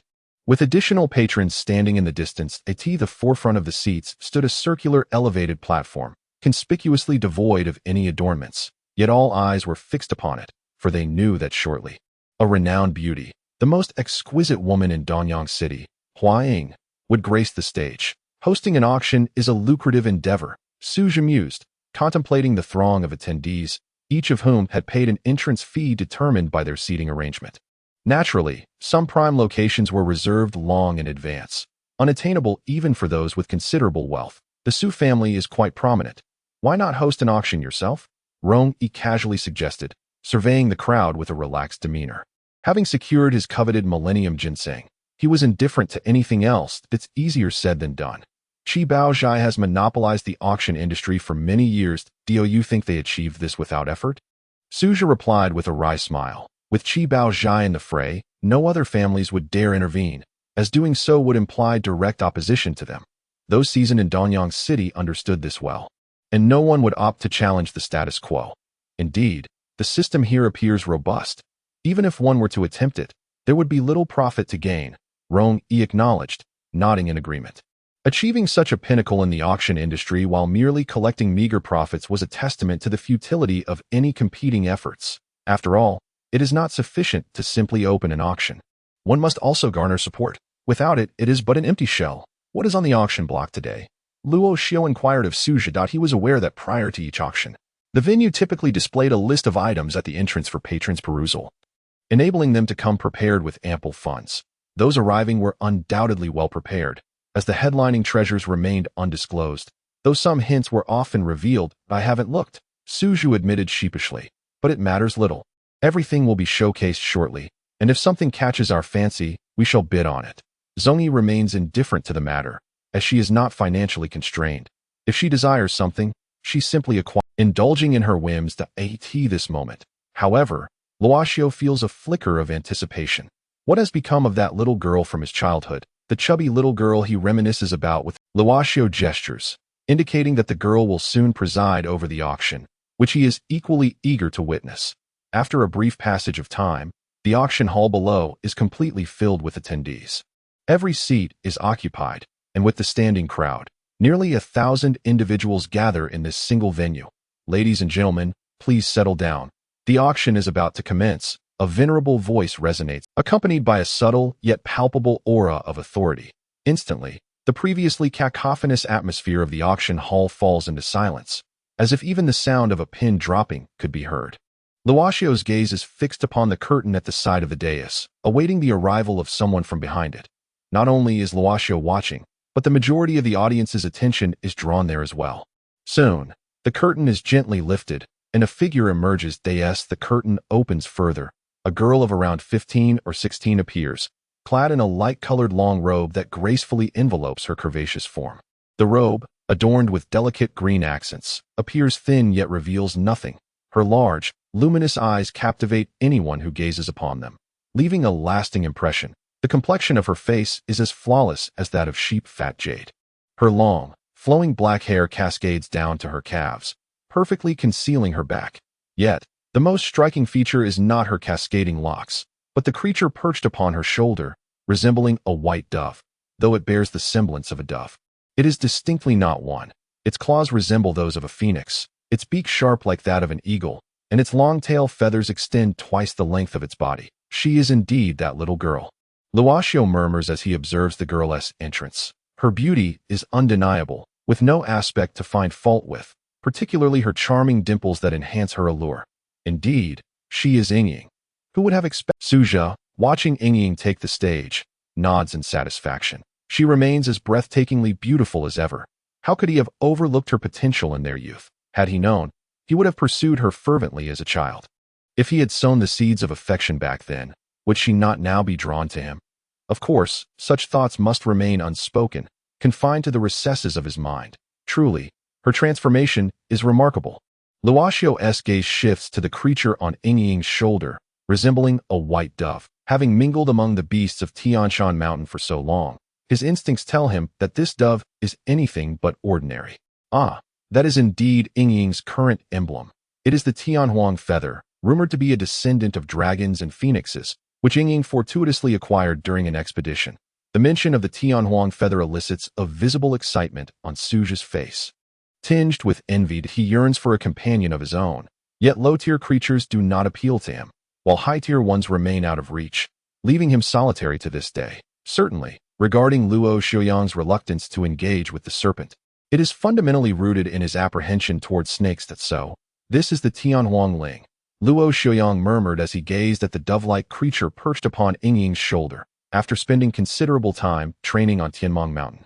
He possessed a modicum of knowledge about the various types of magical beasts. The Tianhuang Ling, a legendary sacred beast, had unexpectedly materialized before him. It was said that the Tianhuang Ling chose its master solely based on its own volition, making it exceedingly rare to be selected. The fact that Yingying had been chosen by the Tianhuang Ling was undoubtedly remarkable. However, it remained uncertain whether this Tianhuang Ling was of pure blood. If it were indeed purebred, it would be prudent to forge an alliance swiftly. Zhong Yi's gaze was similarly fixated on the Tianhuang Ling, eager to approach and ascertain its authenticity. Esteemed guests, thank you for your patience. The auction is now commencing. After taking the stage, Huang wasted no time and delved directly into the matter at hand. Chapter 54. The grand finale. Treasure. Zhang Zhe found himself traversing a parallel world, where the populace relied on the magical realm to slay monsters and gain strength to fend off the incursions of demonic creatures. For the sake of his sister, Zhang Zhe ventured into the magical domain, adopting the name Luo Cha, only to inadvertently activate the formidable SSS-level talent of summoning, by vanquishing monsters. He could summon fourth allies. The higher the level of his summoning skill, the greater the number of creatures he could call upon. And he could even enhance their abilities, truly extraordinary. Within the magical realm, while other adventurers banded together in groups of hundreds or even thousands to confront bosses, Zhang Zhe led his army of summoned beasts, crushing all in their path. In the real world, while nations grappled with strategies to combat high-level magical entities, Zhang Zhe single-handedly faced off against over 100 elite monsters, astonishing the globe. Who exactly is Luo Cha? He shattered records in humanity's exploration of the magical domain and was on the verge of breaking through the 100th level. With Zhang Zhe, the Great Xia Kingdom had ascended to become the most formidable nation worldwide. If this individual could not be won over, he must be eliminated. What? Zhang Zhe single-handedly challenged 10 fifth-tier magical domain elites. It's over. The Great Xia Kingdom will inevitably unify the world. Chapter 55. Clash of Powers. Spirit Qi. Spirit Qi, Luo Xiaoyang, and Zhong Yi simultaneously rose to their feet, eyes fixed in astonishment upon the object draped in crimson cloth upon the stage. Their intersection stemmed from the significance of Spirit Qi.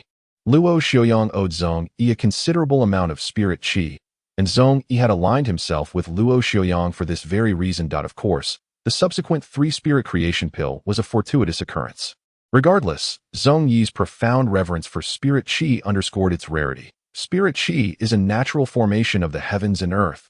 Using even a modicum diminishes its availability. The continent's few Spirit Qi veins had long been claimed by powerful factions, rendering it nearly impossible for ordinary individuals to obtain Spirit Q. It serves not only as nourishment for magical artifacts and a vital component for alchemists, but is also a treasure for cultivators. By absorbing Spirit Qi, cultivators can directly convert it into personal energy, rapidly enhancing their own foundations and cultivation levels. Various factors contribute to the immense value of Spirit Qi. Hence, the mere mention of Spirit Qi ignited fervor among all present, each yearning to possess it for themselves. Indeed, it is Spirit Qi. Suja gazed at the concealed object on stage, equally astonished that he too had not anticipated that these legendary items would manifest in the auction hall. What is even more astonishing is that Cabao's failed to acquire the spirit in advance, allowing it to make its appearance at the auction. The significance of the spirit is undoubtedly well understood by everyone. This particular offering consists of 3 liters, a unit of measurement requiring a certain density to qualify, which is ample enough for Luoxu to utilize the Linglong Pagoda. The starting bid is set at 800,000 gold coins, and the auction commences. After a brief introduction to the spirit by Huaying, she promptly announces the start of the bidding. This precious spirit has been widely publicized, and there is no need for her to elaborate further. Everyone is already aware of its value. Her sole task is to initiate the auction. 3 liters. Zhong Yi gazes at the spirit, his expression reflecting an unwavering determination to secure it.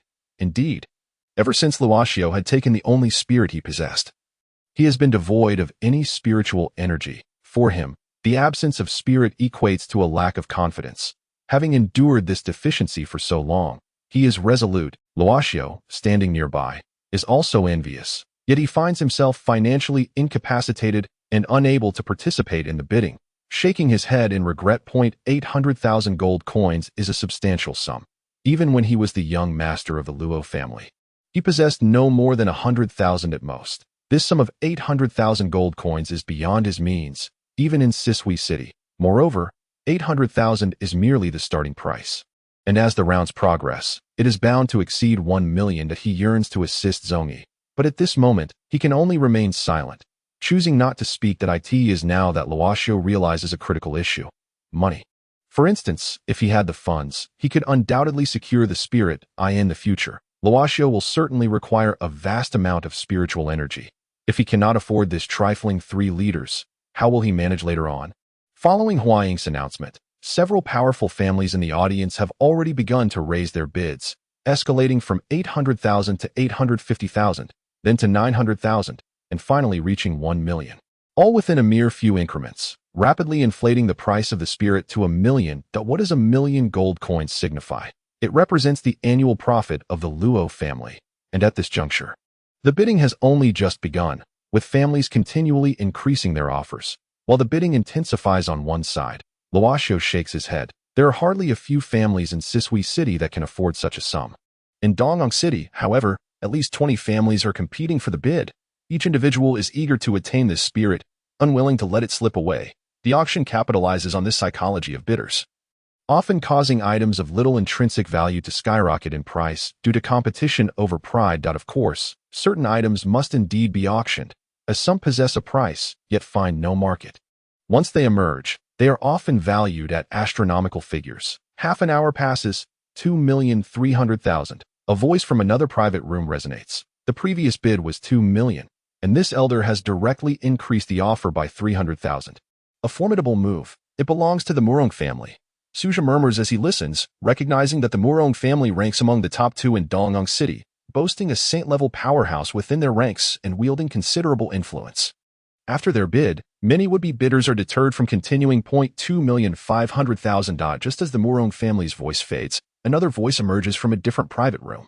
This voice likely belongs to a youth, as it does not seem much older than Luoxiu and his companions. The Qin family. Suja murmured once more, astonished that the Qin family had intervened. The Qin family was renowned in Danyang City, standing on equal footing with the Murong clan, and in fact, their prominence had begun to overshadow that of the Murong family, establishing them as the unequivocal foremost family. A century ago, they were already recognized as the leading family in Danyang City. However, in recent decades, the Murong clan's rapid ascent had allowed them to draw a level with the Qin family. Nevertheless, despite this parity, the elder generation steadfastly regarded the Qin family's status as unparalleled. Given the Qin family's preeminent position, few matters could capture their attention, yet unexpectedly they had entered the fray to bid for spirit energy. Moreover, they opened with a bid of 250,000, unmistakably belittling the Murong family to the tune of 250,000. Although this was not stated outright, the elderly gentleman in the private room clearly exhibited signs of discontent. 3 million. The Murong family immediately raised their bid by 500,000, elevating the price to 3 million gold coins. Even in a market where prices were merely speculative, 3 million for 3 liters of spirit energy was undeniably a loss. The two private rooms were adequately shielded by curtains, obscuring the occupants within. However, from the tone of the bidding, it was apparent that anger permeated the voice. It was the young scion of the Qin family compelling the Murong family to expend an additional 500,000. 350,000. Almost immediately, the voice of the young man from the Qin family's private room rang out, escalating the bid by another 500,000, as if money held no significance for them. Following the Qin family's offer of 350,000, a profound silence enveloped the venue. Those in the hall who had hoped to seize a bargain quickly realized that with both the Qin and Murong families in attendance, their chances were virtually non-existent. Yet, they could scarcely fathom that an item initially priced at 80,000 would soar to 350,000. Even for a family as affluent as the Qin, 350,000 likely represented at least a year's income. The atmosphere was hushed, with no one daring to speak. Some attendees glanced toward the Qin family's private room, but the majority's attention was directed toward the Murong family's quarters. On stage, Huang displayed little emotion. This was a conflict between two prominent families, and she preferred not to become embroiled in it. In truth, Huang was aware that inviting the Qin family to this venue was the strategy of Qi Baozhai, intending to incite competition between the two families and ultimately drive up the price of spirit energy. Allowing the spirit energy to remain unsold without reaping a profit would have been contrary to the ethos of Qi Baozhai. What? The Murong family dares not follow suit. After a moment of silence, the voice of the young man from the Qin family echoed once more, laced with evident mockery. Humph, just a junior from the Qin family. Arrogant and presumptuous. The elderly figure in the Murong family's private room responded, as these were prominent individuals in Danyang City, and everyone naturally knew who they were. Indeed, I am but a junior of the Qin family. Does Elder Murong not even dare to match a junior's bid? The young man's voice carried a tone of irreverence, evoking a sense of cheekiness. 380,000. Finally, the elder from the Murong family declared a bid of 380,000.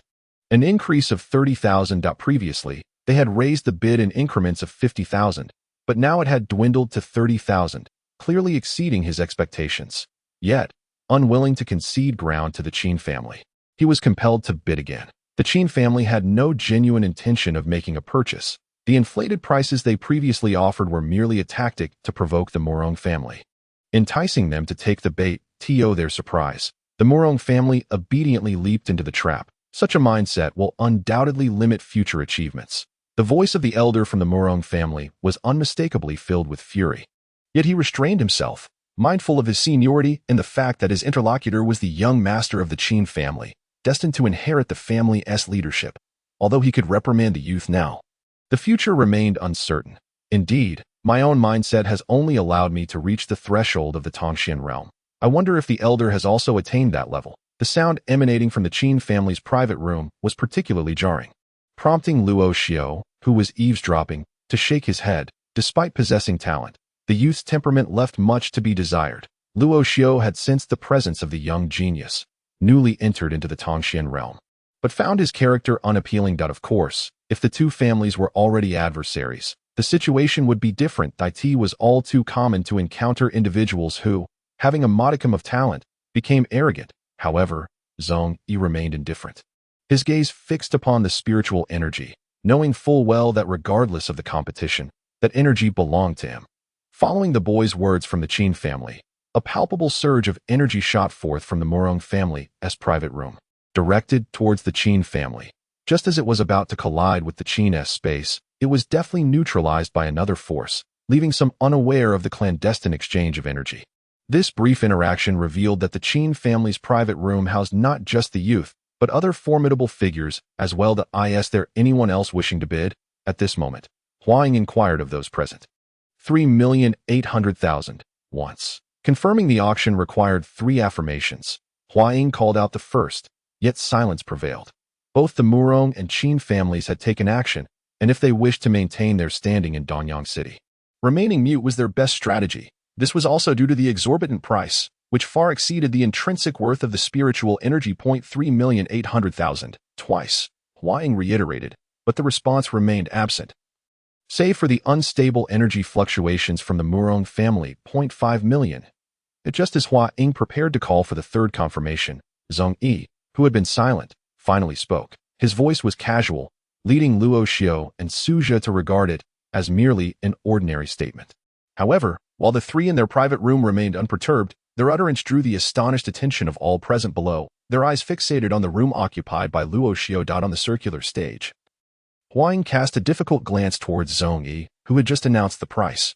Both the Murong and Qin family's private rooms simultaneously lifted their curtains, directing their gaze towards Zhong Yi's space. The Murong family was represented by 2 elders, both at the mid-stage of the Tongxian realm, while the Qin family had 2 individuals as well, a youth at the initial stage of the Tongxian realm and an elder at the mid-stage. All eyes were intently focused on Zhong Yi, who had unexpectedly spoken out loud. They were all well aware of the rules of the Qi Bao. One must refrain from casually engaging in bidding. Once a bid is placed, it signifies an intent to purchase, accompanied by the necessity of possessing sufficient funds. Should a situation arise where one attempts to renege, the consequences are typically dire. Clearly, with Suzhou present, financial resources are not an issue. However, his utterance inadvertently offended the 2 prominent families of Danyang City. The Qin family is evidently intent on deliberately complicating matters for the Murong family. Although the Murong family has expended 380,000 gold coins, they have nonetheless secured the spiritual energy, with this individual raising the bid by an additional 120,000. Should the Murong family wish to continue bidding, they would be compelled to incur such exorbitant costs. Conversely, if they choose not to bid, they must helplessly watch the spiritual energy slip through their fingers. Consequently, all eyes turned towards Suzhou and his companions. Most gazes were fixed upon Suzhou, for it was known that only he possessed the requisite strength. The 2 beside him, though seemingly formidable, certainly lacked the financial means. The Su family is indeed audacious, the elder from the Murong family remarked with a cold smirk. It was then that Suzhou realized the one who spoke was Zhong Yi, and that he had bid 500,000. His expression became quite stiff as he glanced around, then at the smiling Zhong Yi, uncertain of what to say. Suzhou. Over here, the youthful member of the Qin family directed his gaze at Suzhou, a hint of displeasure evident on his face. Although Suzhou could be considered a genius of Danyang City, he paled in comparison to the esteemed young master of the Qin family, who had never deigned to acknowledge Suzhou. Yet today, Suzhou audaciously opposed him. Everyone, please do not misunderstand. Remember, it is I who have placed the bid, and it is unrelated to Brother Su. Zhong Yi, feeling irked by the attention directed towards Suzhou, hastily stood to address the crowd, formally introducing himself. Such prominence could not be allowed to be claimed by Suzhou. That was simply not Zhong Yi's style. To spend 500,000 and have someone else steal his spotlight was most displeasing. Miss Huang, pay attention. It is I, not Brother Su, Zhong Yi emphasized, pointing at himself as he spoke to Huang on the stage. This young master bidding 500,000. Huang, having observed Zhong Yi's penchant for attracting trouble, sought confirmation once more. Indeed, however, I do not have that much cash on hand. May I offer something else in its stead? Zhong Yi promptly responded. Yet, as soon as these words left his mouth, most attendees regarded him with pitying expressions. What business does one have bidding without funds? Such an affront to the Qi Baozhai. They could already envision the tragic fate awaiting that arrogant youth, those from the Murong and Qin families. However, were not so dismayed. Zhong Yi's ostentation redirected their attention back to him. Observing that he appeared to be merely 14 or 15, yet possessed high-level cultivation, they recognized his remarkable talent. Achieving such prowess at a young age surely reflected his family's nurturing. Thus, the influence of his family could not be underestimated. Who, then, was he? What was the force behind him? They had never encountered this individual nor heard of him before. An alchemist. 700,000 gold coins to acquire this spiritual energy.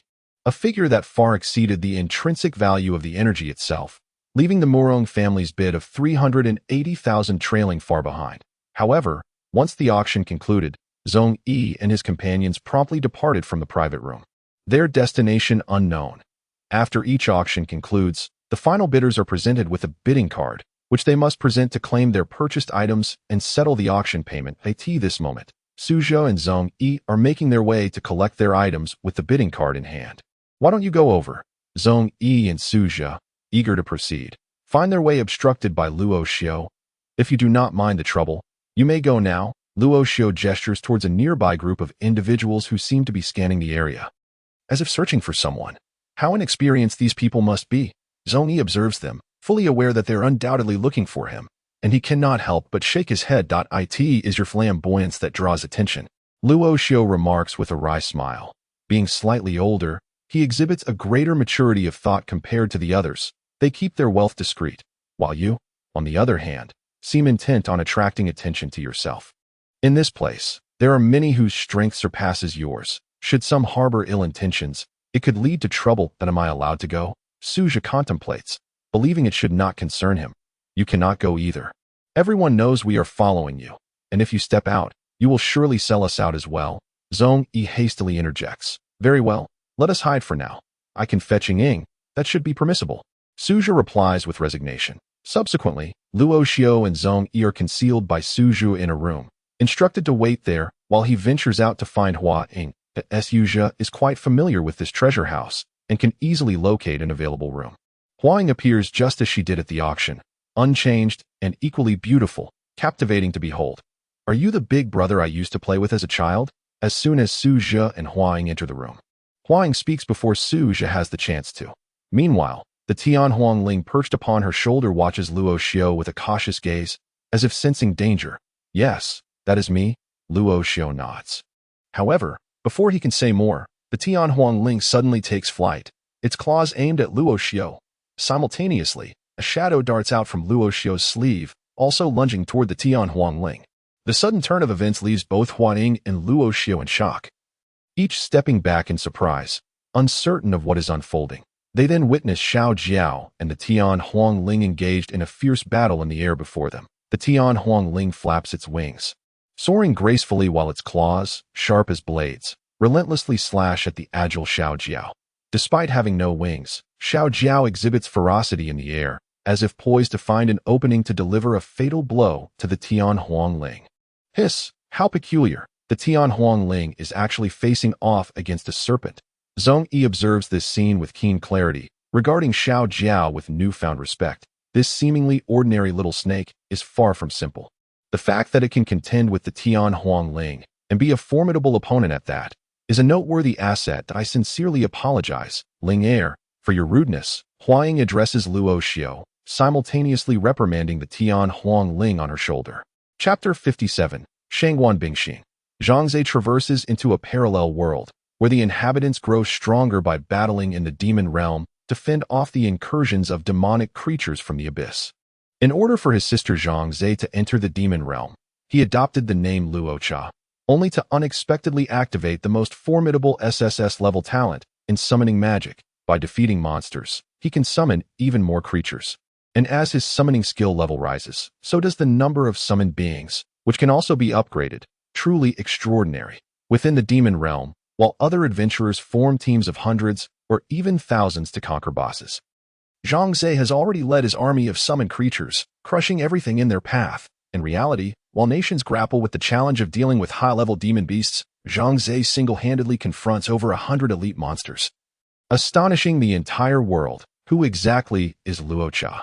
He is on the verge of breaking records in human exploration of the demon realm, approaching the 100th level. With Zhangzhe, the Great Xia Kingdom has ascended to become the most powerful nation globally. If this individual cannot be allied with, he must be eliminated. What?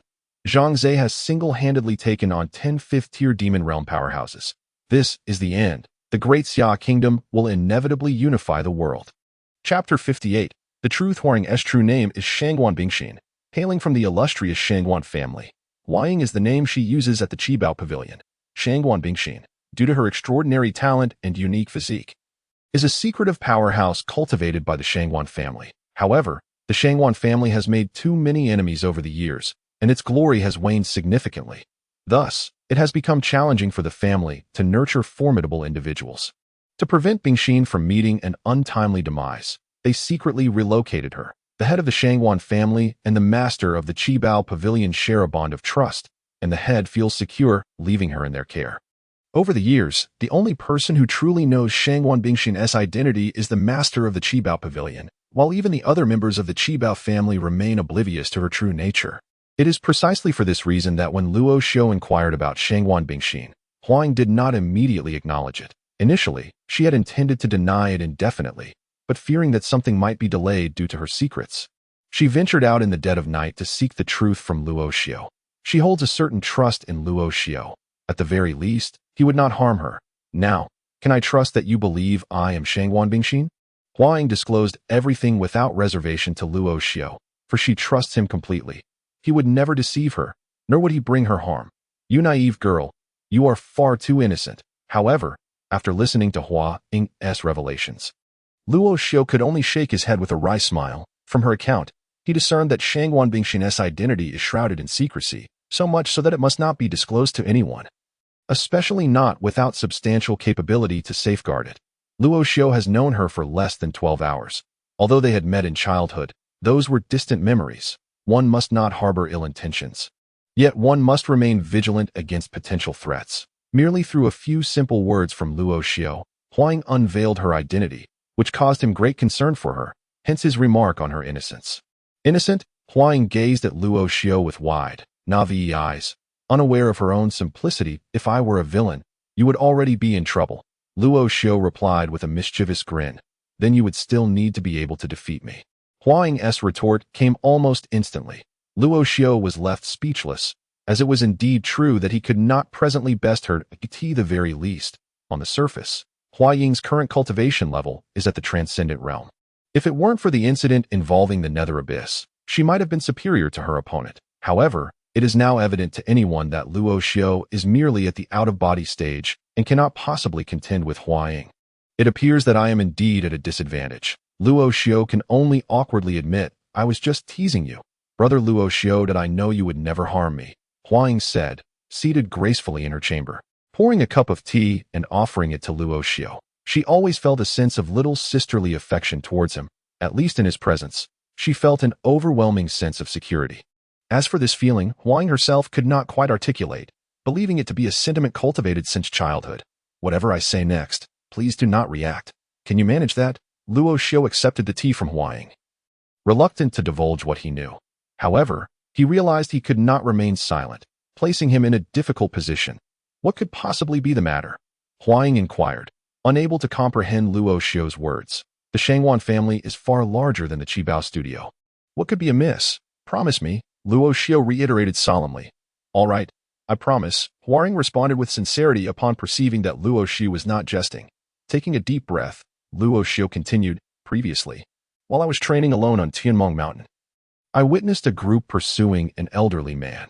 Although I managed to rescue him, he ultimately succumbed to poison. In his dying moments, he entrusted me with an item, insisting that I must find you.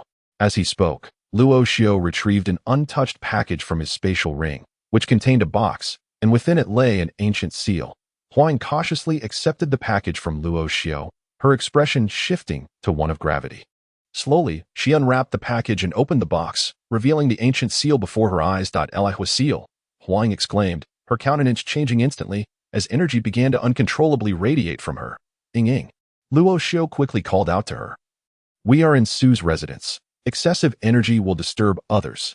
Yet, Luo Xiu was also certain that Hua Ying was indeed the Shangguan Bingxin he had been seeking. The ancient seal bore the character for Li, and Hua Ying had immediately exclaimed the words Li Hua seal upon seeing it. Though Luo Xiu was unaware of the significance of the Li Hua seal, he understood that Hua Ying must be Shangguan Bingxin. Tell me, what did the elderly man look like?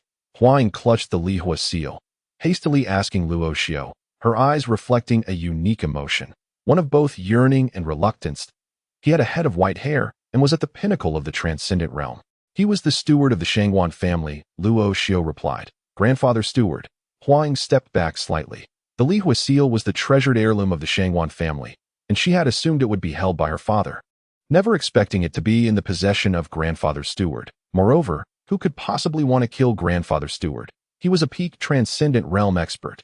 Even an entry-level saint would find it challenging to take his life swiftly. Who has killed grandfather steward, and what has become of the Shangguan family? Hua Ying promptly inquired of Luo Xiu. A group of individuals, led by a mid-level practitioner of the transcendent realm, pursued the elderly man. Among them was a young woman, around 20 years of age, while the others were peak-level practitioners of the out-of-body stage. As for the Shangguan family, it appears they have been annihilated. Although Luo Xiu did not witness the massacre firsthand, he could surmise the grim fate of the Shangguan family. Annihilation. Upon hearing the word annihilation, Hua Ying's previously tense expression faltered, and she collapsed backward in a daze. Ying. Luo Xiu hurried to her side, catching the fainting Hua Ying just in time. Though he managed to support her, she had already succumbed to unconsciousness, even the Li Hua seal nearly slipping from her grasp. Alas, Luo Xiu truly wished for Hua Ying to remain oblivious to these events. If given the choice, he would rather she were not Shangguan Bingxin. Outside, the night was shrouded in darkness, with Hua Ying unconscious in her room. Luo Xiu had no choice but to lay her down on the bed for rest. Covering her with a blanket, standing by her bedside, he gazed upon her delicate features, now marred by fatigue. From his spatial ring, he retrieved the essence of Tai Shui, which he had acquired in Sui Shui City alongside the Linglong Pagoda. Though its connection to the Tai Shui aura was faint, it still possessed some healing properties. The efficacy of Tai Shui lies in its ability to heal, boasting the most powerful restorative capabilities on the continent. Even this diluted essence could serve to nourish Hua Ying. As he applied the essence of Tai Shui, it gradually permeated her countenance, soothing the nerves that had been shocked by the distressing news.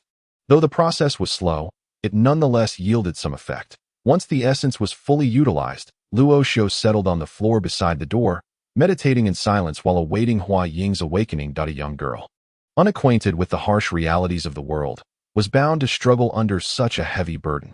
Luo Xiu could only hope she would soon confront the truth. He wished for nothing ill to befall her. The following morning, as Luo Xiu lingered indoors, Zhongyi knocked on the door, only to be turned away by Luo Xiu under the pretext of meditation. Zhongyi harbored no suspicions and departed to seek out Suzhi for amusement. In the early light of dawn, a young girl remained in her room. Luo Xiu was indifferent, yet he feared for Hua Ying's reputation. It was not until the next evening that Hua Ying finally emerged from her state of unconsciousness. Ying, you're awake. The moment Hua Ying opened her eyes, she was met with Luo Xiu's anxious gaze. Brother Luo Xiu, please tell me, what you said isn't true. Upon awakening, Hua Ying bolted upright, gripping Luo Xiu's arm with both hands, her eyes imploring him for reassurance. Ying, are you hungry? Would you like me to prepare something for you? Luo Xiu inquired gently. Hua Ying had come without the Tian Huang Ling, deliberately avoiding any potential conflict with the little dragon, thus preventing unnecessary trouble. Now, without the Tian Huang Ling, the little dragon continued to sleep soundly. I'm not hungry, brother Luo Xiu. Please tell me, what you said isn't true. Hua Ying's pleading gaze remained fixed on Luo Xiu, unable to bear the weight of the revelation. Though she had grown up in the Qibao studio, the Shangguan family was her home, and she had often visited them. Moreover, her father and mother resided within the Shangguan family. And now, to hear of their annihilation. Ying, this is an ancient seal. Luo Xiu retrieved the Li Hua seal from his spatial ring and handed it to Hua Ying. He hesitated to utter any provocative words, opting instead to present this ancient seal.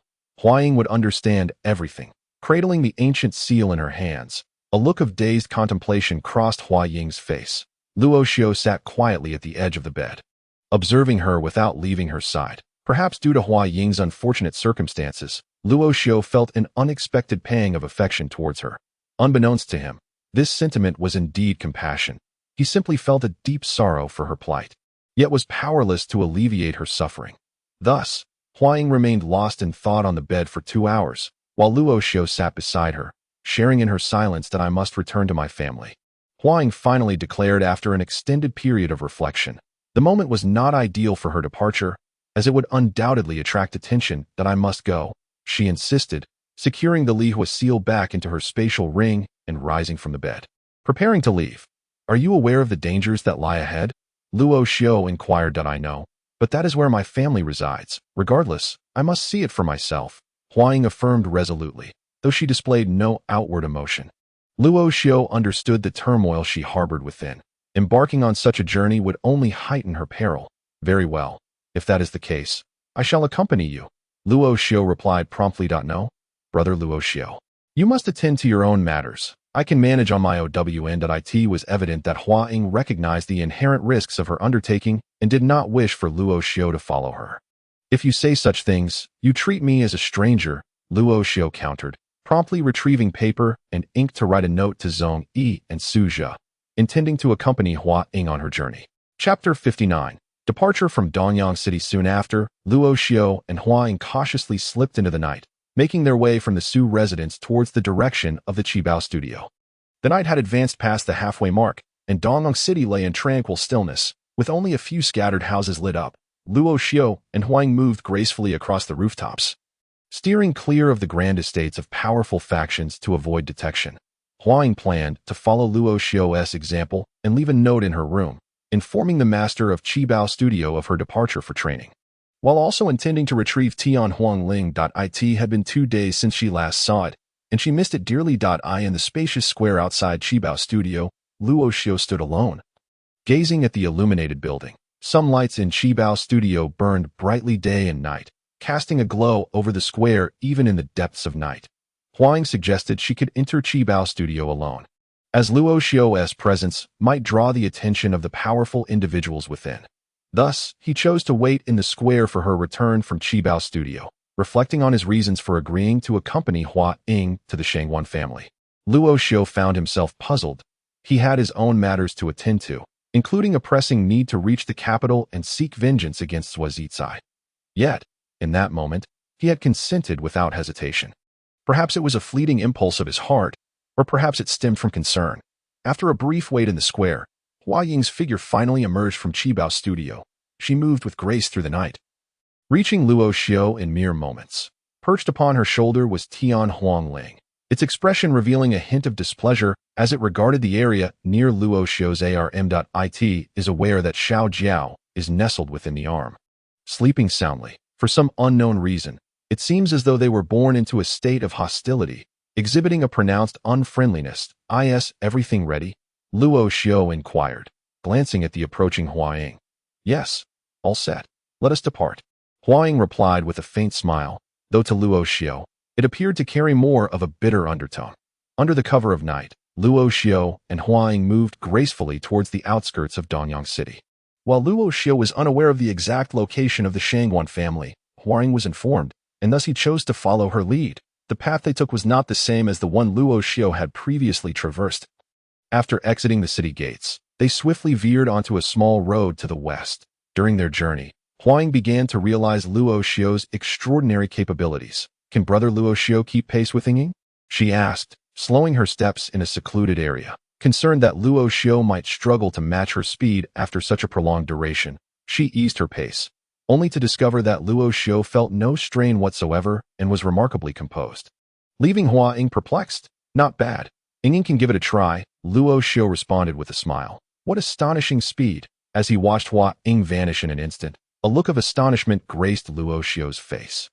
Huaying's current velocity rivaled that of Luo Xiu's previous self, and her explosive speed even seemed to surpass his earlier capabilities. However, this also ignited Luo Xiu's competitive spirit, prompting him to spring into action.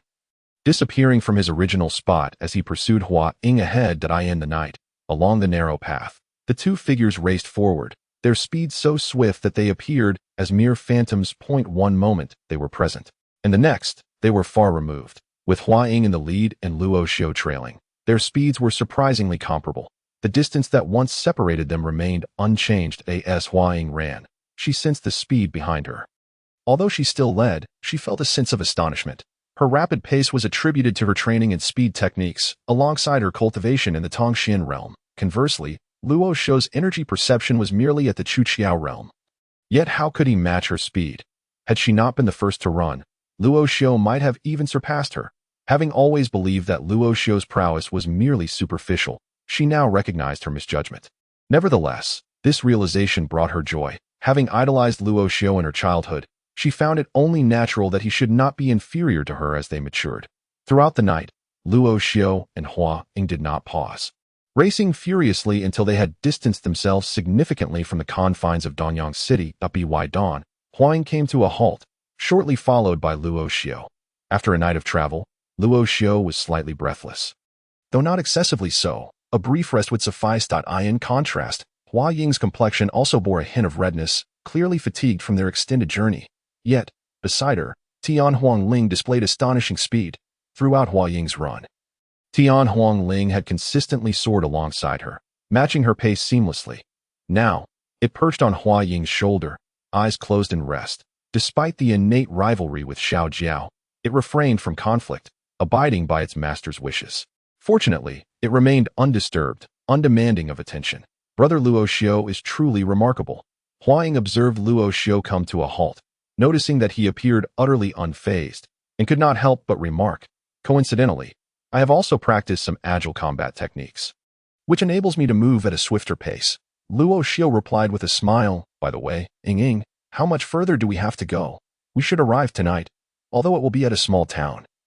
Hua Ying informed Luo Xiu, explaining that the Shangwan family did not reside in a bustling city, but rather in a quaint town. It could be said that the inhabitants of that town were predominantly members of the Shangwan family, encompassing both the direct and collateral branches. "Are you hungry? Come, let me find you something to eat." Luo Xiu nodded. With their current speed, they would not reach their destination until nightfall, indicating that the Shangwan family was indeed quite distant, approximately 1,000 miles away.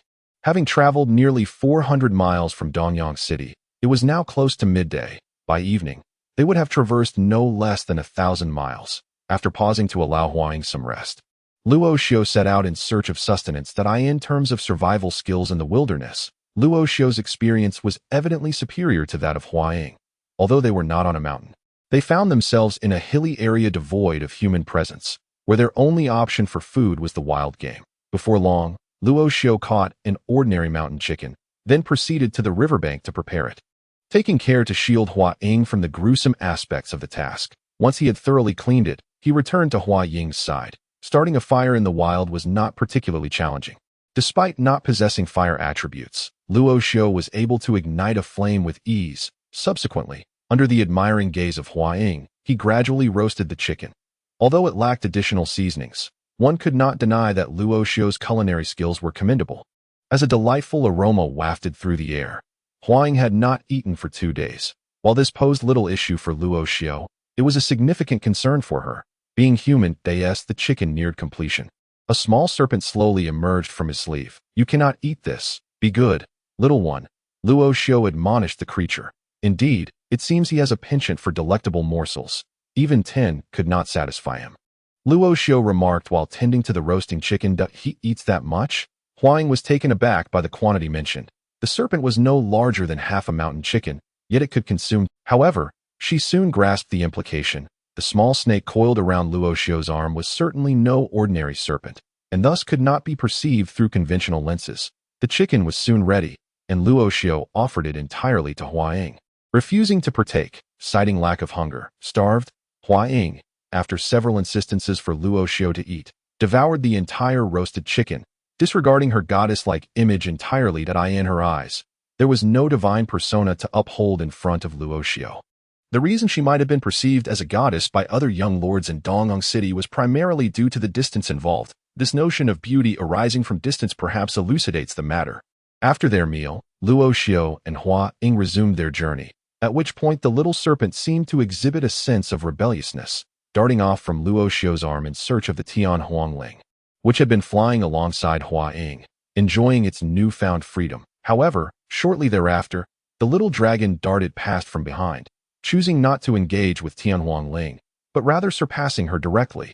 The little dragon, through its actions, conveyed to Tianhuangling that its speed outstripped hers, excelling in every aspect. If you possess the capability, then come and chase me. Meanwhile, upon witnessing the little dragon surpassing her, Tianhuangling flapped her wings and pursued the little dragon without hesitation. Both Luo Xiao and Hua Ying were already swift, yet they were astonished to find that the little dragon and Tianhuangling were even faster. In mere moments, they vanished from sight. Fortunately, there lay a narrow path ahead. Following it would prevent them from losing their way. Surely, they would be fine. Hua Ying gazed at the two figures that had disappeared, a hint of concern etched on her face. Simultaneously, she began to regard the little dragon's speed with newfound respect. They will be all right. Let us move swiftly as well, Luo Xiao remarked with a smile at Hua Ying, and together they soared forward. Chapter 60. The dilapidated town. As twilight approached, Luo Xiao and Hua Ying finally arrived at the outskirts of a small town. However, upon reaching the periphery, Luo Xiao's expression shifted noticeably. Concurrently, Hua Ying's countenance also changed, for the air was thick with a palpable aura of death, a strong and ominous presence. Under normal circumstances, a populated area would not exude such an atmosphere. Unless it was devoid of life. There were corpses. Ahead lay their destination, Tianling Town. Tianling Town had been developed by the outer branches of the Shangguan family, who had taken local brides and gradually established a small community of over 3,000 residents. With the Shangguan family residing within in the past, Tianling Town was the wealthiest locale in the surrounding region, unmatched even by neighboring cities. Yet now, it was bereft of any vitality, the air filled solely with the stench of decay. After standing at the town's edge for a moment, Hua Ying shifted her feet and began to walk slowly toward the town. It was evident that her aura was extremely unstable, her body trembling incessantly. Despite her efforts to suppress it, Luo Xiao could still perceive her distress from behind. He remained silent, simply following her closely to ensure her safety. He understood that the town ahead bore no signs of life, and it was likely that his previous suspicions were indeed correct. What Luo Xiao had not anticipated was that those responsible had not only annihilated the Shangguan family, but had also spared no one in the entire town. This was a population in the thousands. There were no signs of life, nor was there any indication of danger. Thus, Luo Xiao refrained from hindering Hua Ying, recognizing that some matters necessitated. As they approached the town, Luo Xiao and Hua Ying soon beheld the scene before them. Dilapidated buildings, utterly devoid of life. Walking through the streets of the town, Hua Ying and Luo Xiao surveyed their surroundings. Each corner of this place had once been a playground for Hua Ying in her childhood. Now, it was nothing but ruin. There were no signs of life, not even a corpse to be found. Before the former residence of the Shangguan family, Hua Ying fell to her knees, tears streaming down her cheeks. For before her stood what had once been a thriving Shangguan family, now reduced to a gaping pit, with not even a trace of their former home remaining. Before them lay a chasm nearly 20 meters deep, vast enough to boast a diameter of nearly 100 meters. Luo Xiao stared into the abyss, his face reflecting an expression of disbelief. What magnitude of energy is required to produce such an effect? This abyss, as Luo Xiao discerned, was undoubtedly man-made. Having once attained the realm of Tongxian, he was acutely aware of the immense power, a power that bore no comparison to the vast chasm before him. What level of cultivation must the individual responsible for this abyss possess? Even a formidable sage would scarcely wield such energy. All that once was, now lay in oblivion. Hua Ying knelt before the deep pit belonging to the Shangguan family, tears cascading down her cheeks as she remained in that position in her childhood. Her parents had lavished love upon her. Her grandfather, uncles, and the elders of her family regarded her as a precious gem, cradled in their hands lest she feel the chill, cherished in their mouths lest she melt away. Yet, all the memories of those bygone days, upon witnessing this gaping abyss, were utterly severed. Visions from her childhood flooded her mind, but the more they surfaced, the faster the tears streamed from her eyes. The sky had turned completely dark. Luo Xiao stood silently behind Hua Ying, offering no words, merely remaining by her side. The moon ascended, full and luminous. Before the abyss, Hua Ying continued to kneel, and Luo Xiao stood steadfastly behind her. As night fell, the wind began to howl fiercely, like the wails of tormented souls. Neither Luo Xiao nor Hua Ying stirred, maintaining their previous stances. Throughout the night, Luo Xiao refrained from intervening. Silently, he understood Hua Ying's current emotional turmoil, waiting for her to unleash her pinned-up feelings. If she did not, such suppression would inevitably lead to her illness, not in body, but in spirit. The night was chill, and Hua Ying was clad in scant attire. Luo Xiu harnessed his energy to create a small barrier around them, shielding them from the biting wind as the moon descended and dawn approached. The sun rose from the eastern horizon, gradually traversing the sky before sinking in the west. Both Luo Xiu and Hua Ying remained unmoved, steadfast as before. Thus, they lingered before the abyss for 3 days, not exchanging a single motion, resembling statues frozen in time. Finally, on the 3rd day, just as dawn broke, Luo Xiu heard the soft sound of Hua Ying's weeping. After 3 days of waiting, he had finally received the tears that were long overdue. He stepped forward, approaching Hua Ying, gently caressing her flowing hair as he slowly crouched down. He enveloped her in his embrace and said, "Let your tears flow. There is no one here to mock you." Upon hearing these words, the once silent Hua Ying finally broke down in Luo Xiu's arms, weeping uncontrollably. Luo Xiu understood that only through tears could one truly find solace. To withhold them would be suffocating. He had been deeply concerned for Hua Ying, and now, witnessing her cathartic release in his embrace, he felt a sense of relief, his anxious heart finally at ease. Hua Ying wept for an extended period, soaking Luo Xiu's shirt with her tears. "Why, brother Luo Xiu," telling Ying, "why is this happening?" After a prolonged bout of crying, Hua Ying turned to Luo Xiu, her voice choked with emotion. She bore 2 identities, 2 names, yet she held a particular fondness for the name Hua Ying.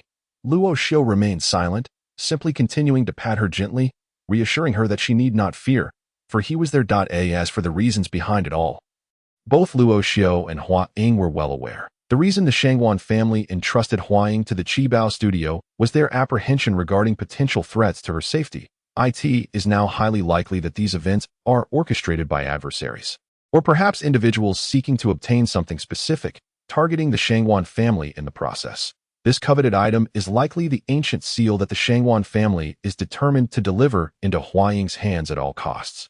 Only when Hua Ying had wept herself into exhaustion did she gradually succumb to slumber in Luo Xiu's embrace, who carefully cradled her as they departed the quaint town. With Hua Ying now asleep, Luo Xiu resolved to find her a suitable place to rest. It was not until the approach of dusk that Hua Ying finally stirred awake.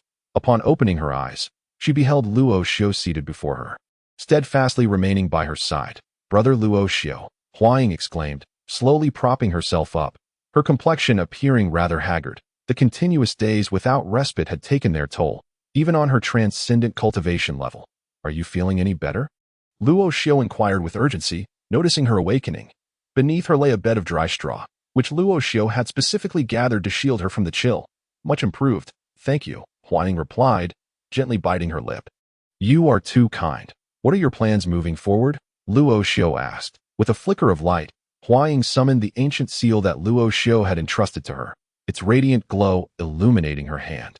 As she opened the box to gaze upon the ancient seal nestled within, she pondered the grim reality that her family had undoubtedly fallen victim to the flames of destruction due to the Lihua seal, and that only a handful of families could be responsible. Hua Ying had long contemplated the identities of these families. Though she had been raised within Qibao Studio, she was well aware of her family's affairs. "Which families?" Luo Xiu inquired, perplexed by Hua Ying's words. The Shangguan family, once one of the 8 prominent clans, had seen a decline in their stronghold over the years, rendering them no longer part of the esteemed 8. Each family wielded a unique ancient seal, with legends claiming that the amalgamation of all 9 seals could yield a relic of antiquity. The Shangguan family had safeguarded their ancient seal for generations, but their waning power had made them vulnerable to the ambitions of certain rival families. Hua Ying shared her thoughts, revealing some of the family's concealed secrets, hence her astonishment upon encountering the Lihua seal. As Luo Xiu listened to Hua Ying's revelations, his expression morphed into one of shock.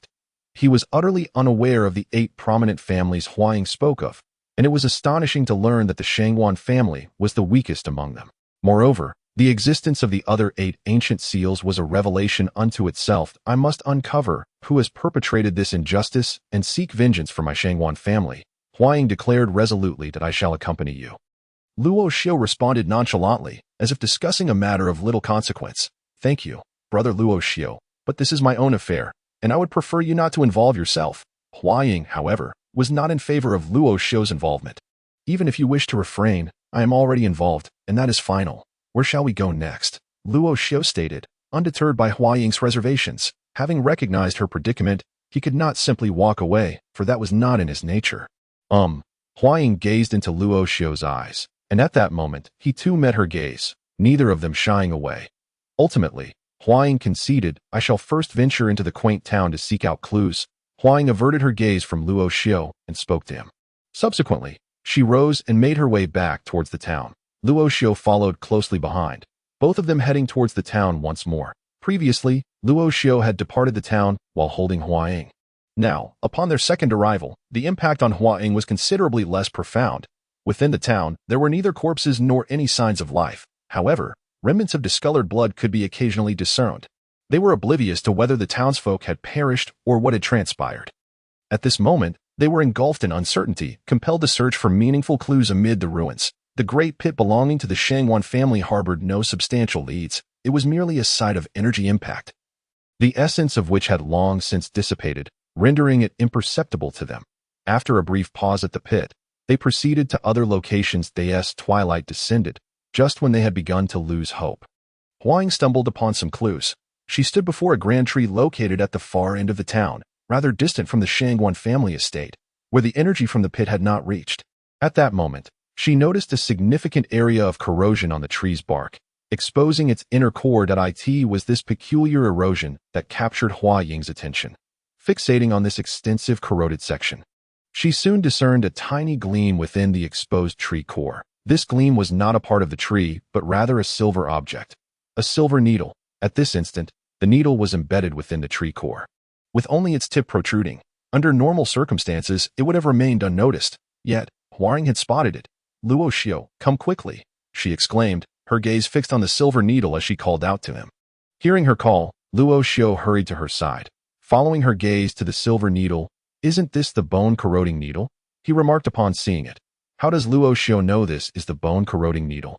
Hua Ying inquired with urgency, surprised by his immediate recognition. This bone-corroding needle was released during the pursuit of that elderly gentleman.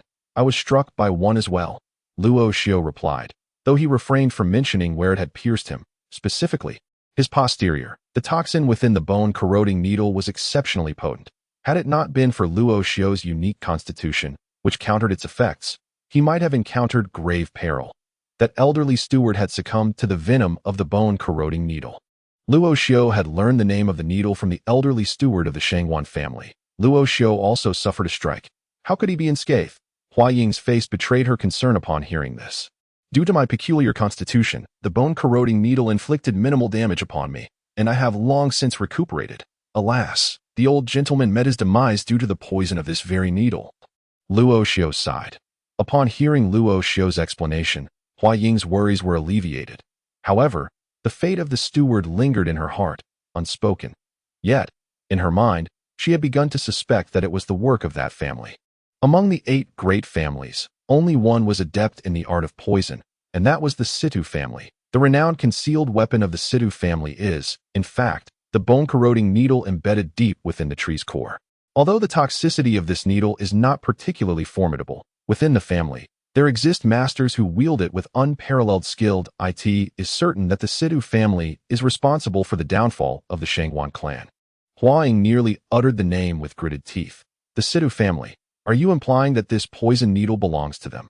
Though Luo Xiu was unfamiliar with the Situ family, he surmised that it must be one of the 8 prominent families. Akin to the Shangwan clan, the ability to annihilate the Shangwan family suggests that their influence is extraordinarily formidable. Indeed, the Situ family ranks alongside the Shangwan family among the 8 great clans. Renowned for their expertise in poison, with the bone-corroding needle being their signature weapon, Hua Ying spoke, her delicate hands clenched tightly. However, her visage betrayed little emotion, for she understood the vast disparity in strength between the 2 factions.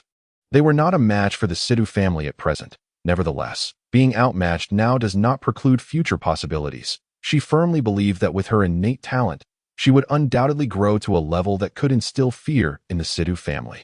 At that time, she would personally bring about their ruin, avenging the entire Shangwan clan. Suddenly, a sense of urgency struck. Not good. Someone is approaching. Just as Luo Xiu was about to speak, he sensed 2 powerful energies surging toward them and hastily informed Hua Ying. However, Their awareness had come too late. After merely taking 2 steps, individuals appeared, blocking their path. 2 individuals, both at the initial stage of the Tongxian realm. Huh? Who would have thought that our leader would send us to patrol and we would actually encounter someone? Ha! Both of these men appeared to be in their 40s, robust and brawny, albeit with somewhat disreputable appearances. Upon catching sight of Hua Ying, their eyes gleamed with lewd intent. Very well, a spirited little lady with considerable strength. Just what we need for some fun, another man chimed in, ignoring Luo Xiao entirely.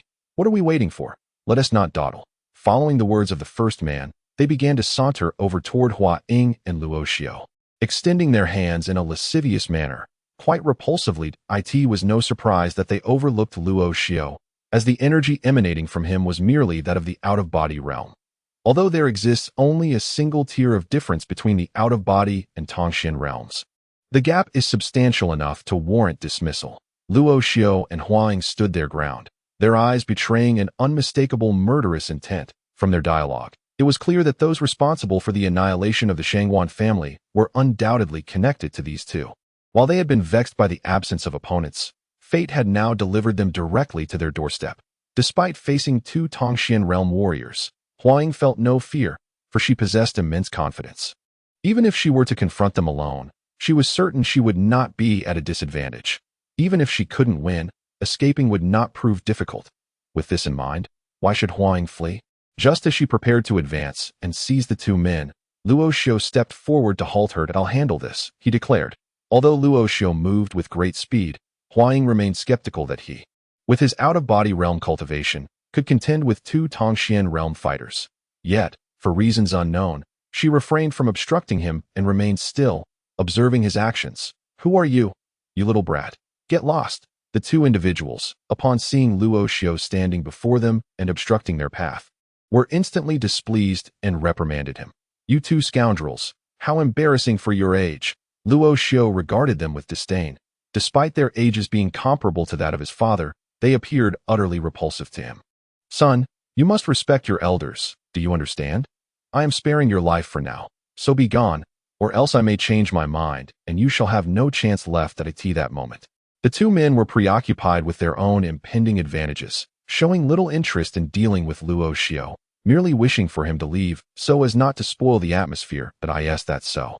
"Son." A slight smile curled at the corner of Luo Xiao's mouth as he slowly retrieved the demon suppression ruler from behind him. The ruler's case still bore the handprint of a mid-stage practitioner from the Transcendence realm, which now appeared somewhat antiquated. "You're overstepping your bounds, old 4, deal with him." One of them said to the other, expressing disdain for a mere out-of-body level youth. "As you wish, third brother," old 4 responded, launching himself towards Luo Xiao with astonishing speed, far surpassing that of an out-of-body realm cultivator. "Watch out." Hua Ying, who stood behind Luo Xiao, shouted, but before she could finish her warning, her expression transformed into one of shock. Leaving her speechless, the man attacked. Luo Xiao advanced rather than retreating, bringing the massive dark green ruler crashing down upon the top of the assailant's head, moving even faster than his opponent. Not only was he swift, but the force behind the strike was formidable. The man raised his hands to block the descending ruler. While he managed to stop it, the immense power caused him to kneel on the ground, his hands trembling violently, his face displaying astonishment. He had never anticipated that a mere out-of-body level youth could wield such strength. With a single blow, he had been bested. "What the hell? Old 4, third brother. Fight? I can't hold him off. Quickly help." Before old 4 could finish his sentence, another wave of immense power surged from the ruler above, leaving him unable to speak and desperately trying to defend himself. Luo Xiao stood firm, wielding the demon suppression ruler and smashing it down onto the man's hands. Had the opponent not been blocking, Luo Xiao was confident he could have taken the man's life with that strike. "You insolent fool." At this point, old 3 finally realized old 4 was not merely feigning weakness. He leaped into the air, swinging his fist towards Luo Xiao's face. As fellow practitioners of the Transcendence realm, the distance closed in an instant. However, just before his fist reached Luo Xiao's face, Luo Xiao vanished from sight only to reappear behind him, the massive ruler crashing down onto the man's back with precision. The suddenness of the attack left the man with no time to react, and the blow landed squarely. Pfft. Blood spewed from old 3's mouth as his body was sent flying like a broomstick. Thud. He crashed heavily to the ground, suffering severe injuries. "Third brother, The fourth, recently released from the suppression of Luo Xiu, rushed forward upon witnessing his third brother being sent flying. Cough, cough, the third brother, rising from the ground with traces of blood still staining his lips, remarked, "Young man, I must admit I underestimated you." As he stood, he gazed at Luo Xiu, wiping the blood from the corner of his mouth, a peculiar smile emerging on his face. Underestimating is just the beginning. The demon suppression ruler stood upright on the ground as Luo Xiu observed the two individuals before him. Since eliminating the Ghost King, Luo Xiu had not engaged in vigorous activity for quite some time. His usual practice consisted merely of the most fundamental training.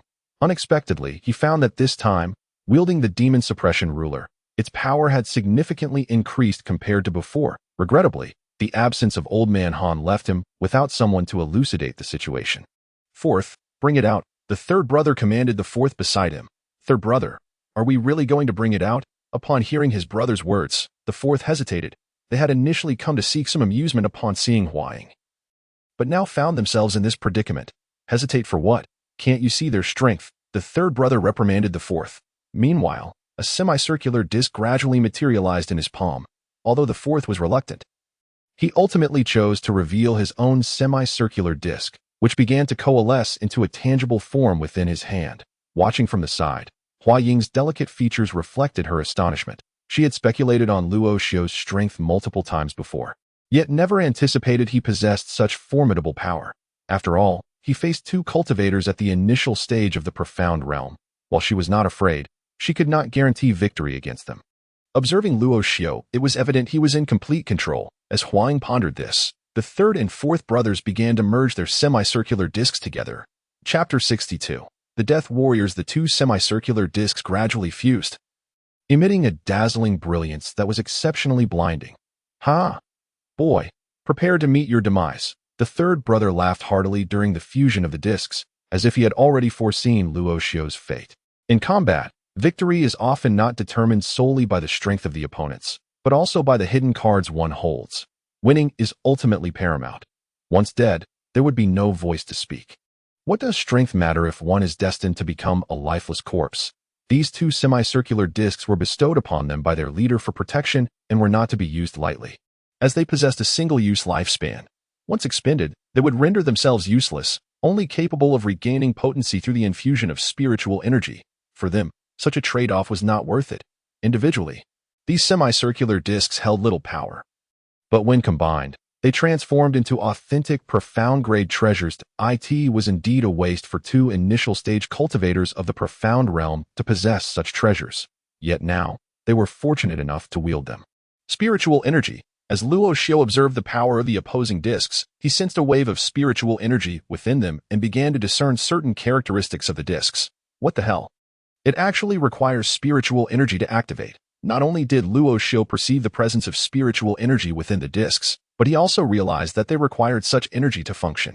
Without spiritual energy, it is nothing but refuse. The exquisite pagoda, lacking spiritual essence, could at least serve as a storage device. At the very least, it could function as a dwelling. However, this object, despite its apparent formidable power, possesses numerous flaws. To expend spiritual energy on it is an utter waste for Luo Xiu. Furthermore, observing the two individuals before him, it was evident that they harbored no additional spiritual energy. Little Guai. Luo Xiu bellowed, and as his voice echoed, a dark shadow darted forth from the distance with astonishing speed, arriving before the two in the blink of an eye. With its mouth agape, it lunged for their throats. No matter how skilled a person may be, vulnerabilities always exist. For instance, the throat.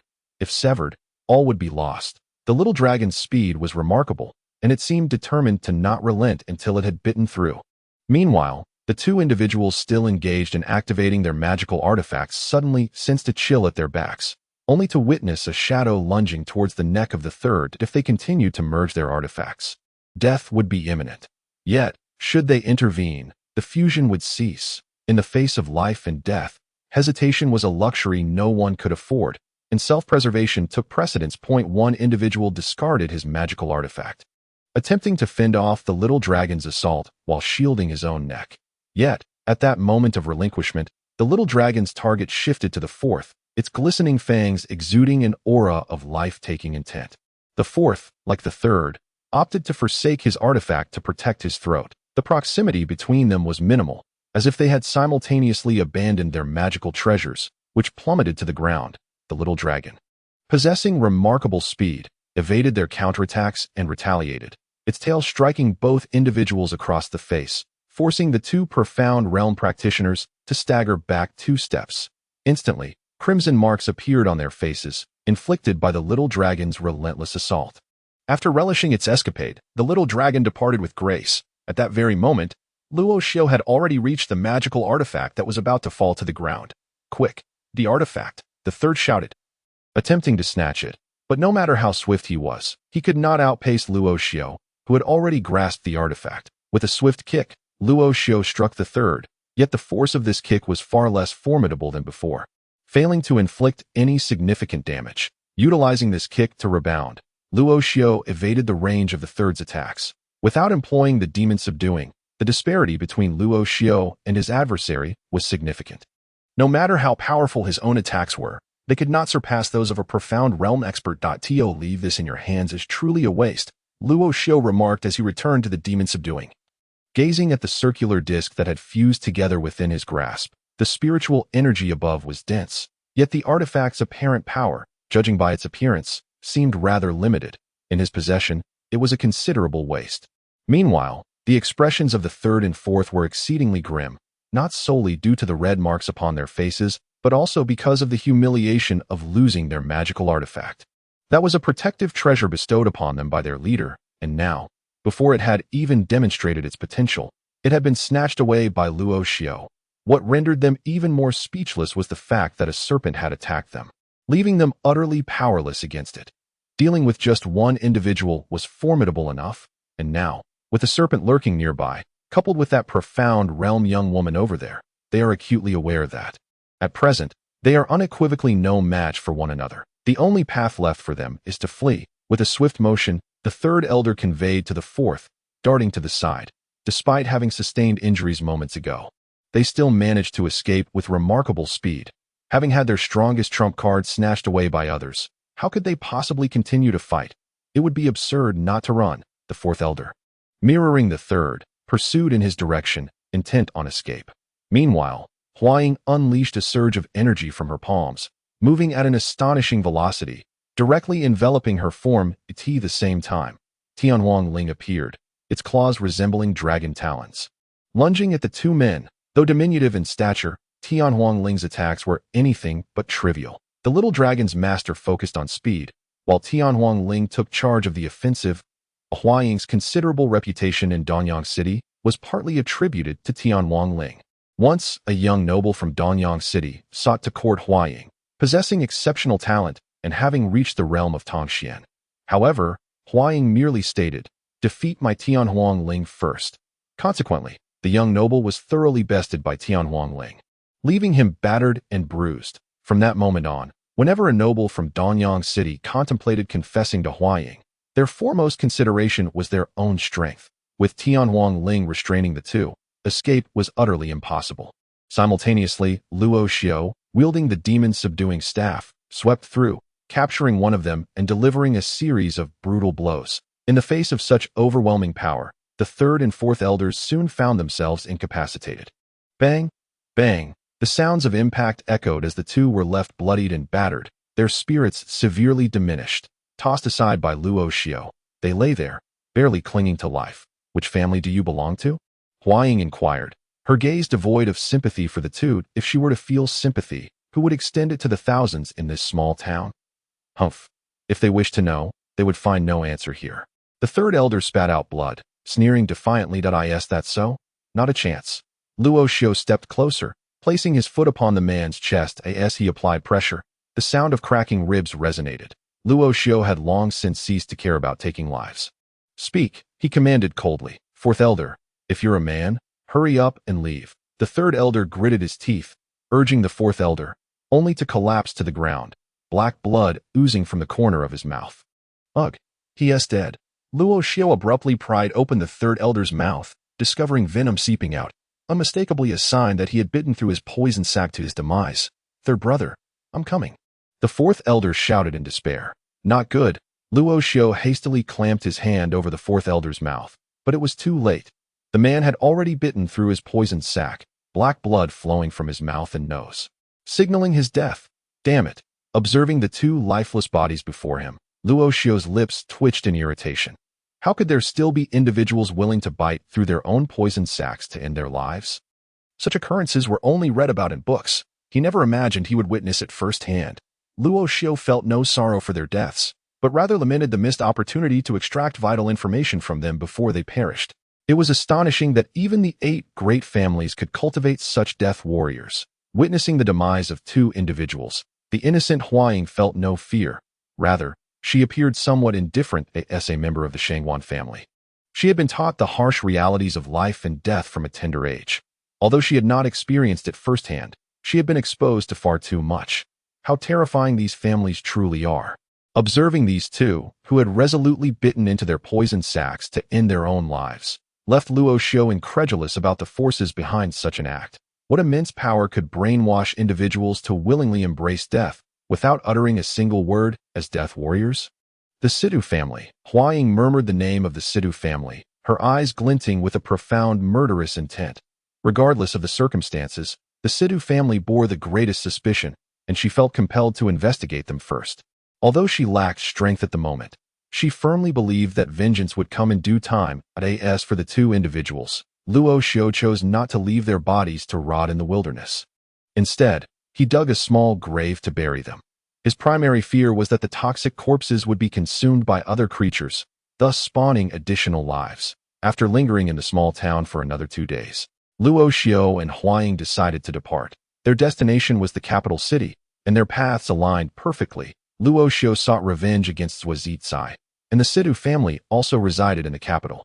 They naturally traveled together towards the city. However, 3 days after Luo Xiu and Huaying left the small town, a group of uninvited guests arrived. The very spot where Luo Xiu had buried the 2 had been unearthed, revealing their bodies. With the weather having turned cold, the corpses had not begun to decompose. They remained as they were, though now entirely blackened, evidently tainted by venom and transformed into sources of poison. Their spatial rings had even been stolen. Who the hell did this? One among the group, upon seeing the corpses, displayed a furious expression. That I sensed that person's aura here. Another individual in the group spoke. And it was none other than the mid-stage Tongxian realm expert who had previously left his mark on Luo Xiu's magical artifact. Can we locate Zuoli? A seemingly expressionless middle-aged man. Likely the leader, addressed a frail young man beside him. It is possible, but somewhat troublesome, replied the emaciated youth, his face concealed, revealing only his eyes. His voice carried a chilling tone. Spare no expense. Find him for me. The leader instructed the youth named Zuoli, his gaze devoid of any emotion. The leader's authority stemmed not only from his imposing presence, but also from the terrifying energy that reached the pinnacle of the Tongxian realm. Within a modest inn in the small town, Luo Xiu sat alone on a wooden bee. In his hands lay the precious square plate he had seized earlier. Huaying rested in the adjacent room. He could sense any disturbances immediately, thus having no worries for her. Since Luo Xiu could not sleep, he resolved to extract the spiritual energy from the artifact, having possessed this treasure for several days. He was well acquainted with its structure. This was an explosive artifact, capable of unleashing tremendous energy when activated. However, controlling this energy was exceedingly difficult. It was more akin to a bomb, an uncontrollable one at that. It is precisely for this reason that Luo Xiu was able to effortlessly seize the artifact from the 2 individuals. Should he detonate this treasure, it would result in a significant waste of spiritual energy. It would be far more prudent to extract the spiritual energy and utilize it for the Linglong treasure tower. After conducting his research and confirming that the extraction of spiritual energy posed no issues, Luo Xiu commenced the process. The Linglong treasure tower manifested upon the floor of the room, remaining unchanged in size. The square plate was placed beside it. Subsequently, a surge of soul energy erupted from Luo Xiu, entering the Linglong treasure tower directly. In that instant, the tower, which had not expanded, radiated with a brilliant array of colors as the soul energy flowed in, and a unique energy emanated from its pinnacle, establishing a connection to the center of the square plate. Thereafter, a continuous stream of spiritual energy was absorbed from the plate into the Linglong treasure tower. Throughout the night, Luo Xiu diligently absorbed the spiritual energy. Just as dawn approached, All the energy from the square plate had been drawn into the tower. How wonderful! Gazing at the Linglong treasure tower in his hand, Luo Xiu felt immense satisfaction with the knight's endeavors. Although the plate had been wasted, the achievement of empowering the Linglong treasure tower was well worth it. The spiritual energy within was now sufficient for Luo Xiu to unleash the tower's full potential once again. Previously, when refining the Ghost King, the use of the Linglong treasure tower had depleted some of that energy, leaving him unable to utilize it again. However, this infusion of energy perfectly replenished that void. With the Linglong treasure tower in hand, Luo Xiu now felt a renewed sense of confidence. Luo Xiu, go. Are you awake? Came the voice of Hua Ying from outside the door. Yes, come in, Luo Xiu replied, promptly stowing away the tower and the plate before opening the door to find Hua Ying standing before him. Perched upon her shoulder was the Tian Huangling after these days of companionship. Although Xiao Jiao and Tian Huangling occasionally had minor squabbles, their relationship had improved significantly compared to before. For instance, at this moment, Xiao Jiao was still coiled around Luo Xiu's arm, oblivious to Tian Huangling's presence, who no longer regarded Xiao Jiao with hostility. Are you in good spirits today, Luo Xiu? Hua Ying asked with a smile, her gaze fixed on him. Despite having experienced prior events, one cannot remain forever immersed in sorrow. Such a state only brings pain to the loved ones and joy to the adversaries. Thus, Hua Ying had emerged from her previous emotional turmoil, returning to her former cheerful self. Indeed, I extracted all the spiritual energy from the artifact I seized earlier. Haha, Luo Xiu candidly admitted. Does Luo Xiu possess a treasure that can absorb spiritual energy? Hua Ying inquired upon hearing his words. Yes, I do. It is this one, Luo Xiu said, gesturing towards the Linglong treasure tower strapped to his arm. This little tower, Hua Ying remarked, initially believing it to be an ordinary object, only to discover it was indeed a treasure capable of absorbing spiritual energy. Previously, she had assumed it was the ruler on Luo Xiu's back. But it turned out to be the small tower. Indeed, previously, there was no spiritual energy to activate this small tower, but now, we have gained an additional trump card, Luo Xiu shared openly with Hua Ying. Luo Xiu, you are truly impressive. Let us go out for a meal, she said, pulling him along to dine. They merely intended to stay at this inn for a single night, as they had to continue their journey. Although their cultivation was of paramount importance, they ultimately resolved to head towards the capital first. The distance to the capital was considerable, and arriving there sooner would allow them to gather intelligence more swiftly. Meanwhile, Hua Ying was also aware that not far from the capital lay an expansive area, home to a prestigious academy. Gaining admission to that institution would undoubtedly accelerate their cultivation progress. This was something she had previously heard from her father. Otherwise, Hua Ying would have remained oblivious. The meals over these past few days had truly revealed to Hua Ying the formidable appetite of Xiao Jiao, prompting her to seek out places serving chicken, duck, fish, and meat, ensuring Xiao Ji was thoroughly satiated. After dining, Luo Xiu purchased a large map of the Great Qian Kingdom, facilitating their journey somewhat. At present, they found themselves within the boundaries of Mo County, and they needed to exit this county to reach Tianzi County, where the capital resided. However, despite the proximity of just one county, the journey was still quite lengthy, requiring at least a month of swift travel to arrive. Mo County was the largest in the Great Qian Kingdom, with Mo City serving as its capital, second only to the capital itself. Even in Danyang City, there were saint-level experts, and naturally, Mo City was no exception. Both Luo Xiu and Hua Ying planned to visit Mo City, not only because it was a major city, but also because it was the residence of the Mo family. The Mo family was one of the 8 prominent families, and although Hua Ying knew little about them, their status warranted investigation. After their meal, Luo Xiu and Hua Ying set off promptly. Even though Mo City was still quite distant, they could not afford to squander a moment, and even their nights were reduced to a mere 5 or 6 hours of sleep, with the rest devoted to travel. This was largely due to Hua Ying's presence. Had she not accompanied him, Luo Xiu would have been disinclined to stay at the inn, opting instead to travel through the night without pause.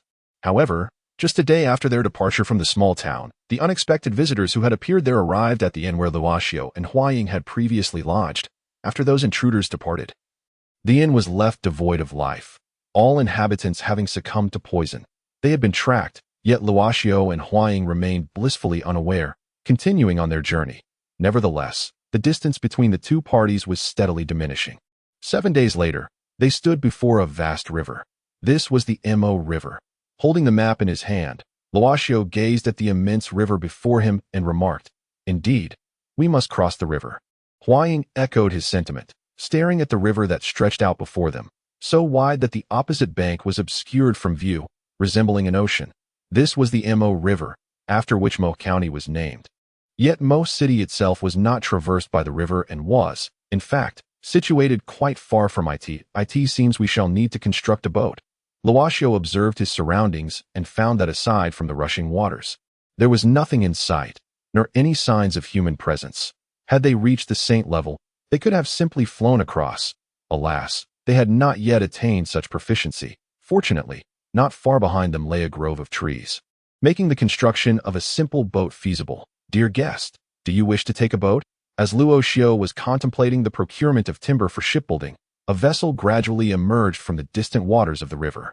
This boat, featuring 2 levels, appeared quite impressive that a middle-aged man, despite the considerable distance, spoke in a resonant voice, unmistakably indicative of a practitioner. Luoxiu turned his gaze toward the approaching craft, a hint of perplexity etched upon his face. Could this vessel's arrival merely be a coincidence? Hua Ying, equally observing the boat, remained composed, displaying neither excitement nor wariness. In a short while, the boat reached the riverbank before Luoxiu and his companion, coming to a halt. "Good sir, would you like to cross the river?" called out the man standing within the cabin, his demeanor exuding a hospitable air, despite his cultivation being at the qi nourishing stage. "Is this truly an encounter by chance?" Luoxiu mused, regarding the individual with a calm expression. "That I have traversed this area for years and noticed 2 individuals on this bank, hence I approached. It's 1 gold coin per person. Will you board?" inquired the boatman. "Will we board?"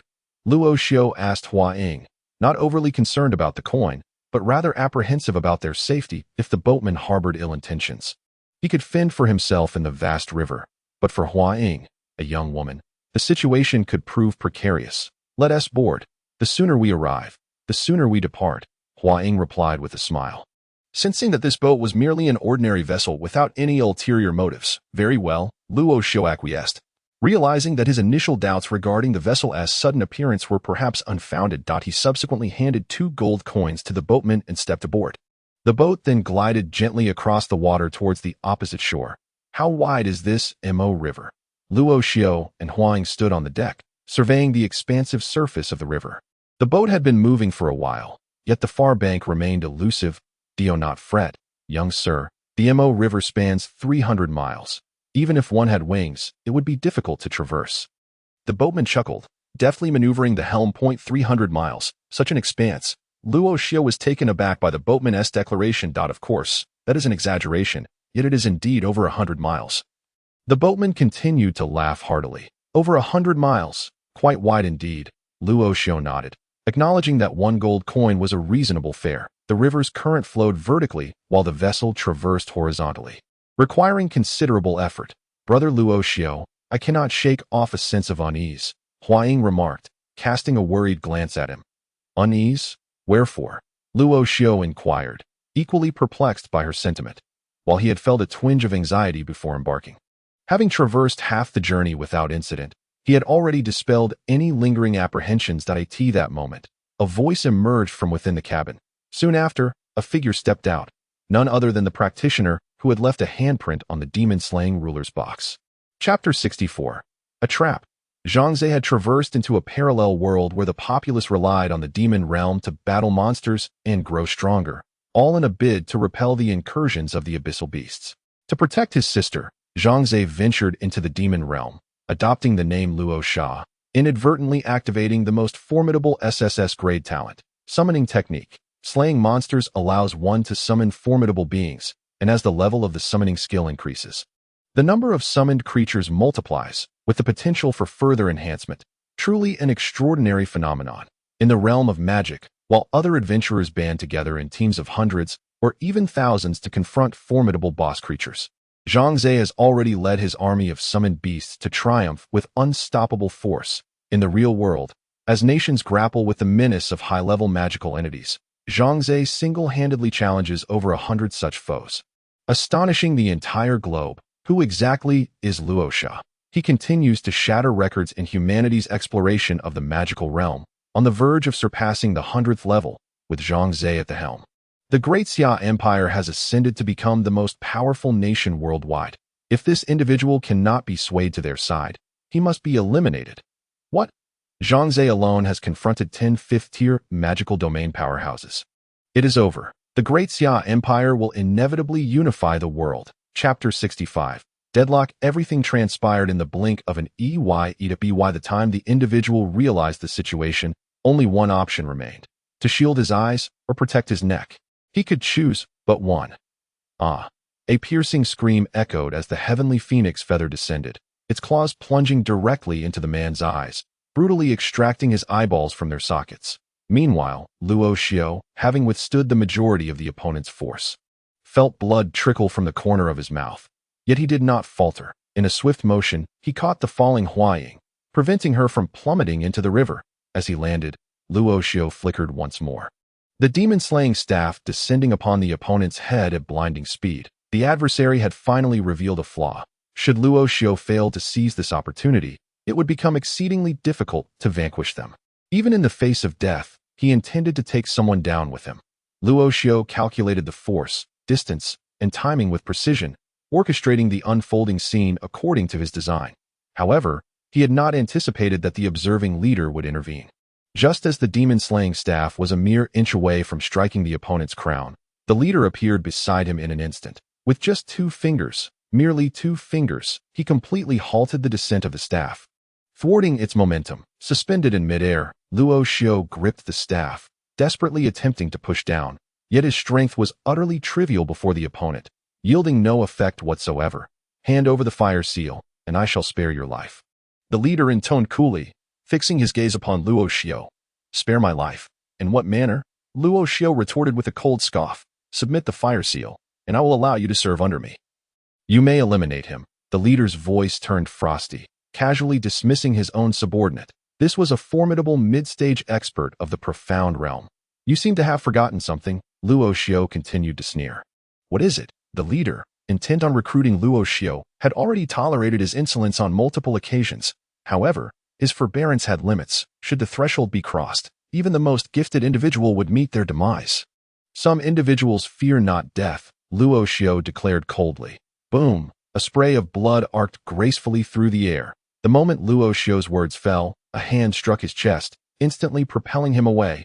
Brother Luo Xiao. Huaying soared into the air, catching him mid-dash flight. The moment the palm struck Luo Xiao, it directly dispersed the energy within him. Fortunately, Luo Xiao's true form was that of a spectral being, although he possessed meridians. They remained unbroken, allowing him to escape unscathed. The leader, floating in midair, gazed at Luo Xiao, who had been intercepted by Huaying. Since Luo Xiao was no longer of use to him, it seemed that only a path to death awaited. However, he was puzzled.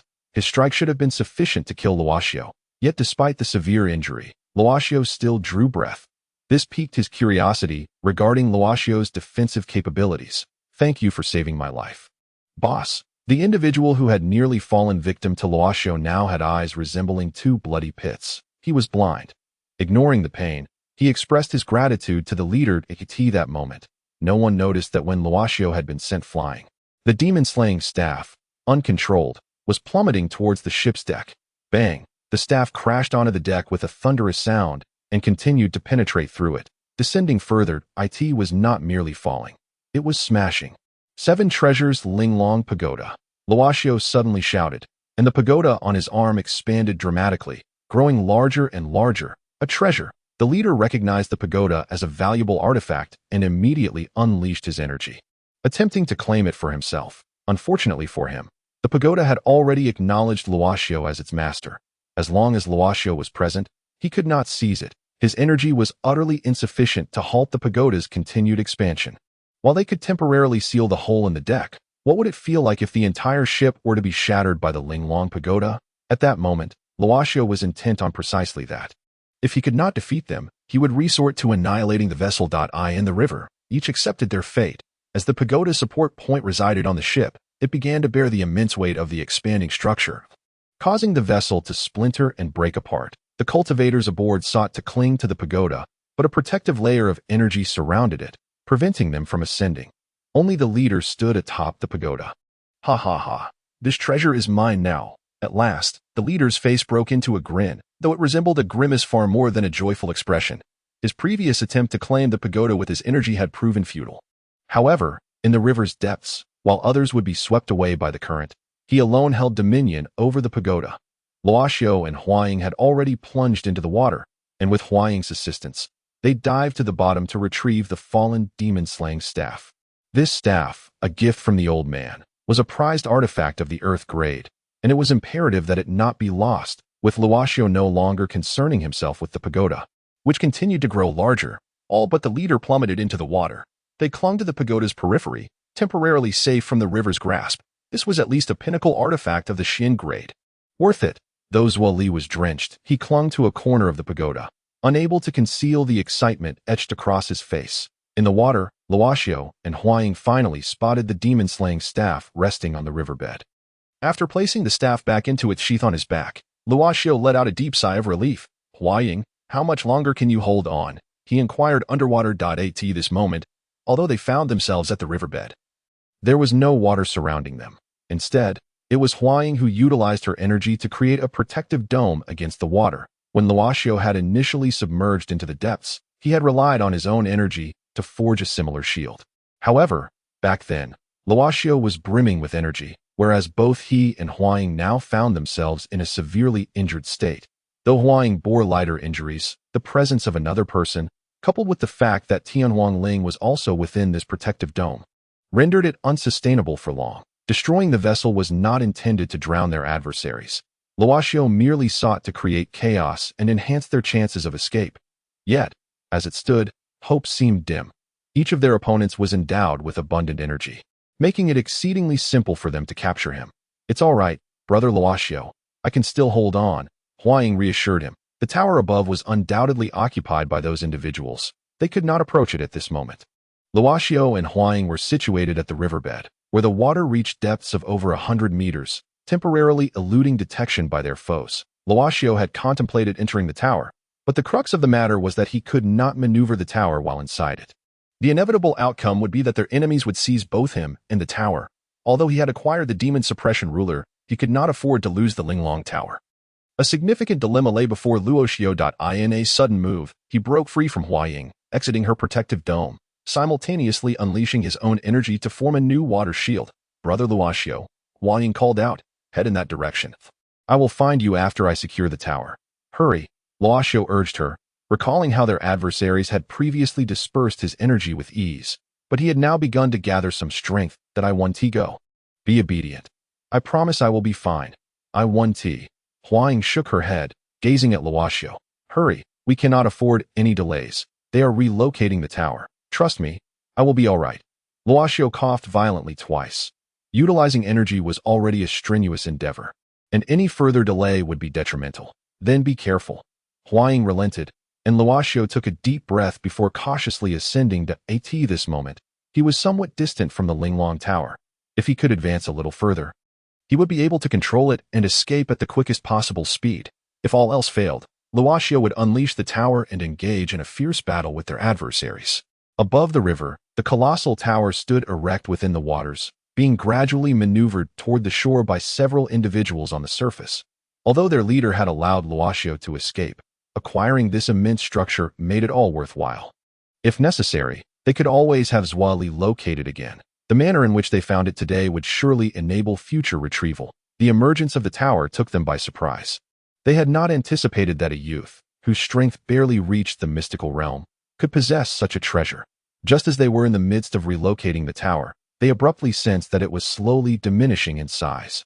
In an instant, the once massive tower vanished, leaving behind only a minuscule tower that plummeted into the river. Quick, pursue it. Meanwhile, Luoxiao deftly controlled the small tower, hastening it toward himself, with the small tower in hand. He made a swift escape. However, behind him, their adversaries moved through the water with great speed, relentlessly closing the distance to Luoxiao. While there were other creatures inhabiting the river, the tumultuous energies compelled them to seek refuge. Otherwise, even a mere residual energy wave could spell doom for them. As the speed drew near rapidly, an acceleration followed, and the leader materialized before Luoxiao. Attempting to slip away unnoticed, you still lack the capability. The leader observed the lingering aura of Luo Xiao and said nonchalantly, "Not so fast." Luo Xiao scoffed coldly, his figure vanishing as he dove into the Linglong Pagoda. Immediately, the pagoda began to expand, growing larger and larger. Chapter 66. The true form of the fire phoenix. The pagoda swelled, emanating a resplendent array of colors, its energy surpassing that of before. Those who had been advancing towards it halted in their tracks. This pagoda, capable of expanding and contracting at will, was not to be underestimated. As a profound-grade magical artifact, its explosive power was beyond the reach of mere practitioners in the transcendence realm. Only the leader, fixated on the enlarging pagoda, contemplated ways to seize it. It was evident that the pagoda had acknowledged its master. To obtain it, one must first eliminate its current bearer. Presently, the opponent was within the pagoda, controlling it for a life-or-death struggle. The leader intended to convey that the disparity in cultivation levels could not be reversed by a mere artifact. By depleting the opponent's energy, the pagoda would naturally cease its offensive. In the water, as the pagoda expanded, it spun incessantly. The rotation stirred up colossal waves, sweeping toward the surrounding practitioners, towering dozens of meters high. The pagoda's apex now breached the water's surface, its immense body whirling with astonishing force. Even the waves were formidable. Despite being practitioners of the transcendence realm, those caught beneath this torrent found it arduous to maintain their footing. 7-star formation. The leader bellowed, directing his palm toward the spinning pagoda, channeling a surge of energy into it. Instantly, a ring of energy manifested around the pagoda. At that moment, the practitioners dispersed around the pagoda, 7 in total, each mirroring the leader's actions, injecting their energy into the ring surrounding the pagoda. Zuali stood nearby, gazing at the rotating structure, lost in thought. Apart from Zuali and the sightless practitioner, there were precisely 7 individuals. As their energies converged upon the ring, a brilliant light erupted, causing the energy circle to shrink continuously. With the diminishing of the energy ring, the rotational speed of the pagoda also slowed, as if a golden hoop had clamped down upon it, resulting in a reduction of the energy emanating from the pagoda. The combined force of these 7, channeling their energy, was already comparable to that of a saint-level powerhouse. Though the Linglong Pagoda was formidable, Luo Xiao's current state hindered him from unleashing its full potential. Under the oppressive forces of energy, the pagoda gradually ceased its rotation, and the vibrant colors above began to fade. In the distance, within the water, Huang witnessed everything unfolding. Luo Xiao, single-handedly restraining all, aimed to create an opportunity for his escape. Yet, she did not leave. Despite this course of action conflicting with Luo Xiao's desires, she remained steadfast. She could not bear to watch him perish because of her. He was the only one who had ever evoked such feelings within her, and she wished for nothing to befall him. Thus, she resolved to intervene and aid Luo Xiao, determined to help even at the cost of her own life. In the early days, when Shangguan Bingxin was but a child, the formidable members of her family discerned her extraordinary constitution and exceptional talents. Thus, they resolved to extricate her from the Shangguan clan to avert her untimely demise. This unique constitution is known as the Celestial Phoenix Physique. The reason the Celestial Phoenix Feather chose Huang as its master is that Huang possesses the Celestial Phoenix Physique, an exceedingly rare trait. According to historical records of the continent, the Celestial Phoenix Physique has manifested in the human realm a mere 6 times. Of these 6 instances, 2 resulted in early demise, while the remaining 4 individuals who bore this physique ascended to become renowned powerhouses of the continent. The 2 who perished did so not due to the nature of their physique, but rather because they were tragically slain in their youth, never to mature. The Celestial Phoenix Physique is a special constitution, imbued with the characteristics of the ancient divine beast. The Celestial Phoenix. It is remarkably resilient, and it is said that when cultivated to its utmost potential, one may attain immortality. However, this remains merely a legend. Even among the 4 who survived, none have truly reached the pinnacle of eternal existence. The exquisite Linglong Pagoda submerged in the water has been seized by these individuals, rendering it immobile, its brilliance dimmed. Within the pagoda, Luo Xiao currently sits cross-legged on the 6th level, striving to exert control over the tower. Yet, his own energy is alarmingly feeble, and he lacks even the strength to use the pagoda for resistance. Before him lies a banner, the soul-summoning banner, which encapsulates the grievances of hundreds of villagers. However, Luo Xiao refrains from utilizing it to employ the soul-summoning banner would plant a seed within him. Should this seed grow, It could spell his ruin. As Luo Xiao ponders, his expression suddenly sharpens as he glimpses a scene deep within the river.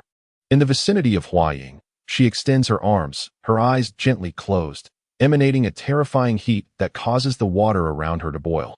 Above her, the celestial phoenix feather unfurls its wings, releasing a similar wave of scorching heat that continuously evaporates the surrounding river water.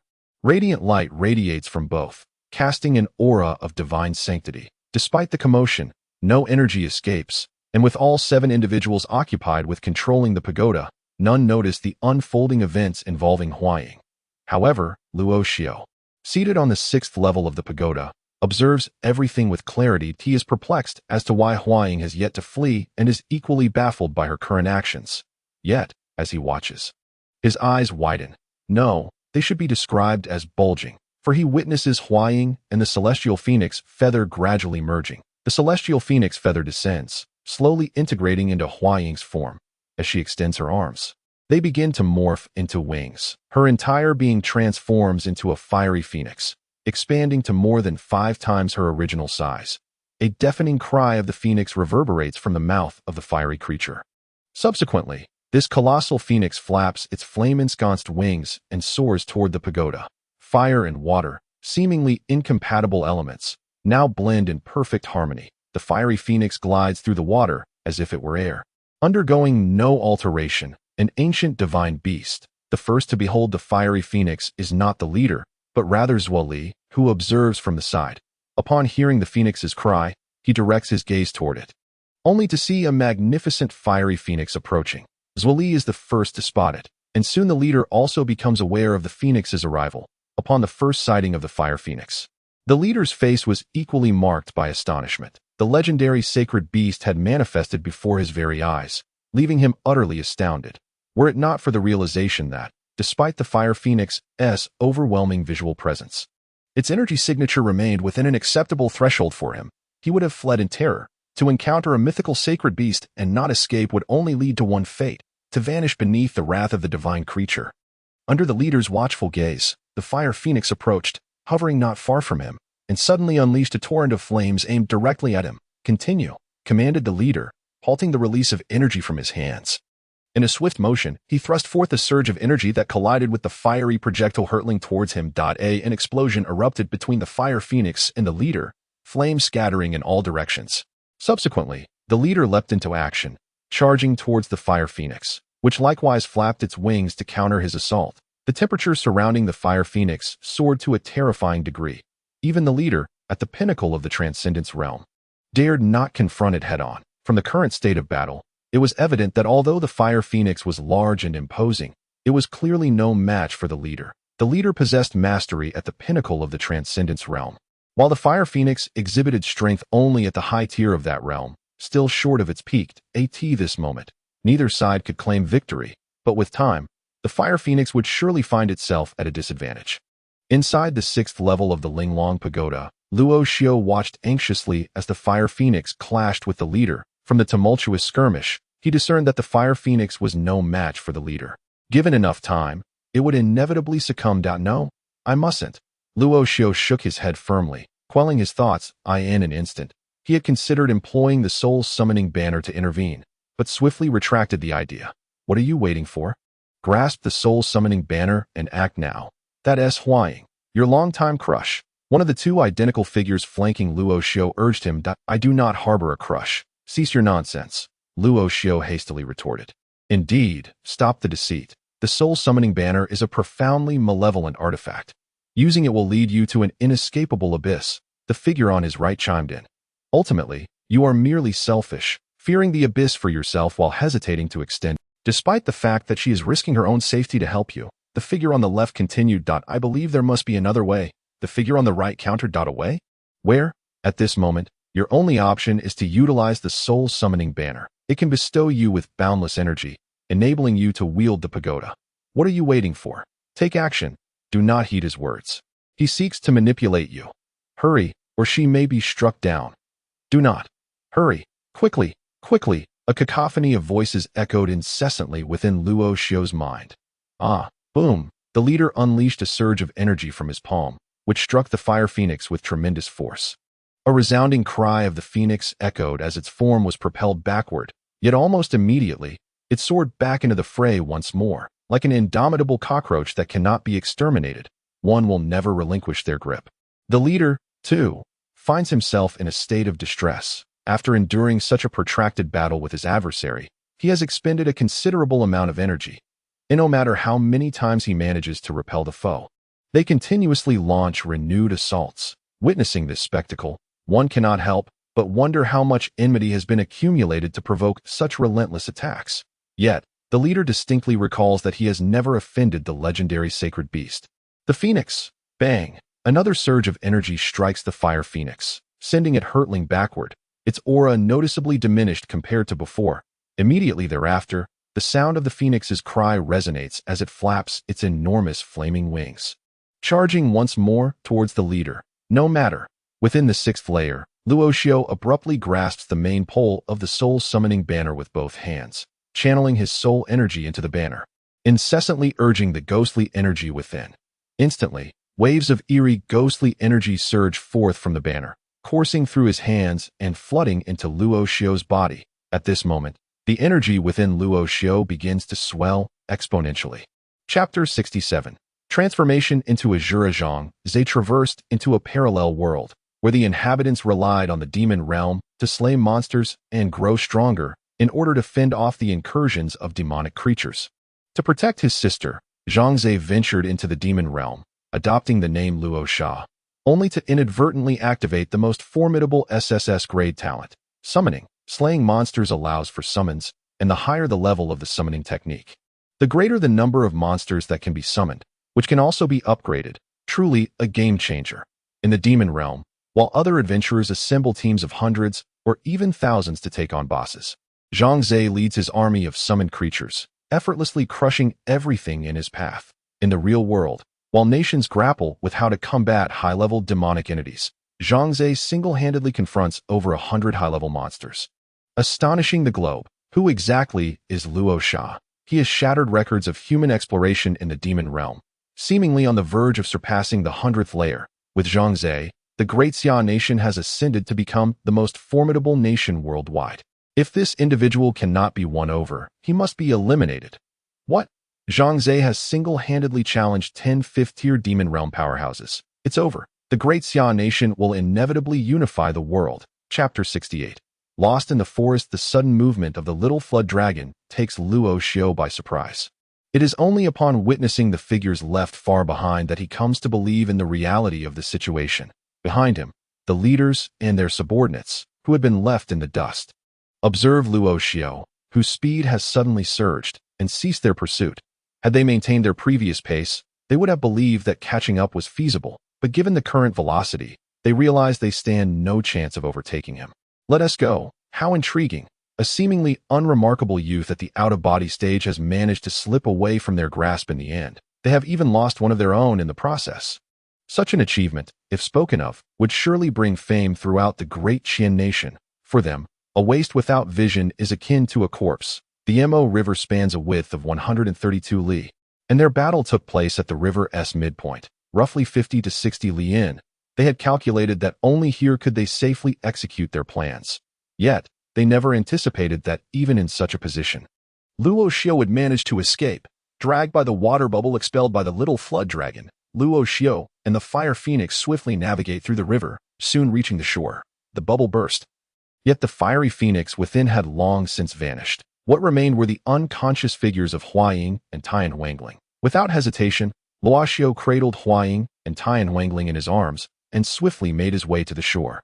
Not pausing for a moment as he dashed forward, the little Jiao, faster still, led the way ahead of Luoxiu, clearing a path to safeguard against any lurking dangers. Luoxiu himself lost track of how far they had traveled.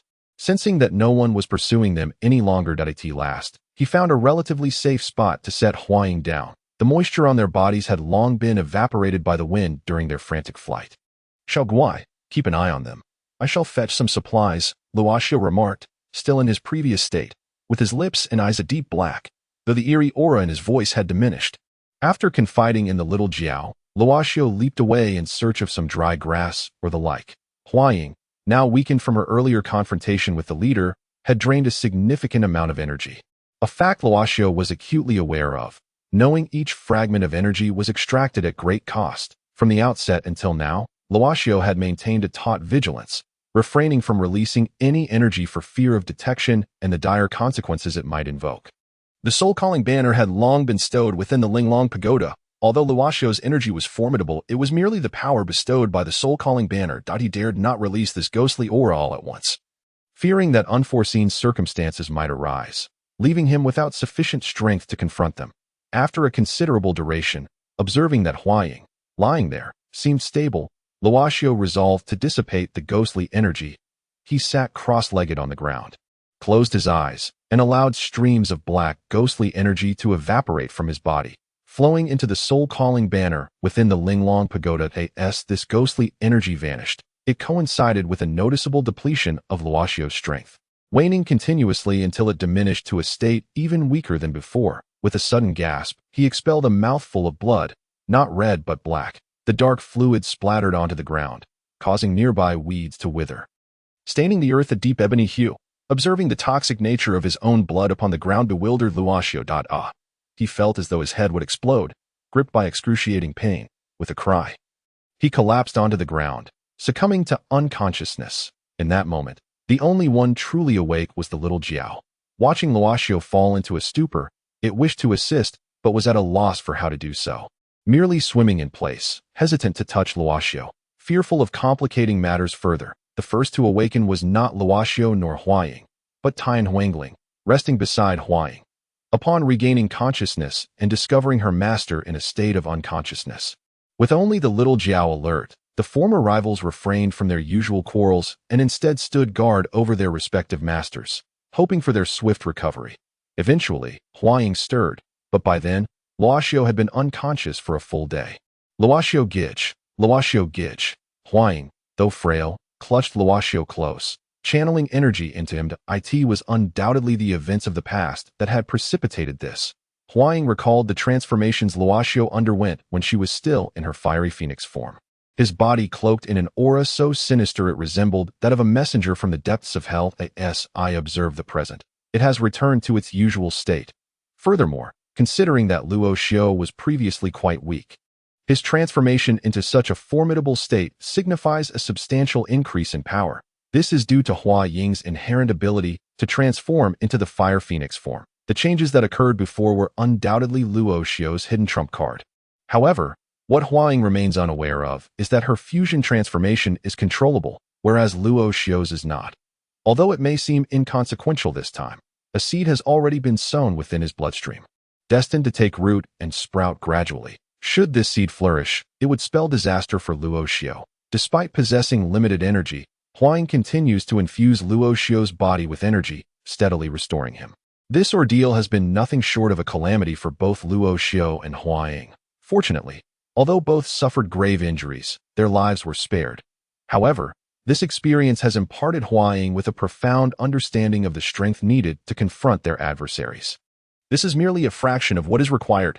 Seeking true vengeance will prove to be an insurmountable challenge. As dusk approached, Luoxiu gradually regained consciousness from his unconscious state. The moment he opened his eyes, he beheld two plump forms. Ying, Luoxiu softly called out, feeling the energy still being gradually infused into his body. Presently, he lay in Huaying's embrace. Brother Luoxiu, you are awake. Upon hearing Luoxiu's voice, Huaying's face lit up with excitement as she gazed at him.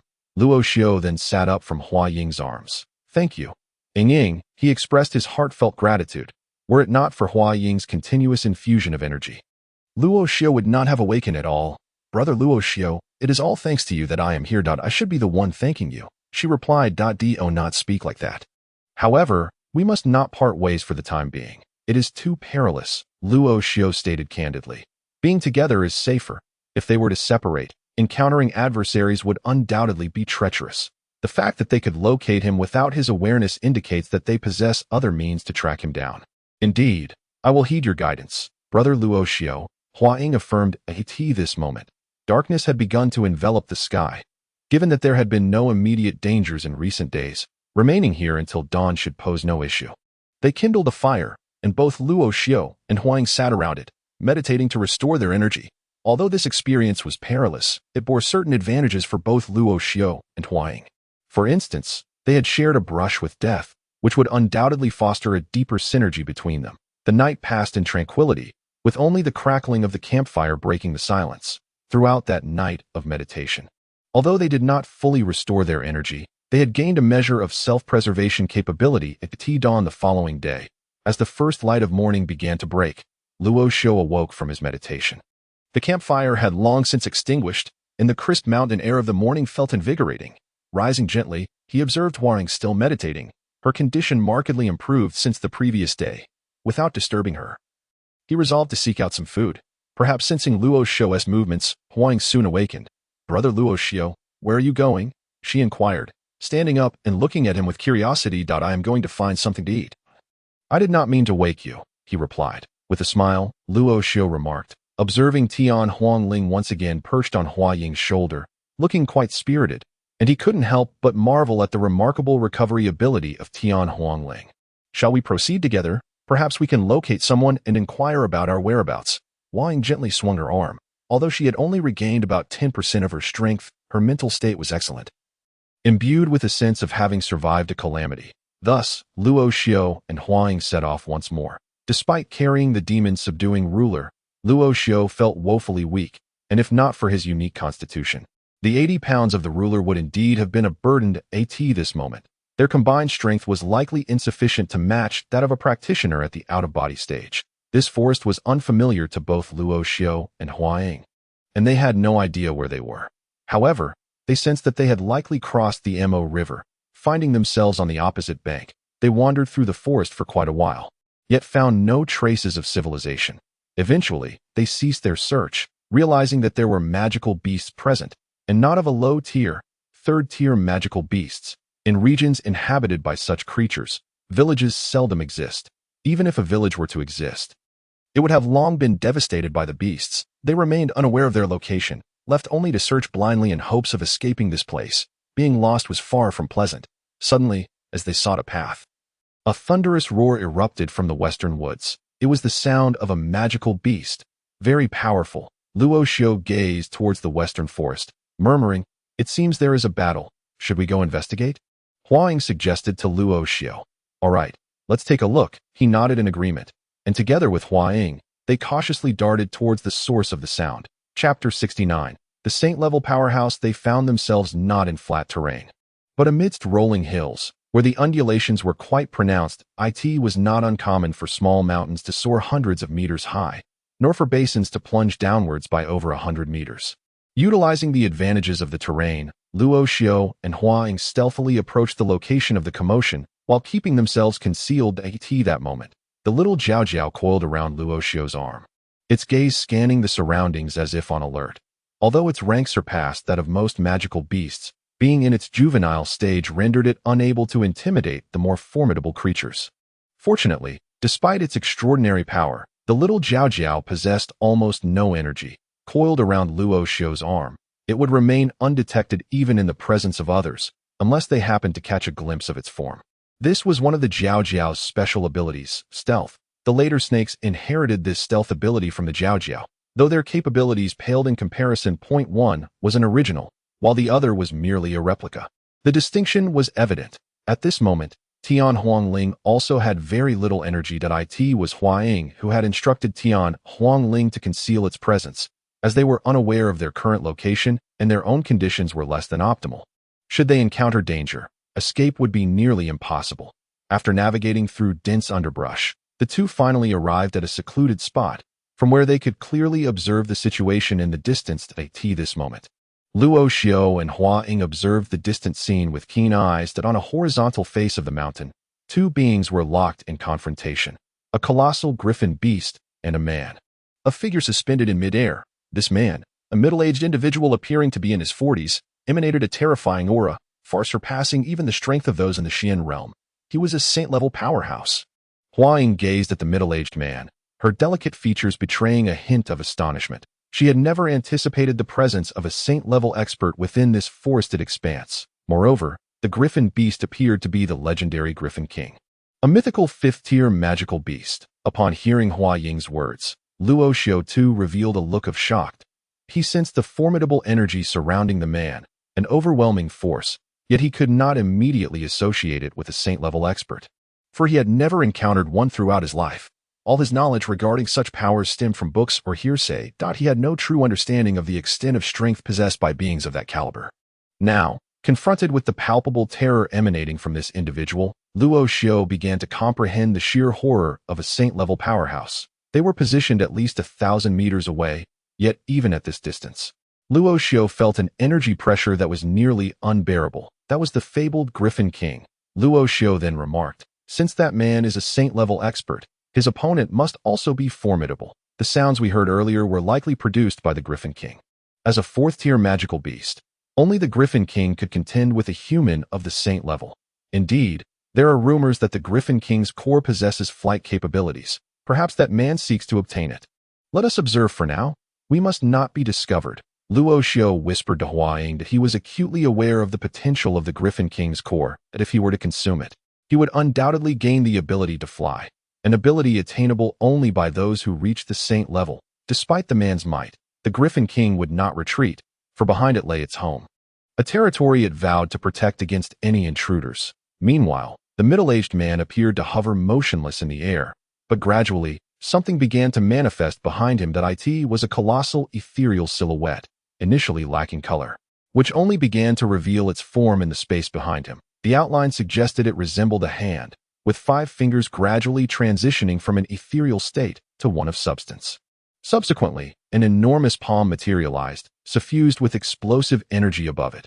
This was his innate magical artifact, already reaching the mid-tier of the mysterious grade. For his level of strength, this mid-tier artifact could unleash its full power. After considerable contemplation, he finally resolved to wield the power of his artifact. The emergence of this massive hand also elicited a grave expression from the Griffin King. Beasts of 5th-tier strength possessed intelligence that was not inferior to that of humans. The only difference lay in their inability to speak due to their differing races. Even though the magical artifact was formidable and the likelihood of facing death was high, it still chose not to flee. In its mind, it was determined to fight to the death for its homeland rather than retreat. Gradually, the energy hand that had been behind it began to shift to the front. This hand was immense, with a single finger larger than the entire person. Even when compared to the Griffin Beast King, the size was comparable. The Griffin Beast, a flying magical creature, possessed a robust physique, reigning supreme in both land and sky. Its wings, when fully spread, could reach nearly 10 meters in span, making it an imposing figure. Some powerful factions even formed Griffin Beast legions, treating these magnificent beasts as their mounts. Naturally, such factions had to be powerful enough to completely tame the Griffin Beasts. Subsequently, the colossal hand transformed into a fist and struck directly at the Griffin Beast King. The Griffin Beast King flapped its wings to meet the blow. Howl! The collision resulted in the Griffin Beast King's defeat. Emitting a mournful cry as its massive body crashed against the mountainside behind it. How could such a low-tier magical artifact cause such devastating power? Luoxiu's expression reflected shock. His strength allowed him to fully unleash the artifact's might. Huaying remarked from the side. Summoning the artifact had decisively tilted the battle in favor of humanity. Given the current situation, even if the Griffin Beast King could endure, it would not last much longer. Ying, wait here. I shall investigate, Luoxiu suddenly said to Huaying. Where are you going? It's too dangerous here. Huaying quickly replied upon hearing Luoxiu's words. One was a human at the saint level, and the other was a legendary 5th-tier magical beast. Neither side was something they could contend with. At this moment, their best course of action was to conceal themselves and avoid detection. Venturing out now was extremely perilous. It's fine. Since that individual is so eager to eliminate the Griffin Beast King, it suggests that there might be something unexpected within that cave. Luoxiu's gaze shifted towards a cave nestled in the horizontal mountain. The mountain was vast, making the cave's entrance appear quite small. However, that was the territory of the Griffin Beast. Huaying naturally noticed the cave, but it was the lair of the Griffin Beast, undoubtedly fraught with danger, and she strongly opposed Luoxiu's venture. I have my ways. Ying, remain here and do not expose yourself. Luoxiu gently patted Huaying's shoulder before slowly making his way towards the cave. The cave's location was rather remote, with the mountain's steep incline offering no place to securely land. Even a practitioner at the profound realm would find it challenging to ascend. Luoxiu concealed his form. Cautiously approaching the cave, he understood that magical beasts often had some extraordinary treasures residing within their lairs. Magical beasts inherently possessed a sense of spirituality, preferring to inhabit areas where rare treasures of the world flourished. Since there was a griffin beast's nest here, it was highly likely that such treasures existed. They were currently in a state of recovery, and such treasures would be vital for their restoration. Should he find one, Luoxiu would not have made this journey in vain. Once that person triumphed over the Griffin Beast King, he would have no opportunity to pursue these matters, under the relentless assault of the magical artifact. The Griffin Beast King appeared to lack even the strength to defend itself.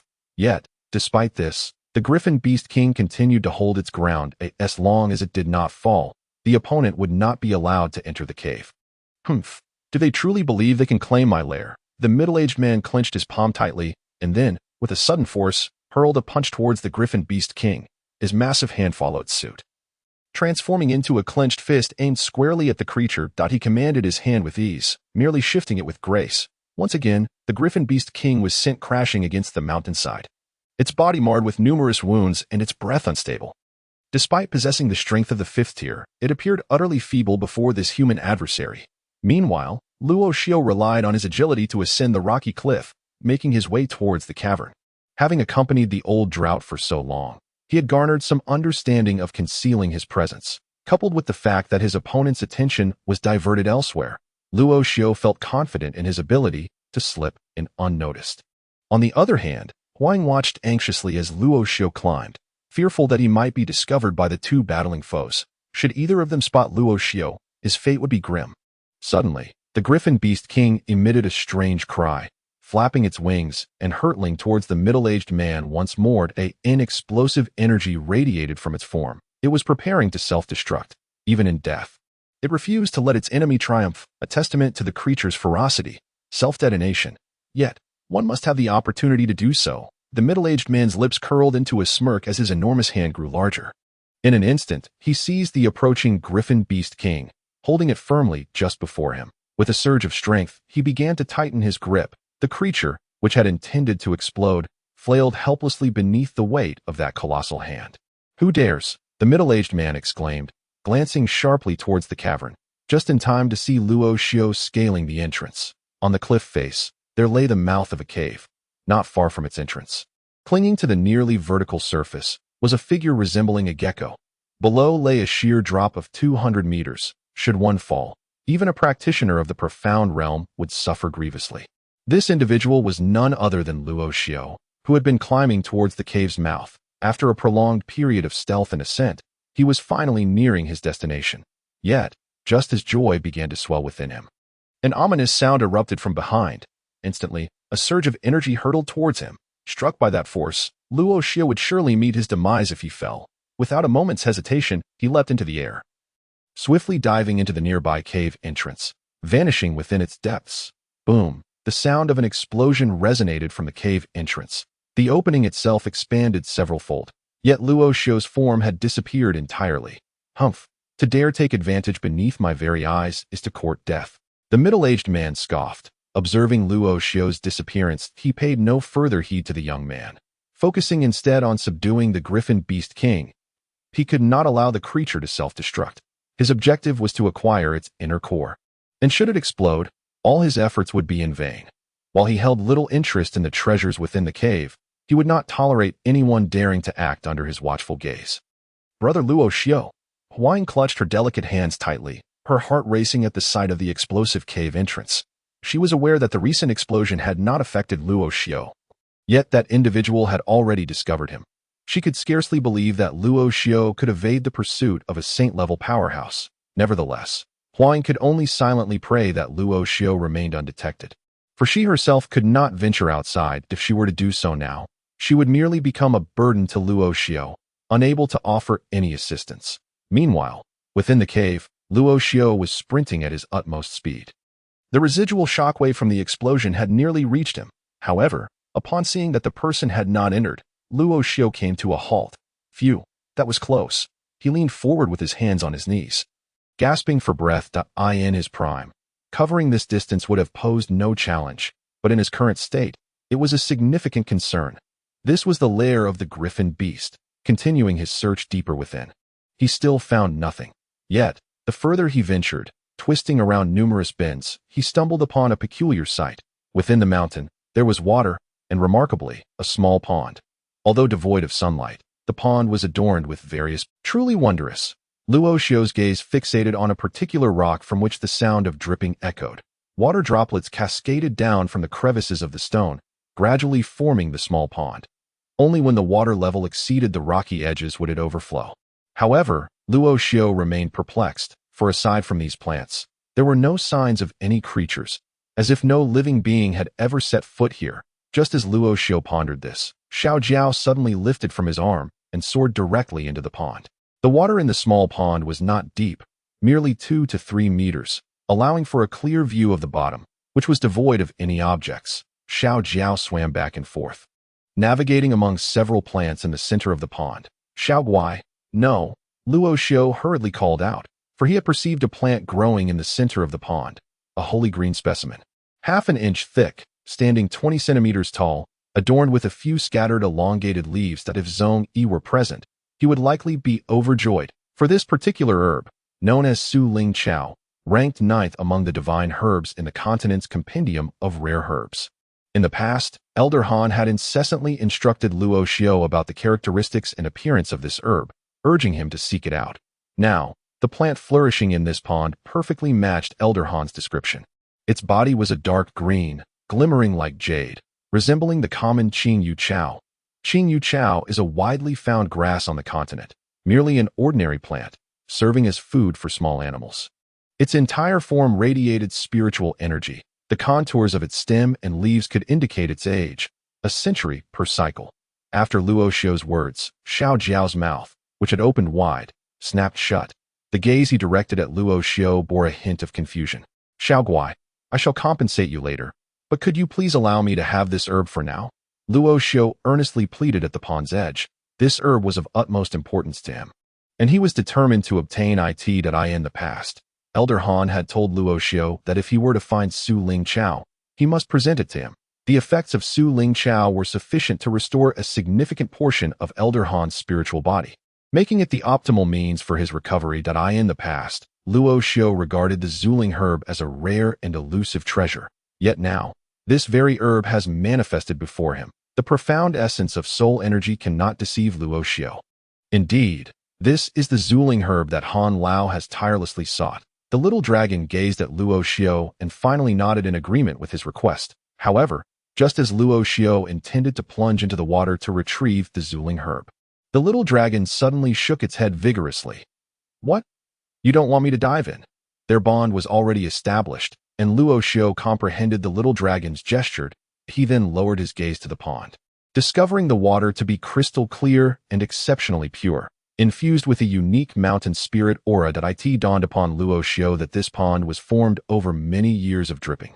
Inherently possessing a powerful mountain spirit energy, this energy could nurture extraordinary celestial herbs, with the Zuling herb being one of them.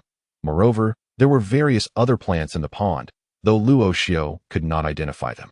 If he were to enter the pond with his corporeal form, he would disrupt the mountain spirit energy, and restoring it would likely take centuries. As for why the little dragon could enter without harming the water, that remained a mystery to Luo Xiu. Suddenly, the little dragon opened its mouth and bit through the root of the celestial herb in the middle.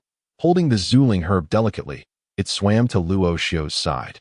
Presenting it to him, it did not uproot the herb entirely, ensuring that it could grow again in the future. There exists an unwritten rule on the continent. When encountering heavenly treasures, one may pluck them, but should refrain from uprooting them completely, allowing for the possibility of regrowth. If one were to uproot it entirely, the continent would lose yet another wonder.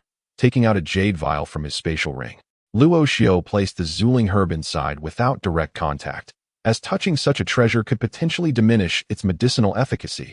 7 rings. This signified 700 years. At that moment, Luo Xiu noticed the rings on the leaves of the Zuling herb, revealing its astonishing age of 700 years. It was no wonder the soul energy emanating from it was so potent. Little one, you may play for now. Luo Xiu promptly set the jade vial on the ground. Sitting cross-legged and closing his eyes in meditation, soul energy began to radiate from him. enveloping the Zuling herb that he merely needed to transfer the herb's medicinal essence into his consciousness, see through his soul factors. Although Han Lao was in seclusion within the consciousness sea, and Luo Xiu could not locate him, any infusion of this medicinal essence would surely be perceived by Han Lao. Once the essence was absorbed, Han Lao would undoubtedly awaken. Ever since Han Lao entered seclusion, Luo Xiu felt as though he had lost his anchor, devoid of a protective barrier. With threats looming outside, Luo Xiu was determined that awakening Han Lao would ensure his survival.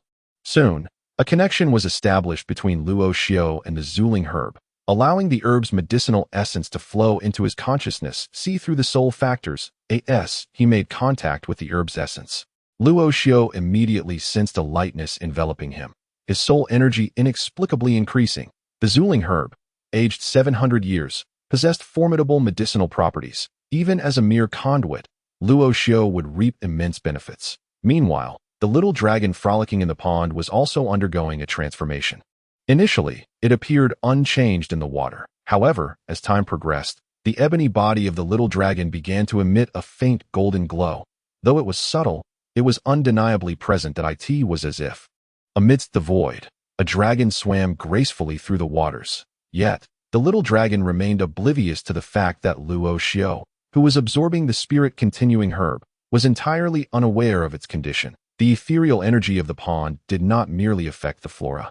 It also acted upon the little dragon. Indeed, at this very moment, the process of absorbing the spirit-continuing herb was neither particularly brief nor excessively prolonged, based on the speed at which the middle-aged man had battled the Griffin King.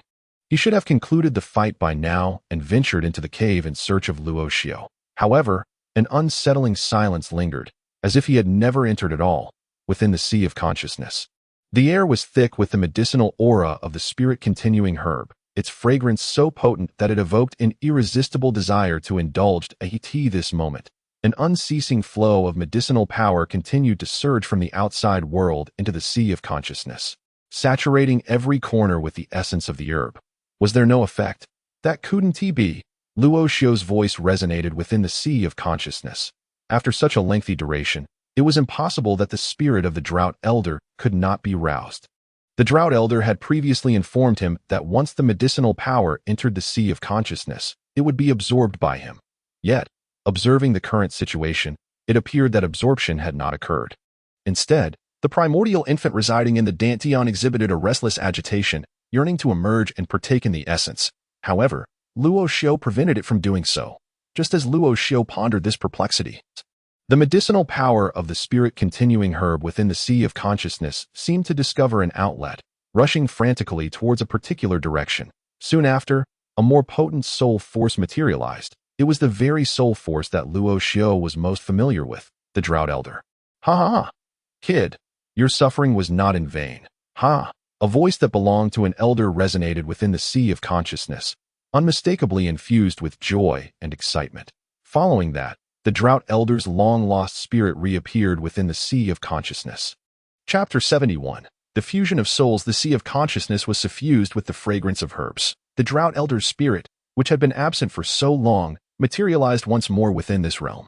Surrounding him was a divine white light, imparting an ethereal, otherworldly aura. Moreover, the intensity of his essence had increased manifold compared to before.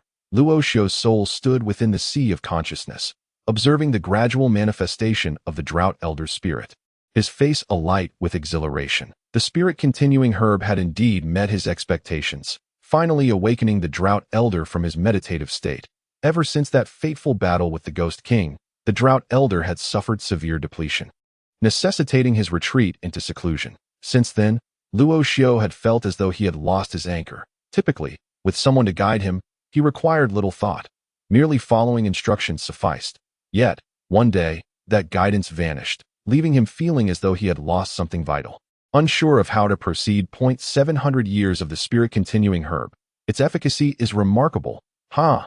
The Drought Elder's voice echoed within the sea of consciousness, filled with hearty laughter as he assessed his recovery. He was thoroughly pleased. As for Luo Xiu, he was indeed a pleasant surprise that he had not anticipated that, without his guidance, Luo Xiu would manage to locate such a spirit-continuing herb. Congratulations to the Drought Elder. Here, Luo Xiu's soul body smiled at Han Lao and said, Congratulations, congratulations. Now I have some strength to assist you. Han Lao laughed heartily, speaking the truth. The previous state he was in was a headache to behold, resembling a parasite. However, the situation had changed. Now his spirit had regained some vitality, allowing him to engage in actions he desired. Han Lao, I must say, there is indeed something you can assist with, Luo Xiu remarked. Scratching his head, there truly is. Han Lao appeared momentarily taken aback, realizing that the awakening had summoned him to act as a muscle. Nevertheless, it mattered not. He was eager to test his strength and see who the fool was that dared to challenge him. Han Lao then burst into laughter, simultaneously fervently absorbing the medicinal power of the Su Ling grass, leaving not a single drop wasted. The Su Ling grass within the jade vial vanished at an observable pace, with not a trace left behind. This was composed purely of medicinal energy, devoid of any residuals. Thus, once fully absorbed, the Su Ling grass would completely cease to exist. Rising to his feet, Luo Xiu prepared to summon the little Jiao to depart. At that moment, Han Lao's voice echoed forth. Kid, how did you stumble upon such a place? The next instant, Han Lao's spirit materialized within this space. His entire form appeared significantly more solid than before, imparting a strong sense of reality, as though he were not merely a spirit, but a true corporeal being. That as soon as the spirit manifested, it immediately soared above the pond, eyes fixated on the flora within. To Luo Xiu, these plants seemed ordinary, yet to Han Lao, they were treasures of extraordinary value. Long Yangyi, Huolingji, Zijinjian, Han Lao exclaimed, naming one after another as he surveyed the myriad plants in the pond. Luo Xiu had never even heard of these names, but judging by Han Lao's expression, it was evident that each one was a precious find. What a pity! Han Lao's spirit floated towards Luo Xiu, a hint of regret evident on his face. What is it, Han Lao? Luo Xiu inquired. These items are all marvelous treasures. They were birthed by the heavens and nurtured by the spirit of the mountains. Han Lao remarked, gazing at the plants. Marvelous treasures. Then let us collect them all. Luo Xiu's eyes sparkled at the mention of treasures, his demeanor shifting entirely. But these treasures have yet to fully mature. And besides, you lack the specialized tools for harvesting them. It is best to leave them be for now. The specialized tools Han Lao referred to included jade vials, jade bowls, and jade knives, not the porcelain bottle Luo Xiu possessed. Each treasure bore distinct properties, and hastily harvesting them could very well lead to their destruction. What if someone else comes along and picks them? No one has discovered this place for centuries. They likely won't now. Let us leave, Han Lao urged Luo Xiu, proceeding towards the cave's exit. Previously, Luo Xiu had mentioned that someone was seeking him trouble. Now he was eager to see who it was, and if they were worthy of his practice. Little Guai, come here, Luo Xiu called to the little creature in the water. Reluctantly, little Guai departed the pond and soared to rest upon Luo Xiu's arm. Currently, the golden aura surrounding little Guai had faded, returning to its previous state, and Han Lao noticed no difference in the creature. Lost? Are you? How did you get in here? I am equally perplexed. It is simply inconceivable. Luo Xiu surveyed his surroundings, recalling that he had initially arrived here, precisely by the edge of this small pond. However, before them lay no path, only a solid stone wall. Suddenly, I comprehend. Han Lao appeared to have a revelation, exclaiming with clarity, if my conjecture is correct, you must have inadvertently trespassed into a nursery.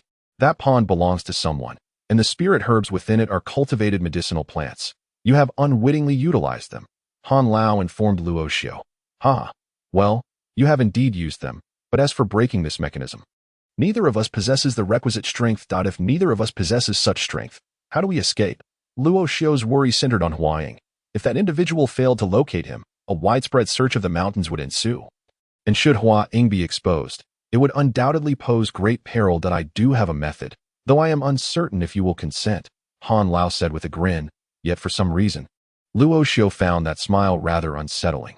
What do you propose? Luo Xiu inquired, casting a glance at Han Lao's spirit form. We shall merge our essences, Han Lao declared outright. Merge? How would we accomplish that? The notion of merging left Luo Xiu bewildered. Allow me to control your body, unleashing an extraordinary power sufficient to break this mechanism, Han Lao explained.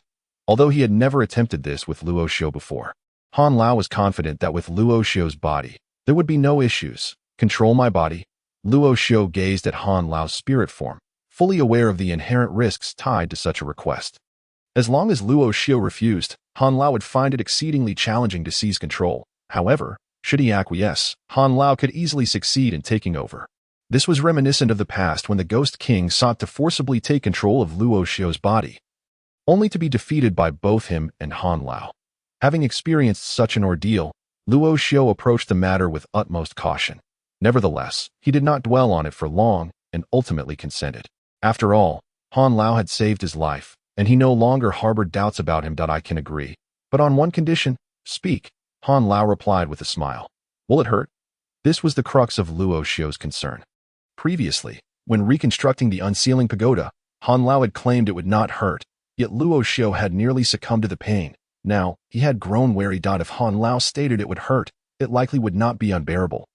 Conversely, if he claimed it would not hurt, it would undoubtedly be painful. Luo Xiu needed to reconsider. It will hurt. Quite a bit. Han Lao responded with utmost seriousness. Is that so? Very well, let us proceed with the merging. Upon hearing Han Lao's admission of pain, Luo Xiu readily agreed. Are you prepared? Han Lao was somewhat taken aback by Luo Xiu's prompt affirmation. Yes, let us begin.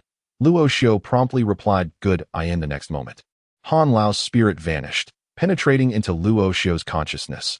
Now Luo Xiu's demeanor brought Han Lao great satisfaction, as he mused that Luo Xiu had finally matured, seemingly unfazed by the prospect of pain. The next instant, Han Lao's spirit swiftly invaded his brain, seizing control of Luo Xiu's entire mind. A piercing scream erupted, and Luo Xiu's entire body slumped down in a state of utter collapse. If the unsealing of the Linglong Pagoda was akin to the excruciating pain of Luo Xiu's meridians being forcibly extracted, then this experience felt as though his very soul was being wrenched from his body. No matter how one perceives pain in the meridians, they remain an integral part of the physical form. However, the soul encompasses the very essence of all sensations. The agony of that sudden severance was magnified tenfold compared to the pain of the unsealing. In an instant, it overwhelmed Luo Xiu, causing him to faint. Fortunately, Han Lao was swift, acting just in time. Otherwise, the pain would have intensified even further. This body, it is nothing short of perfection. In the next moment, Luo Xiu, now collapsed on the ground, rose once more. He lifted his arm and gazed at it. Xiao Jiao was coiled around his arm, glaring at him with an unfriendly demeanor. Nothing escapes your notice, does it? Uncertain of how it had come to be, Luo Xiu grasped Xiao Jiao by the tail and addressed it. Do not look at me with such disdain. I am merely assisting your master. At that moment, it was Han Lao who controlled Luo Xiu's body, while Luo Xiu's soul had long succumbed to the pain, now resting within a realm of consciousness crafted by Han Lao. Upon hearing Han Lao's words, Xiao Jiao immediately wilted, ceasing its glare at Han Lao. Reluctantly, it remained coiled around Luo Xiu's arm, not daring to make a sound under Han Lao's oppressive aura. Very well, let us proceed, Luo Xiu declared as he surveyed the rocky wall before him. He then raised his arm, clenched it into a fist, and charged directly at the stone wall. Chapter 72. The disappearance of Hua, in contrary to expectations. The impact did not result in a cataclysmic explosion or even a hint of noise. As Luo Xiu's form collided with the stone wall, he vanished upon contact, akin to a drop of water entering the sea, leaving not a single ripple in his wake. With Luo Xiu's absence, the cave once again fell into a profound silence. The water in the pool continued its rhythmic dripping, crystal clear as ever. In the same cavern, Luo Xiu's figure materialized from the stone wall. Although he emerged unscathed, the wall bore no signs of damage. This seal is far too weak. Allow me to enhance it for you, Luo Xiu proclaimed as he raised his palm, unleashing a peculiar energy that surged toward the stone wall. That a flash of brilliance illuminated the surface, yet nothing else seemed to change. Han Lao merely adjusted the attributes of the sealing mechanism, elevating it to a higher level, one that could only be unraveled by Luo Xiu's energy. Should the master of the seal arrive here, they would surely be infuriated, discovering that their own seal was beyond their reach, appearing unchanged yet utterly impervious to their attempts. With that, Luo Xiu proceeded deeper into the cave, moving toward the exterior. This was the energy of entering the sacred realm. Luo Xiu emerged at the outer edge of the cave, where a sheer cliff loomed ahead, dropping hundreds of meters at this moment. The entrance of the cave had been obliterated by the energy, stones scattered across the ground. Encountering an opponent of the sacred realm indeed posed a significant headache. However, where was this adversary? In the next moment, Luo Xiu's figure soared into the air, akin to a holy-level powerhouse. Suspended in the void, he glanced around and discovered that he was utterly alone, which struck Han Lao as rather peculiar. In Han Lao's perception, a battle had indeed transpired here, but it had long since concluded, leaving no sign of any other beings. After wandering through this expanse, Luo Xiu's form came to rest upon a mountainous terrain. Subsequently, his soul withdrew, allowing Luo Xiu's essence to reclaim its rightful place. Waves of pain lacerated his nerves, prompting Luo Xiu to scream once more. With Han Lao's assistance, Luo Xiu soon regained control over his body. Yet, this newfound control only elicited another cry of agony from him, for the pain was insufferable. "Oh, enough already. I've already alleviated much of your suffering." Haven Ti, Han Lao's ethereal form floated beside Luo Xiu. Rolling his eyes in response, "Why don't you give it a try then? See if it hurts." Luo Xiu shouted back at him. "Wasn't it supposed to not hurt? This is utterly illogical. Did I not inform you beforehand that it would be excruciating?" Han Lao admonished Luo Xiu that a real man must endure, no matter the pain. But it shouldn't hurt this much. Luo Xiu, still just a child, barely shy of 16, found it completely natural to express such emotions. However, with Han Lao present, he was constantly being guided on how to mature and shoulder responsibilities. "Ing," Luo Xiu exclaimed as he surveyed the mountainous landscape. "I have no idea. When I arrived here, there was nothing at all," Han Lao replied, shrugging his ethereal shoulders. "That cannot be. When I entered the cave earlier, that person was battling the Griffin Beast King. He had shattered the cave's entrance, nearly catching me in the crossfire. Ing promised to wait for me here. Yet where is she? Well, perhaps she has left," Han Lao pondered. "The energy from the battle here is nearly dissipated. It is evident that it has been some time since the conflict ended. If she hasn't departed by now, could it be that she is waiting for you? But where is Ing?" Luo Xiu was fixated on this issue. The fact that the man had departed was preferable, yet the absence of Ing was intolerable. They were currently situated on a rocky outcrop directly opposite the mountain cave. In the next instant, Luo Xiu gathered his strength and leapt into the air, tracing an arc before landing securely at the cave's entrance, re-entering the cave once more. Han Lao followed closely behind. Luo Xiu intended to check the cave to see if that person was still within. However, Han Lao was well aware that there was no one inside the cave. If there had been, they had long since vacated.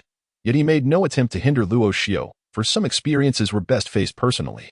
Inside the cave, this time Luo Xiu did not stray from the path, proceeding directly inward, turning whenever necessary, and charging deeper. The route he took was entirely different from his initial entry. During his first venture, Luo Xiu had hardly traversed a few steps before finding himself in a pristine cavern devoid of any sign of life. Now, as he navigated through this cave, he encountered the corpses of griffin beasts scattered about. At birth, a griffin beast was no larger than an alpaca, yet it would reach a colossal size of 5 meters with wings fully unfurled in less than 10 years that I in this cave. Regardless of the griffin beast's size, all met the same fate, death. Some small griffin corpses remain relatively intact, while the larger ones have been disemboweled. Their magical cores extracted. 1 should leave a thread of life for future encounters. Even if this individual seeks to claim the treasures guarded by the griffins, there is no need to annihilate the entire nest, despite Luo Xiu often honing his skills in the mountains and hunting magical beasts for sustenance. He would never resort to such actions, just as one would not uproot precious herbs entirely. Leaving some opportunities for the future is wise. If everything is exterminated, nothing will remain for later. Observing the surrounding griffin carcasses, Luo Xiu swiftly made his way deeper within. At the end of the cave, he discovered a vast cavern, and at its center lay a pool, with water droplets perpetually cascading down, forming this small pond. However, the spiritual essence of the mountains within this pond was far less potent. It could only be said to be superior to the outside world, but what grew within remained a mystery to Luo Xiu. The pond had been ravaged, and the previous flora was reduced to mere leaves floating on the surface. Ing, running. Luo Xiu exited the cavern, racing toward the cave's entrance. At the mouth of the cave, he leaped, springing forth from the darkness. Upon arriving at their previous hiding spot, he found no trace of Hua Ying. This was concerning. While searching for Hua Ying, Luo Xiu noticed a torn strip of cloth on the ground. It appeared to have been forcibly ripped from someone's body. Picking up the cloth, Luo Xiu struggled to contain his emotions. Although he had found a clue, it was merely a fragment. Who could tell him what this strip represented? Was Huaying in danger? Where could she possibly be? Luo Xiao was utterly oblivious. Do not panic. Since your young lady provided you with this clue, it suggests she is not in immediate mortal peril. Allow this old man to investigate. At that moment, the elder Han swooped in from behind, eyeing the fabric in Luo Xiao's hand before employing his unique ability to reconstruct the scene. He had performed this feat once before in that small mountain village. However, due to the lengthy interval since that incident, he had not fully witnessed the outcome. But now, the energy traces from the event indicated that it had transpired no more than 3 hours ago.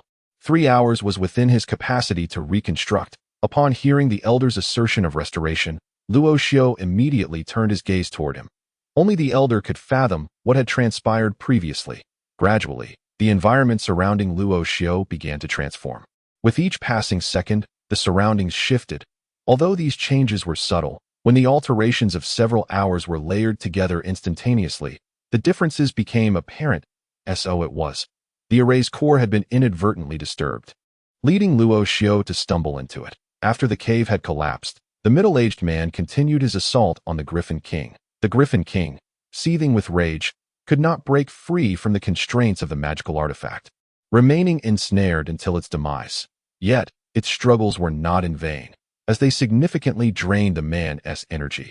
The man then proceeded to stuff the entire griffin carcass into his spatial ring before darting toward the cave. Meanwhile, Huaying, watching the middle-aged man enter the cave, was filled with concern for Luo Xiao's safety. With the divine phoenix feather resting on her shoulder, she soared into the cave alongside Huaying. However, when Huaying ventured into the cave, it was at that moment that the man emerged from within. Upon seeing Huaying, he immediately pursued her, and her speed was no match for his. Before long, she was subdued. The man refrained from taking her life, yet he carried her away. In her desperate attempt to escape, Huaying managed to tear off a piece of fabric, which later came to be discovered by Luo Xiao. It was he who had abducted Ying.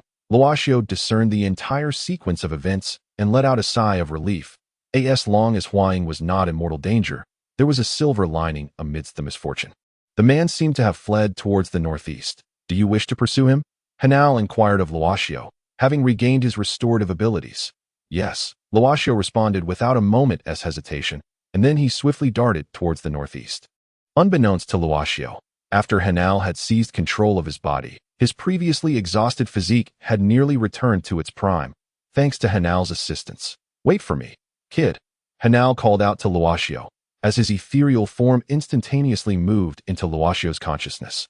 For Hanal, any opportunity for free passage was too good to pass up. The forest fell silent once more. However, the once dominant griffin beast pack had vanished from this realm. Chapter 73. The search for traces to the northeast was the direction in which the man had taken Huaying. Although Luo Xiao was unfamiliar with this terrain, he resolved to continue his journey northeastward. This forest did not harbor formidable magical beasts, and he found himself puzzled as to why a pack of griffins had appeared. Nevertheless, now was not the time for speculation. He needed to locate that man swiftly and rescue Huaying. Luo Xiao understood that the entire responsibility for Huaying's abduction rested upon his shoulders. Had he not recklessly entered the cave, they would not have been separated, and she would not have been discovered by that man while searching for him. It was he who had lost Huaying, and regardless of the identity of her captor, he was determined to save her.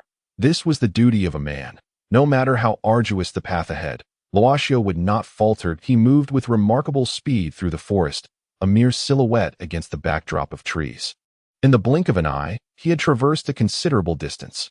Whenever Luo Xiao felt adrift without a target, Hanal would once again employ his restoration abilities to seek out any trace of the man. Initially, utilizing this power had been quite taxing for Hanal. However, with the aid of the continuation spirit grass, his ethereal form had regained some strength, making the exertion considerably easier.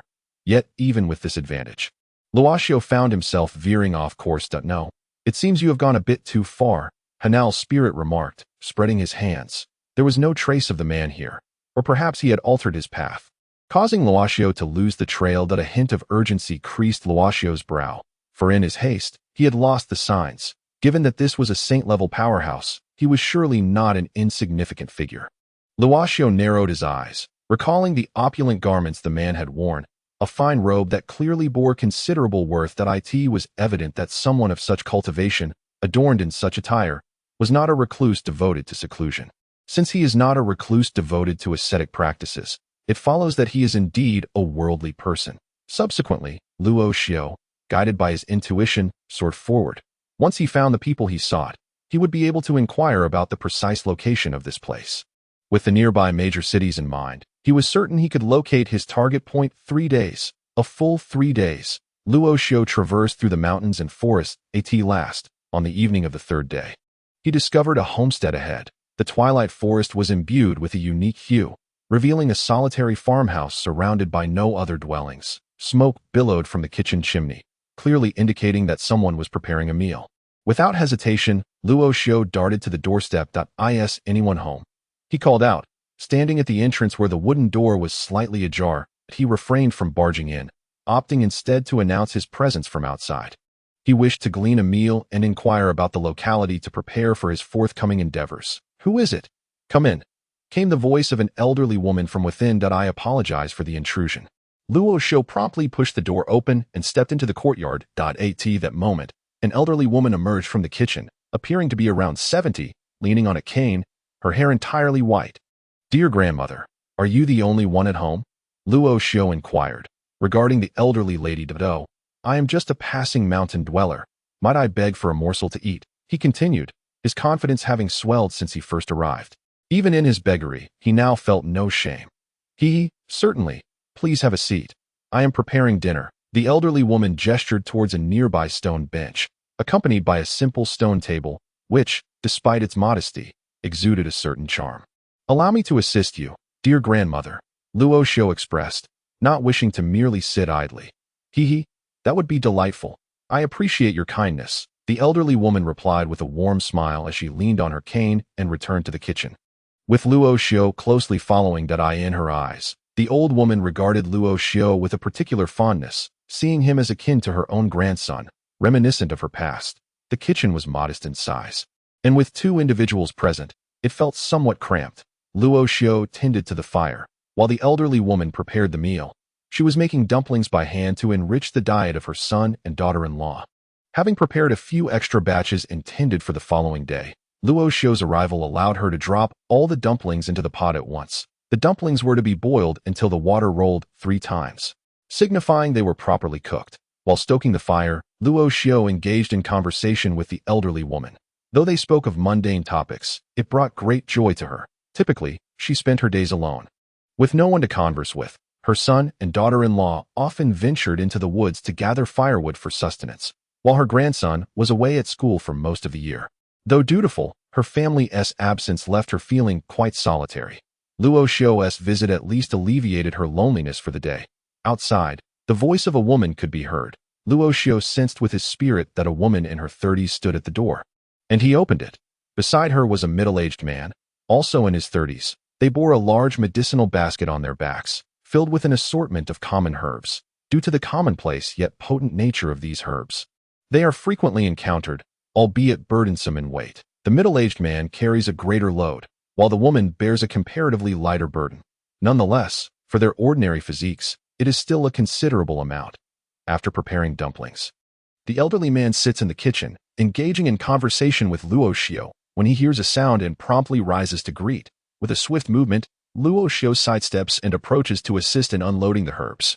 Who are you? The middle-aged man inquires, his face revealing a hint of perplexity that he perceives that Luo Xiao is no ordinary individual, his aura significantly stronger than his own. I apologize for the intrusion. I got lost in the woods and am inquiring about directions, while hoping to share a meal, Luo Xiao replies, scratching his head as he addresses the couple.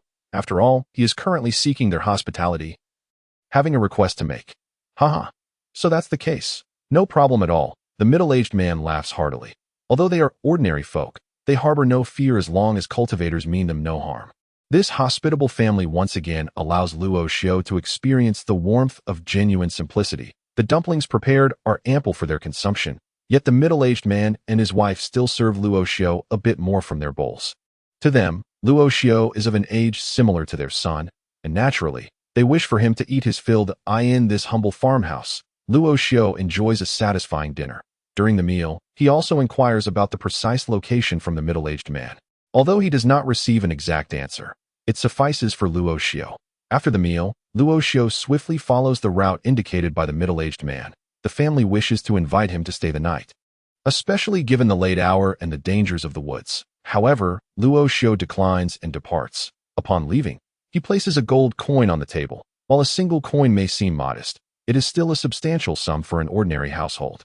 Initially, he considered leaving more coins, but then remembered that they live in the mountains and likely do not require such a large amount.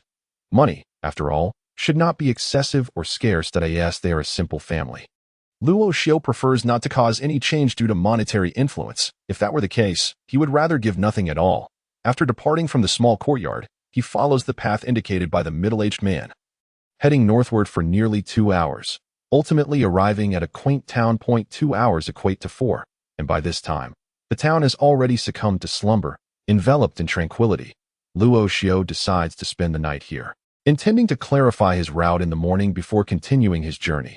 Presently, he finds himself within the boundaries of Mo County, though this is merely an ordinary town, were he to navigate alone. He would indeed struggle to locate Mo City. The destination of Luo Xiu's journey is precisely Mo City, where it is highly likely that individuals of saint-level cultivation reside. Within Mo County, such formidable experts can only be found in Mo City. Thus, Luo Xiu settles beneath a roof to meditate through the latter half of the night. As winter approaches, the night air grows quite cold. Fortunately, Luo Xiu's constitution is exceptional, and he feels little discomfort sitting outside. At dawn, various shops in the town gradually open their doors. The first to do so are invariably eateries. For instance, at a roadside stall on the edge of town, a man and a woman, presumably a couple, arrive as early as 4 in the morning. Then came the task of sweeping the floor and arranging the tables and stools. Following that, they kindled a fire to commence the preparation of their meal. They were aware that the townsfolk, upon rising, seldom cooked breakfast, opting instead to purchase their sustenance. Seizing this opportunity, they managed to establish themselves in the town, even acquiring a residence, thereby liberating themselves from the mountain village of their upbringing and embracing the lifestyle of the townspeople. Gradually, as the sky brightened, the once silent town began to awaken with vitality, howling. However, just as this burgeoning life reached its zenith, a sudden roar of a magical beast echoed through the air. Run, the magical beast is coming. Chapter 74. Arrival at Mo City. Zhangzhe traversed into a parallel world where the inhabitants relied on the magical realm to slay monsters and gain strength to fend off the incursions of the abyssal creatures. To save his sister, Zhangzhe ventured into the magical realm, dubbed Asura, and unexpectedly activated the most formidable SSS tier talent in summoning. By defeating monsters, he could summon, and the higher the level of his summoning skill, the more creatures he could conjure, which could also be upgraded, an astounding feat. In the magical realm, while other adventurers formed teams of hundreds or even thousands to assault bosses, Zhangzhe led his summoned army, effortlessly crushing everything in his path. In the real world, as nations grappled with the threat of high-ranking magical beasts, Zhangzhe single-handedly confronted over 100 elite magical creatures, astonishing the globe. Who exactly is Asura? He has consistently shattered records of human exploration within the magical realm, and is on the verge of surpassing the 100th level. With Zhangzhe, the Daxia Kingdom has leapt to become the strongest nation worldwide. If this individual cannot be won over, he must be eliminated. What? Zhangzhe single-handedly challenged 10 fifth-tier magical realm powerhouses. It's over. Daxia Kingdom will inevitably unify the world. Chapter 75. The 9 Great Saints. Just as Luo Xiu had concealed himself, 3 figures suddenly swooped down from above the gates of Mo City, hovering in midair, their gazes anxiously scanning the surroundings. It seemed they were in search of something, their eyes betraying astonishment. These 3 were the most powerful in terms of soul energy within Mo City. Although there were several saint-level powerhouses in the city, they might not be the strongest in sheer power. Yet in a contest of soul strength, they were indeed the mightiest. Moments ago, they had sensed a potent fluctuation of soul energy at the city gates. The intensity of this soul force was unprecedented in their lives. They had swiftly emerged from Mo City to ascertain what had transpired. However, upon arriving, they found the area utterly vacant, devoid of any trace. Not even a hint of soul fluctuation remained, as if nothing had ever occurred here. If only one of them had perceived it, he might have dismissed it as an illusion, but with all 3 experiencing it simultaneously, it could not be mere fantasy, but a genuine phenomenon. Did you feel it too? One elderly man in a golden robe inquired of the other 2. Indeed, right here. The elder speaking had a scraggly beard and sparse hair atop his head. Yet he appeared quite spirited, his eyes reflecting a sense of perplexity. Perhaps that powerful being wished to remain undetected. The other elder chimed in. It is likely that this powerful individual has reached the level of celestial perfection. The earlier golden-robed elder's eyes glowed with fervor, especially when mentioning celestial perfection, his excitement intensifying. Celestial perfection. Is that even possible? Upon hearing the four characters Tian Yuan Ru Yi, the elderly man with a bald head and grizzled beard shook his head in disbelief. What does Tian Yuan Ru Yi signify? It denotes a state of enlightenment attained after entering the sacred realm, referred to as the Ru Yi realm, where one can have their desires fulfilled at will. If it is possible, then everything is as one wishes. This is a most terrifying state. In the great nation of Deqian, aside from the royal ancestor, there are scarcely any other formidable beings of the Ru Yi realm. How could such a powerful entity possibly arise in their humble city of Emohi? It is no wonder he harbored doubts. It is simply beyond reason to believe. The vastness of heaven and earth. The multitude of powerful beings. How could we mere mortals fathom such matters? Since the elder does not wish to meet us, let us depart. The elder clad in golden robes sighed deeply, and then turned to soar towards the interior of Emohi city. Let us go. The other elder echoed with a similar sigh, addressing the final elder, and likewise drifted towards the city. The last of the trio fixed his gaze upon the empty space at the city gate, sweeping his eyes across the area, briefly scanning in Luo Xiu's direction. However, he discerned nothing and soon departed as well. Once the three elders had vacated the premises, the once quiet city gate fell silent once more. Luo Xiu, concealed among the weeds by the roadside, exhaled a sigh of relief. The three elders had nearly exposed him with their simultaneous soul scans. Their level of cultivation, they relied less on sight. A mere sweep of their soul power sufficed to ascertain the presence or absence of entities. In their prior scrutiny, they had failed to detect Luo Xiu's existence, as the old man Han had completely masked Luo Xiu's aura, rendering him undetectable to their soul powers. It was only the last elder who cast a fleeting glance in Luo Xiu's direction, nearly leading to his discovery. Truly, Emohi city is formidable. Three individuals of the sacred realm emerged in unison. Luo Xiu could sense that all three were indeed at the Ru Yi level of cultivation. Although they did not seem as powerful as the previous individual, they were nonetheless extraordinary beings. Moreover, all three appeared simultaneously. This continent is vast indeed. Where have we truly arrived? The voice of the old man Han echoed, showing no surprise at the emergence of these three figures. The sole disturbance he had caused was bound to attract attention. Though he had perhaps underestimated the vigilance of Emohi city. Does this mean I can no longer employ my abilities? Luo Xiu inquired, gazing at the tightly shut gates of Emohi city. Indeed, if we are detected outside, we would surely be discovered within, leading to relentless troubles, Han's voice responded, revealing his aversion to complications. For him, minor inconveniences were trivial, but should anyone cause trouble for Luo Xiu, it would be a different matter. After all, in Emohi city, one's fists are no match for many hands. Luo Xiu refrained from infiltrating the city under the cover of night, since Han's abilities could not be utilized. Even if Luo Xiu entered, he would be unable to locate Hua Ying in the dark. The sky was nearing dawn. Luo Xiu chose instead to meditate and rest among the weeds outside the city, aiming to restore his strength in preparation for the forthcoming journey into Emohi city. With so many Ru Yi level experts, Luo Xiu felt compelled to proceed with utmost caution. He meditated to regain his energy. Time slipped away, minute by minute. Although it was the dead of night, to Luo Xiu, it felt as though a century had passed. Upon discovering that Hua Ying resided in this very city, while Luo Xiu found himself unable to enter directly, the anticipation stretched the perception of time in Luo Xiu's mind to an infinite extent. At long last, the eastern horizon began to bear a faint hue of fishbelly white, gradually brightening until a radiant red sun ascended from the horizon, heralding the dawn of a new day. As the city gates swung open, Luo Xiu rose from the thicket, giving his neck a slight shake, producing an audible crack of bones. Thereafter, he made his way towards the gates of. As the gates opened, Luo Xiu was the first to step inside. The soldier stationed at the entrance regarded him with indifference, continuing with his duties unperturbed. "You must be hungry. Let us seek out some sustenance," Luo Xiu remarked, stroking the small dragon nestled within his sleeve, before heading towards a tavern within. Though he himself had no pressing need for food, the small dragon had a penchant for it, and Longxu was determined to procure a meal for his companion. Upon entering a modest tavern, Longxu noted the sparse attendance.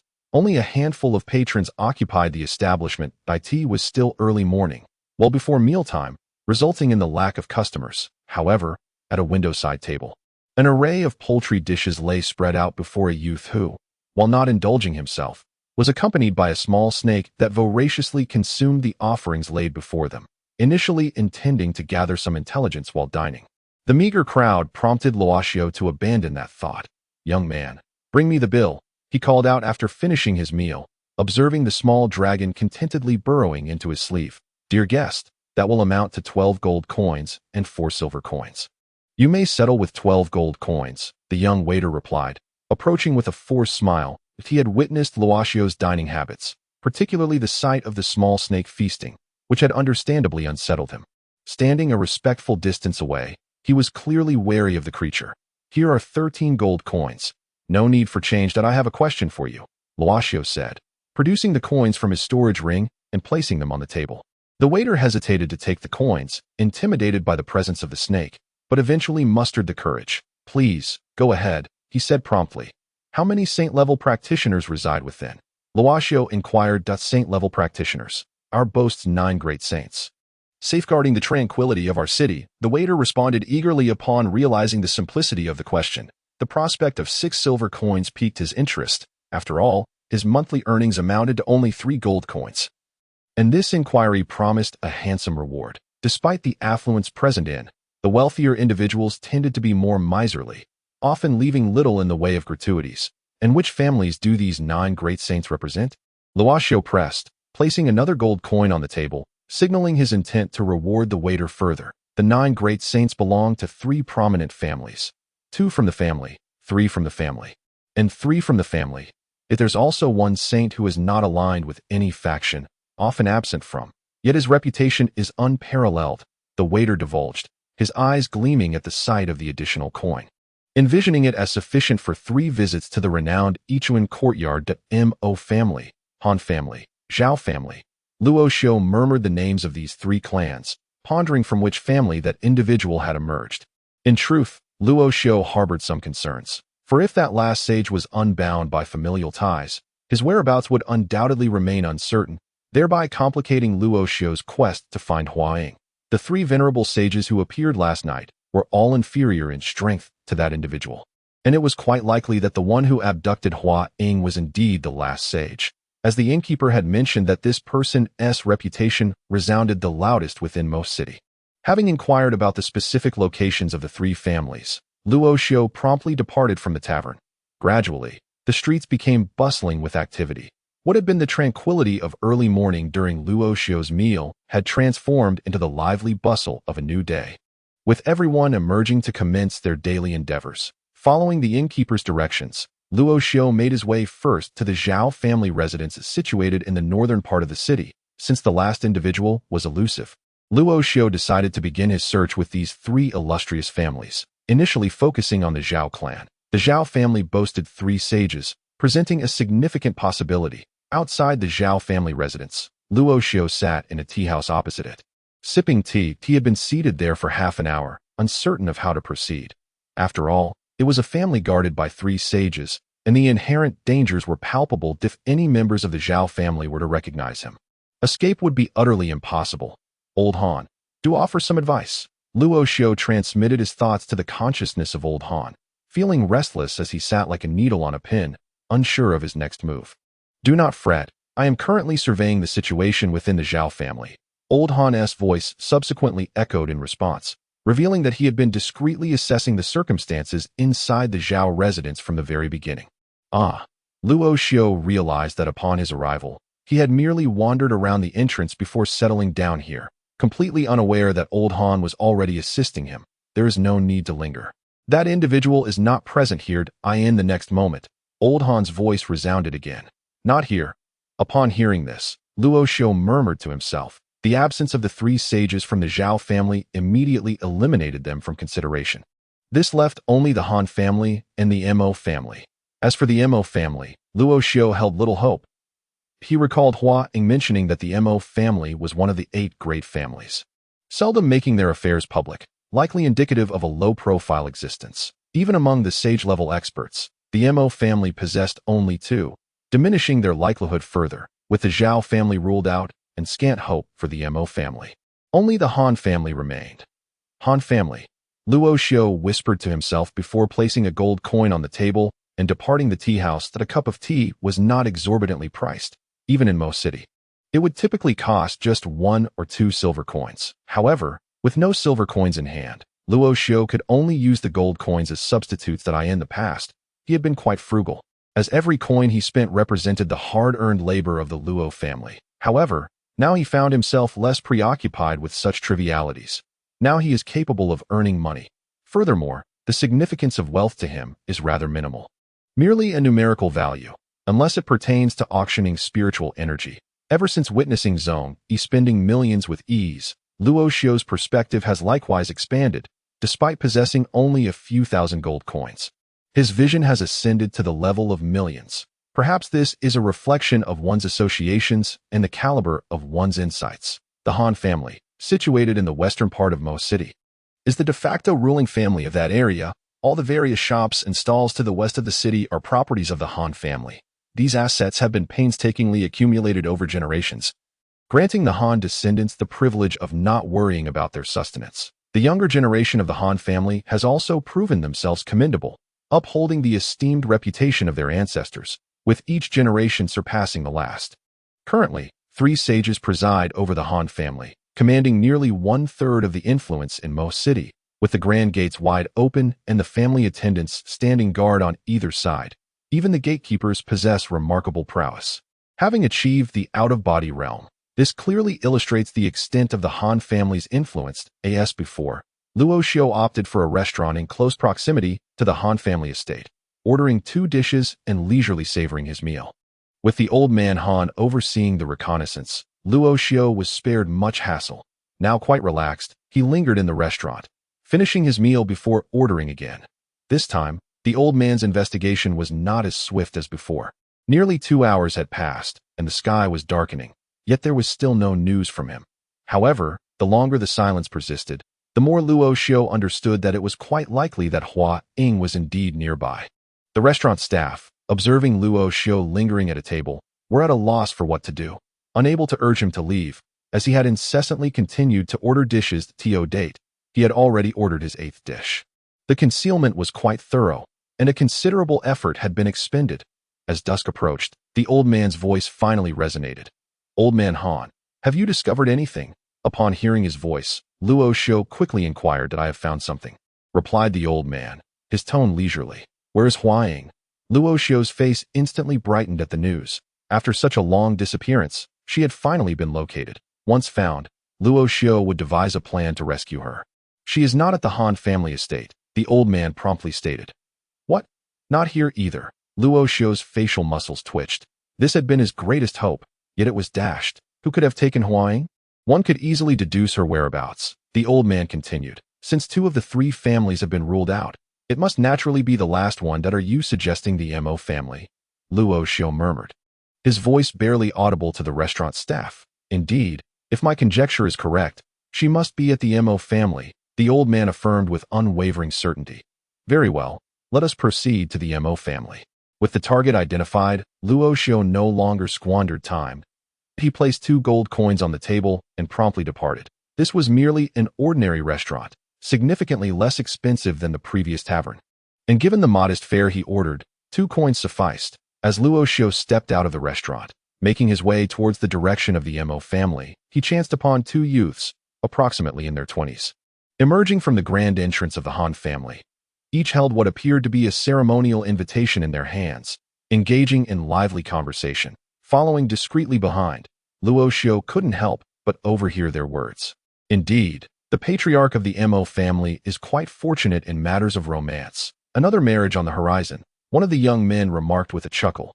"Yes, indeed. If I recall correctly, he should be on his 99th union." "How extravagant," replied the other. Both youths were adept practitioners at the advanced stage of the out-of-body realm, and their talent was commendable for their age. "With each marriage, our Han family is obliged to present a gift.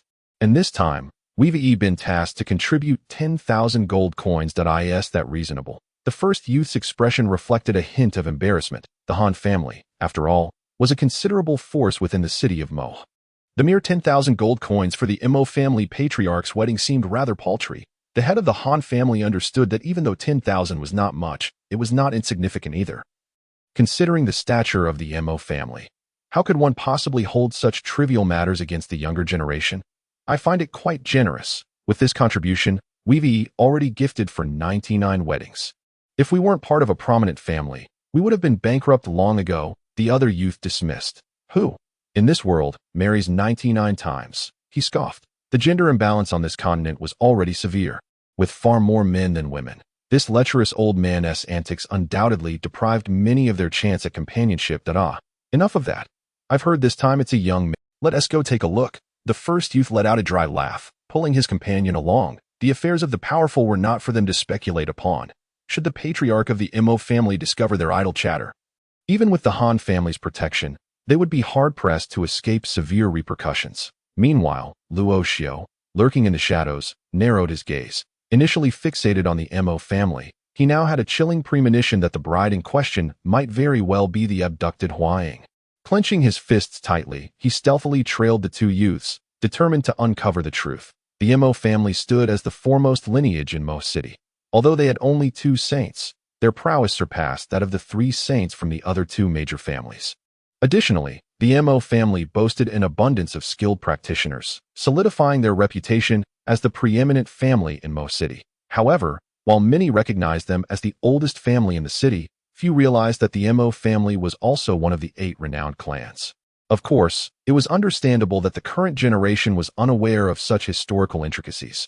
Nestled in the southern part of Mo City, the Mo family's domain occupied a significant portion of the city's most prosperous area.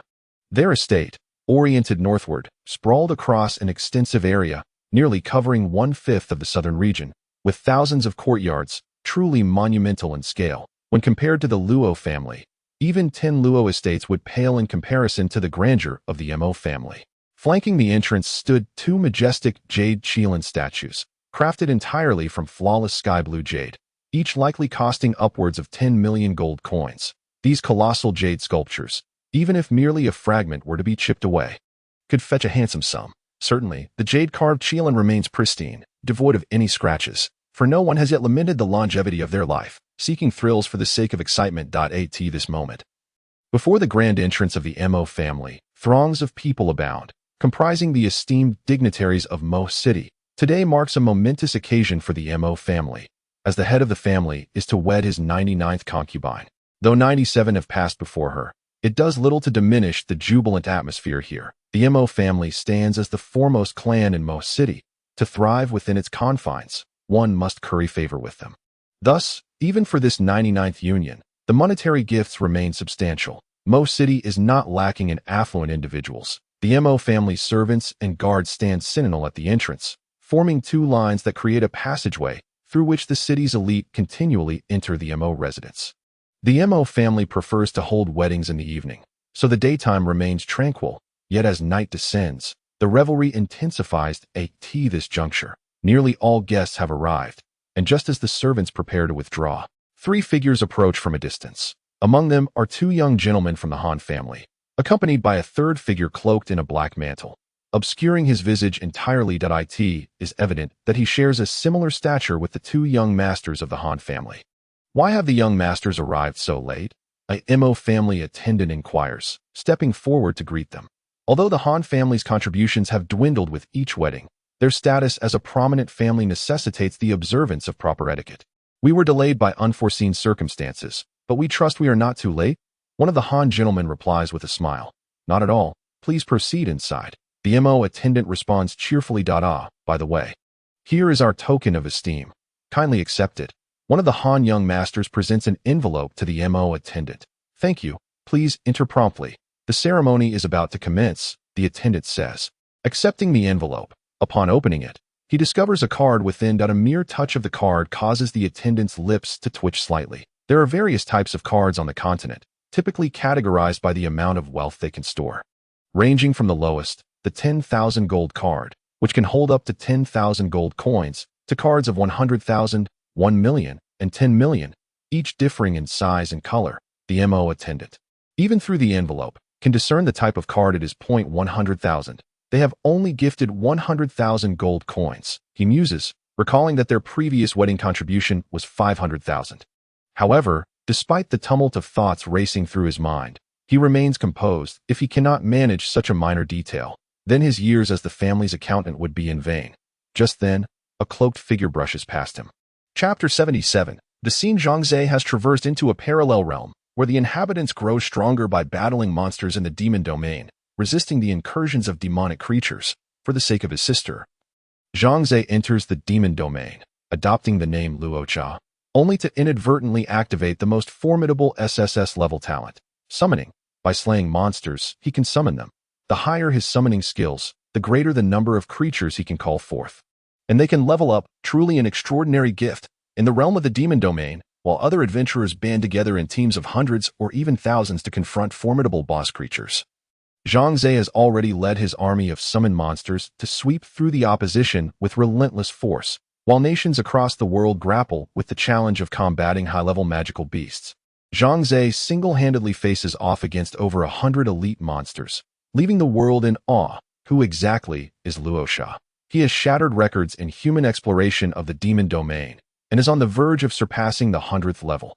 With Zhangze, the Great Xia Kingdom has ascended to become the strongest nation globally. If this individual cannot be swayed to our side, he must be eliminated.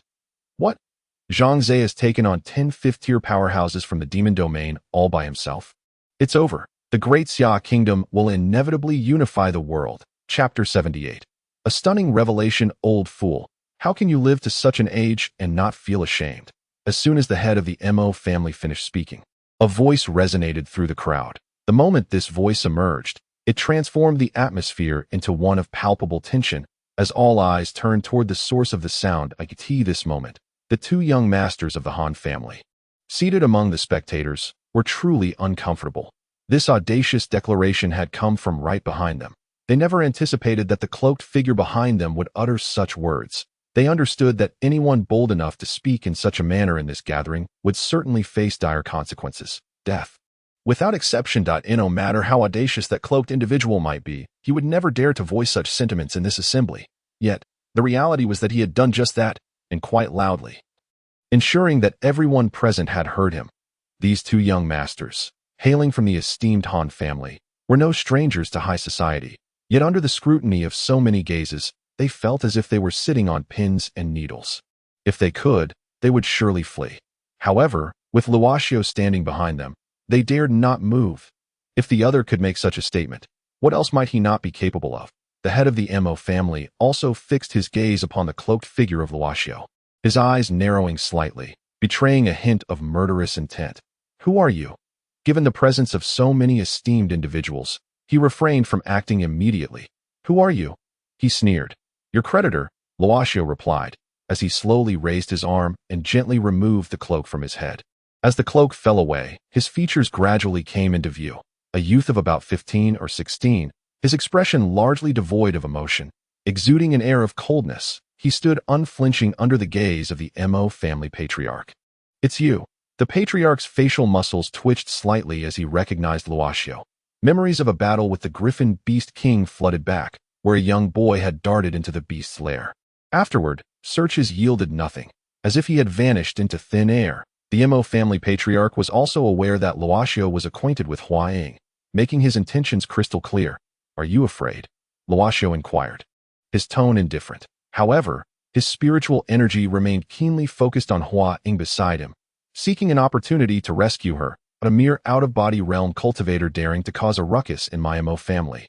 I must commend your audacity.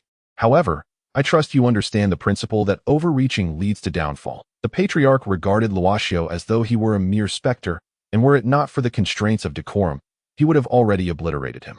His aspirations, within the confines of Mo City, have yet to encounter insurmountable obstacles. How audacious! Immediately following, a voice bellowed forth as a robust man in his 30s surged forth from the crowd, soaring into the air with a single leap. His palm aimed directly at Luoxu. He was a steward of the Mo family, possessing cultivation at the pinnacle of the Tongxin realm. This strike was executed with full force, showing no hesitation to stain the auspicious occasion of the Mo family head's wedding with a hint of bloodshed. As this burly man ascended, his hand poised to strike Luo Xiao, all present were acutely aware that in the next moment, Luo Xiao was destined to meet his demise at the hands of this formidable figure.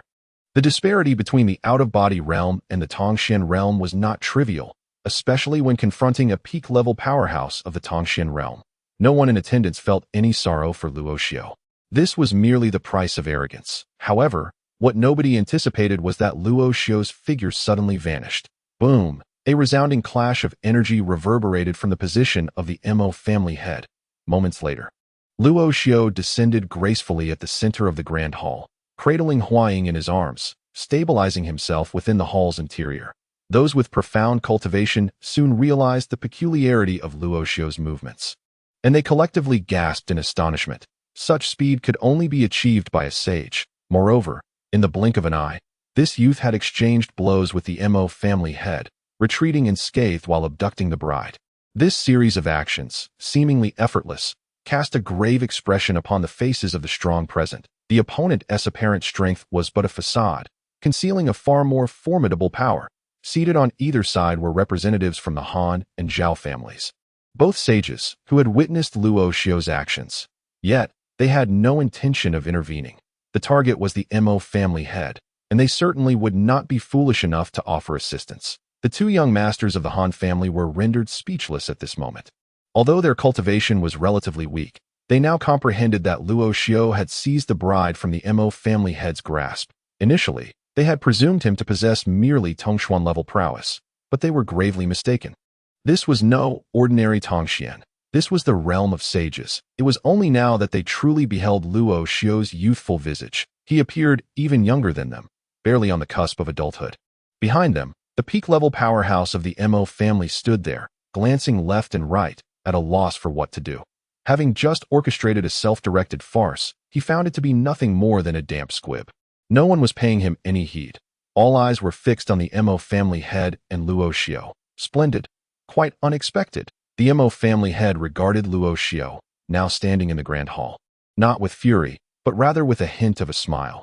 Disrespectful to the elders, Luo Xiao spoke once more, lifting Huaying into his embrace, and with a forceful stomp of his foot, he soared into the air, darting toward the hall's exit. Given the throng of onlookers, he would find little advantage in staying. However, attempting to depart was not so simple. The Mo family head, stationed at the main hall, observed Luo Xiao's flight. A surge of energy radiated from his palm, shooting directly toward the fleeing Luo Xiao. Sensing the incoming energy, Luo Xiao quickly pivoted, narrowly evading the Mo family head's assault. Yet, although he dodged the attack, the energy struck the entrance of the grand hall with a resounding impact. Energy surged within the grand hall, illuminating the entire space with a unique radiance that enveloped it entirely. This was an array, a distinctive formation of the Mo family. Once activated, without the consent of the Mo family's patriarch, escaping from the hall was akin to ascending to the heavens. However, in mid-flight, Luo Xiao did not falter. He continued to charge towards the energy barrier that marked the formation's activation. Meanwhile, the delicate Huaying vanished from his embrace, safely placed within the exquisite treasure tower resting on his arm. The treasure tower had been securely stored there, containing ample air for human respiration, ensuring that Huaying's placement would cause her no discomfort. Observing Luo Xiao, who persistently collided with the hall's protective barriers, the Mo family patriarch let out a cold snort. Even a sage would find it exceedingly difficult to break free from the hall's restrictions, let alone this impetuous youth relying solely on explosive force. Yet, reality once again silenced the patriarch. Bang! A resounding clash of energy echoed forth as Luo Xiao's relentless assault struck the barrier, producing a thunderous sound. Subsequently, a gaping hole appeared in the entrance's defenses, and Luo Xiao's form shot through it. Damn it! The patriarch's lips twitched as he vanished from his position in the main hall, pursuing the direction Luo Xiao had fled. A wedding, marred by a comical disruption, had now escalated to the audacious abduction of the bride. Until this moment, many found it hard to believe the unfolding narrative. However, soon, the powerful figures within the hall began to rush out to assess the situation. With the barrier breached, everyone surged through the opening, and even those at the chi-nourishing stage found it effortless to escape. Naturally, the two young masters of the Han family were no exception in their eagerness to witness the unfolding events. Now they felt fortunate for having remained obedient. Otherwise, they would have surely faced dire consequences. Presently, Luo Xiao sped away from the Grand Hall, heading towards the outskirts of Mo City. However, the Mo family patriarch had already caught up with him, rendering escape impossible. In the skies, Luo Xiao hovered, facing the Mo family patriarch, who floated opposite him. Both stood poised, neither making the first move. Locked in a tense gaze, they were meticulously observing each other's weaknesses. Cautious, for a single misstep could result in losing the initiative. Elder Han, how much longer can you hold on? Luo Xiao communicated telepathically, inquiring about the elder's endurance at this moment. All of Luo Xiao's power stemmed from the instantaneous grant bestowed upon him by Elder Han, providing him with an opportunity to personally rescue Huaying. Elder Han had the ability to seize control of Luo Xiao's body, unleashing power comparable to that of a sage. Yet, unbeknownst to Luo Xiao, this time, Elder Han chose not to act selfishly. He resolved to leave this opportunity to Luo Xiao, allowing him to gain some insight into the strength of a sage. Although this exertion was taxing for Elder Han, and success was not guaranteed, it was a path Luo Xiao had to traverse. If he could not overcome even this challenge, one could hardly expect significant achievements in the future. Let loose in battle. You have ample energy to expend. Elder Han's voice resonated. All right. This statement instilled great confidence in Luo Xiao, alleviating his concerns and granting him the freedom to engage in battle as he wished. No matter who you are, if you dare to cause trouble here, you shall meet your demise. The master of the Mo family, after observing Luo Xiao for a considerable time, spoke in a calm tone. He cared not for the relationship between Luo Xiao and Huaying. All he knew was that it was his wedding, and Luo Xiao had disrupted it. Thus, he deserved death. Your position as the family head merely built upon empty words? Luo Xiao regarded the master of the Mo family, truly wishing to utter a phrase. You up, no bb. Seeking death. The master of the Mo family ceased any further dialogue with Luo Xiao and, with a swift motion, hurled a fist towards him. Chapter 79. The power of the demon-slaying ruler. The true cultivation of the Mo family head was at the mid-stage of the saint realm, surpassing the other saints within Mo City by a significant margin, which allowed him to elevate the Mo family to the status of the foremost clan in the city. His fist swung forth. A formidable pressure enveloped Luo Xiu in battles among masters. It is not merely physical contact that matters. The intricacies of soul, the weight of pressure, and any potential vulnerabilities could easily become fatal weaknesses. Thus, one must remain vigilant. Luo Xiao too propelled himself forward to meet the oncoming attack. With the assistance of the Elder Han, Luo Xiao found himself nearly equal in energy to his opponent, granting him the capacity to engage in combat. However, immediately following their first contact, Luo Xiao was sent reeling backward. A palm strike from his adversary struck him squarely in the chest, nearly causing him to spit blood. Just moments prior, Luo Xiao had successfully absorbed the force of the opponent's punch, resulting in mutual injury. Yet, before Luo Xiao could fully comprehend the situation, a sudden blow landed on his chest, inflicting direct harm upon him. His decades of combat experience were unparalleled, far surpassing Luo Xiao's capabilities. Had the Elder Han been in control of Luo Xiao's body, the outcome against the Mo family head would undoubtedly have differed. Nonetheless, it was precisely due to the challenge that the Elder Han had urged Luo Xiao to come. If not now, when would he train? No matter how high one's cultivation, it remains an empty facade without the crucible of life and death to forge true strength. The initial skirmish concluded in failure for Luo Xiao. Yet he quickly relied on his formidable energy to engage the opponent once more. Though he was frequently wounded, Luo Xiao, like an indomitable cockroach, rose again from each fall, relentlessly battling his foe. Below, within the Mo family estate, the two saints had already taken to the rooftops to observe that as saints, they would not deign to mingle with non-saints, for it would tarnish their image. Watching the aerial confrontation, smiles graced their faces. Regardless of whether the Mo family had prevailed or faltered, their connection to the outcome held little significance. Should he triumph, the wedding would proceed. If he were to fall, they would likely remain uninvolved. The Mo family had dominated Mo City for far too long, and should anyone wish to challenge them, they would welcome the opportunity. Throughout Mo City, powerful figures were captivated by the battle unfolding above. Watching intently, and unwilling to miss a single moment. Among the Han family's two saints, one was the golden-robed elder who had arrived at the city gate the previous night, observing the conflict in the sky. He appeared to be deep in thought. The two elders of the Zhao family, the remaining saints, were equally engrossed in the spectacle. Within the confines of Mo City, though numerous are the formidable warriors, none have extended their hand to aid the patriarch of the Mo family. The Mo family boasts two sages. In addition to the patriarch, there exists his brother, a being equally remarkable. However, he is seldom present in Mo City, leaving the patriarch as the sole sage at this moment. Although the adversary finds himself at an impasse, Luo Xiu too is unable to contend with his opponent. The prospect of escape seems virtually impossible now. Luo Xiu has gleaned a wealth of knowledge from this encounter. If the battle does not conclude swiftly, it is he who shall bear the brunt of the injuries. Bang! Gasping for breath, Luo Xiu gazes at his foe, resolved not to continue the fight. Rather than expend the remaining energy in combat, it would be more prudent to make his escape, perhaps even successfully depart. Luo Xiu concedes that he is not yet a match for his opponent. If this skirmish persists, his situation will only grow more precarious. Are you contemplating retreat? At that moment, Han Lao sensed Luo Xiu's soul fluctuations and inquired. Indeed, the opponent's strength is overwhelming. I cannot prevail. Luo Xiu communicated telepathically to Han Lao. The adversary nearly obliterated your dear companion. Do not falter. Press on. Han Lao urged Luo Xiu to continue the fight. Those below, who are watchful and predatory, will surely not permit my assault on him.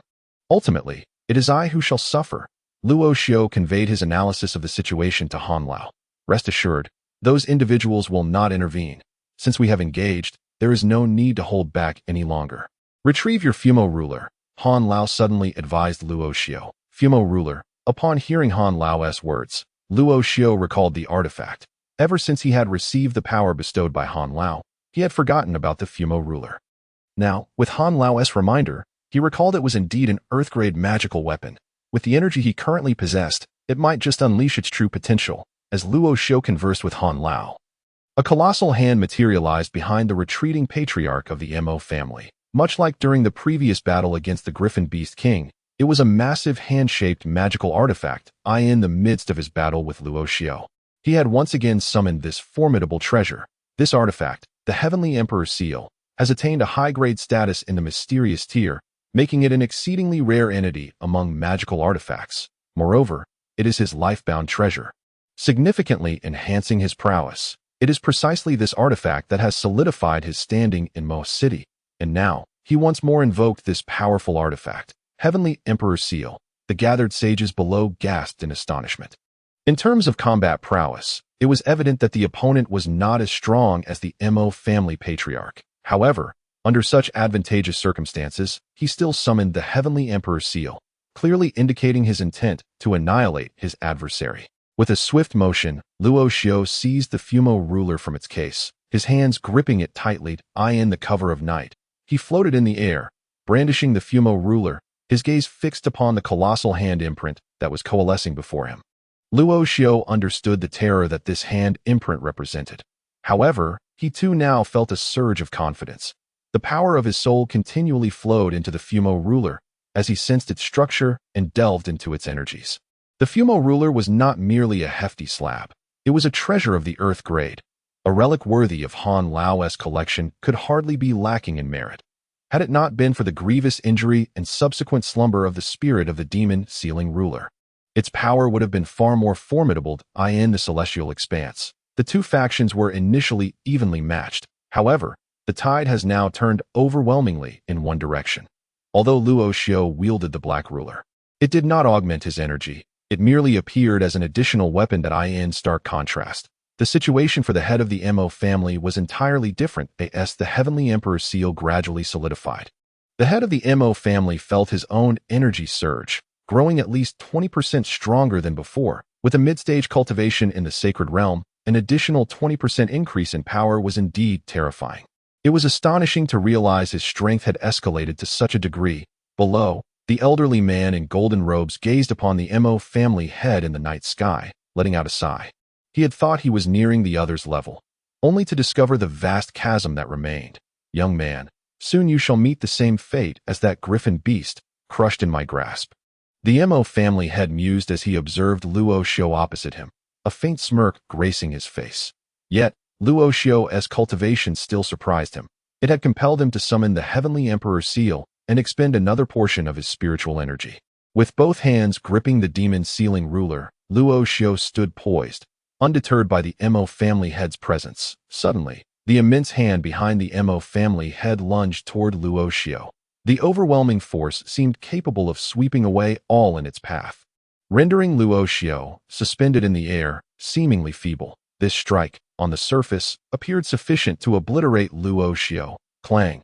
However, as the gigantic hand descended upon him, Luo Xiao swung the demon sealing ruler with fervor, a resonant clash of steel filling the air. With the black ruler in hand, he collided with one of the fingers of the hand. The two forces locked in a stalemate. Although the hand exerted tremendous force, Luo Xiao's own strength was surging exponentially. The demon sealing ruler was a purely physical artifact, containing an unfathomable power. At this moment, Luo Xiao was unraveling the mysteries within the ruler, continuously amplifying his own strength. The initial clash caused the Mo family head's countenance to shift dramatically. He sensed that his Heavenly Emperor seal could not suppress his opponent. Moreover, the opposing force was escalating, threatening to counteract the Heavenly Emperor seal at any moment. This sensation was an absolute nightmare for the Mo family head. An unimaginable terror. Yet, what followed in Luo Xiao's actions would transform his nightmare into reality. Bang! In an instant, Luo Xiao's hand swung. The potent energy encapsulated in the demon sealing ruler struck one of the fingers, shattering it. Countless shards of energy rained down from the heavens. In the next moment, Luo Xiao flickered and targeted the second finger. With the same relentless force, it too was effortlessly obliterated, despite having recognized the Heavenly Emperor seal as his own. Bestowing it with immense power, at this juncture, the seal was utterly incapable of contending with Luo Xiao, continually being dismantled. The connection of ownership had rendered the Heavenly Emperor seal damaged, inflicting severe injury upon its master. Trash! Break for me! Roared Luo Xiao from the sky. He descended, wielding the demon sealing ruler, and struck down upon the remaining energy hand with tremendous force. Bang! True to Luo Xiao's declaration, the colossal hand shattered, disintegrating into countless fragments that cascaded downwards. The renowned artifact, the Emperor's seal, which had brought fame to its possessor, was unexpectedly shattered within mere moves by the opponent. The actions above were simultaneously igniting the nerves of the spectators below. What was once deemed impossible had now become a stark reality. Splatter! The head of the Mo family suddenly coughed up a mouthful of blood. The overwhelming destruction of the Emperor's seal left the Mo family patriarch grievously injured, his breath rapidly waning. Meet your end. Luo Xiao, wielding the demon-slaying scepter, fixed his gaze upon the Mo family head. In that moment, he appeared to be the sovereign, commanding everything within this realm. Cough, cough. Do you truly believe that this equates to victory? The Mo family patriarch abruptly coughed twice, and in his hand appeared an ancient seal. Chapter 80. The Gen Fire Seal.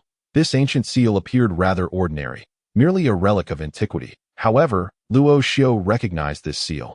It was the very one from Hua Ying's space ring. No, it is not the same. Luo Xiao observed the ancient seal in the hands of the Mo family patriarch, speaking in a calm tone. Despite their similar appearances, the aura it exuded felt distinct. The ability to invoke the Gen Fire seal fills me with pride, even if it leads to my demise, declared the Mo family patriarch, gazing at Luo Xiao. Although the seal did not grant him any tangible enhancement, it emanated an aura of peril, as if it could annihilate Luo Xiao in the next instant. This is the Gen Fire seal. Luo Xiao paid no heed to the opponent's prattle. He was solely focused on the three words, Gen Fire seal. The events surrounding the demise of the Shangwan family had piqued Luo Xiao's interest in these ancient seals. The root cause of the Shangwan family's annihilation was tied to the Leaf Fire seal. And now this Gen Fire seal had emerged. Previously, Luo Xiao was unaware of the seal's capabilities, but now he was keen to observe how the Mo family patriarch would unleash its power. With the demon-slaying scepter in hand, Luo Xiao possessed the capacity to witness the opponent's hidden trump card in action. You recognize it. The Mo family patriarch narrowed his eyes at Luo Xiao, sensing a familiarity in his tone that I have heard of it before. I never expected to find it in your possession. Luo Xiao replied coolly. Humph, not only do I possess it, But the Mo family is also one of the 8 great families. Are you trembling with fear, boy? The Mo family patriarch remarked to Luo Xiao, his voice low and deliberately kept from the audience below, who were only aware of the battle but not the specifics of their exchange. The fact that the Mo family is one of the 8 great families was unknown to the other clans within Mo City. They were only aware that the Mo family had always been the foremost family in Mo City, previously and presently. No matter how hard they strived to develop, they could never catch up to the Mo family. The 8 great families, huh? Guardian of the 8 ancient seals. That is acceptable, Luo Xiao chuckled lightly. You possess this knowledge. The Mo family patriarch's expression shifted slightly. Such information was not widely known, and the fact that the opponent was aware of it suggested a most unusual identity, regardless of what you know. You must die today. The ancient seal soared from his hand, hovering above his head. Then, the entire seal expanded against the wind, emanating waves of fiery red energy in the darkness of night. This ancient seal was resplendent, its might surpassing that of the previous hand seal. The ancient seal emitted a surge of fiery red energy, instantly enveloping the head of the Mo family, allowing him to rapidly regain his strength and recover from his previously grievous injuries. Returning to his peak condition, below, the saints scattered throughout Mo City gazed upon the sudden transformation of the Mo family head in the sky, their faces betraying expressions of shock.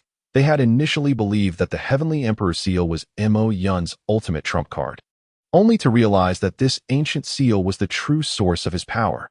The name of the Mo family head is Mo Yun. The energy unleashed by Mo Yun now radiated with an overwhelming might, far surpassing what it had been previously. They were aware of Mo Yun's formidable strength, yet had never truly engaged him in combat. It was only now that they recognized the depth of his power, which eclipsed theirs by a considerable margin. Strangely enough, despite Mo Yun's current might, they still harbored a hope that Luo Xiao could triumph over him and eliminate the threat.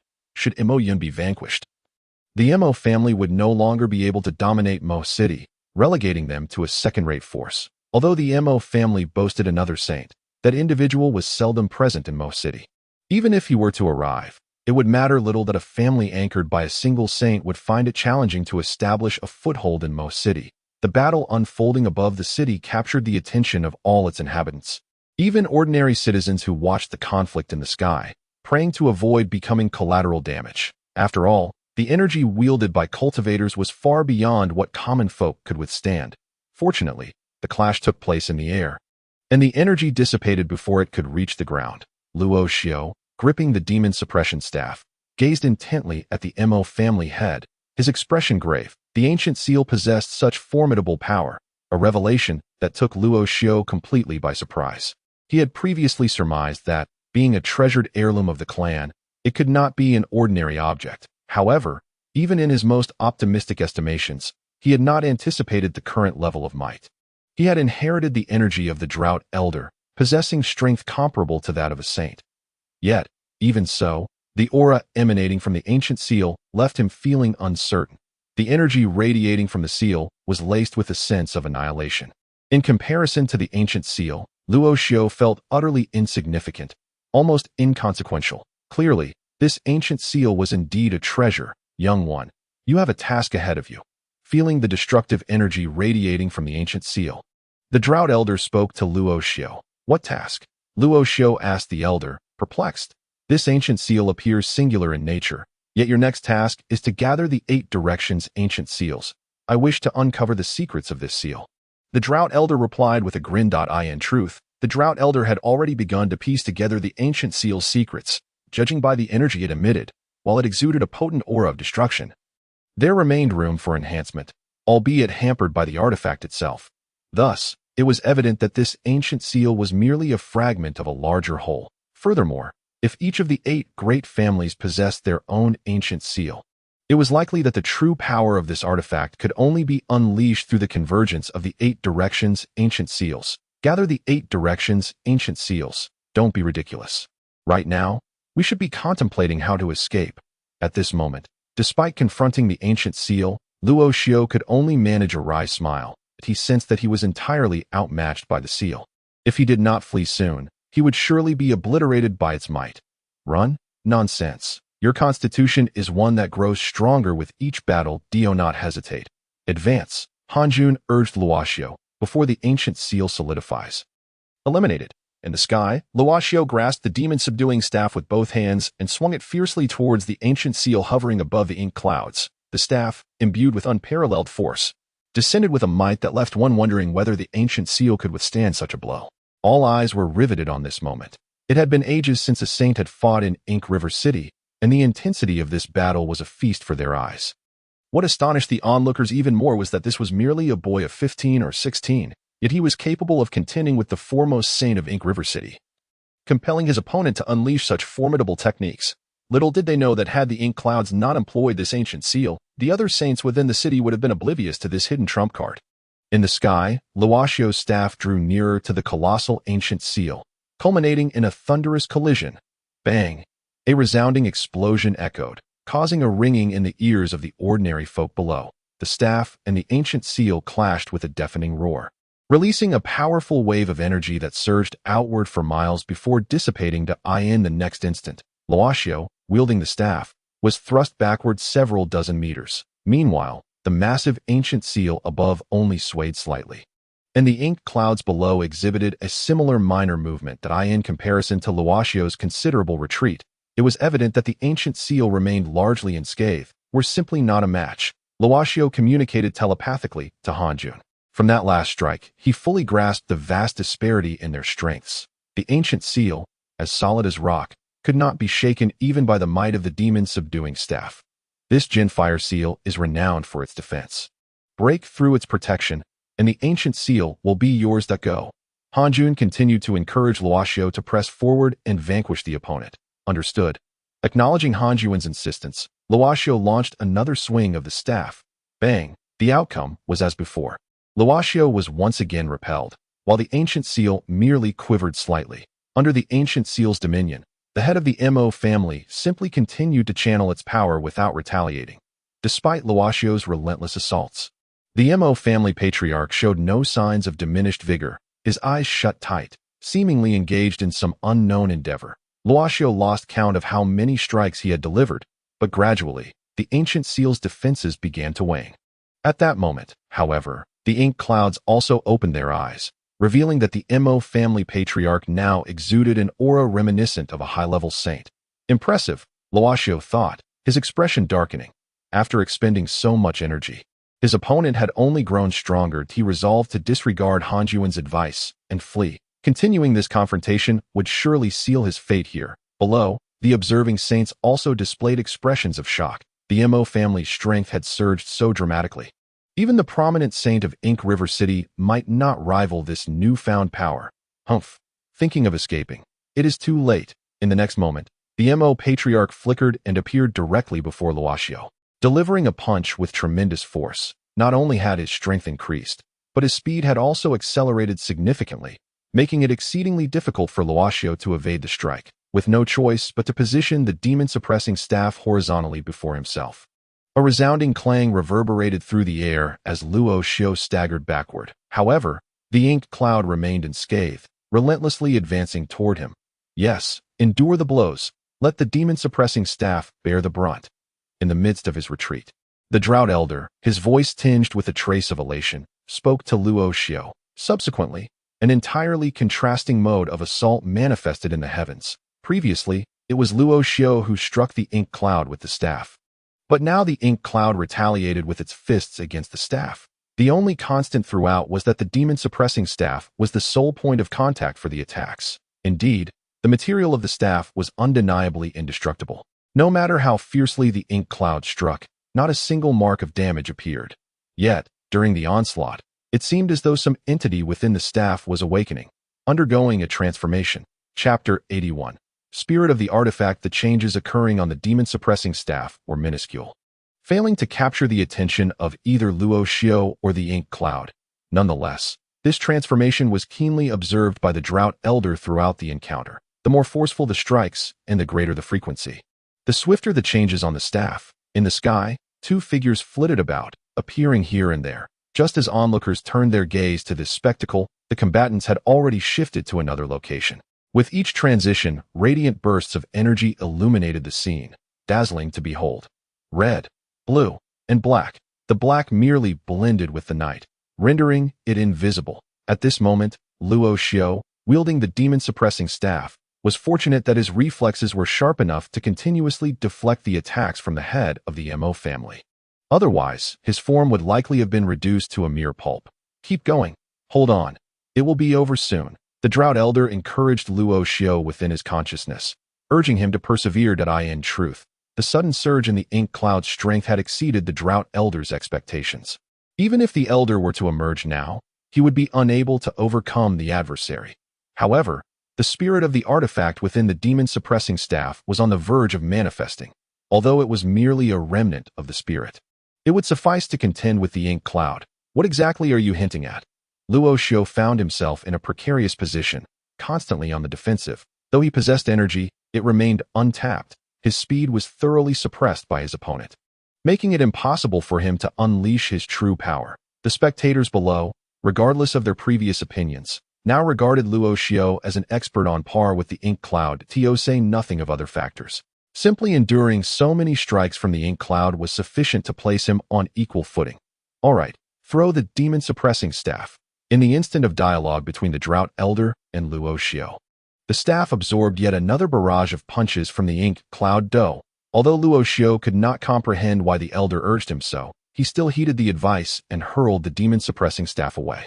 They were suspended in midair. Should the staff, weighing over 10,000 pounds, crash to the ground, it would undoubtedly create a massive crater. Upon witnessing Luo Xiao discard the staff, the ink cloud assumed it was his own force that had dislodged the opponent and continued its assault. Bang! In an instant, a single punch struck Luo Xiao squarely in the chest, causing his breath to falter and his form to plummet downward. Has it come to an end? Beneath the celestial spectacle, the revered sages observed the unfolding conflict above, acutely aware that, after such a prolonged duration, the battle was nearing its conclusion, heralded by the triumphant proclamation of the head of the Mo family. The venerable elder clad in golden robes shook his head with a wry smile, having initially believed that the unexpected arrival could subdue Mo Yun. However, it appeared he had overestimated the situation. Yet, just as all presumed that Luo Xiao was destined for defeat, the fallen demon-binding ruler abruptly halted midair, emanating a unique energy that suffused the atmosphere with an aura of isolation, as if this energy were not of the Dragon Ruins continent at all. Mo Yun, having successfully struck, intended to launch another assault against Luo Xiao, but was suddenly aware of the energy fluctuations emanating from the demon-binding ruler. Rather than continuing his pursuit of Luo Xiao, he redirected his focus toward the ruler. He had already discerned the peculiar nature of the ruler during their previous skirmish. Now, having knocked it away, it was effectively a formless artifact, and naturally, he sought to claim it for himself. The ancient seal had already fused with Mo Yun's essence, endowing him with formidable combat prowess. Mo Yun's very being was intertwined with the ancient seal. They were one, their combined might and defense magnified exponentially. He extended his hand toward the energy-emitting demon-binding ruler, certain of his success, believing nothing could elude his grasp. However, just as his palm was about to make contact with the ruler's surface, a brilliant light erupted from above, and a wave of energy forcefully repelled him. As the radiance gradually dimmed, a figure materialized in proximity to the demon-binding ruler, which had vanished without a trace. Luo Xiao, in his descent, was stabilized in midair by the Elder Han's energy. Floating above, he too beheld the transformation of the demon-binding ruler, his expression turning to one of astonishment. In the night sky, at the location of the demon-binding ruler, a girl clad in crimson floated gracefully. Her flowing red hair cascading down her back, stirred by the night breeze. Appearing no older than 16, she was merely a young maiden, her visage exquisite, akin to a charming neighbor. Yet, her gaze was vacant, devoid of luster. Though her eyes were open, they resembled those of a lifeless doll. She radiated a potent luminescence that repelled all. Indeed, she was the spirit of the demon-binding ruler. Han's voice resonated in Luo Xiao's ears, expressing great satisfaction at the appearance of the red-clad maiden. Previously, Han had anticipated awakening a fragment of the spirit's lingering essence.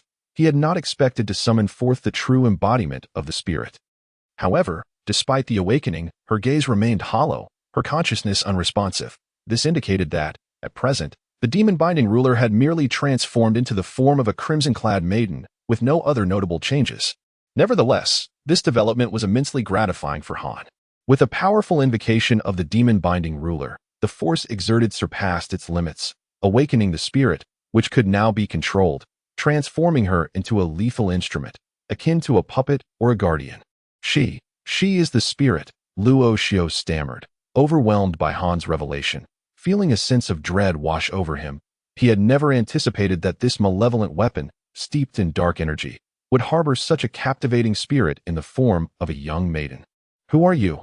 After the head of the Mo family was repelled by the demon-subduing ruler, he gazed at the suddenly appearing young girl in red, his expression one of confusion as he inquired about her presence.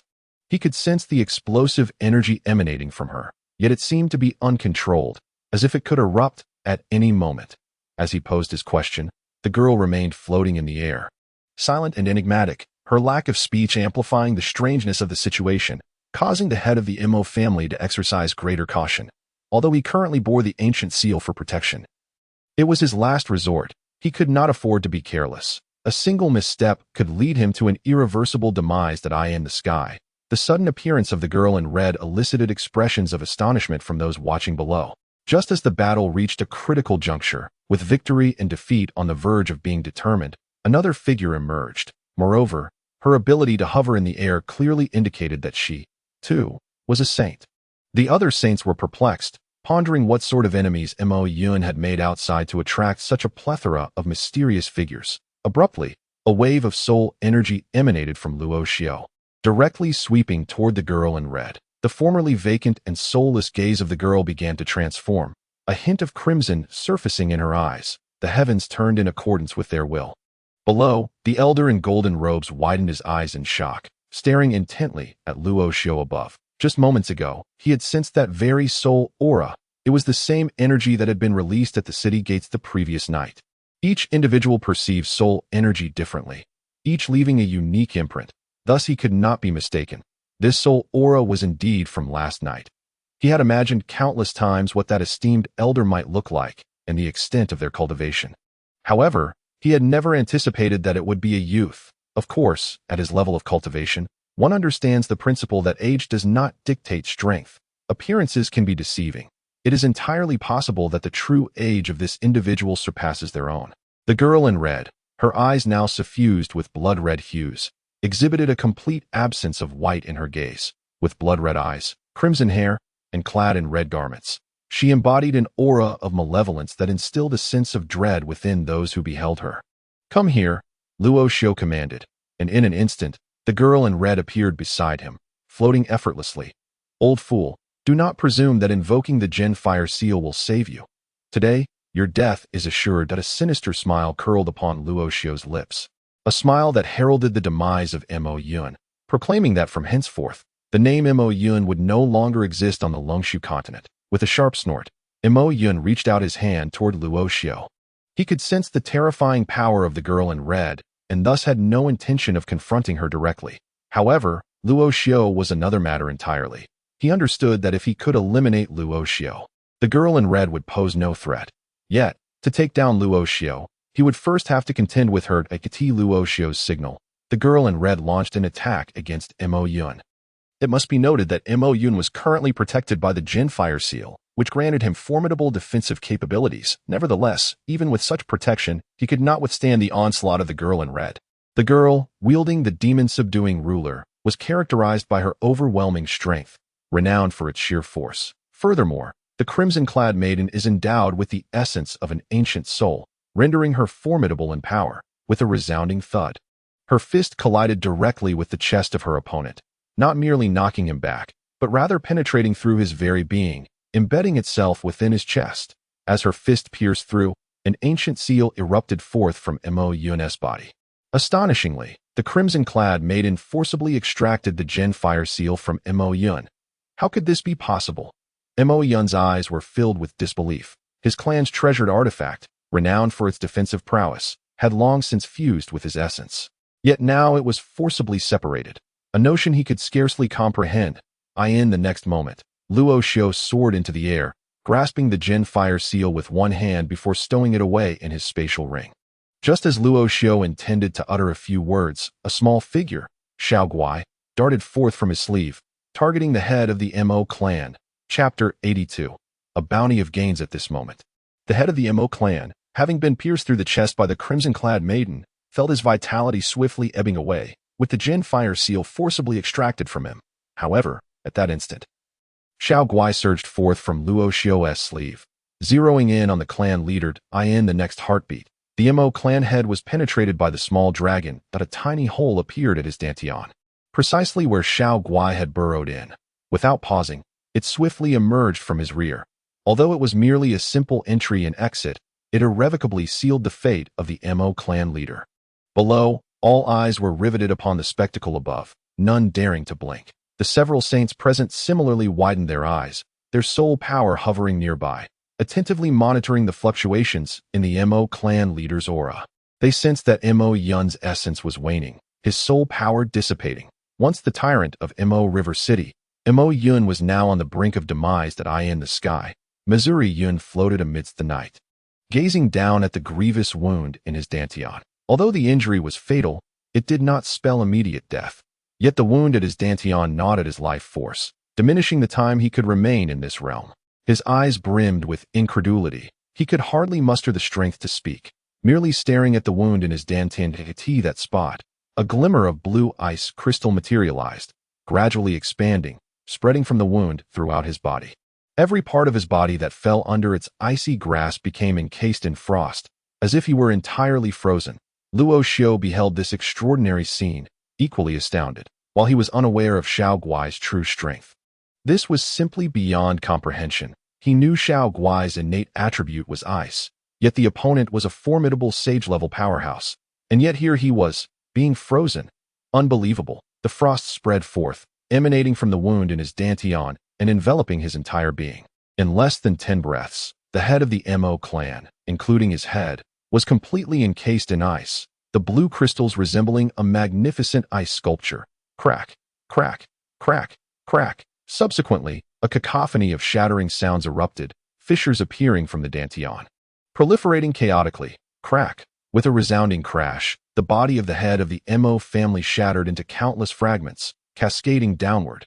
Yet, before they could fully descend, they melted away in midair, leaving only droplets of water, reminiscent of falling rain. Simultaneously, as the Mo family leader disintegrated, Luo Xiu summoned the Linglong Pagoda, forcefully drawing in the essence of this space. In an instant, a soul fragment was forcibly absorbed and sealed within the Linglong Pagoda.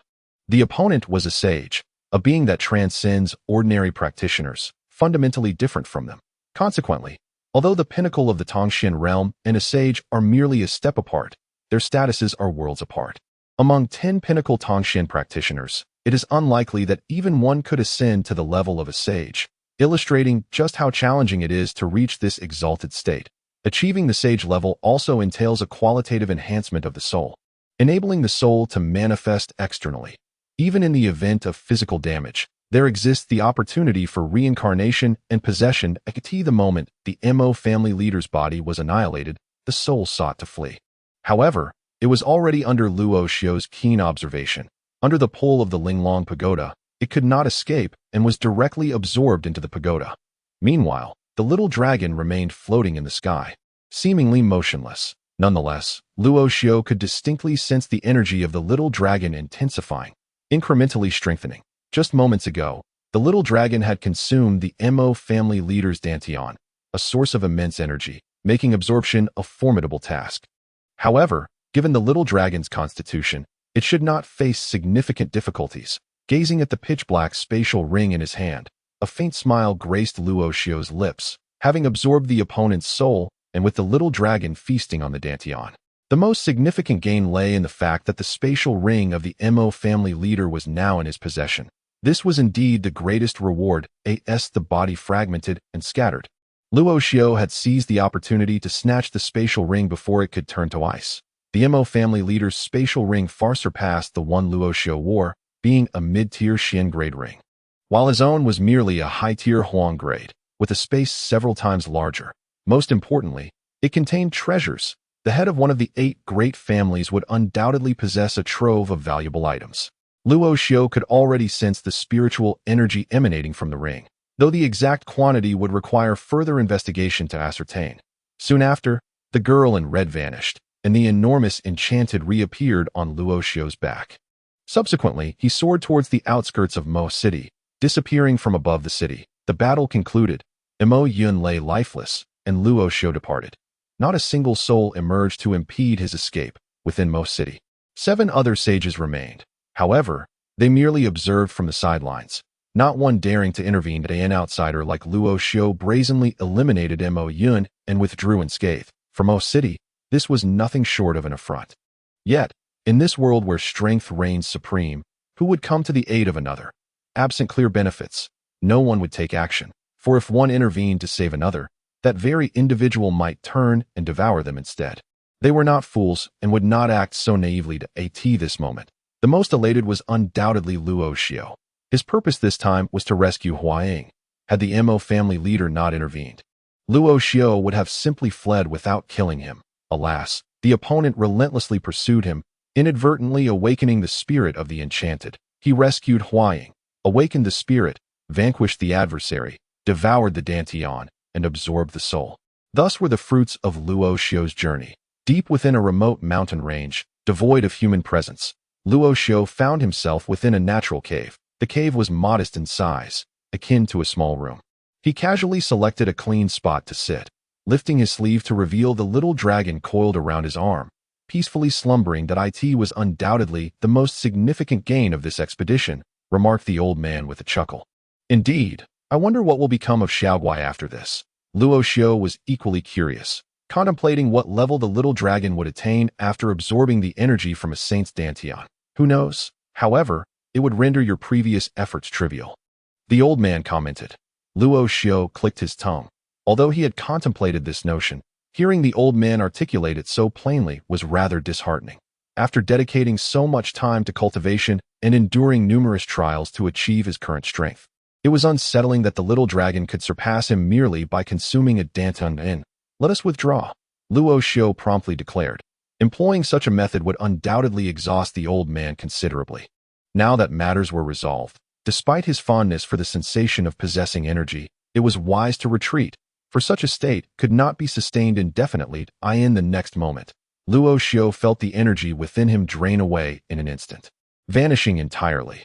Yet, he experienced no significant harm, not even a twinge of pain. Take care. I shall enter seclusion for a while. The old man's voice conveyed a trace of fatigue. How long will it take this time? Luo Xiu hurriedly inquired, feeling an inexplicable fear of the old man entering seclusion. During such times, his anchor would vanish, leaving Luo Xiu feeling quite disoriented. Perhaps 2 or 3 days, the old man's voice emerged once more, weary, before fading away. Thank you for your efforts, Luo Xiu sighed, realizing that it was his actions that had caused the old man's considerable depletion. Subsequently, the Linglong pagoda lifted from his arm, settling within the cave, slightly enlarging. Luo Xiu's body then shrank, entering the Linglong pagoda. Rather than his form diminishing, it was more accurate to say that the pagoda expanded. It merely appeared as though he had shrunk due to the nature of the medium, when in fact nothing had changed. It was simply that Luo Xiu's figure had entered the Linglong pagoda. On the first floor of the pagoda, Huaying sat in a corner, unable to speak, her energy depleted. At that moment, Luo Xiu's figure materialized in the first level, approaching Huaying. Ying, wait a moment. I will release you shortly, Luo Xiu said to her, his eyes filled with tenderness, having been preoccupied with their journey. He had not yet freed Huaying. Now that they were safe, it was only natural to lift her seal and release her. Huaying gazed at Luo Xiu with her large, enchanting eyes, clearly expressing her joy. She had thought this would be her end, never expecting Luo Xiu to appear and rescue her from the hands of the enemy. Although she was within the Linglong pagoda, she could still perceive the situation outside. Having witnessed Luo Xiu's battle with the head of the Mo family in its entirety, WWWTD Ano, particularly the fact that Luo Xiu managed to slay a formidable saint-level expert, is a notion that Hua Ying would never have dared to entertain previously. She was well aware of Luo Xiu's strength. Despite having numerous hidden cards, he could only flee from the hands of a peak Xianjing realm practitioner. Yet now, he has successfully vanquished a saint. At this moment, Huaying finds herself utterly perplexed by Luo Xiu's. He gently pressed his finger against the delicate nape of Hua Ying's neck, he uttered a soft incantation, Kue zhua zhong shui. Kai. Suddenly, Hua Ying coughed twice, her complexion brightening considerably compared to before, as her energy began to gradually restore and a noticeable blush adorned her cheeks. During the earlier unsealing, Luo Xiao had inadvertently touched certain private areas of the innocent girl, who, being a naive maiden, felt a wave of embarrassment. Are you feeling better, Ying? Luo Xiao inquired, focused solely on her well-being, oblivious to his previous actions. Yes, much better. Thank you, Brother Luo Xiao, she replied. Soon after, an aura emanated from Hua Ying, as though she were expelling something from within her. Before long, the form of the Tian Huangling began to emerge and separate from Hua Ying. They had merged earlier to protect the Tian Huangling from peril, and now that the danger had passed, it was time to release it. Remarkable. Luo Xiao marveled as he beheld the Tian Huangling materialize before him. Resting upon Hua Ying's shoulder, he was genuinely astounded by this phenomenon. Brother Luo Xiao is the truly impressive one, Hua Ying exclaimed, her smile radiant. Without Luo Xiao, she could only wonder what fate might have befallen her.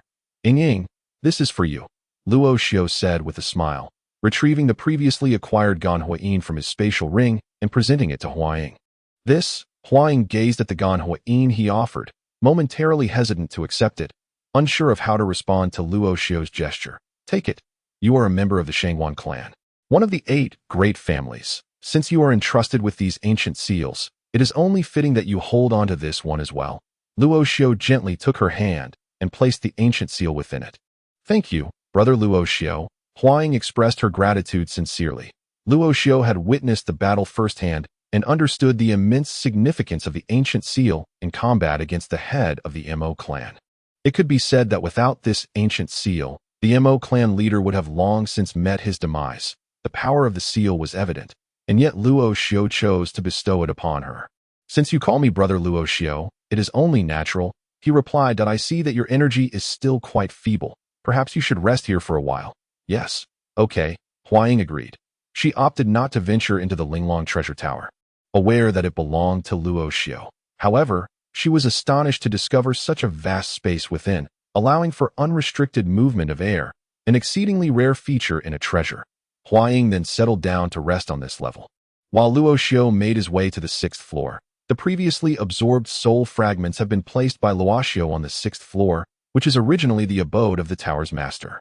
Here, Luo Xiao intends to absorb those soul fragments. Should the holy level soul fragments be absorbed by Luo Xiao, the benefits to him would be immeasurable. In an unnamed cave, a small tower rests upon the ground. Within the tower's 6th level is Luo Xiao, while Hua Ying occupies the 1st level, each engaged in their own absorption and cultivation as time ticks away. After spending an entire day on the 1st level, Hua Ying successfully replenished her expended energy to its peak. While pondering her exit, a torrent of dense soul fragments descended from above the tower. Unbidden, these fragments surged into Hua Ying's mind, gradually augmenting her soul power.